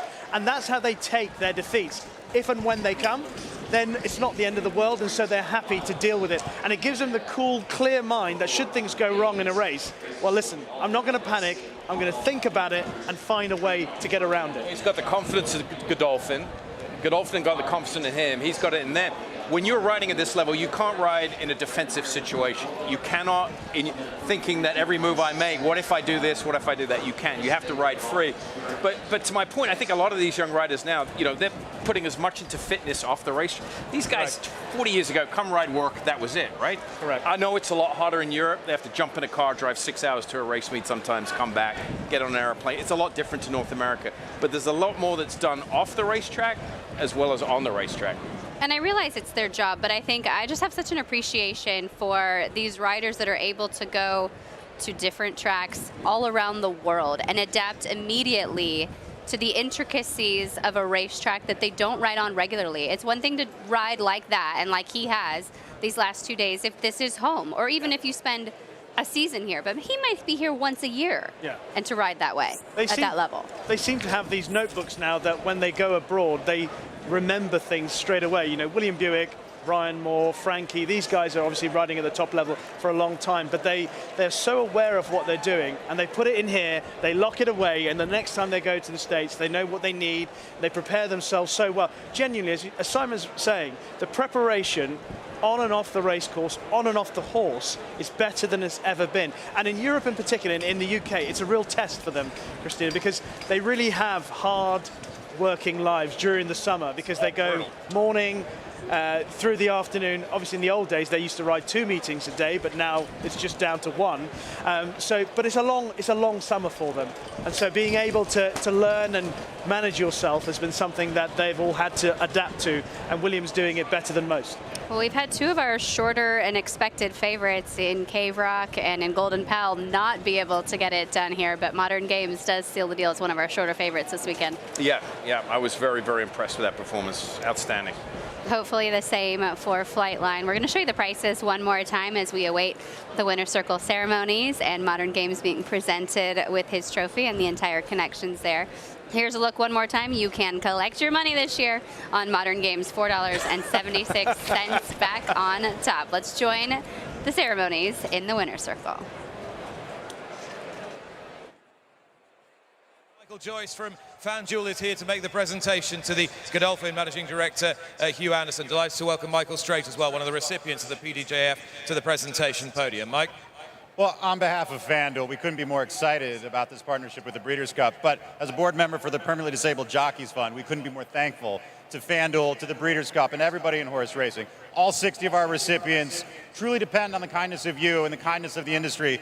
Michael Straight here, a perfect example of just everything we do as an organization. But to everybody in the Godolphin family, the ridiculousness that is Charlie Appleby's dominance here in the Breeders' Cup, and William Buick, one of the riders who certainly knows, as he's seen his friends and colleagues go down in the heat of competition, how important this is.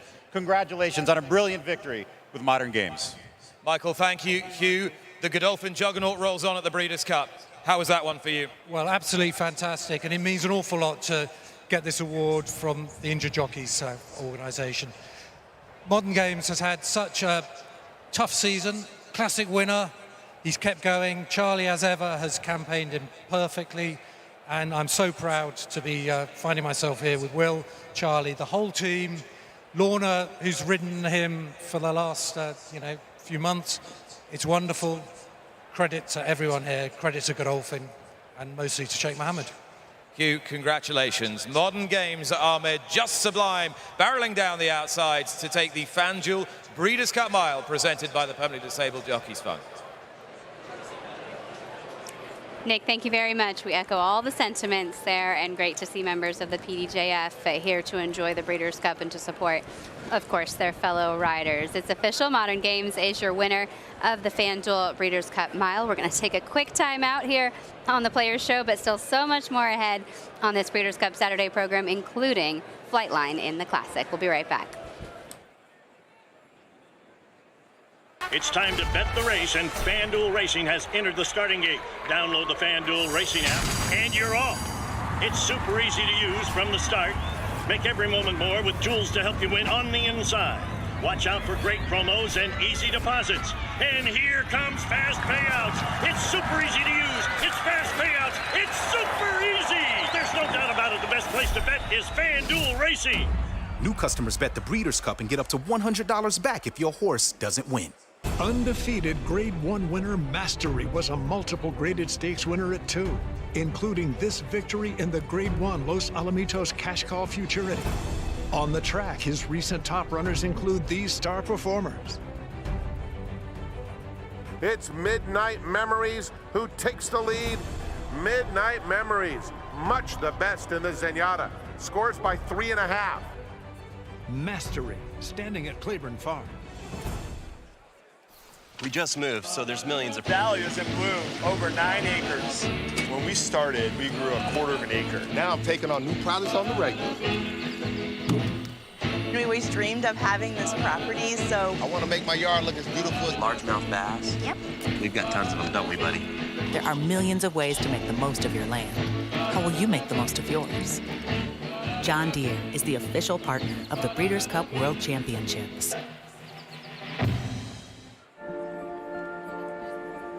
City of Light, a multiple Grade 1 winner with $5.6 million in earnings. Winner of the Grade 1 Malibu, the Grade 1 Triple Bend, the Grade 1 Breeders' Cup Dirt Mile, posting a 110 buyer, and the Grade 1 Pegasus World Cup, posting a 112 buyer. the best son to date of leading stallion Quality Road, City of Light stands to continue his sire's legacy at Lane's End.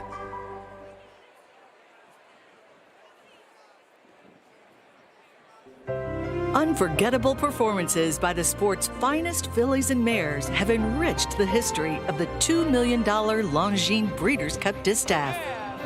In 1988, Personal Ensign caught winning colors at the wire to complete her career undefeated in 13 starts. Beholder won 2 distaffs in non-consecutive years, scoring in 2013 and 2016. Returning from the sidelines in 2020, Monomoy Girl won her second distaff triumph, prevailing at Keeneland just like she did at Churchill Downs in 2018. And last year at Del Mar, Marsh Lorraine, at odds of 49-1, came from the land of the rising sun and nosed out Dunbar Road on the wire and gave Japan its second Breeders' Cup victory.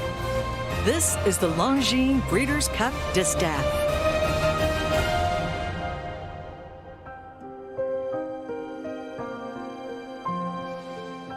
20 wins in the Breeders' Cup for Hall of Famer D. Wayne Lucas. He has the Kentucky Oaks winner in here in the Distaff and Secret Oath. 8 starts for her this year, Wayne. How has she held up through her 3-year-old campaign? Good. We gave her a pretty good break here since her last race, and she's got a big old frame, and she's kind of filling into it now and starting to look like I thought she would. And I think that as she gets a little older, she's going to get better and stronger. So maybe today we'll see some of that.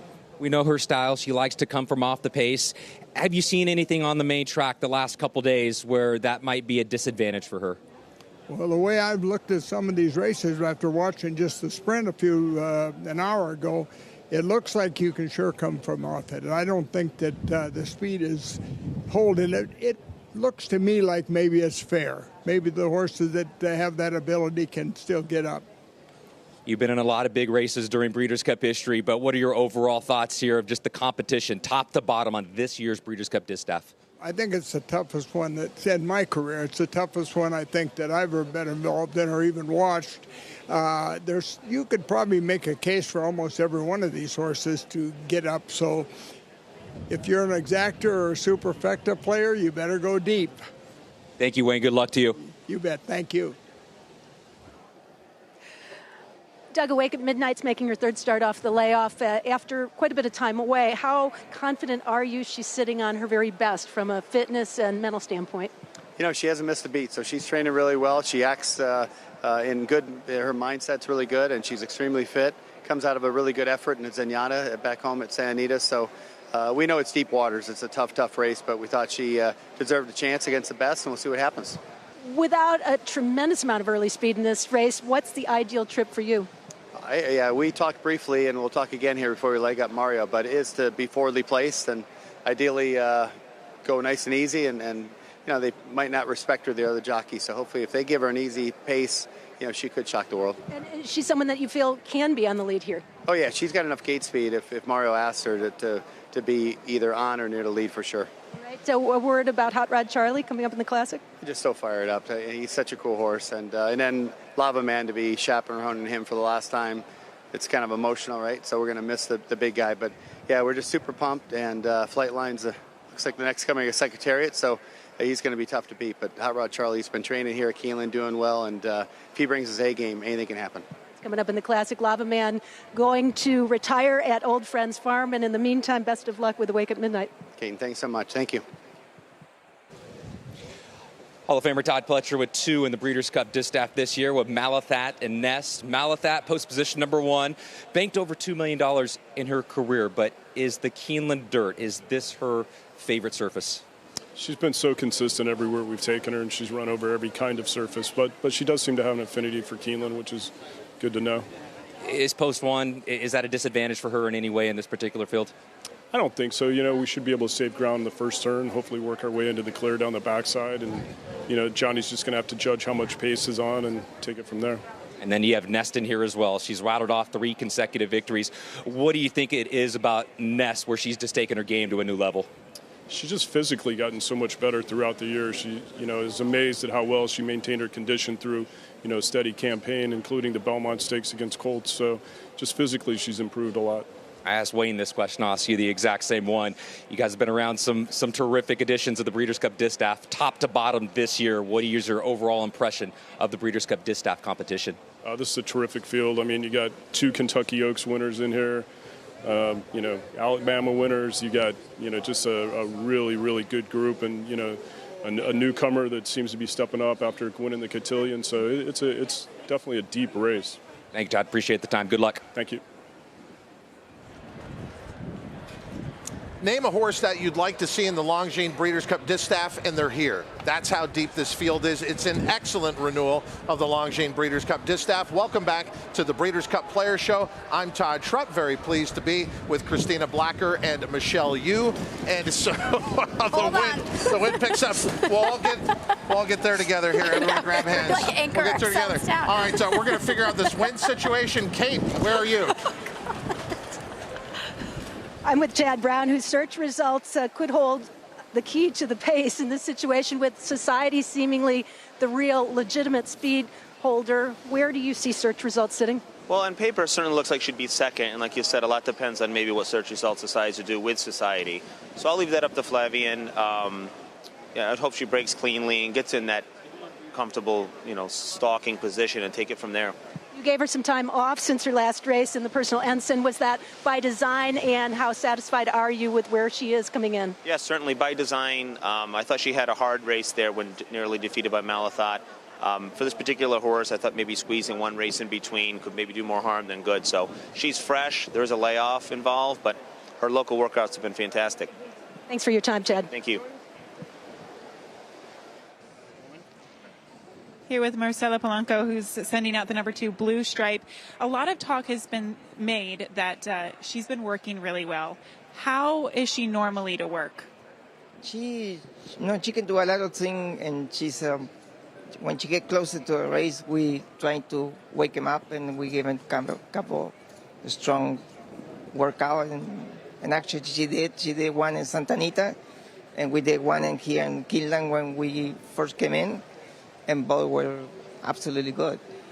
Was it always the plan to give her a freshening since the beginning of August? Pretty much. I mean, after we won the first, you win and you in Clement Hirsch, we kind of eased him up a little bit. We kind of backed down a little bit, and so we got plenty of time to go from that race to this race.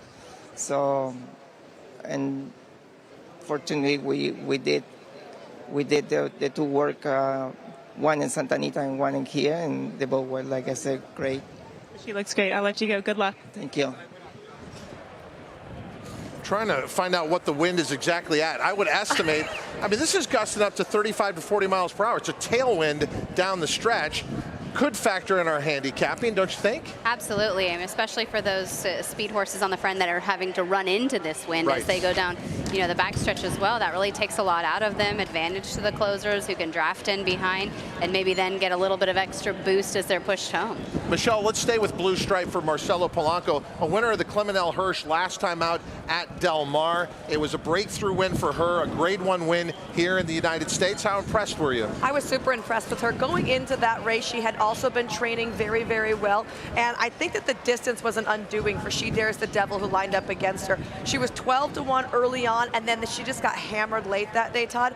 She looked tremendous, going away like a good thing. It was always their plan to springboard to this race off of the Clement Hirsch, and I think that everything has seemed to go to plan for her. And Gabby mentioned how good she'd been training. I'm one of those people that has been advocating for her the way she's been training in the morning. Yeah, Christina, you saw her on the work show, and then Mike Welsh of the Daily Racing Form repeated it again today talking to Caton. Yeah, we've definitely seen her shining and looking physically very well. But what we've seen from her on the racetrack so far, she does need to improve a little bit to compete with these horses. Perhaps those physical signs that she's showing us in the morning will be reflected in the afternoon.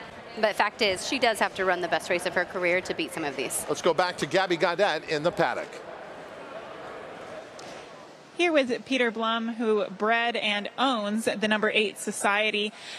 What could you make of her and her performances this year, and how much she has improved to date?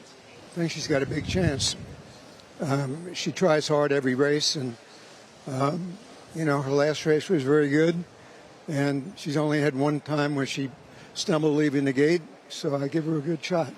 What is it like to breed a horse and then come here to the Breeders' Cup and be on the biggest stage in the Distaff? It represents a lot. I mean, emotionally it gets tough. Why is that? My son's with me. And, this is like 4 generations. So that's what makes it hard. A lot of to enjoy, but a lot of joy. There's a lot of emotions flowing through you right now. Is it just the time, the hard work, the generations of it?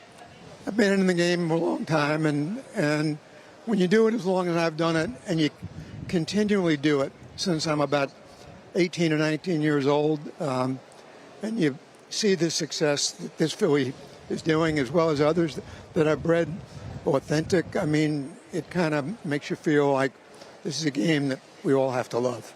What makes her so special? She tries so hard. I think I couldn't have a horse any filly that tried any harder than her. Peter, thank you so much for the time and good luck. Appreciate it.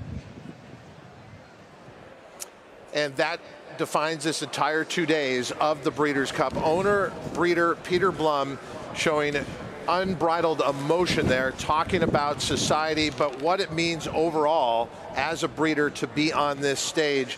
We don't know the stories of where things went wrong as a breeder. We never hear those stories. We only join in at the success stories, and a lot of that emotion is tied into that, the ups and downs. That's right, and we talk all of the time about how much of an honor it is just to have a horse that is good enough to run in the Breeders' Cup, that is qualified for this race. In society, obviously, she is very good. She deserves to be here at 5-1. And if you look at her campaign, it kind of makes me think of the 2 Bill Mott horses that have been successful in that they were somewhat conservatively managed coming into the Breeders' Cup very fresh. She's the late bloomer. She's the one that with this devastating win in the Cotillion, this was easy competition for her.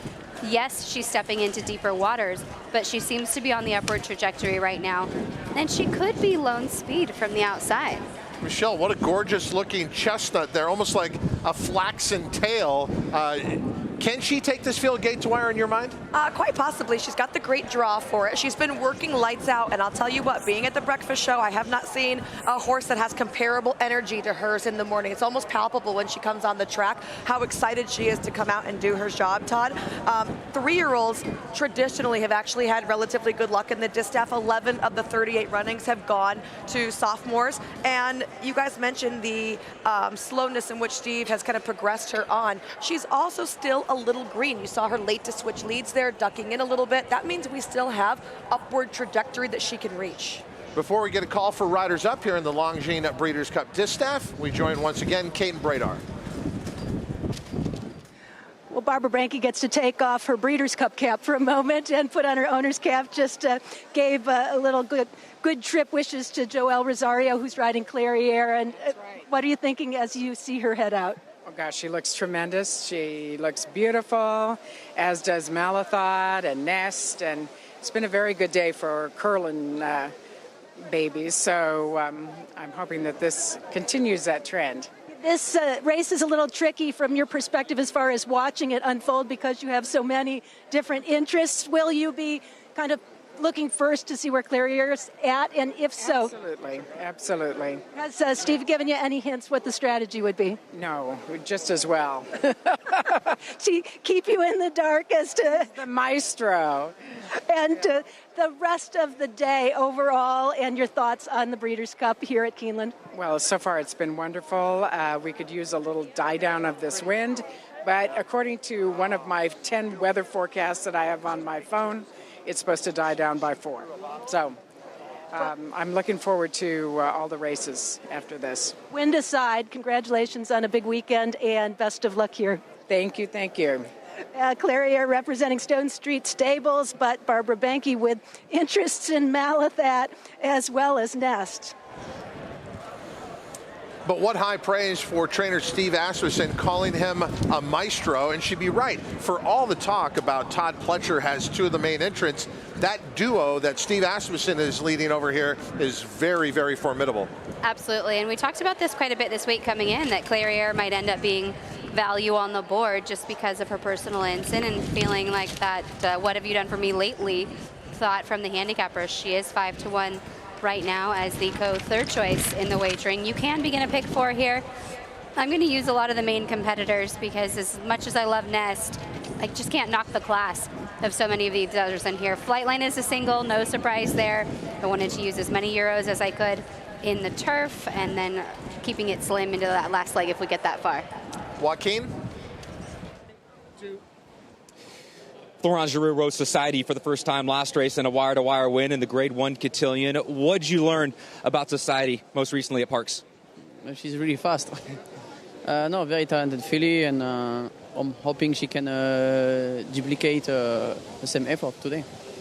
Realistically, what's a half-mile split time that you think gives you your best opportunity to win? Well, I mean, you need to be realistic. Those are very fast horses in this race. I don't think we're going to go in 49, but I'm thinking probably somewhere in the range of the 46. Good luck to you. Thanks. If Florent Giroux actually needs all those goggles, something went wrong on Society. He's supposed to be on the lead. Yes. Very well prepared for anything. Who knows? We actually saw some of our better favorites miss the break here at the Breeders' Cup so far, but Society, her best chance definitely on the lead. And he mentions those fractions. I mean, she went 46 and change in her last two. There weren't any of the Nests or Clairières, and they're trying to run her down, but she was widening her margin of victory on the field as they set sail for home. A call for riders up in the Longines Breeders' Cup Distaff. Truly one of the most anticipated races of the 14 championship races over these 2 days. As mentioned by Todd Pletcher as he was running through the resumes of most of the horses in the field, we've got last year's Kentucky Oaks winner versus this year's Kentucky Oaks winner. As far as this year's Kentucky Oaks winner, who just went by, Secret Oath, sitting there at 14-1, is her best good enough, and is she ready to run that race? You know, it's a very big question to ask of her, right? She was a horse that was a little bit more precocious, and we saw her test males early on in the season. She had shown some electrifying athleticism in several of her races, being able to stop and start. But her last couple of races, she just hasn't been there. I could give her a tiny excuse. Cotillion, I don't think anyone was beating Society that day, and that's just the way it is. Sometimes you run into a buzzsaw. I don't necessarily think that she wanted the 1.25 miles in the Alabama, and, you know, no real excuse for the CCA, unfortunately for her, but could she rebound? Possibly, but I think we've seen her ceiling, and while it's good enough to tangle, I don't think that she has much more to give. I think the last point is where I would have landed too, is that we've seen, I think, what is the best that Secret Oath has right now. She might just be a little bit over the top after a long campaign. If she were to try and turn the tables on some of these, in my eyes, it would have been coming into the race fresh, and she's had some really hard races. She ran her heart out chasing Nest 2 starts back in the Alabama, and I think horses lose a little bit of confidence off an effort like that when they lay it on the line and they're just not good enough for the win. Yeah, when you look at these 3-year-old fillies in this race, you can see how the seasons can change quite a bit. As Michelle Yu astutely pointed out, Secret Oath was the horse at the first part of the year. Nest improved dramatically, and nobody was talking about Society at the beginning of the year in the 3-year-old filly division. And here she is right now as our 3rd choice in the wagering for the Longines Breeders' Cup Distaff. Now, I thought I saw riders up, but I'm looking at a paddock with riders off. Yeah, we definitely had riders up just a few moments ago, so now the riders have dismounted. We have some sort of a delay at this stage. Okay, it's our understanding, what we're being retold from our spotters, it relates to the mile in the previous race. Domestic Spending needed help from the horse ambulance. The horse ambulance still taking Domestic Spending to the backside, and so now obviously we cannot move forward unless all the protocols are in place. Caton has more on this situation before the Longines Breeders' Cup Distaff. Well, I just touched base with one of the officials here in the paddock from Keeneland who mentioned that the tractors are off the track, and he's not exactly sure, but did get word from the stewards to take the riders off and wait another round or two before all is said and done. As to Domestic Spending, who was pulled up in the running of the last race, I did check in with Chad Brown. He said the injury appeared to be a hind end injury higher up. It was not serious, but the rider was able to pull him up. He was put onto the horse ambulance and taken over to the back stretch where he's being further evaluated. He said he is seemingly resting comfortably and will give us more information when we get an update, but the riders are now getting back on their horses. Caton, thank you for the very latest. And now we're coming out for the post parade here in the Longines Breeders' Cup Distaff. We had, for a little bit there, we were looking at the suggested pick 4 play that Christina Blacker had put together. Kind of forgotten about is the last pick 4 opportunity of this 2 championship days of racing. There is a race after the Longines Breeders' Cup Classic, so we will end up with a pick 4 opportunity starting here in race number 9. The pick 4 pool about to get past $600,000. I don't think it's been mentioned today, but it is certainly something that has to be noted. Yesterday, a record was set for the first day of the Breeders' Cup for handle. The pari-mutuel handle was $66 million, and that was 7% above the previous record for day 1. And looking at these pools today, they are headed towards stratospheric numbers, and it's only going to increase as we have 2 huge races ahead. After this, the Longines Breeders' Cup Distaff, it's the Longines Breeders' Cup Turf, the Classic featuring Flightline. There is a look at Society, one of the last horses to leave the paddock here and come out for our post parade. Both of you are accomplished riders. So for these horses to go from the paddock side, where they're kind of sheltered from the wind, and come out here for this post parade, what are the sensory experiences like for horses compared to people? Well, it's definitely more windy over here, but I think once the horses actually get physically on the racetrack, they tend to settle just a little bit more because it's a more open environment and they're only out there with the other 7 runners in this race. I actually think in the paddock, when you start to experience that wind and you have the leaves rustling up, the trees going everywhere, all the people around, I think that can be where a horse would react a little bit more and be a little bit more scared and shying away from what they're seeing. These fillies and mares have all been perfect professionals to this point. It's this point right here where you see them turning around this corner and walking out through the tunnel. That tunnel is virtually a wind tunnel. As you can see, the manes and tails flowing. This is where the pony people are going to be instrumental because it's giving the riders the ability to hand off a lot of the control of their racehorse to these pony people until they get on the track and they can be assured, okay, my horse is now acclimated to everything around it. In addition to the wind and the leaves, like Christina mentioned, we've got big flags everywhere that are waving, and it's not the fact that it's making too much noise or anything. It's just when horses aren't used to seeing something in a spot, it can be startling, and they are flight creatures if they're afraid. Well, I'll tell you what, Harley could lead a post parade in a gale force wind for sure. Let's meet our field for the Longines Breeders' Cup Distaff, starting with the 1 Malathot. We've seen the form here at Keeneland tend to hold up horses that like this course. Malathot 3 for 3 here at Keeneland. Blue Stripe comes through next. She's a half sister to Blue Prize, who actually won this Distaff in 2019. Secret Oath coming up next, your Kentucky Oaks winner, 3rd most recently in the cotillion behind Society. 2 stellar races this summer, but she was beaten by Nest on both occasions. Clairiere comes through next. She hit the gate twice in her last race, so maybe draw a line through that effort. She can get back on track and see if she can turn the tables on her arch rival Malathot. Awake at Midnight is next at 55 to 1. She does have sprinter type speed at times. She could be a thorn in the side of Society if she goes towards the lead. Nest will move through next. She's 7 to 5. Your current favorite here, another daughter of Curlin. She's proven to be versatile, consistent. She's faced the boys. She's done it on the lead, and she's come from behind. A lot of people think today is her race to lose, and Irad Ortiz has already chalked up several wins this weekend. Search Results is another one to be curious about from the pace scenario. On one hand, she is quick enough to press Society. On the other hand, this distance might be stretching her a little bit. So how much do they want to really use her in the early stages? Society for Steve Asmussen. 2 back-to-back wins and open length victories. Big step up for her here in class. And that is your post parade for the Longines Breeders' Cup Distaff. You're watching and listening to the Breeders' Cup Players Show.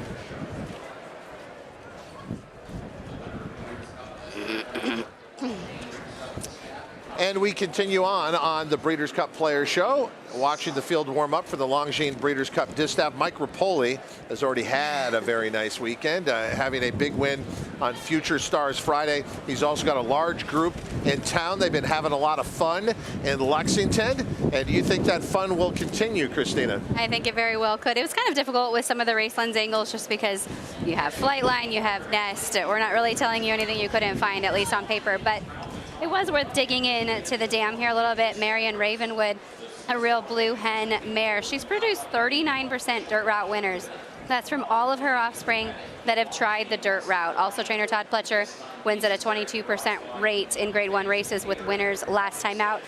That particular angle would also apply to Malathot, but you have the added pedigree information on Nest today.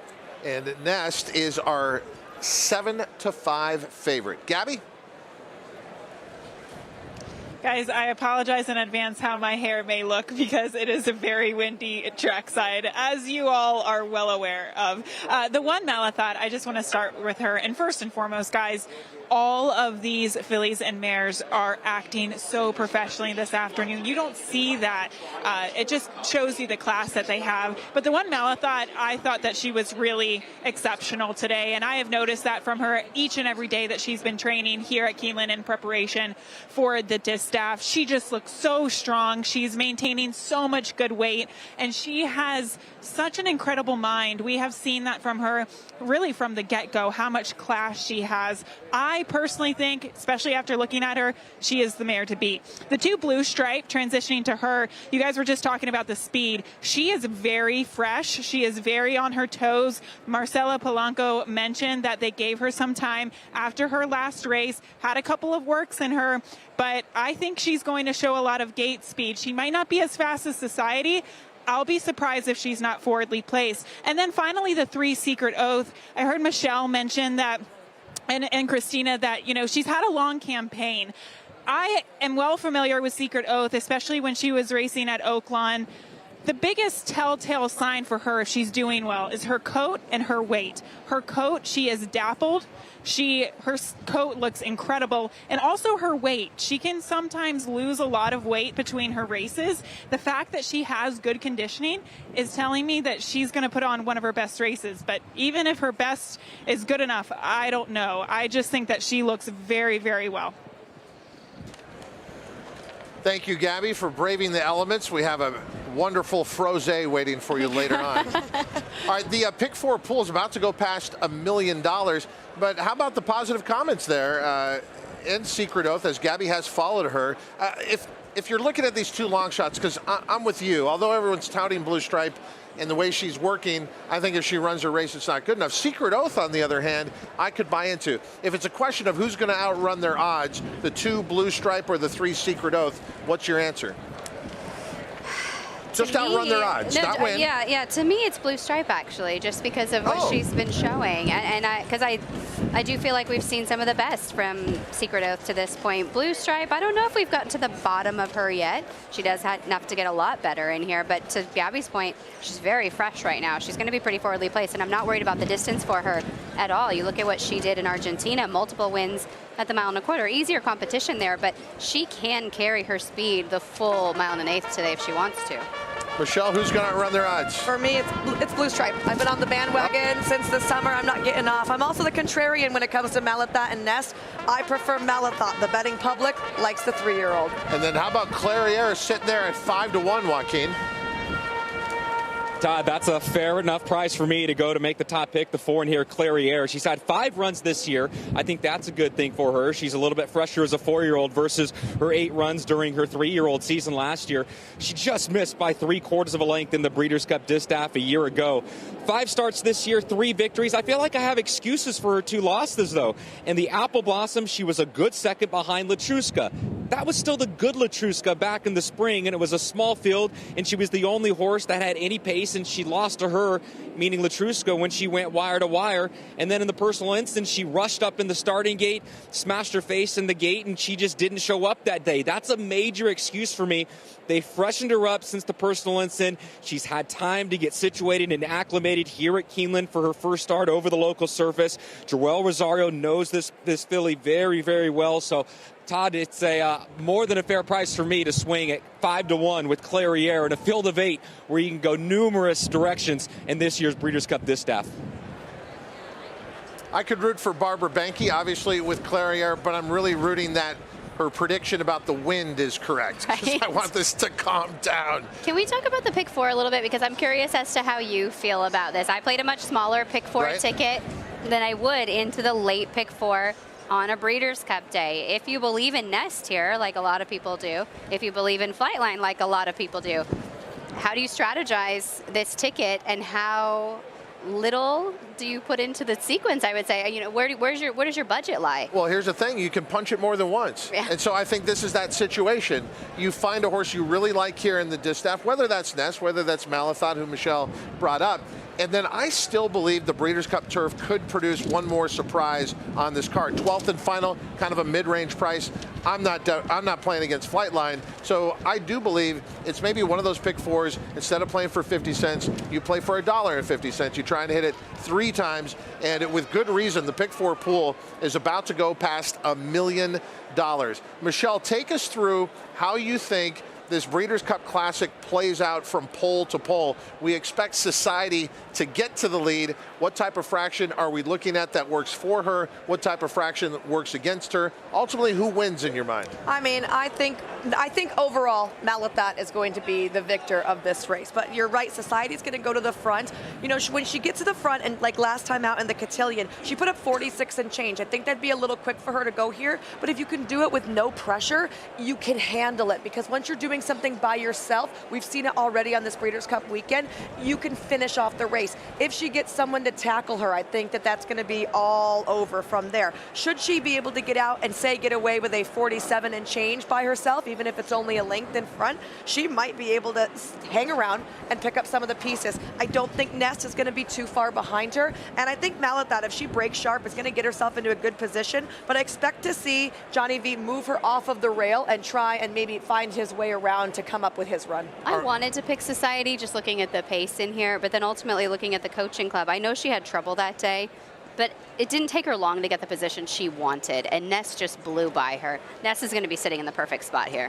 For a Breeders' Cup that has an absolute superstar and Flightline in the Breeders' Cup Classic, we come to one of the greatest races of the 2 days. It is this deep field in the Longines Breeders' Cup Distaff, and as they move into line, it is the 6th, Nest, the upstart 3-year-old filly who's our 7-5 favorite, and last year's Kentucky Oaks winner Malathot will be our second choice at 5-2. Let's go up to Kurt Becker for the call, an outstanding edition of the Longines Breeders' Cup Distaff here from Keeneland Race Course. They are at the post. And they're off in the Longines Breeders' Cup Distaff. There goes Society from the outside. Blue Stripe is there to the inside of the opening strides. Awake at Midnight at Search Results, who comes out running in the 4th position. Society moving forward for the lead. Society clears the inside traffic, starts to angle down toward the rail. Blue Stripe is right behind her in 2nd position. Search Results up close in 3rd, now challenging for 2nd. Gap of 2. Awake at Midnight is 4th, a length and a half. Secret Oath is in 5th. Nest is 6th on the outside. Malathot 7th against the rail. Then a break of nearly 5 more lengths back to Clairiere, who's 8th and last, heading onto the backstretch. Society has made it over against the rail, moving off the first turn and up the backstretch, and leads it by a length. The Search Results opening quarter 23.09 seconds. Blue Stripe is in 3rd by just ahead. Awake at Midnight between horses Secret Oath and then Nest. Now Nest moves to the far outside. She's out in the center of the racetrack from 5th up into 4th and just a length off the lead. In fact, they're bunching for the lead. Society leads it by only a neck. Search Results is there. Awake at Midnight. Secret Oath, who's 4 wide. Nest is 5 wide to the far turn. And then Blue Stripe, Awake at Midnight, had to check and lost a few lengths there in the turn. Malathot moves wide from the back of the pack, and Clairiere is going to try to find running room down toward the rail. Still 6th from the front. Secret Oath the leader. Nest goes to 2nd. Society drops back into 3rd position. Blue Stripe is in 4th. Malathot 5th. Clairiere is 6th. Has to move off the rail to try to find some more running room. Top of the lane. Secret Oath is the leader. Nest, Blue Stripe, Malathot, Clairiere 5th toward the inside. Secret Oath, Blue Stripe coming forward. Clairiere to the rail. Malathot to the outside. Blue Stripe has the lead. Malathot, Clairiere moves up the rail, but still 3rd. Blue Stripe, Clairiere, Malathot, Clairiere trying. Blue Stripe in front. Malathot is there. Blue Stripe, Clairiere, Malathot, maybe. What a finish. 1 minute, 49.07 seconds. In a race that has seen some great finishes, this will rank as one of the greatest of all time. It is a 3-way photo finish to decide the Longines Breeders' Cup Distaff. Blue Stripe threatening to pull off an upset at 24-1. Coming up the inside, Clairiere, and on the scene late, Malathot. Take a look one more time at this stage. The 2 Blue Stripe with her nose just barely in front, but they are coming at her from both sides. Along the inside, you have the 4 Clairiere, desperate to try and get by. Massive strides on the outside from Malathot, the 4-year-old daughter of Curlin for Todd Pletcher. Johnny V, does he time this just right and get her nose down in the last jump to the wire? Oh my gosh, that is so close. Let's take you down onto the racetrack with our shutter camera view. 3 magnificent fillies coming to the line, and as they hit the line, that looks like Malathot from that angle, right? The crowd reacting, and I have to say, this shutter camera has actually been very accurate. This is not off in a lot of ways. Again, we have to wait for the true photo finish, but for those of you who remember the great Personal Ensign, who put her undefeated record on the line in the state of Kentucky at Churchill Downs over a sloppy racetrack, she was able to catch winning colors in the final strides. That's the type of finish we just had here, but it wasn't 2 horses, it was 3 horses. The 3rd place finisher is going to walk away having lost the Longines Breeders' Cup Classic by a nose.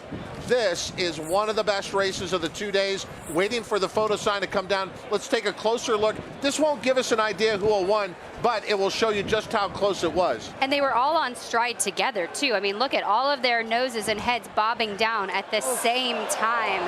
Incredibly close. Every time we look at it, it does seem like it's leaning in the direction of the 1 Malathot, but still waiting for them to post those numbers. I mean, what a great ride by Barrios. He was, and it's not Malathot. Malathot got the job done. But Michelle, how many times do you have this exacta? Literally 100. I have it 100 times. I played a $25 exacta like 4 times. I played a box too, so I also would have been happy for Blue Stripe to win, but I'm thrilled for Malathot.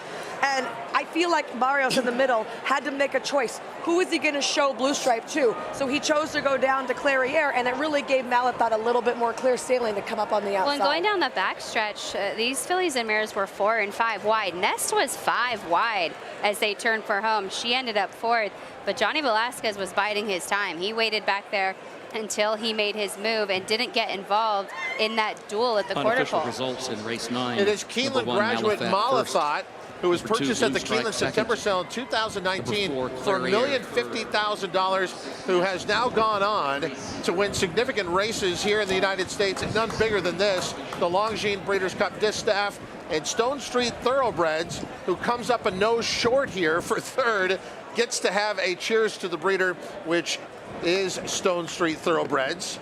We also have Shadwell Stable, so 3 chimneys, a cheers to Stone Street Thoroughbreds, who is the breeder of Malathot, but campaigned by Shadwell Stable, who obviously lost the main man behind Shadwell, but his daughter has continued on with the tradition, and with great horses like Malathot, this is going to be a satisfying win for Shadwell Stable, but there's obviously someone who will be missing in this. But Malathot, this has been another incredible year for her after an outstanding 3-year-old filly season. I love Malathot in this particular spot coming back. Todd Pletcher told us all week she's got the best personality, and then when she comes on the track, I mean, she was all racehorse, all pro right there. A physical difference between her and a horse like Nest. She was twice the size of her. I think that being on the outside, like we thought Johnny would get to, swing to the outside, really helped her. If she was buried on the inside like Clairiere, I don't know if you would have gotten the same result from her. Simon Bray talked about that a lot on the breakfast show. You have to just get her rolling. So Johnny Velasquez riding not only according to the pace and what was happening in front of him, but also to her strengths today to put her in the position to win. With the 3-way photo finish, we forgot the subplot in here. It looked like Dean Wayne Lucas was winning the Longines Breeders' Cup Classic at the top of the stretch. Secret Oath had put some distance between her and everyone else. This is like that great movie that you're going to go back and watch over and over and over again. Truly, one of the greatest editions of the Longines Breeders' Cup Distaff, and you saw it here at Keeneland Race Course. Malathot comes out the winner, but it could have been Blue Stripe. It could have been Clairiere, but it was not. It was Malathot today, and it was one of the best races we have seen in these 2 days, and we still have 2 races to come. John Velasquez aboard Malathot, letting her know, well done, and trainer Todd Pletcher, excellent job handling her. Bay filly by Curlin out of the AP Indy Mare, Dreaming of Julia, who is throwing runner after runner after runner. Julia Shining, we saw earlier this meet. They held on to her. Stone Street, they're campaigning her in their own silks. Also, I want to make note, too, as we're looking forward to the last couple of races on the card, it's been a trend that's continued. Horses with positive Keeneland experience have done very well. Malathot was a perfect 3 for 3. Now she's a perfect 4 for 4. Johnny V sits on the second in the all-time riders list for Breeders' Cup wins. That was his 19th victory. I don't want to go home. I just want to stay here and watch races like this. The good thing is we don't have to go home. We've still got 3 races to go on this Breeders' Cup Saturday card. Coming up next, race number 11, we will go back to the turf course. It is the Longines Breeders' Cup turf. We'll be going 1.5 miles on the grass in race number 10, but still going on. Congratulations to our winner, Malathot, here in the Longines Breeders' Cup Classic. And as we look at Malathot coming in here, a large contingent in the winner's circle to greet Malathot. And anyone who has watched her up close, both in racing and in the mornings, is in awe of her physical talents. Gabby brought that up just prior to the post today, saying that, you know, taking a look at them all, of course, this is a beautiful group of fillies and mares, but she really stood out. She presented herself well, poses for her picture, and she's used to it. She's a 10-time winner in 14 career starts, multiple Grade 1 winner, a Kentucky Oaks winner, now a Breeders' Cup Distaff winner as well, this daughter of Curlin. When we talk about horses and the progression they make from 3 to 4, Malathot is a perfect example. She was an excellent 3-year-old, but couldn't get the job done in the Classic, the Ladies' Classic versus Olders. Look at her this year. Gets the job done against a significant group of older fillies and mares. She's just turned the corner beautifully each age. She's also had a really strong campaign. You look through this year, I mean, she hasn't missed many opportunities at all. And so Malathot just narrowly over Blue Stripe. Marcelo Polanco can be very proud of what Blue Stripe ended up doing here and did run to the expectations. Got to give a lot of credit to those who saw her in the mornings and liked her. Good job, you guys. And Mike Welsh of the Daily Racing Form, it was the one horse he was touting all week long in his workout reports, saying this horse would outrun the odds, and indeed, Blue Stripe did that. So we have the Longines Breeders' Cup Classic complete. One more look on the wire here. And I got to watch that whole race all over again. I mean, that's just part of what took place. Songbird, where you just want to right? This was a roller coaster too. At the when you thought it was going to be you Secret thought it was O, Wayne Lucas, and then you thought it was Clariere, and then we thought it was Blue Stripe, and then I lost my voice. And there is the actual photo finish to determine the Longines Breeders' Cup Distaff. Coming up next is the Longines Breeders' Cup Turf. Going 1.5 miles over the firm turf here in the early wagering. Is it 4 o'clock yet? Is the wind done? You know, I was going to get Gabby a frozen. I'm going to have one. The 2 Warlike Goddess. It is the Mare taking on the Boys, who is our early favorite in the wagering, and then Nation's Pride, who has really come to hand over here in the United States as a 3-year-old. All right, you're listening to the Breeders' Cup Players Show.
We knew we were in store for something special this year in the Longines Breeders' Cup Distaff, and that is exactly what we got. A nail-biter down to the wire. Malathat up in time for trainer Todd Pletcher, and of course, Shadwell's Farm.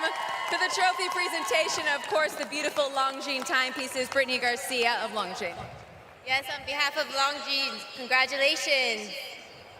Gregory Clark with me from Shadwell Farm.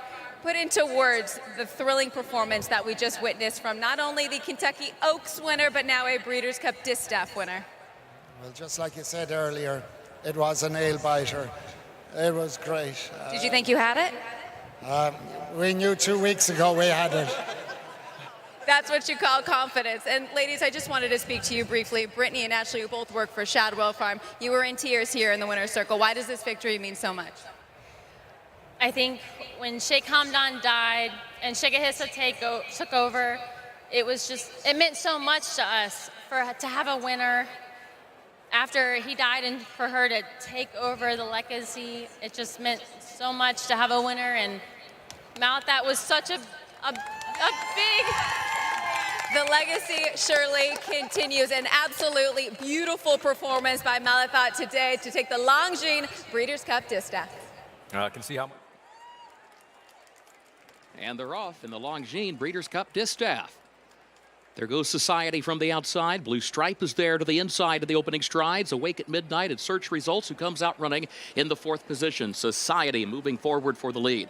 Society clears the inside traffic, starts to angle down toward the rail. Blue Stripe is right behind her in 2nd position. Search Results up close in 3rd, now challenging for 2nd. Gap of 2. Awake at Midnight is 4th, a length and a half. Secret Oath is in 5th. Nest is 6th on the outside. Malathat 7th against the rail. Then a break of nearly 5 more lengths back to Clairiere, who's 8th and last, heading onto the backstretch. Society has made it over against the rail, moving off the first turn and up the backstretch, and leads it by a length. The Search Results opening quarter, 23.09 seconds.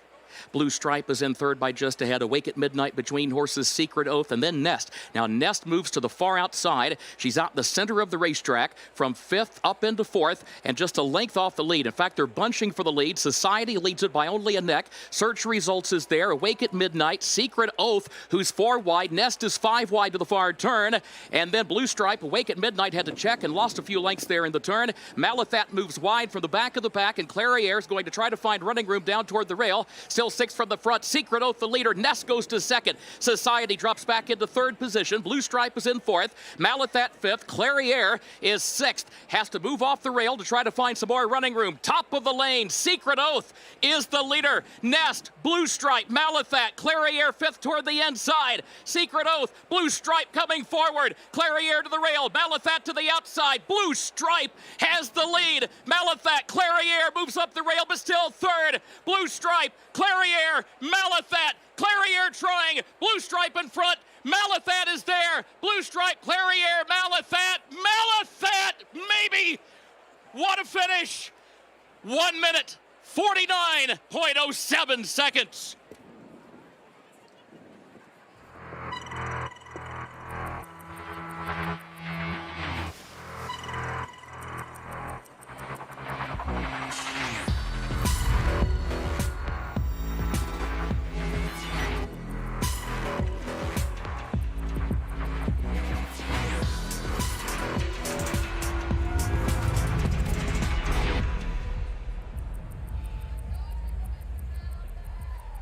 Longines. If this place could talk, it would roar. It would say, this is racing. This beating heart in the heart of horse country. Steady and strong beneath the roar. Reminding us why. For the love of the horse. For generations to come. It's time to bet the race, and FanDuel Racing has entered the starting gate. Download the FanDuel Racing app, and you're off. It's super easy to use from the start. Make every moment more with tools to help you win on the inside. Watch out for great promos and easy deposits. And here comes fast payouts. It's super easy to use. It's fast payouts. It's super easy. There's no doubt about it. The best place to bet is FanDuel Racing. New customers bet the Breeders' Cup and get up to $100 back if your horse doesn't win. Speightstown, Munning, Echo Town. It's Echo Town for Joe Talamo, and Echo Town raced away. And Echo Town is drawing away in the stretch. Echo Town wins the Allen Jerkin Stakes. A sire line so prolific, it repeats itself. Echo Town.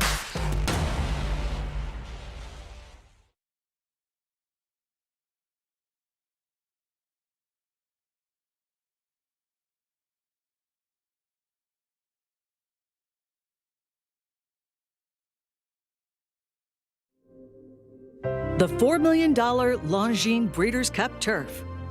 In 2015 at Keeneland, the Aidan O'Brien trained Found upset Arc de Triomphe winner Golden Horn, trained by John Gosden.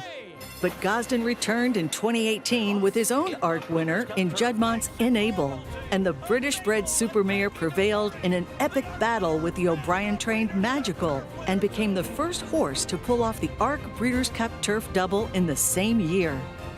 At Keeneland in 2020, Tarnawa overtook Magical and gave trainer Dermot Weld his first Breeders' Cup win. Last year at Del Mar, Yabir circled the field and caught the O'Brien-trained Groom for Godolphin and trainer Charlie Appleby. This is the Longines Breeders' Cup Turf.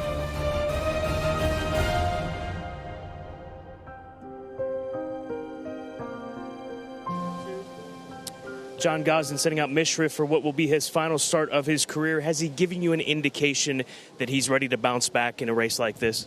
Yeah, I think he's run well, consistently well this year. He probably should have won the Eclipse. We've been very happy with him. He's come here, he's in good order. He's getting a little bit warm, you know, he's that expressive type of horse, but he's the highest money winning owner on the grounds here, training a horse on the grounds here at the moment. He's extraordinary. He's earned 15 million in his career. So I think he deserves to go to stud in France and get on with the job of being a stallion. You approach things differently with a horse who's making their final start of their career? No, not really. I've just trained in the way he likes to be trained. You don't want to try and teach an old dog new tricks. And look, obviously he's got a difficult draw. He's not the quickest out the gate, so I'll leave it up to the jockey how he plays it. Good luck today, John. Thank you.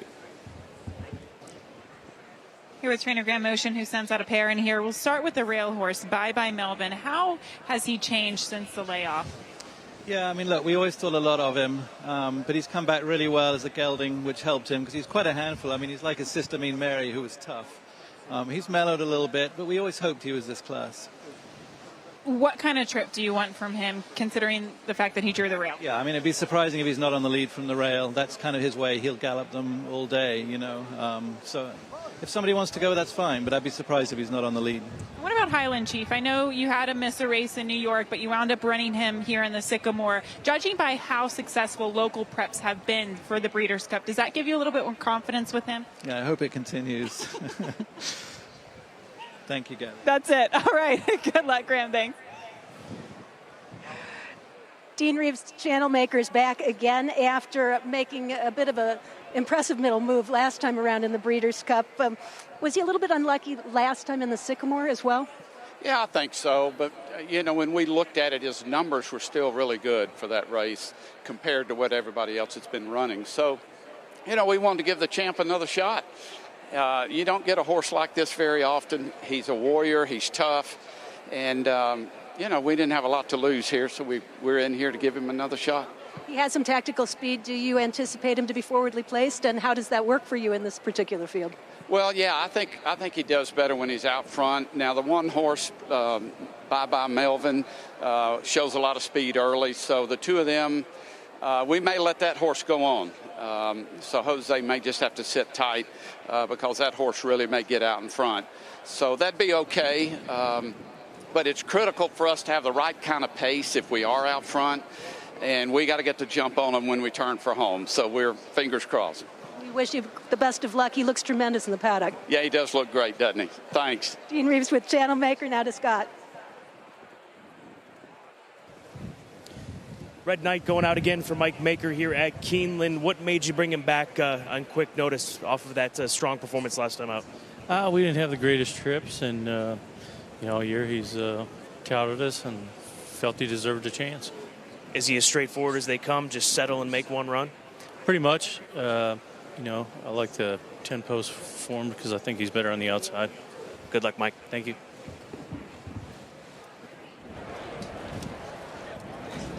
And welcome back to the Breeders' Cup Player Show. On our desk, just off the winner's circle, I'm Todd Trupp, rejoined once again by Simon Bray and Rishi Prasad. We do want to recognize Longines as one of the longest sponsorship relationships with the Breeders' Cup. Longines, one of the most dependable timing pieces anywhere in the world, and it is the Breeders' Cup that turns to Longines for all the important timing of their races. Coming up next. Been around next, a long time. ladies and gentlemen, Simon Bray, he'll be here for 2 more races. The Longines Breeders' Cup. You're welcome. Okay, let's start with Mishriff because, you know, listening to that conversation with John Gosden, the respect and the awe that he has for him. This is a horse that had kind of a nominal pedigree and has turned out to be a remarkable, remarkable champion. I think we say that he's outrun his pedigree, Mishriff. Certainly his 3-year-old form was superb. He won the French Derby. He was a very good performer at 3. He was a very good performer at 4. He was outstanding. He won the Saudi Cup over 9 furlongs on dirt.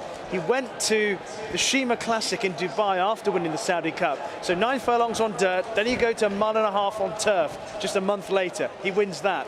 He comes back later on in the same season, he wins the Juddmonte International. Now, it's fair to say that this season hasn't quite reaped the same dividends as last year, but he has put up a couple of performances that I think are good enough on those runs to win this Breeders' Cup turf. Primarily the run at Sandown when he was unlucky, very unlucky behind Verdani. With a clean run, he should have and would have won.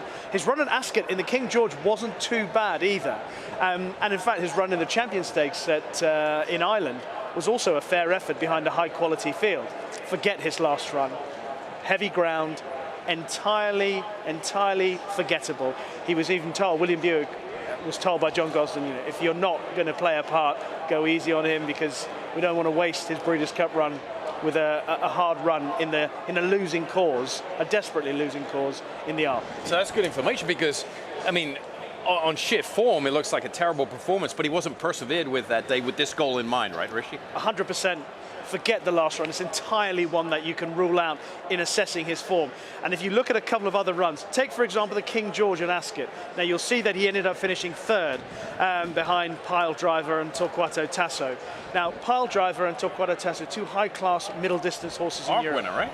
One's an Arc winner and placed in the Arc behind Alpinista this year. Pile Driver's a Coronation Cup winner, etc.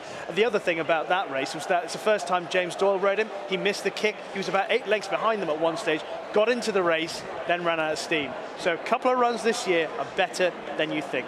There's a look at the 8 Masterpiece, and Christina Blacker feels this horse will be better than you think. Masterpiece is currently up the board at 22-1. Here's Christina's Race Lens angle with Masterpiece. The sire, Master Craftsman, produces 24% turf route graded stakes winners. Let that marinate a little bit. Also has a win over the course, 1-for-1 here at Keeneland. That was an allowance win back during the spring meet of last year.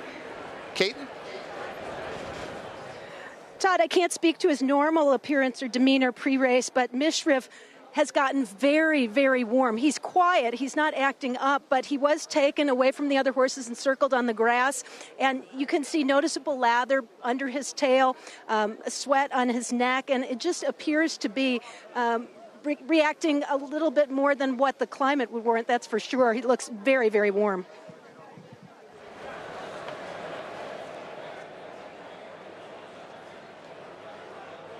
So, Rishi, speak to that. Does he get warm before his races?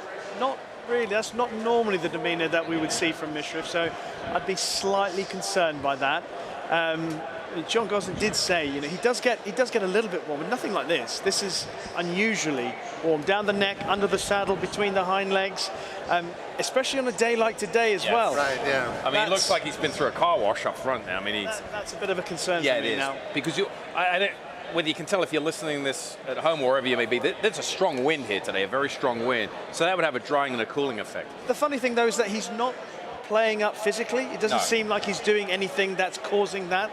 So perhaps it's just an internal worry. Yeah, exactly. I mean, sometimes I look like I'm doing great on the outside, Rishi, but there's all kinds of things going on the inside. Yeah, I can tell. I've been around you long enough.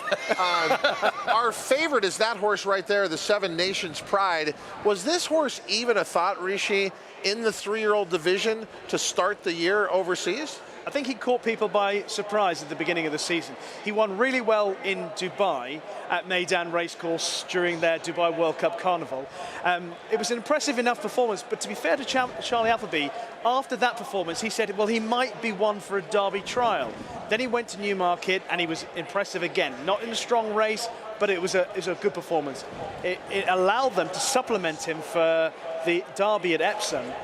But he clearly did not like an undulating track. And, you know, Simon will tell you as well, Todd, that the track at Epsom, not only does it go uphill and down dale, but there's also a significant camber that goes from right to left in the straight. So if you're hooked up out wide, it pushes you down to the rail. It's a really tough track for a horse to deal with when they're struggling to deal with undulations, and he just was completely unsuited by Epsom Racecourse. There's not a racetrack in the world that can replicate Epsom. It's so unique. We had a look there at trainer Aidan O'Brien talking to 2 jockeys before they went out to their mounts, Rat Ortiz Jr. and Ryan Moore. Are we going to look back at, is this one of the most successful 2 days at the Breeders' Cup for Aidan O'Brien, or are we just piling on to previous great weekends? I mean, you were talking about here, I mean, he's had some wins here, but his win percentage was pretty low in comparison to Charlie Appleby. It's certainly on the uptick now. Yeah, at the start of this year's Breeders' Cup meeting, he was 13 winners from 162 runners. Obviously, we were all talking about Charlie Appleby's 6 from 11, but now Aidan O'Brien, you know, he's added 3 more to that list of 13, and his strike rate's gone further up. Trainer Bill Mott has had a fantastic day as well. He's had some great efforts on the main track. He'll be sending out Channel Maker in here, the 8-year-old. And Simon, when you look at what America is countering here, you don't think they measure up in any way? There's not one you can point to. I don't think so. Maybe the Michael McCarthy runner. So you haven't heard of Warlike Goddess? Well, Warlike Goddess. Yeah, so you don't think Love's Only You would have gotten play in this race against the boys? Yeah, she probably would have. Okay, Channel Maker. I thought you were... Shame on you. You were starting with Channel Maker. You were starting with Channel Maker. Who... Stop it, boys. Exactly. You should be sitting in the middle here. Should be in that chair. Look, Channel Maker, great horse, 8-year-old. I think some of his better races up on the front. Warlike Goddess is a player because of the distance. She elected to skip the filly and mare turf because she didn't want the mile and 3:16. She comes here. The way Bill's horses are running, she absolutely is a major player in here. Well, Warlike Goddess is almost our favorite, so the betting public agrees here. As far as the pace scenario, that's a good question. We heard Graham Motion talking about Bye Bye Melvin, but more on Bill Mott, who, as we said, is having a fantastic day, could add to it. He is with Kate and Bradar.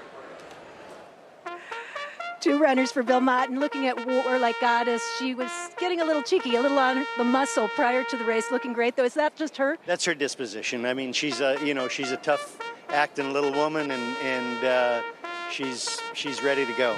A repeat of the last race, is that enough to win here? You know, obviously, I'm sure the competition is a little deeper here. She'll have to run her very best race, but you know, she's always done everything we've asked her to do. She's never let us down, and you know, she's a very consistent, hard-running filly, and we put her up against the boys, but you know, we think she's capable. Wish you the best of luck on what's already been a very good day. Congratulations, Bill. Thank you. He also, of course, has Channel Maker, who will be forwardly placed, and for what it's worth, gets my paddock pick. Channel Maker looked tremendous. Okay, so that was not a horse that we were having a lot of confidence in. The betting public at with Channel Maker up on the board at 30-1, but a paddock pick from Kate Bradar. The field making the turn here. The wind still gusting up to around 35 miles per hour as they come out for this post parade for the Longines Breeders' Cup Turf. And the first horse we're going to see, the expected pace setter for trainer Graham Motion, Bye Bye Melvin. You would think so. Pace setter, we heard from him. Inside speed, inside post. He's going to set the pace here. He was beaten. He was run down by Warlike Goddess last time out. So Warlike Goddess, who follows in the post parade, look at her. She likes to be on her toes. Very good-looking filly. Got the physique of a horse that wants to run a mile and a half, and she certainly does that. And she's proven she can fit with the boys. The 3 horses, Stone Age, who's also got some tremendous physique. He ran in the Derby. He was a bit disappointing. He was Aidan O'Brien's big hope for that race. He's contested a load of top-class races, but he's been found wanting at the highest level. Broome ran a terrific race in the Breeders' Cup Turf last year behind Yabir. Irad Ortiz was on board that day. He's back in the saddle again, and I think that's quite interesting. Here's Rebel's Romance, one of 2 in the race for Charlie Appleby. Charlie himself has suggested that maybe there's a bit of a concern of a tall, angular horse like him being suited to this race, but he comes in off the back of a smart win in a Group 1 in Germany. Another Breeders' Cup Turf for Channel Maker. He was 3rd in this race back in 2020, right here over this very racetrack. 5th last year. He's had a couple of wins under his belt this year, but they've been against weaker competition. Big step up again today. Here's another horse that disappointed in the Derby, Nation's Pride, but he's run really well in 3 runs in the States. He's won 2 of those 3 runs, and he seemingly is the pick of Charlie Appleby's 2 runners. Masterpiece, the 8, 21-1. Comes in from Southern California. Tyler Gaffleon looking for Breeders' Cup win number 2 on the day, and Michael McCarthy puts the tack on this one, 21-1. The 9 Gold Phoenix also comes in from California, beat Masterpiece, I should say, in the Del Mar Handicap. Gets a lot tougher here today. He's 31-1. 10 Red Knight for Mike Maker. Put together a 2-race win streak. Loves the distance. Again, it gets much, much deeper here. That's the theme with the North American runners, Rishi. Just gets a whole lot deeper here. 11 is Mishrif. For my money, he's the horse with the best form in the race. Concerned a little bit about how he's sweating up. Tony Proctor, who is the travelling head lad for John Gosden, is there to supervise proceedings. The Brazilian runner, Nautilus, US debut here for Paulo Lobo. Distance should be a problem. By a Belmont Stakes winner, out of a mare who is by a Belmont Stakes winner. 13 Highland Chief won the Sycamore here, middle of the Keeneland Fall Meet, and did well to get the victory that day. It gets, again, the common theme, much, much tougher here for Highland Chief. And that is your field that will contest the Longines Breeders' Cup Turf. You're watching and listening to the Breeders' Cup Players Show.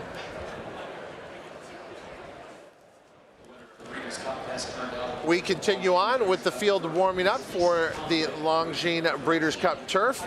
And Simon, you've been looking at the DRF formulator again. What'd you come up with on Nation's Pride? Well, nothing much out of the obvious here, really. Charlie Appleby and jockey William Buick, 5 for their last 6 with older, 3-year-olds and up turf routers in North America. So 5 for 6 when they bring horses 3-year-old and up to turf American routes. Pretty impressive. They had a banner year last year when they shipped it to North America. He's just getting better and better. He knows what he wants to bring.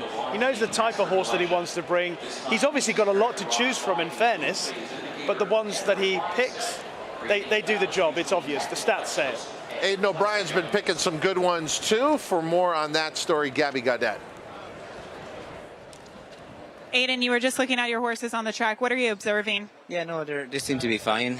Obviously, none of ours have a pony with them, but they seem to be fine, so hopefully they will be. In terms of Stone Age, what do you think the best kind of trip for him is, as he's a little bit of a long shot? Yeah, we think this trip is going to suit him. We think the ground and the track will suit him. He gets a mile and a quarter very well in our part of the world, and mile and a half, tough mile and a half with soft ground is probably far enough for him, but I think on this ground it should suit him well. In terms of Broome, how do you compare and contrast how he's coming into this Breeders' Cup versus last year's? Yeah, we think we have him in a very good place, and we're very happy with his work the last 3 weeks, and we think he's in a real good place. Thank you for the time. Good luck. Pleasure. Thank you. As we've been talking about, it is just an accomplishment to make it to the Breeders' Cup. So 3 Chimneys would like to have some cheers to the breeders here represented in the Longines Breeders' Cup Turf. We are 4 minutes away, and the wagering menu that you'll find on this 10th race at Keeneland, the next to last race of the championship races for the Breeders' Cup. Win, play, show, exacta, trifecta, superfecta, super high 5 wagering, and then horizontally speaking, daily double and a pick 3. As far as selections in this race, you can see Christina and Simon agree, but Simon, this was put in before you could even watch the horses in the paddock. Correct. Are you... This was put in like 3 days ago. Okay, so taking into account what you watched here with Mishrif, and this horse has climbed since you guys pointed out what we were seeing in the paddock, Kate and Bradar pointed out as well, to 7-1. Would you like to abandon that selection? Yeah, that's a little bit of a cause for concern for me, and I'll echo what Richie said. It's not like the horse is losing physically on his toes and that, but was very warm in the paddock. Now, The flip side of that, he's got out there, he's got the rider on his back, and he seems to have calmed down and dried off a lot more. And speaking of the rider on his back, I think this is a really important point to make. John Gosden said it earlier in the week, but Frankie Dettori has also said it. He's been desperate to get Mishriff a shot at the Breeders' Cup turf. Frankie Dettori has been purposefully pestering John Gosden all year long about getting this horse in this race. And Frankie rode the horse as a 3-year-old a couple of times, but he's hardly seen him other than watching him gallop around John Gosden's place in Newmarket, because of course David Egan used to be the principal rider for the owner. Then that relationship ended and James Doyle got on board. Colin Keane's ridden him since, but Frankie's back on board. He has one on this horse, so I think he's an interesting contender for just that. The other thing, I made this point to Simon and to one or two other people, that if this race was just being done handicapping the European horses, Mishriff, I think, would probably just be about favourite. Oh, for sure, on form. Yeah, I think so. Here's the horse I'm not hearing enough from you guys about. That is Broome. Because if you want to go back and look at last year's Breeders' Cup turf, how did he lose? Like, at Turning for Home, he looked like he was gone from that field at 9-1. So why are we dismissing Broome this time around? Well, is the year bear form? I mean, I wouldn't say that's as good as some of Mishriff's form, right? I don't think it's as good as some of Mishriff's form, but I think it was a very good run. The other run that I'm not dismissing him, actually. Okay. He's my other player in the race. Those are the two horses that I have played. I've played Mishriff and Broome. Broome, obviously, you mentioned the run last year. The other run at Ascot, when he won the Hardwick Stakes, yes, he was given a brilliant ride by Ryan Moore. I also like the fact that Irod Ortiz is back on him. He knows him, obviously, from last year's race, and I think it's significant when I think that he's a better chance than Stone Age, that Irod Ortiz is on Broome and Ryan Moore's on Stone Age. Yeah, good point. The field is being called towards the starting gate by track bugler Steve Buttleman.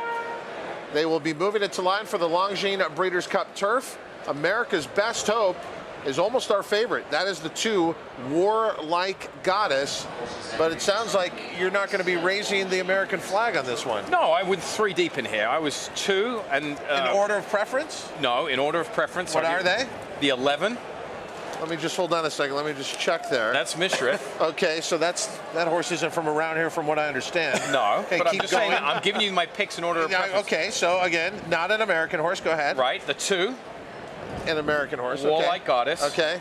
And then I'm going to throw the 7 in there. Nation's Pride, who is probably, I don't know, got to take a big step forward. What do you think, Rishi? I mean, I've liked the races. He's a 3-year-old. He's taken on older horses. He's done that before, but against much weaker competition in Dubai. But I think he's an improving 3-year-old. He is definitely an improving 3-year-old, but nothing in his form matches the best of what Mishriff has achieved, and including those couple of runs this season from Mishriff that I suggested. And I know, Todd, during the week, talking about Mishriff and whether he's as good as he was this year as he was last year. Last year, it was an outstanding year. Very few horses that have ever existed on this planet achieved what Mishriff did in 2021. So, but isn't it fair to be skeptical and say maybe that led to the 0 for 6 this year? Yeah, fair point. He was very unlucky at Sandown. He should have won. With a clean run, he would have won. And I know that's the game. That's the game. And he ran really well at Ascot. And I still think, I rule out his last run. If you put a scratch through the last run, which doesn't really count, and you bring him here off the back of his runs at Ascot and in the Irish Champion Stakes, you say, this horse should be shorter in the market, should be a shorter price than he is. Hey, what he's saying, I'll translate. No, I've heard it. No, I'll translate it. I've heard it. Go ahead. So we're throwing out the arc. All right. But what he's saying, you're mansplaining for Rishi? Yeah, that's what I'm because you're not getting it. Here's what I'm saying. What Rishi's saying is the 4th, 2nd, and 3rd place finishers would win this race. Yes. Correct? Correct. But they're not here. And what I'm saying to you is the campaign took so much out of him last year. He's getting washed out here in the paddock. It's time for the end of his career. And regardless of whether or not he can think this race, I hope that people appreciate what they're seeing, that Mishriff came here for this final start of his career. It is a privilege here in America that we get to see a European champion like Mishriff call his career here in the Breeders' Cup. Whether he wins or not, to me, is immaterial. Handicapping-wise, do I think he can beat? Yeah, but the fact that we get to see him one more time, and it's here in the States, this is what the Breeders' Cup is all about. And he's not 5-2. He's 7-1 right now, which the price is healthy. Let's go up to track announcer Kurt Becker. It is the Longines Breeders' Cup Turf, the final start for the amazing Mishriff, breaking from post position number 11. Don't cheer too wildly. First time by the finish line. They're coming back round again. 3 turns to victory in the 2022 Longines Breeders' Cup Turf.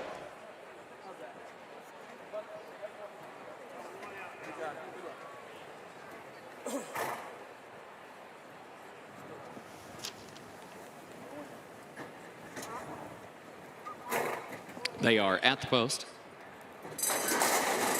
And they're off in the Longines Breeders' Cup Turf. There goes Bye Bye Melvin out for the lead. Masterpiece is there in the opening strides. Channelmaker up close as well. Moves up into third. Now takes second as they head onto that far turn for the first time. Stone Age is away down toward the inside in fourth. Nation's Pride is fifth. Warlike Goddess is sixth. Gold Phoenix seventh. Highland Chief out in the center of the course moves up from eighth. Rebels Romance toward the inside is in ninth. Red Knight is a wide 10th as they move around the turn. Broom is back toward the rail in 11th position. Mishriff is in 12th and Nautilus is last of the 13. Back up front, Bye Bye Melvin shows the way early. And here's Channelmaker moving up to the outside just a length off the lead. A gap of 2 more back to Stone Age in third. That opening quarter went in 24.91 seconds. Bye Bye Melvin the leader. Channelmaker, Stone Age, and then Masterpiece against the rail now in fourth ahead. Highland Chief between horses in fifth. Red Knight sixth. Nation's Pride a lane off the rail in seventh as they head to the second of 3 turns. The opening half mile went in 49.42 seconds. Gold Phoenix is in the 8th position. Warlike Goddess back toward the rail. She travels in 9th. She's 7 lengths off the lead and is followed by Rebels Romance in 10th. Mishriff is wide around the turn in the 11th position, and then Broom and Nautilus at the back. Bye Bye Melvin the leader. Onto the backstretch once again. Bye Bye Melvin on top shows the way by a length. Channelmaker second, a length. Highland Chief under a snug hold between horses in third. Now moves up within a length and a half of the lead. Channelmaker starts to draw alongside of Bye Bye Melvin. That's the lead battle, midpoint of the backstretch. Red Knight is out in the center of the course in third by just ahead. Highland Chief is there between horses, moves back up 1 spot from fourth. Then Stone Age is fifth toward the inside. Nation's Pride is in sixth in between horses, running nearly 5 from the front. Masterpiece, Gold Phoenix, Rebels Romance 7 from the lead. They're on to the final turn now. Channelmaker from the outside challenging Bye Bye Melvin. These two going at it. Bye Bye Melvin leads it by just ahead. Length and a half to Stone Age, who's in third. Now starts to look for more running room. Red Knight is in fourth. Masterpiece in fifth. Rebels Romance has to go to the center of the course with Mishriff and Gold Phoenix as they swing off the far turn. Rebels Romance and Mishriff and Stone Age all coming forward. Warlike Goddess going to dive to the inside. Rebels Romance has the lead. Warlike Goddess to the inside in second. Rebels Romance on top by 2. Rebels Romance, James Doyle win the Breeders' Cup Turf. Stone Age second. Warlike Goddess across the line in third. 2 minutes, 26.35 seconds. That's a course record. What a dramatic finish here, but when it looked like they were lining up at the top of the stretch, all of a sudden Rebels Romance broke away from this field and won clear. That's a mightily impressive performance from a horse who at one time, Todd, was being geared up for a crack at the Belmont Stakes on dirt, being geared up for a crack at the Dubai World Cup on dirt. Charlie Appleby's had to switch tack, take him back to Europe, run him on turf, and the horse has got better and better and better with every start, and a landmark success for James Doyle, who won his first classic in Europe early this year on Caribus in the 2000 Guineas in these colours. And what a way to finish off a great season for him. He's only just recently back from injury as well. I was watching Warlike Goddess's trip so much I lost track here of Rebels Romance, but they're in a similar spot at a key point in the race. Yeah, they were. Warlike Goddess down on the inside. She's dressed up, nowhere to go. She was bottled up. And James Doyle took the initiative. He had no option. He couldn't go up the inside, so he had to go wide. He floated Mishriff even wider. They were 6 or 7 wider on the turn. They were on level terms at the top of the stretch. And look at Rebels Romance pull away from Mishriff there to the inside, just laboring on that left lead. But a very impressive run from Rebels Romance. And a good effort from the 3 Stone Age for Aidan O'Brien checking in second, Warlike Goddess third. The thing about the winner, what he's shown today is what even his trainer doubted, whether he'd be quite quick enough. And in fact, that's why William Buick chose to ride Nation's Pride. rather than Rebels Romance, because they all believe that Nation's Pride had more speed to go round those bends and find that instant acceleration, and that Rebels Romance is more of a galloper, because those German Group 1s, the big open flat tracks, and he appreciates those, and the turning track was going to be against him. But here he is. He's the one who had the best turn of foot. And great credit to Mishriff. He does check in fourth here in the final start of his career in a race where they set the course record at Keeneland, going the 1.5 miles in 2:26.1.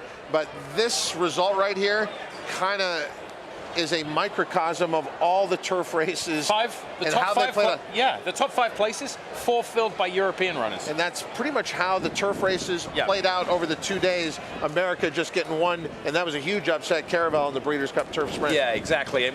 Sprinting, not really the Europeans' game, right, on the turf. So, yeah, they've just dominated on the grass. Rebels Romance for Charlie Appleby by DeBowie, taking here the Longines Breeders' Cup Turf. 5-3-2-11-7 posted on the board. 5-1, over 12-1, over 3-1, over 4-1, over 5-2. So no big surprises in this race. If anything, it was a surprise that Rebels Romance was an overlay from that 3-1 morning line. With Rebels Romance being a gelding, would we just naturally assume there's another campaign ahead next year? Yeah, similar to when Ubir won last year. Charlie Appleby was quite happy to target all the big races in America that he was suitable for. I imagine Rebels Romance will be similar. I suspect he'll start off in the Shima Classic in Dubai in March, and then he would look to slowly build him up towards a repeat success in this race in 12 months' time at Santa Anita. And what can you tell us about our rider of Rebels Romance? James Doyle had a fabulous start to the season. He won on Caribus, the 2,000 guineas. Caribus wasn't the choice of William Buick, who rode Native Trail. Of course, they finished first and second, but Caribus beat Native Trail. It was his first classic win. And you know what they say about buses in the UK, you wait ages for them, and none comes along, and then when one comes, the second one comes right after. Well, he won his second classic the very next day, having won the 2,000 guineas on Caribus on the Saturday. On the Sunday, he won the 1,000 guineas on Believing. And so he had a fabulous start to the season. He picked up an injury about 6 weeks ago. He's been on the sidelines. It's been rather frustrating for him, but he's only just been back in the saddle just recently. And of course, being attached to the Charlie Appleby team means that you get plenty of chances. Right. And he got his chance here in Rebels Romance, and he's taken it. Even if you're the second position rider, the backup rider, you're going to get great. The white cap has been pretty kind to him this year. Yes, the white cap has been a good cap for him. He, of course, used to ride back in the day. James Doyle was. Jumpmont, right? He rode as their first call. He was their first call for a long time, did really well. Of course, he then left and went to the Godolphin team. He rode for Said bin Saror, and they fell out. Things went a bit awry, and then he attached himself to Charlie Appleby's team. Of course, Charlie's got so many horses, so many options for his horses, that there are always opportunities. He's had to be patient. It's not been easy. He confessed to that when he won the 2,000 guineas on Caribus. He confessed to sometimes being a little bit frustrated watching William win all the big races and sitting on the sideline. But he's got his chance this year, and he's taken it. And real quick, correct me if I'm wrong, his career, he started off as a plumber, correct? He did. He was a plumber. He did. He nearly gave up. And became a plumber. He nearly gave up riding to become a plumber full-time. Here's a look at the prices from the Longines Breeders' Cup Turf. James Doyle guiding Rebels Romance to win here, returning $13.92. Congratulations to owner breeder Godolphin, trained by Charlie Appleby. Dark Bay of Brown Gelding by DeBowie out of the Street Cry Mare mini dress, and was bred in Ireland. 5-3-2-11-7 in the Longines Breeders' Cup Classic. And now they just hung up 50 on the board. 50 minutes until the most anticipated race of the 2 championship days of racing. It is Flightline. I must ask Rishi, we're going to have Rishi back. There's a 12th and final. He's been kind enough to come back. But I have to ask you, you came here, first of all, first trip to Keeneland, and you'd never seen Flightline in person. You're excited to do that. What has the week been like, in your opinion, for Flightline, and how excited are you to see what's about to happen here in the Longines Breeders' Cup Classic? Well, a couple of mornings ago, I was standing down the back straight of the trading track, and Scott revealed that Flightline was going to be in the paddock schooling at 10:30, and immediately I forgot about the next 3.5 hours of what was coming up on the breakfast show, and all I wanted to do was to get to the paddock to see Flightline. I got there, and I know it's a non-race day, but the buzz that surrounded that paddock for that 10 minutes that he was in there was as good as you get on a normal race day anywhere, and it was superb. I got a glimpse of him. I actually had the pleasure of speaking to John Sadler. He was very gracious about what a great champion he was. I got to see him up close. I cannot wait. And I know I am not, I'm not here with an American perspective, but as a racing fan, regardless of where you are in the world over the next 50 minutes, regardless of where you are, you love the horse. And every once in a while, one of them comes along that leaves, they burn something in your memory that you will never forget, and something that you will tell the generations of racing fans to come in years to come. This might be that opportunity for me. Rishi, so eloquently said, but we come to expect that from him. We never take it for granted. No matter what sport he is talking about, he gives insight like no one else. We're fortunate to have him on the Players Show, and we're very fortunate to have him with FanDuel TV and the run-up to the Breeders' Cup. So we're going to let him go be a fan and watch Flightline. We'll stay here on the desk. He'll be back for the 12th and final. This is going to be fun, Simon. Yeah, looking forward to it. I mean, we've been building to this, and I think it's going to live up to what we're expecting. I really do. Rishi, thank you. Thank you. See you for the 12th. I know you want to come back for that 12th. I cannot wait. I cannot wait. Harvest. Yeah, the false harvest. That's the big one. That's a race that's going to forever be burned into your memory. I was there. And you're going to be telling generations forever about the fall harvest. You have been watching and listening to the Breeders' Cup Players Show.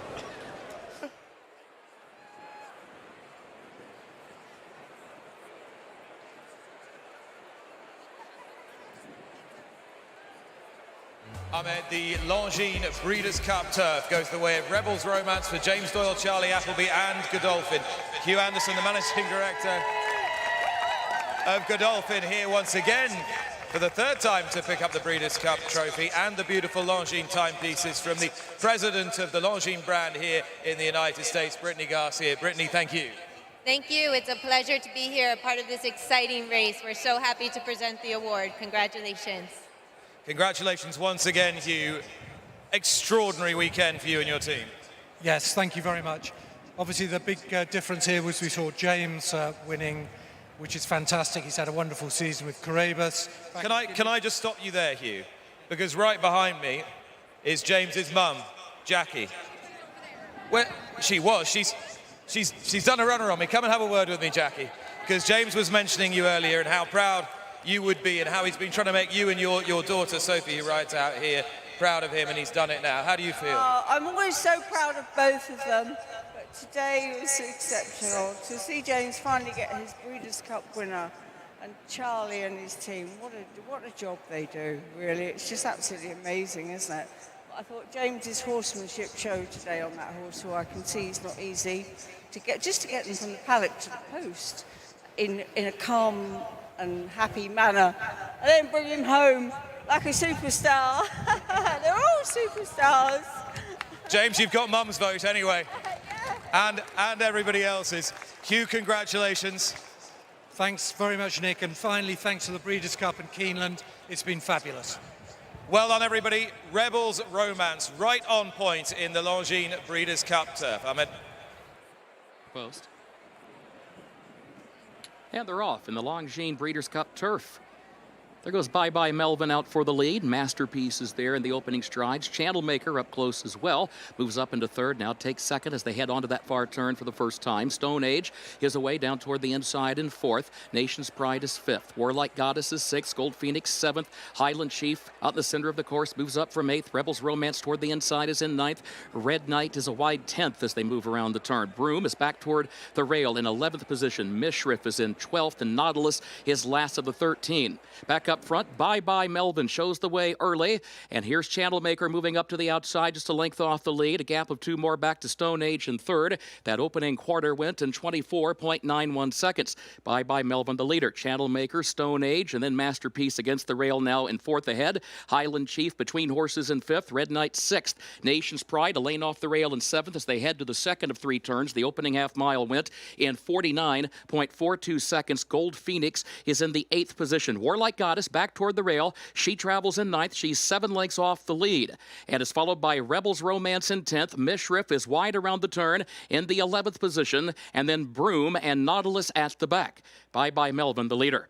Onto the backstretch once again. Bye Bye Melvin on top, shows the way by a length. Channel Maker second, a length. Highland Chief under a snug hold between horses in third. Now moves up within a length and a half of the lead. Channel Maker starts to draw alongside of Bye Bye Melvin. That's the lead battle, midpoint of the backstretch. Red Knight is out in the center of the course, in third by just ahead. Highland Chief is there between horses, moves back up 1 spot from 4th. Then Stone Age is 5th toward the inside. Nation's Pride is in 6th, in between horses, running nearly 5 from the front. Masterpiece, Gold Phoenix, Rebels Romance 7 from the lead. They're on to the final turn now. Channel Maker from the outside challenging Bye Bye Melvin. These two going at it. Bye Bye Melvin leads it by just ahead. Length and a half to Stone Age, who's in third. Now starts to look for more running room. Red Knight is in 4th. Masterpiece in 5th. Rebels Romance has to go to the center of the course with Mishriff and Gold Phoenix as they swing off the far turn. Rebels Romance and Mishriff and Stone Age all coming forward. Warlike Goddess going to dive to the inside.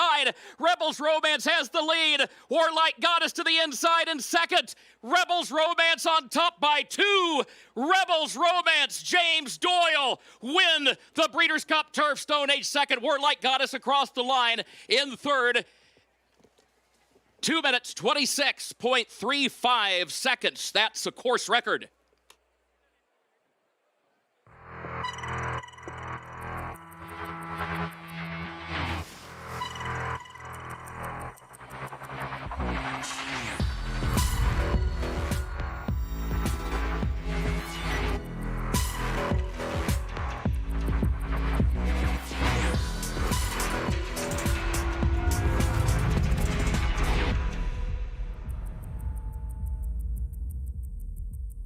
Longines.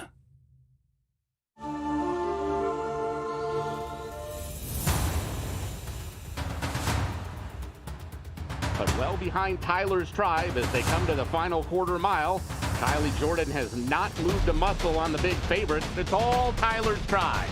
Tyler's Tribe just cantering past the 16th pole. He's a 6th-length winner of the Iowa Cradle.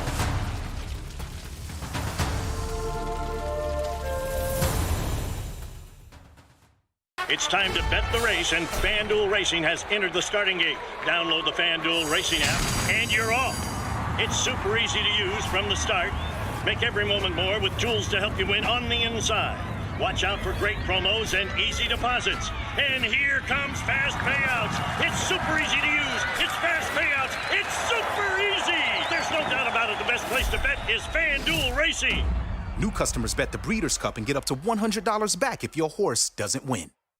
Consistently versatile with 25 Grade 1 winners on every surface from 6 furlongs to 1 1/4 miles all over the world. Switzerland in the Dubai Golden Shaheen. Switzerland wins. Churls Fight running on. Mason in front. Churls Fight on the outside. At the wire. Photo for the win. Olympiad gets the gold in the Jockey Club Gold Cup. All purpose, all places, all power. Speightstown.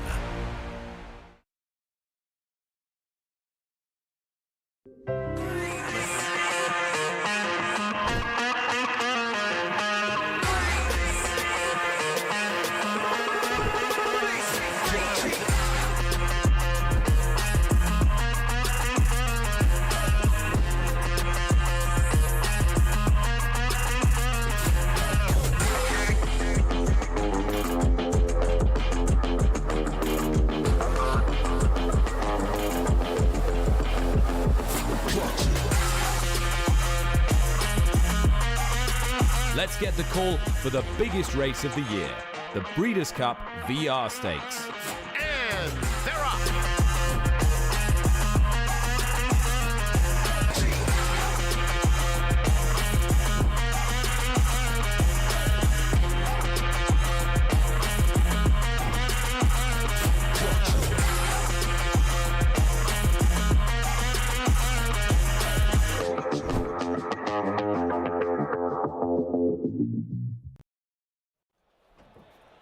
You can feel the excitement here at beautiful Santa Anita Park.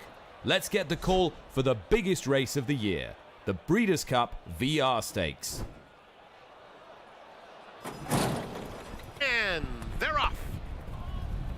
Benedict Canyon is the first one out, looking for revenge, has some early speed, as does My Harbor's Dream. Easy 4 Years comes away fourth, 2 lengths off the battle up top. Then it's Lady Noguez, the gray, followed by Wellsworth, and One Arrow is 6 lengths off front running My Harbor's Dream, who will pass the half-mile pole with a half-length lead on Looking for Revenge second, and Benedict Canyon keeping pace outside of that pair. Easy 4 Years is next. Wellsworth on the outside, and Lady Noguez in between those two. One Arrow has about 5 lengths to make up. They're coming toward the quarter pole. And Benedict Canyon resting a narrow advantage over My Harbor's Dream, who fights on under Abel Cedillo. Wellsworth joining the party. A very wide bid from One Arrow. Lady Noguez looking for racing room. Easy 4 Years drops out there a furlong from the finish, and My Harbor's Dream gets the lead. Up alongside, here's Lady Noguez, and a big late run from One Arrow in the center of the course. Wellsworth in with a chance, true. A driving finish. Lady Noguez just in front, and Lady Noguez holds on. Turning away One Arrow. Photo for third between Wellsworth and My Harbor's Dream.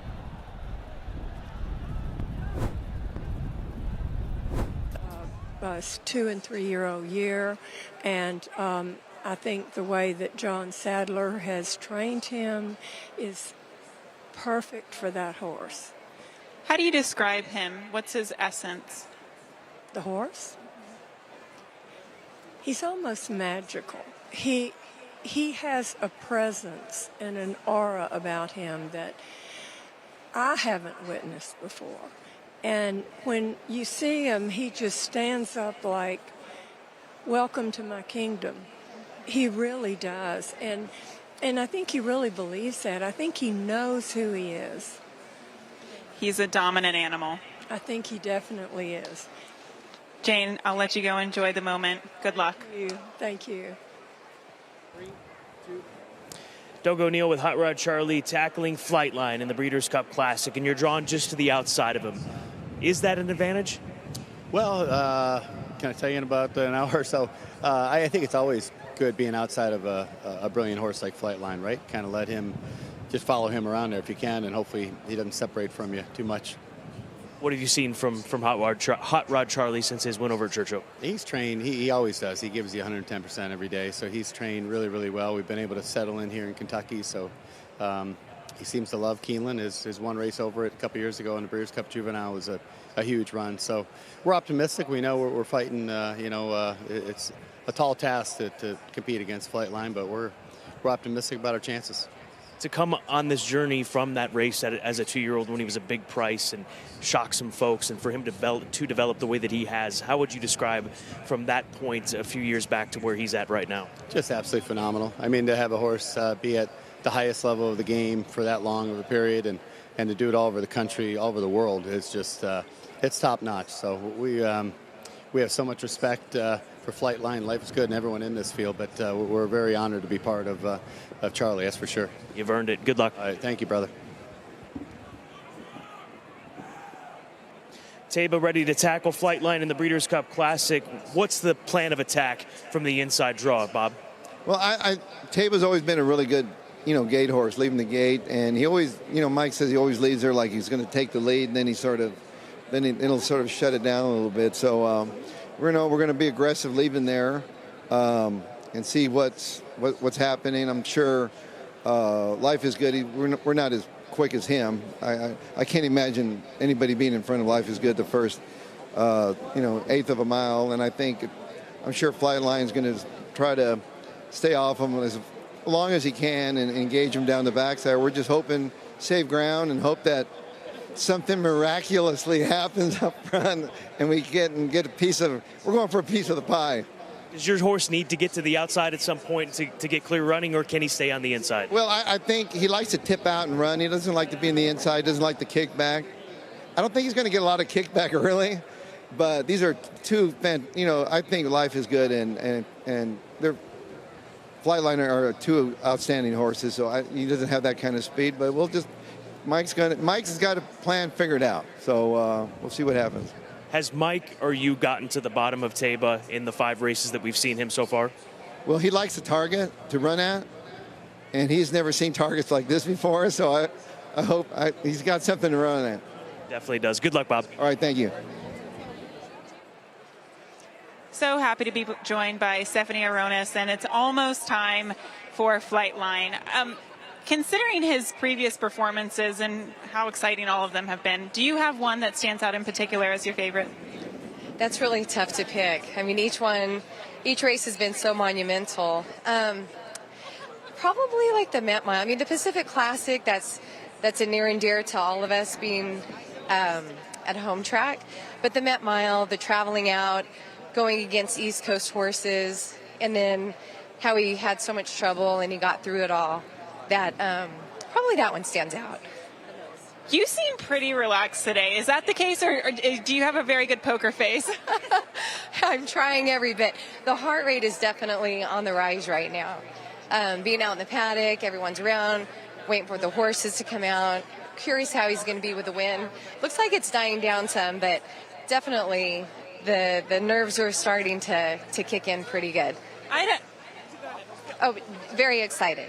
I don't want to ask you too much inside baseball, but with Costa, with John, with Flavien, what are the conversations like in the lead up to a big day like this?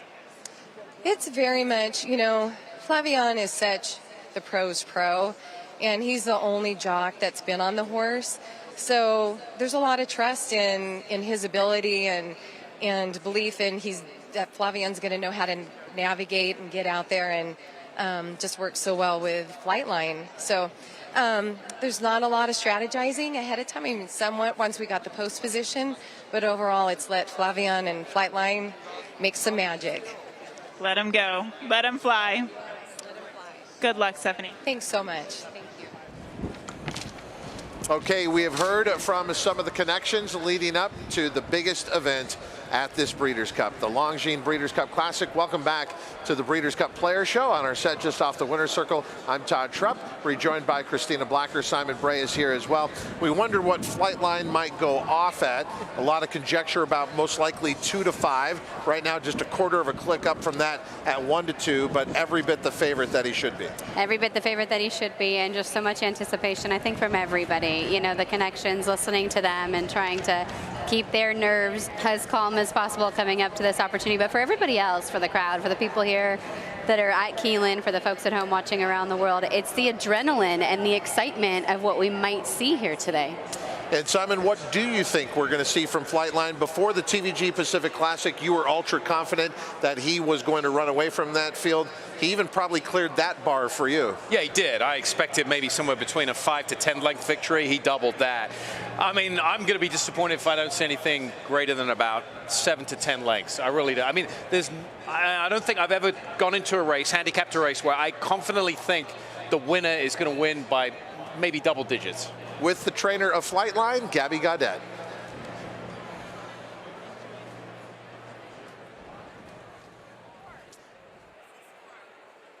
Flightline is Gabby Gaudet. John Sadler's had a lot of requests, and let's try it again. John, you've been training for a very long time. You get a horse like this. Having him at this point of your career, does it make you enjoy this experience a little bit more? I've tried to enjoy it as I've gone through it. He's such a special horse. I just feel like it's an honor to train him. So here we are today. We ran early, so we've been sitting here all day. I'm anxious to get going. What about doing this with the Aronis camp as well, who have been such an important piece to your career? Yeah, they've been really terrific clients. They've got great karma. We've had lots of good horses, and hopefully we'll have a lot more. Can I ask you one more question? What have you done for the past couple of hours to keep your mind off of things? I've just been handicapping, watching the Breeders' Cup races, noshing on some food up there in the skybox. Not too much, drank a couple cups of coffee. All right. Good luck here, John. Thanks. Well, as he usually is, one of the best lines. Bob Baffert was asked the question earlier this week on FanDuel TV What's John Sadler going through? You were here with American Pharoah when he completed the Grand Slam, when the Breeders' Cup first came to Keeneland, and Baffert said, I couldn't go to any of the parties. I just was all wound up and getting this horse ready. And then he said, and then they turned for home in the Classic, and I saw American Pharoah opening up and thought, I should have gone to all the parties. So John Sadler had plenty of time to do those parties. What about this racetrack? We've got the wind. These are very different atmospherics than anything that Flightline has faced. In this racetrack, we've seen horses rallying from far back, route races, sprint races. Is that any kind of concern? Well, it is a concern. Every time a horse that is doing something new or different or encountering a new environment, you of course have a concern for that, because as a horse trainer, all you're trying to do is control as many variables as you can, get your horse ready for their peak performance. But one thing that separates this horse so far, and that hopefully continues today, is that the two champions don't make any excuses, whether it's windy, whether it's sloppy, whether he gets in trouble, whether he doesn't. If he is the horse that we all believe he is, he will rise above the conditions. The wind is significant, I think. For the majority of the afternoon, it's becoming from the back of the racetrack to the front side. In the last 10 minutes, it's shifted. Looking at the flags here, I mean, it's a significant headwind down the backside now and a strong tailwind down the front side. So I think drafting in behind down the backside is going to be a huge advantage. Flightline is the horse to beat, but everyone agrees Life is Good is the horse to catch. For more on that, Mike Joyce. Here with Elliott Walden of Windstar Farm. I want to take you back in time a little bit to Dubai, because Life is Good going into that race. He looked like he was going to take the mantle as best older horse in the country, perhaps in the world. It's a little bit different now, and you're going back to a mile and a quarter. You're trying to do the hard thing. But how much confidence do you have in this horse now? We always have confidence in him. You know, he shows up and he works phenomenally. He's won 9 out of 11. It's hard not to have confidence in him. So it's a tough race, but we always have confidence in Life is Good. In the spirit of competition, though, to have a horse as good as him and to go against a horse of Flightline, this is something that dreams are made of, really, and this is what the game is all about. How does it feel from your perspective going with what is a little bit of an underdog with a sensationally and superiorly talented animal? Sure, that's absolutely, but that's what horse racing's all about. Our best horse against your best horse, and let's see what happens. So, you know, we're just blessed to be here. It's a great race. It's what everybody's here to see. We're just honored to be a part of it, and that's why we chose to be a part of it. We could have taken the easy route and run him in the mile, but we want to see if he's the best in the country, and we'll find out today. A lot has been made. What's the best tactic? Does Life is Good need to take it to him early and try to get the lead from him? You know, Irad will play that out. I mean, you've got a great rider in Irad. He knows the horse. So, you know, we'll just leave it in Irad's hands and see what happens. Well, you have a great horse, and Life is Good. Best of luck. Thank you, Mike. Yeah, it's hard to believe, and you know, Mike was talking about that. There's just one race that it wasn't Life is Good's day. He's had a great campaign again this year, sitting at 4 for 5, but yet he sits up on the board at 8-1 and not given much of a chance here against Flightline. Well, I think the distance limitations, while we saw them in Dubai, I think some of the other hesitation comes from when you do look at his mile and 1/8 races. Even though he's winning, he does seem to be all out to get that victory. He's really calling on everything he has to finish. Authentic, a son of Into Mischief as well, clearly able to get the 1 1/4, but he's sort of the exception to the rule when you start looking at all of the statistics from the offspring of Into Mischief. The Dam Beach Walk, she was a sprinter. She didn't do a whole lot in her career, but she was a one-turn horse in general. So in addition to running into a horse of a lifetime like Flightline, there is some concern as to Life is Good, even under the perfect circumstances, even with the best case scenario. Can he see out the 1 1/4? For those who follow horse racing, you know Flightline, but for the general sporting public, maybe the most known horse in this race is Kentucky Derby winner Rich Strike, who pulled off that shocking upset earlier this year at 80-1 with his trainer, Mike Joyce. When Rich Strike won the Derby at odds of 80-1 off the also eligible list, some may have thought that this was a fluke, but as trainer Eric Reed has seen the rest of the year, do you think his campaign has validated that Derby victory, especially that most recent effort? Yeah, I'm sure anybody out there realizes that he's as good as anybody and he deserves to be here. He's only had one bad race all year, which was the Belmont, and I explained immediately afterwards what happened there. So this is the biggest race in the world, and we're so honored to be here, and we just need Richie to show up and run one step better than he's been running, and we'll be real happy. Well, you're in good company because against Flightline, everybody else is a long shot here. What do you think of the big horse you got to beat today? He's an amazing horse. I've watched him train all week, and it's an amazing for us to be in the race with a horse of that caliber. And history's going to be made today, and I'm glad to be part of it. Good luck and best of luck in this race today. Thanks so much. Here with Mr. Farish and Bill Farish with Flightline as they get set for this classic. Seems a bit tense down here. Is that just the anticipation?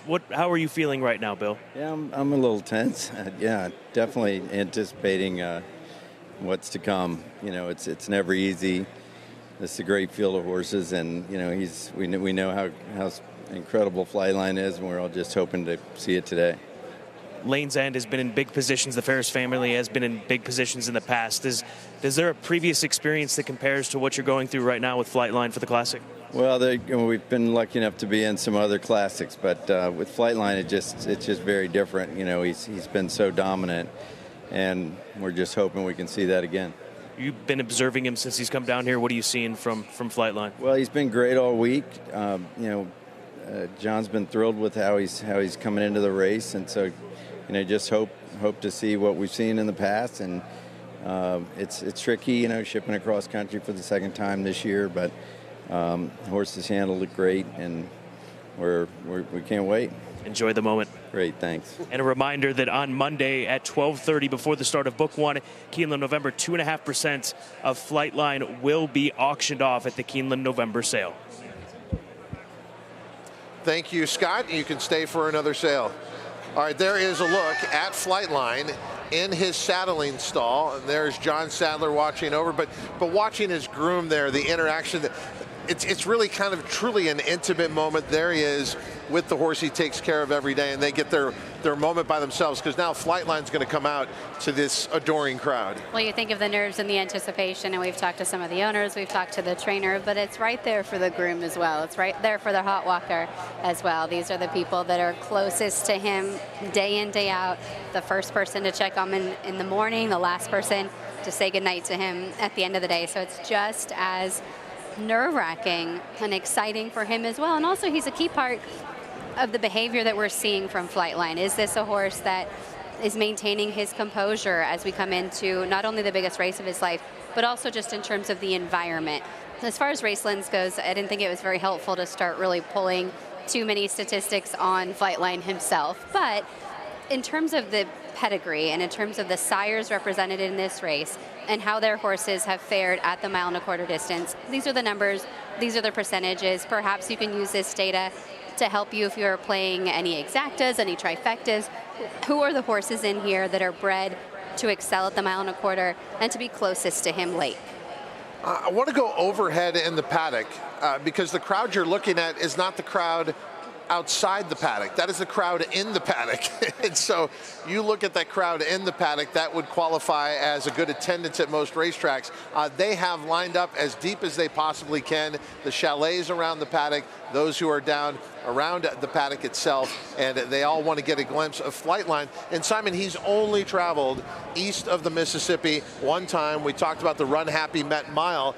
So this is a big opportunity to come this part of the country on this stage. There are racing fans who will now finally get a chance to see Flightline up close. Yeah, and that's the reason why a lot of people have come to the races this weekend. Yeah, we've had some championship racing, but he's the marquee attraction. We're at the end of the day, this is what people come for. And it's a testament to Flightline that he's in that position. And I was having a conversation with somebody the other night. We were talking back and forth. And you could possibly put Flightline, enter him in any of the Breeders' Cup races he's eligible this weekend. And he might have been favorite or second favorite. Just think about that for a second. I don't think that's out of the realm of possibility that he could have been favorite or second favorite in any of the Breeders' Cup races he would be eligible for. Gabby is down there up close to Flightline. Gabby, what's the scene like? Irad, what is the most important thing going into the first turn with Life is Good today? Clean break. That's what I'm looking for. He always broke sharp, so clean break, and we decide what to do. That clock in your head, what do you want to listen to in that first quarter, first half? What fractions do you want to think about? I would love to go out there and have a play like 23-48, but I know that's not going to happen. All right, good luck, Ira. Thank you. Well, Irad Ortiz is kind of in control of this race. While Elliott Walden said it's up to him as far as the pace, we all know what Life is Good is going to do, what we expect. Now, there could be something that develops at the start of the race, but if it goes according to plan, Life is Good is going to be out there on the lead. What'll be fascinating, Irad Ortiz, known as an aggressive rider, is what does he do when Flightline pulls up alongside? Where does it go from there? Yeah, I mean, it's interesting how it plays out. I mean, he does drift out. He usually sits in the 3-4 path. One thing I've noticed, though, watching the races, on the dirt races in particular, when the horses came off the top of the turn here, nobody was eager to drop down to the rail. Yeah. Have you noticed that? They want to stay on that middle part of the racetrack. A lot of the runners, that's why that big sweeping move has been successful 2 turns. I think one of the things that Bob Baffert said in his interview was interesting to me as far as the early pace goes. He did say we want to see Taiba jump away from there well. Mike Smith knows, and he's done this before, if you let your horse out a couple of notches coming away from the gate, he can go ahead and engage Life is Good and maybe send him a little faster than he wants to. Taiba doesn't want to be on the lead. Mike doesn't want to get in that speed duel. But by being aggressive just in the first few strides, he may set Life is Good on a path to those early fractions that are too fast for him. That in turn could also send that same momentum into Flightline, whereas Mike can go ahead and take a hold of Taiba and be in the exact spot he wants to be. I mean, I think for the other riders in the race, when you turn for home, you know there's a path to the inside that's going to be open if Life is Good. And that's why I think that's where Joel Rosario and Epicenter come in. Yes. I could see them cutting the corner if it turns into something with those top two. Exactly. But we are taking you into the paddock and up close with the horse they've all come to see, Flightline, here on the Breeders' Cup Players Show. Mike? Well, it's already been a magnificent Breeders' Cup for Aidan O'Brien, who comes in here with the Breeders' Cup Classic because he's about to saddle, well, nobody. Aidan, what indeed are you doing here? Yeah, so we're all here to see a flight, aren't we? So, listen, he's a very exciting horse. We've been watching him on telly all the time, and to see him in the flesh and blood is what we're looking forward to. So even with all the success and having your life in the sport, at the heart of it, it seems like you're still just a fan. Oh, absolutely, yeah. Well, listen, Flightline is looks a very unique, special, unusual horse. All the things I think go along with it. It's very rare, if ever, you see a horse to dominate a race the way he does, and I suppose it's pure raw physical ability, and like obviously everyone has handled him brilliant. And no, listen, just want to see him in the flesh and get the vibe from him when he goes by, I suppose. Yeah. I think you're here for the same reason all of us are. Thanks for taking your time, and enjoy seeing Flightline as a fan here. Pleasure. Thanks very much. That was awesome. Aidan O'Brien, who has written every record you could imagine in the sport, has had a phenomenal Breeders' Cup weekend, has every right to go and rest. Instead, he is here down in the paddock like so many of us. Look at the Flightline. Look at all the cameras turn as he walks by. And we talk about this with the great ones. When they get to this level, we saw it with Zenyatta, they know that everyone is there to see them. And he's such a smart horse. We've talked about his mental development throughout his career. Juan Leiva, the assistant to John Sadler, who's walking alongside him, is a big part of that development. But he hasn't turned a hair. Zenyatta had that nervous energy that she would display. She would strike at the ground. She would kind of put on a real show for her fans. But that would have been behavior that would have been concerning with some horses. It was very normal for her. So far, Simon, he has handled everything like the professional he is. And I've harped on that all week. That's what makes the good horses great, is the mental disposition. He doesn't have another stable hand on the offside, holding him, trying to keep him anchored to the ground. He's not jumping around. He's just an absolutely perfect gentleman here in the paddock, and he's behaving beautifully. He's got the great disposition. And I think if you look at his races, he's aggressive when he needs to be. If you go back to the Malibu, that was in December of last year, towards the end of his 3-year-old season. When he came away from the starting gates, Baby Yoda was in that race. He was a very fast horse. There were about 2 strides where it looked like Flightline might get into a little bit of trouble. Before Flavien Prat had to ask him, he jumped onto the bridle and put himself in an aggressive position. He did the same thing in the Met Mile. He has overcome adversity, and he has the natural reactions as an athlete himself to almost solve the problem before the jockey has to ask him to. He gets competitive when another horse comes into his eye vision, line of sight, Todd. And also watch him when he goes down the backside for the first time. He makes that lead transition to his right lead. Boom, that's when he jumps in the bit and wants to get on. There's a look at Epicenter, one of the leading 3-year-olds. Simon, you came up with something at DRF Formulator. Yeah, I did. I said Steve Asmussen is 6 for his last 11. That's a great percentage, 55%. With last out winners returning from a 2 to 3 month layoff in graded stakes. So clearly Asmussen able to get horses ready off the shelf here. And that's the case with Epicenter. I mean, he looks great. He hasn't run since August. He comes in fresh. He fits that DRF formulator profile, and he brings in a 2-race win streak, having won the Midsummer Derby and the Prep, the Jim Dandy. And as we've talked about, if Flightline delivers as expected, there is another race within the race, and that is amongst the 3-year-olds in here, because you have Epicenter, you have Rich Strike, and you have Taba, and voters might think in terms of, well, whoever finishes best amongst those 3 gets my vote for the nation's outstanding 3-year-old. Oh, I would agree with that. I would agree with that. And Epicenter's in a good spot. He's in the position, Christina, to sit back from the big show, let those 2 duel out up front, and if things do collapse, then he can pick up some pieces. Well, I think it's really important to remember for all of the jockeys in here, and really for all of the connections, as much as these riders need to be aggressive and need to know where Flightline is, you can't just ride him. You can't just ride to beat him. Finishing second in this race is worth a lot of money. Finishing second in this race could have divisional championship honors on the line. Of course you're riding to win, of course you're riding defensively, but if you're worried too much about Flightline and you're taking your horse out of his preferred style just to beat him, you might cost yourself second, you might cost yourself third, you might cost your horse a championship. The best example of riding the way that you talked about under these circumstances was American Pharoah back in 2015. He looked unbeatable coming in. Mike Smith aboard FNX realized that, and instead of riding to try and beat American Pharoah, he rode to beat the rest of the field, and it was a quality second and made a big difference, obviously, for those connections. We're about to get a call for riders up in the Longines Breeders' Cup Classic, and a cheers to the breeders in this race from 3 Chimneys. Flightline still now a 2-5 favorite as they're about to exit the paddock here. It's about time to see the great Flightline come here to the Eastern time zone at Keeneland Race Course in Lexington, Kentucky, as we sit here coming up at about 5:30 local time, and they're going to jump shortly thereafter at about 5:42, and you can hear the cheers from the crowd on the other side of the grandstand as they get this call for riders up. What about Flavien Prat and how he has handled the 5-race win streak with Flightline? He is the only rider that Flightline has ever known. It's the perfect match for Flightline, I think, because Flavien has got a great disposition. He fits the horse well. He knows him well now.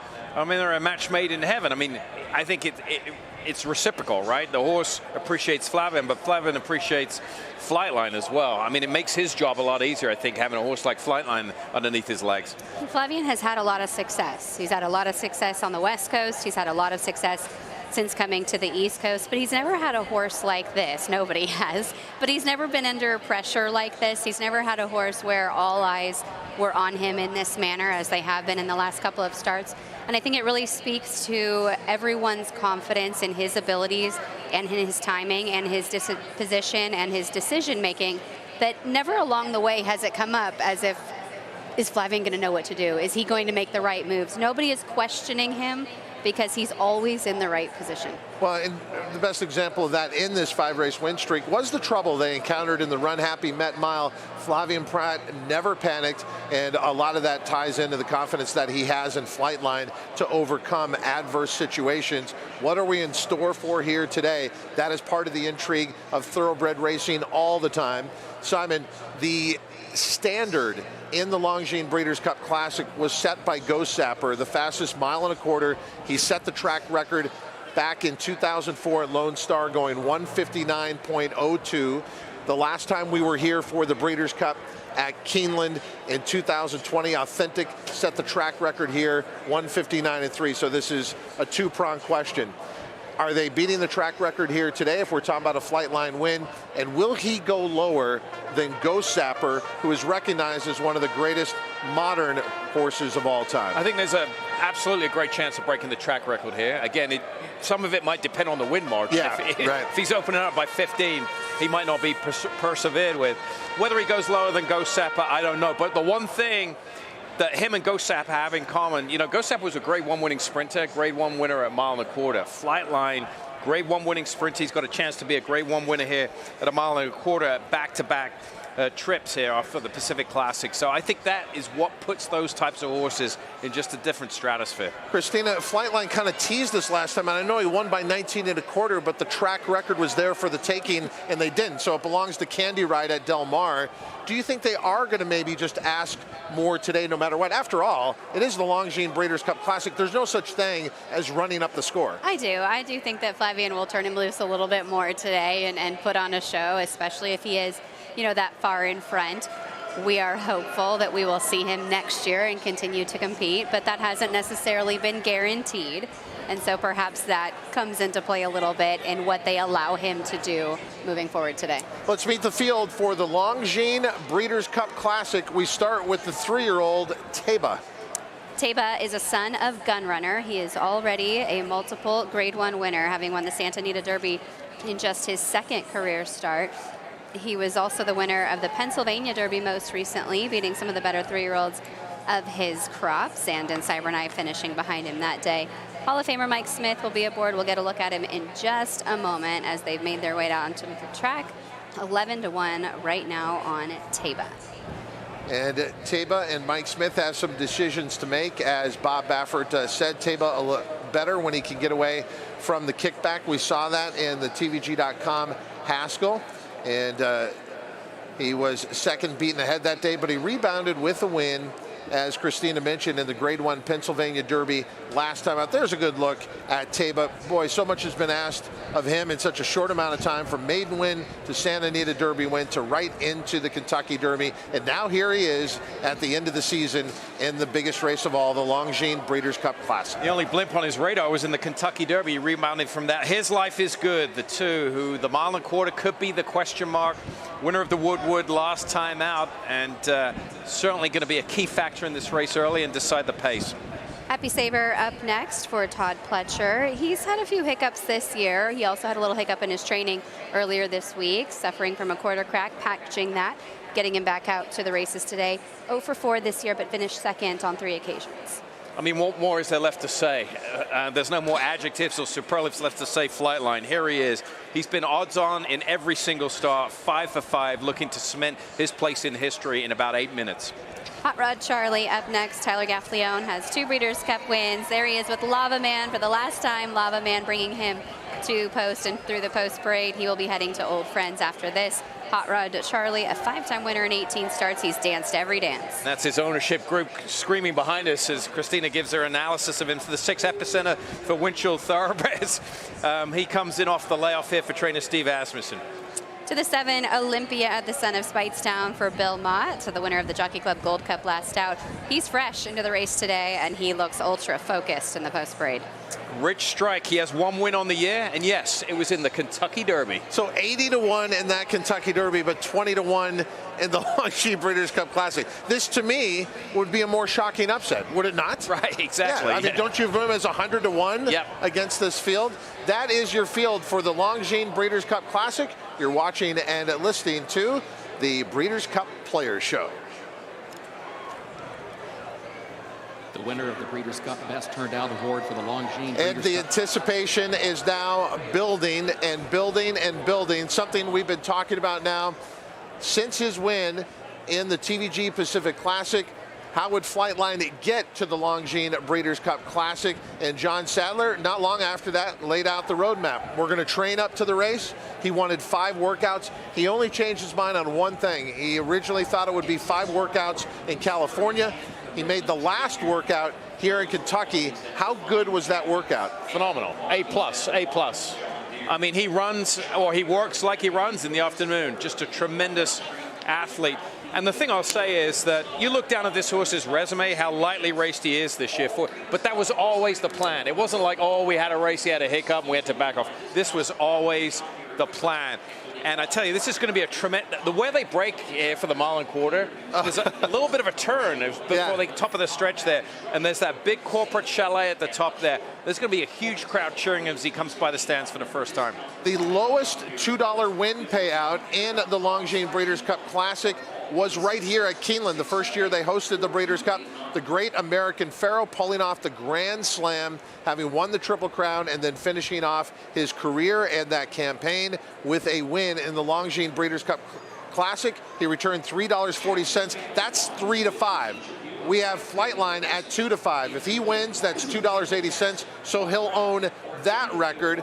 But it is fascinating. We talk about the Grand Slam with American Pharoah. Here's a horse who never got a chance to compete in the Triple Crown races in Flightline. Right, and probably if they'd pushed him to those races, we wouldn't be sitting here now talking about him. The patience has paid off, and that's why he's here. Just, you know, following on about the odds there, he will tie. The shortest Breeders' Cup winner as far as price goes was Liam's Map. It's hard to believe.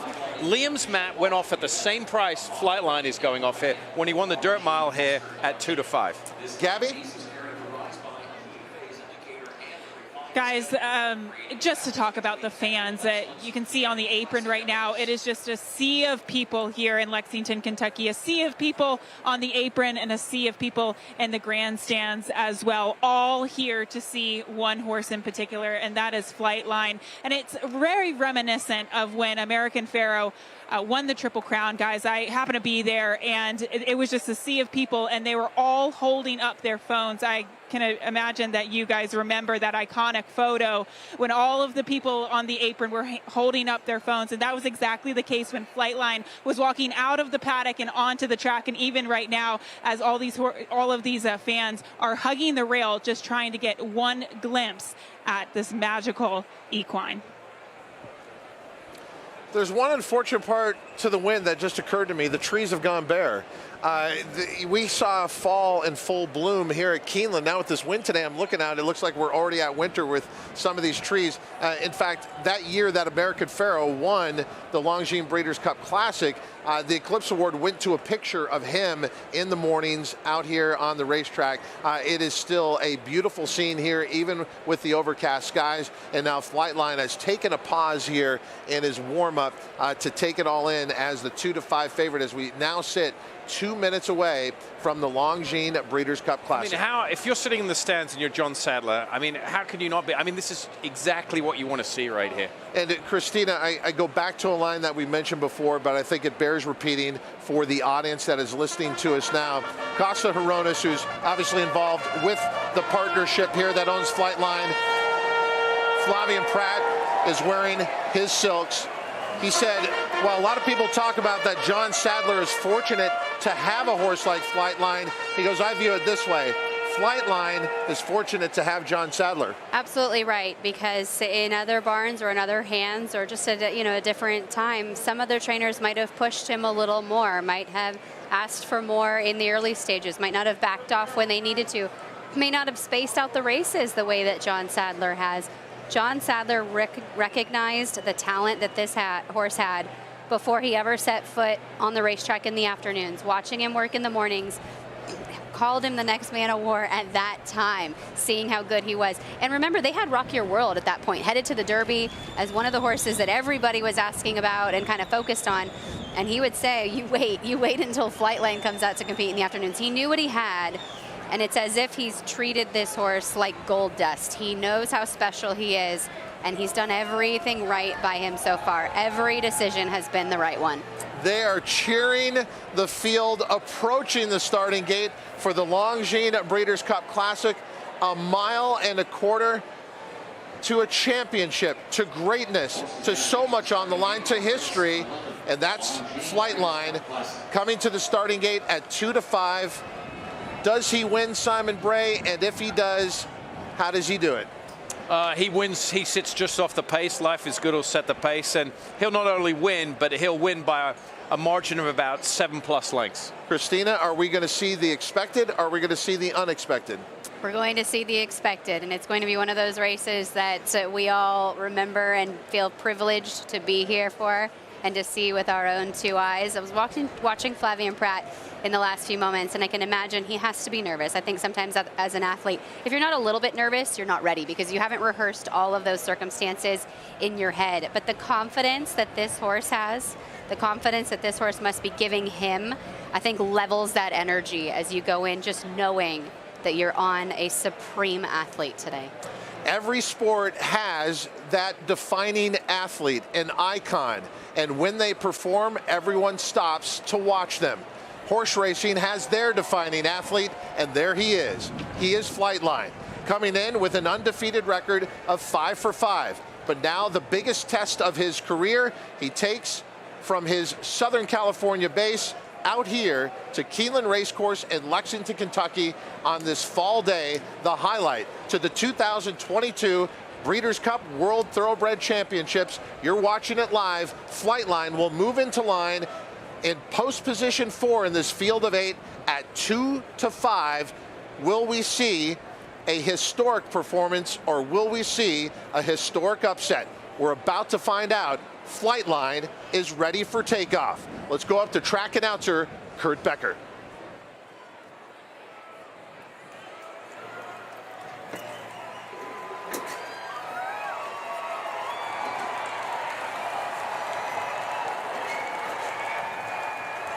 They are at the post.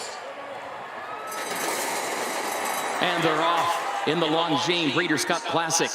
There goes Hot Rod Charlie, Flightline, Life is Good. Life is Good now strikes the lead as they head past the stands for the first time. Flightline will go second. Hot Rod Charlie, third. Epicenter quickly gets over to the rail in fourth. Olympiad to his outside now moves up one spot from the 5th position. Taba is further back toward the rail in the 6th spot. And then Rich Strike is in 7th, and Happy Saver last of the 8 as they enter the first turn. Life is Good against the rail has the lead by a length and a half as Flightline goes second. Then a gap of 5 more lengths back to Hot Rod Charlie in third. 22.55 seconds, the time for the opening quarter. Olympiad, then Taba. Now Taba's moved off the rail, moves up from 5th into 4th, now draws alongside of Hot Rod Charlie to challenge for the 3rd position. Further back, Epicenter, Rich Strike, gap of 6 more back to Happy Saver, who is last. Life is Good, though, is the leader. Life is Good guides the field up the backstretch, leads it by 2 lengths. Flightline is second. Flavian Pratt checks over his shoulder, sees it's nearly 10 lengths back to Hot Rod Charlie in third a length. Taba is in 4th and is followed by Olympiad, Rich Strike, Happy Saver at the back. 45.47 seconds the time for the first half mile. Life is Good, the leader to the far turn, and has it out to 3 lengths now. Flightline is second. It's a gap of 10 back to Hot Rod Charlie. Olympiad, then Taba. Moving around the turn for the quarter pole, here's Flightline. He was 3 lengths away. He was 2 lengths away. He draws within a length and a half of Life is Good, and this duo goes on past the quarter pole into the stretch at Keeneland, and Flightline just moves right by Life is Good. Flightline has the lead. He's got it by 2. He's got it by 3. A furlong to go. Life is Good is second. Gap of 5 back to Taba. Flightline, a 16th to go.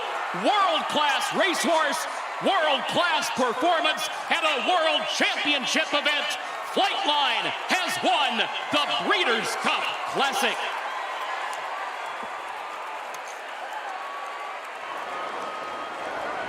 Flightline has come to Kentucky, and he has shown once again why he is the most exciting thoroughbred we have seen in a generation. I'm speechless after something like that. It's emotional to watch a horse be so brilliant, and at every move, Flavian Pratt making all of the right moves, just keeping Life is Good right there within his sights. It was a race between the two of them. Nobody else was ever even involved in this race. We do have to mention there is concern for Epicenter. He did not finish the race. We'll try and follow that up, but we want to keep here with Flightline. But again, Epicenter did not finish the race. As far as the fraction, Simon, something doesn't make sense in the timing. They went to the 3 quarters and an astonishing 1:07 and 4. That's essentially faster than the Breeders' Cup Sprint earlier today. So that doesn't make sense with the final time of 1.25 miles in 2 minutes. They might be revisiting Yeah, they might be revisiting this. I don't know whether the 1.25 miles, they don't run it very often here. I don't know whether the timing system, the wind, whatever, but I'm speechless. I always thought this horse was going to put a blowout performance, but Flavian Pratt, he did such a good job because there was always the appetizer to drop down to the inside and maybe take that gap, and he didn't. He knew what he had. He looked back with ultimate confidence about 3 or 4 times in his rearview mirror. And to your point, Christina, there were 8 horses entered in this race, but only 2 showed up on the front end. It was a 2-horse race, and when they crossed the 8th pole, it was a 1-horse race. Olympiad is second. Flightline at a race of his own again.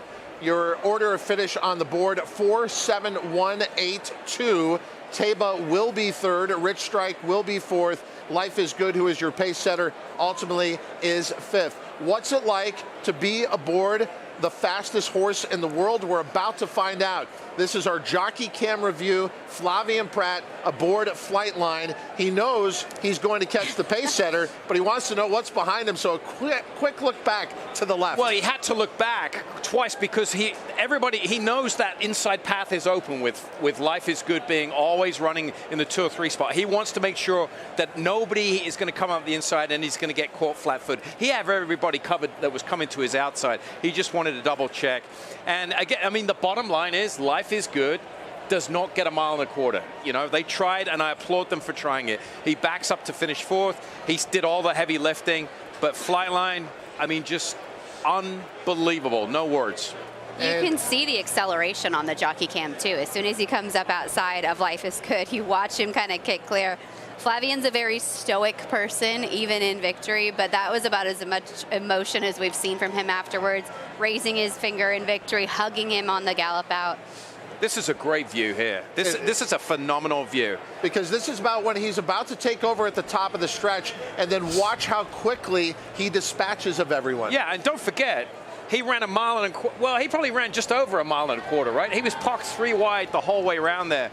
And he just absolutely launches here. Life is Good in retreat. And then the second place finisher is about 12 lengths back there. That's Olympiad. And Olympiad's going to run second, and Life is Good is going to run fourth. And they're not even in the screenshot yet. This was just unbelievable. He never even used the stick. I was just about to threw say. it back and forth a few times. He was kind of showing his stylized style of riding there, just switching sticks. He never touched him with the stick for an open length margin like that. But that was my point earlier in this week at the Breakfast of the Breeders' Cup show. Life is Good and Flightline have the same amount of speed. They can go as fast as each other. One has the ability and the acumen to just take that speed a mile and a quarter. The other one is not bred to do it really, and Life is Good. And mentally, I don't think he's got the ability to do it. Even this shows how, you know, it's the phrase that Vic Stauffer uses in calling straight and strong. This really shows you straight and strong. I mean, he's not changing paths at all. And look at everyone else laboring to catch up with him, and they can't catch up with him. Usually in races like this, Christine, after going so fast, horses hold on, they're drifting, their stride is shortening, they've opened up so far, they just hang on by pure guts. Everybody else, he wasn't slowing down at the end of this race. He pricked his ears on the gallop out as if to say, what else can I do? And look, Flavien Prat playing it up to the crowd, and I love to see this. Everybody here should really just revel in this moment. You've watched greatness. You're seeing the best horse that I've ever seen with my own eyes, and I think a lot of people feel the same way after just winning the race like that so emphatically, so easily. I hope we get to see him next year. Okay, for all the excitement around Flightline, there is obviously concern for Epicenter. For more on that story, Gabby Gaudet. Todd, Joel Rosario did pull up Epicenter, and I just spoke to Dora Delgado with the Breeders' Cup, and she did notify me that he does have an injury to his right foreleg, and they did apply a splint to it, and he did walk onto the horse ambulance on his own power. So we will try to get you an update as soon as we can, but Dora did say as more information comes to them, they will be releasing an official statement. Obviously very disappointing for the connections of Epicenter. We just hope that, again, it remains not a life-threatening injury, and we will have those updates. Meanwhile, this race has gone official, and Flightline is coming back to an adoring crowd here at Keeneland Race Course, will become the shortest price winner of the Longines Breeders' Cup Classic, returning $2.88, so less than American Pharoah.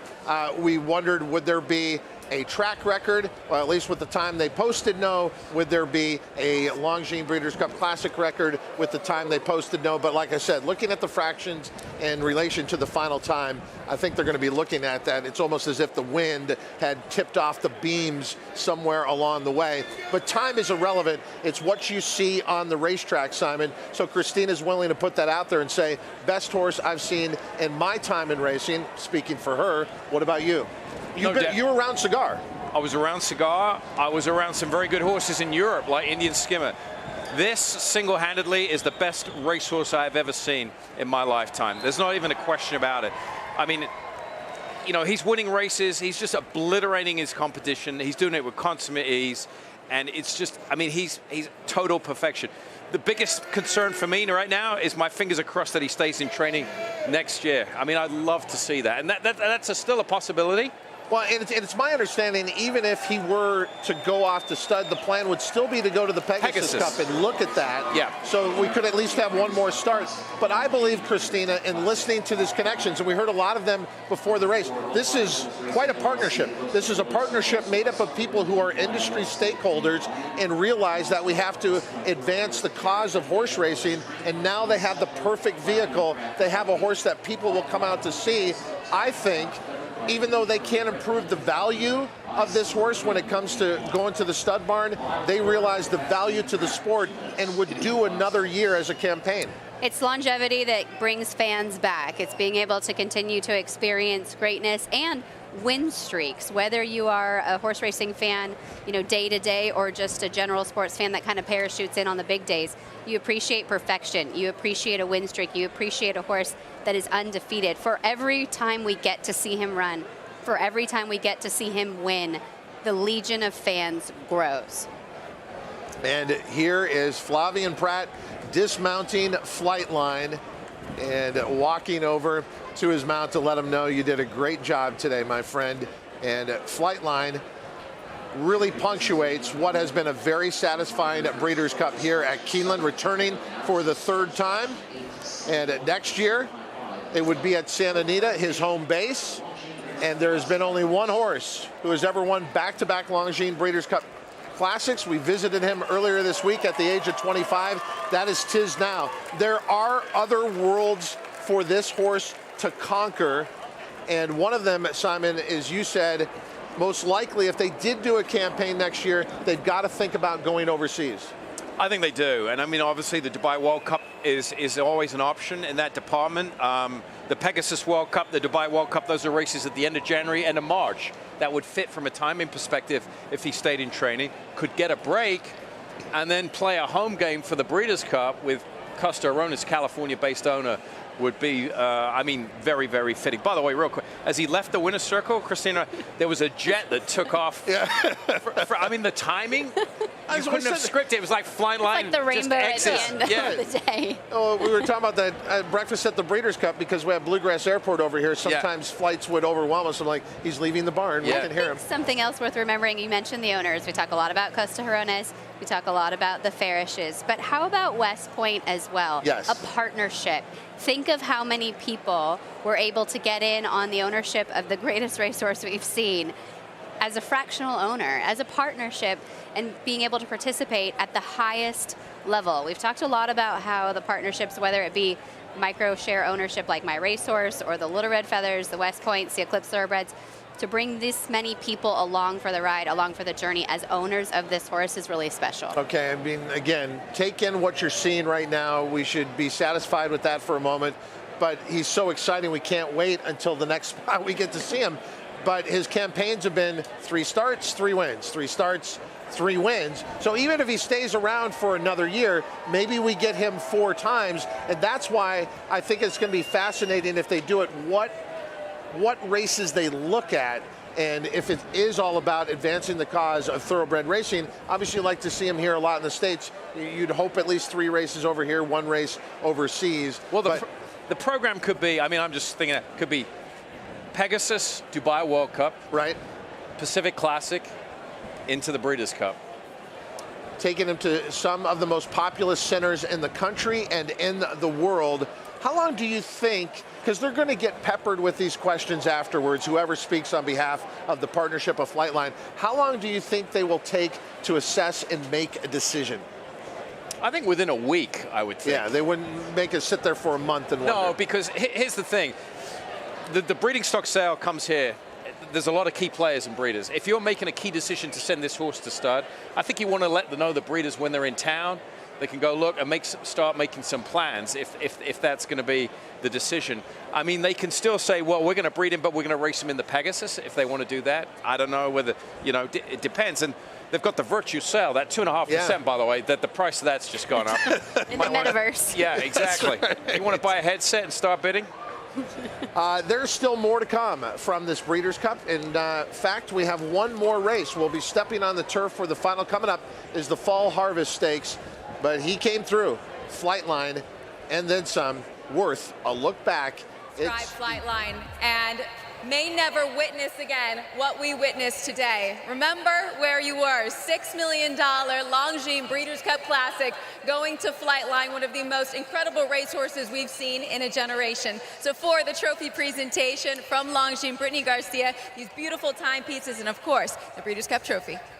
On behalf of Longines, what an exciting race. Congratulations for reading the Breeders' Cup World Championship. So proud. Congratulations. Thank you. Costa Hirona speaking on behalf of the ownership group here. You were just doing a Greek jig in the winner's circle. You have been here before, though, but this one obviously feels different. Describe why.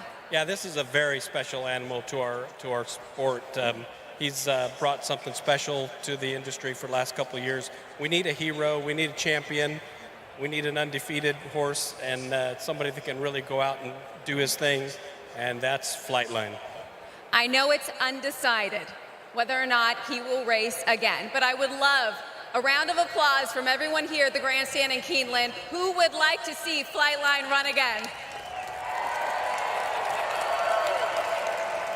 Can you take it into consideration, maybe? Yeah, the partnership group will get together here in the next couple days, and then we'll discuss it and see how we're going to move forward.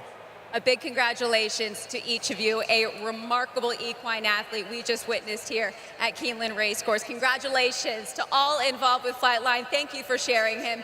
He takes in incredible fashion the $6 million Longines Breeders' Cup Classic. It is Flightline. Are at the post. And they're off in the Longines Breeders' Cup Classic. There goes Hot Rod Charlie, Flightline, Life is Good. Life is Good now strikes the lead as they head past the stands for the first time. Flightline will go second. Hot Rod Charlie, third. Epicenter quickly gets over to the rail in fourth. Olympiad to his outside now moves up one spot from the fifth position. Taba is further back toward the rail in the sixth spot. And then Rich Strike is in seventh, and Happy Saver last of the eight as they enter the first turn. Life is Good against the rail has the lead by a length and a half as Flightline goes second. Then a gap of 5 more lengths back to Hot Rod Charlie in third. 22.55 seconds the time for the opening quarter. Olympiad, then Taba. Now Taba's moved off the rail, moves up from fifth into fourth, now draws alongside of Hot Rod Charlie to challenge for the third position. Further back, Epicenter, Rich Strike, gap of 6 more back to Happy Saver, who is last. Life is Good, though, is the leader. Life is Good guides the field up the backstretch, leads it by 2 lengths. Flightline is second. Flavian Pratt checks over his shoulder, sees it's nearly 10 lengths back to Hot Rod Charlie in third a length. Taba is in fourth and is followed by Olympiad, Rich Strike, Happy Saver at the back. 45.47 seconds the time for the first half mile. Life is Good, the leader to the far turn, and has it out to 3 lengths now. Flightline is second. It's a gap of 10 back to Hot Rod Charlie. Olympiad, then Taba. Moving around the turn for the quarter pole. Here's Flightline. He was 3 lengths away. He was 2 lengths away. He draws within a length and a half of Life is Good, and this duo goes on past the quarter pole into the stretch at Keeneland, and Flightline just moves right by Life is Good. Flightline has the lead. He's got it by 2. He's got it by 3. A furlong to go. Life is Good is second. Gap of 5 back to Taba. Flightline, a 16th to go. World-class racehorse, world-class performance, and a world championship event. Flightline has won the Breeders' Cup Classic.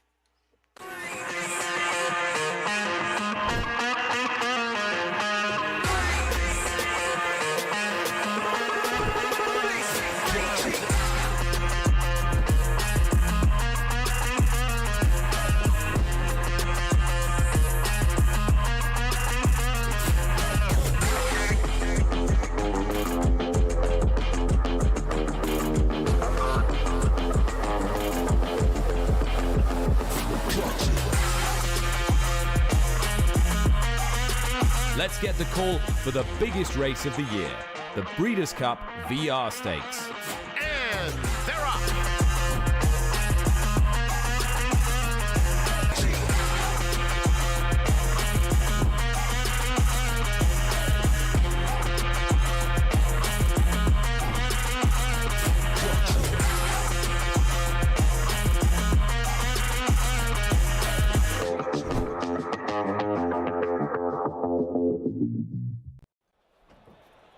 You can feel the excitement here at beautiful Santa Anita Park. Let's get the call for the biggest race of the year, the Breeders' Cup VR Stakes. And they're off. Benedict Canyon is the first one out, looking for revenge, has some early speed, as does My Harbor's Dream. Easy 4 years, comes away fourth. 2 lengths off the battle up top. Then it's Lady Noguez, the gray, followed by Wellsworth, and One Arrow is 6 lengths off front-running My Harbor's Dream, who will pass the half-mile pole with a half-length lead on Looking for Revenge second, and Benedict Canyon keeping pace outside of that pair. Easy 4 years is next. Wellsworth on the outside, and Lady Noguez in between those two. One Arrow has about 5 lengths to make up. They're coming toward the quarter pole. And Benedict Canyon resting a narrow advantage over My Harbor's Dream, who fights on under Abel Cedillo. Wellsworth joining the party. A very wide bid from One Arrow. Lady Noguez looking for racing room. Easy 4 years drops out there a furlong from the finish, and My Harbor's Dream gets the lead. Up alongside, here's Lady Noguez, and a big late run from One Arrow in the center of the course. Wellsworth in with a chance, true. A driving finish. Lady Noguez just in front, and Lady Noguez holds on. Turning away One Arrow. Photo for third between Wellsworth and My Harbor's Dream.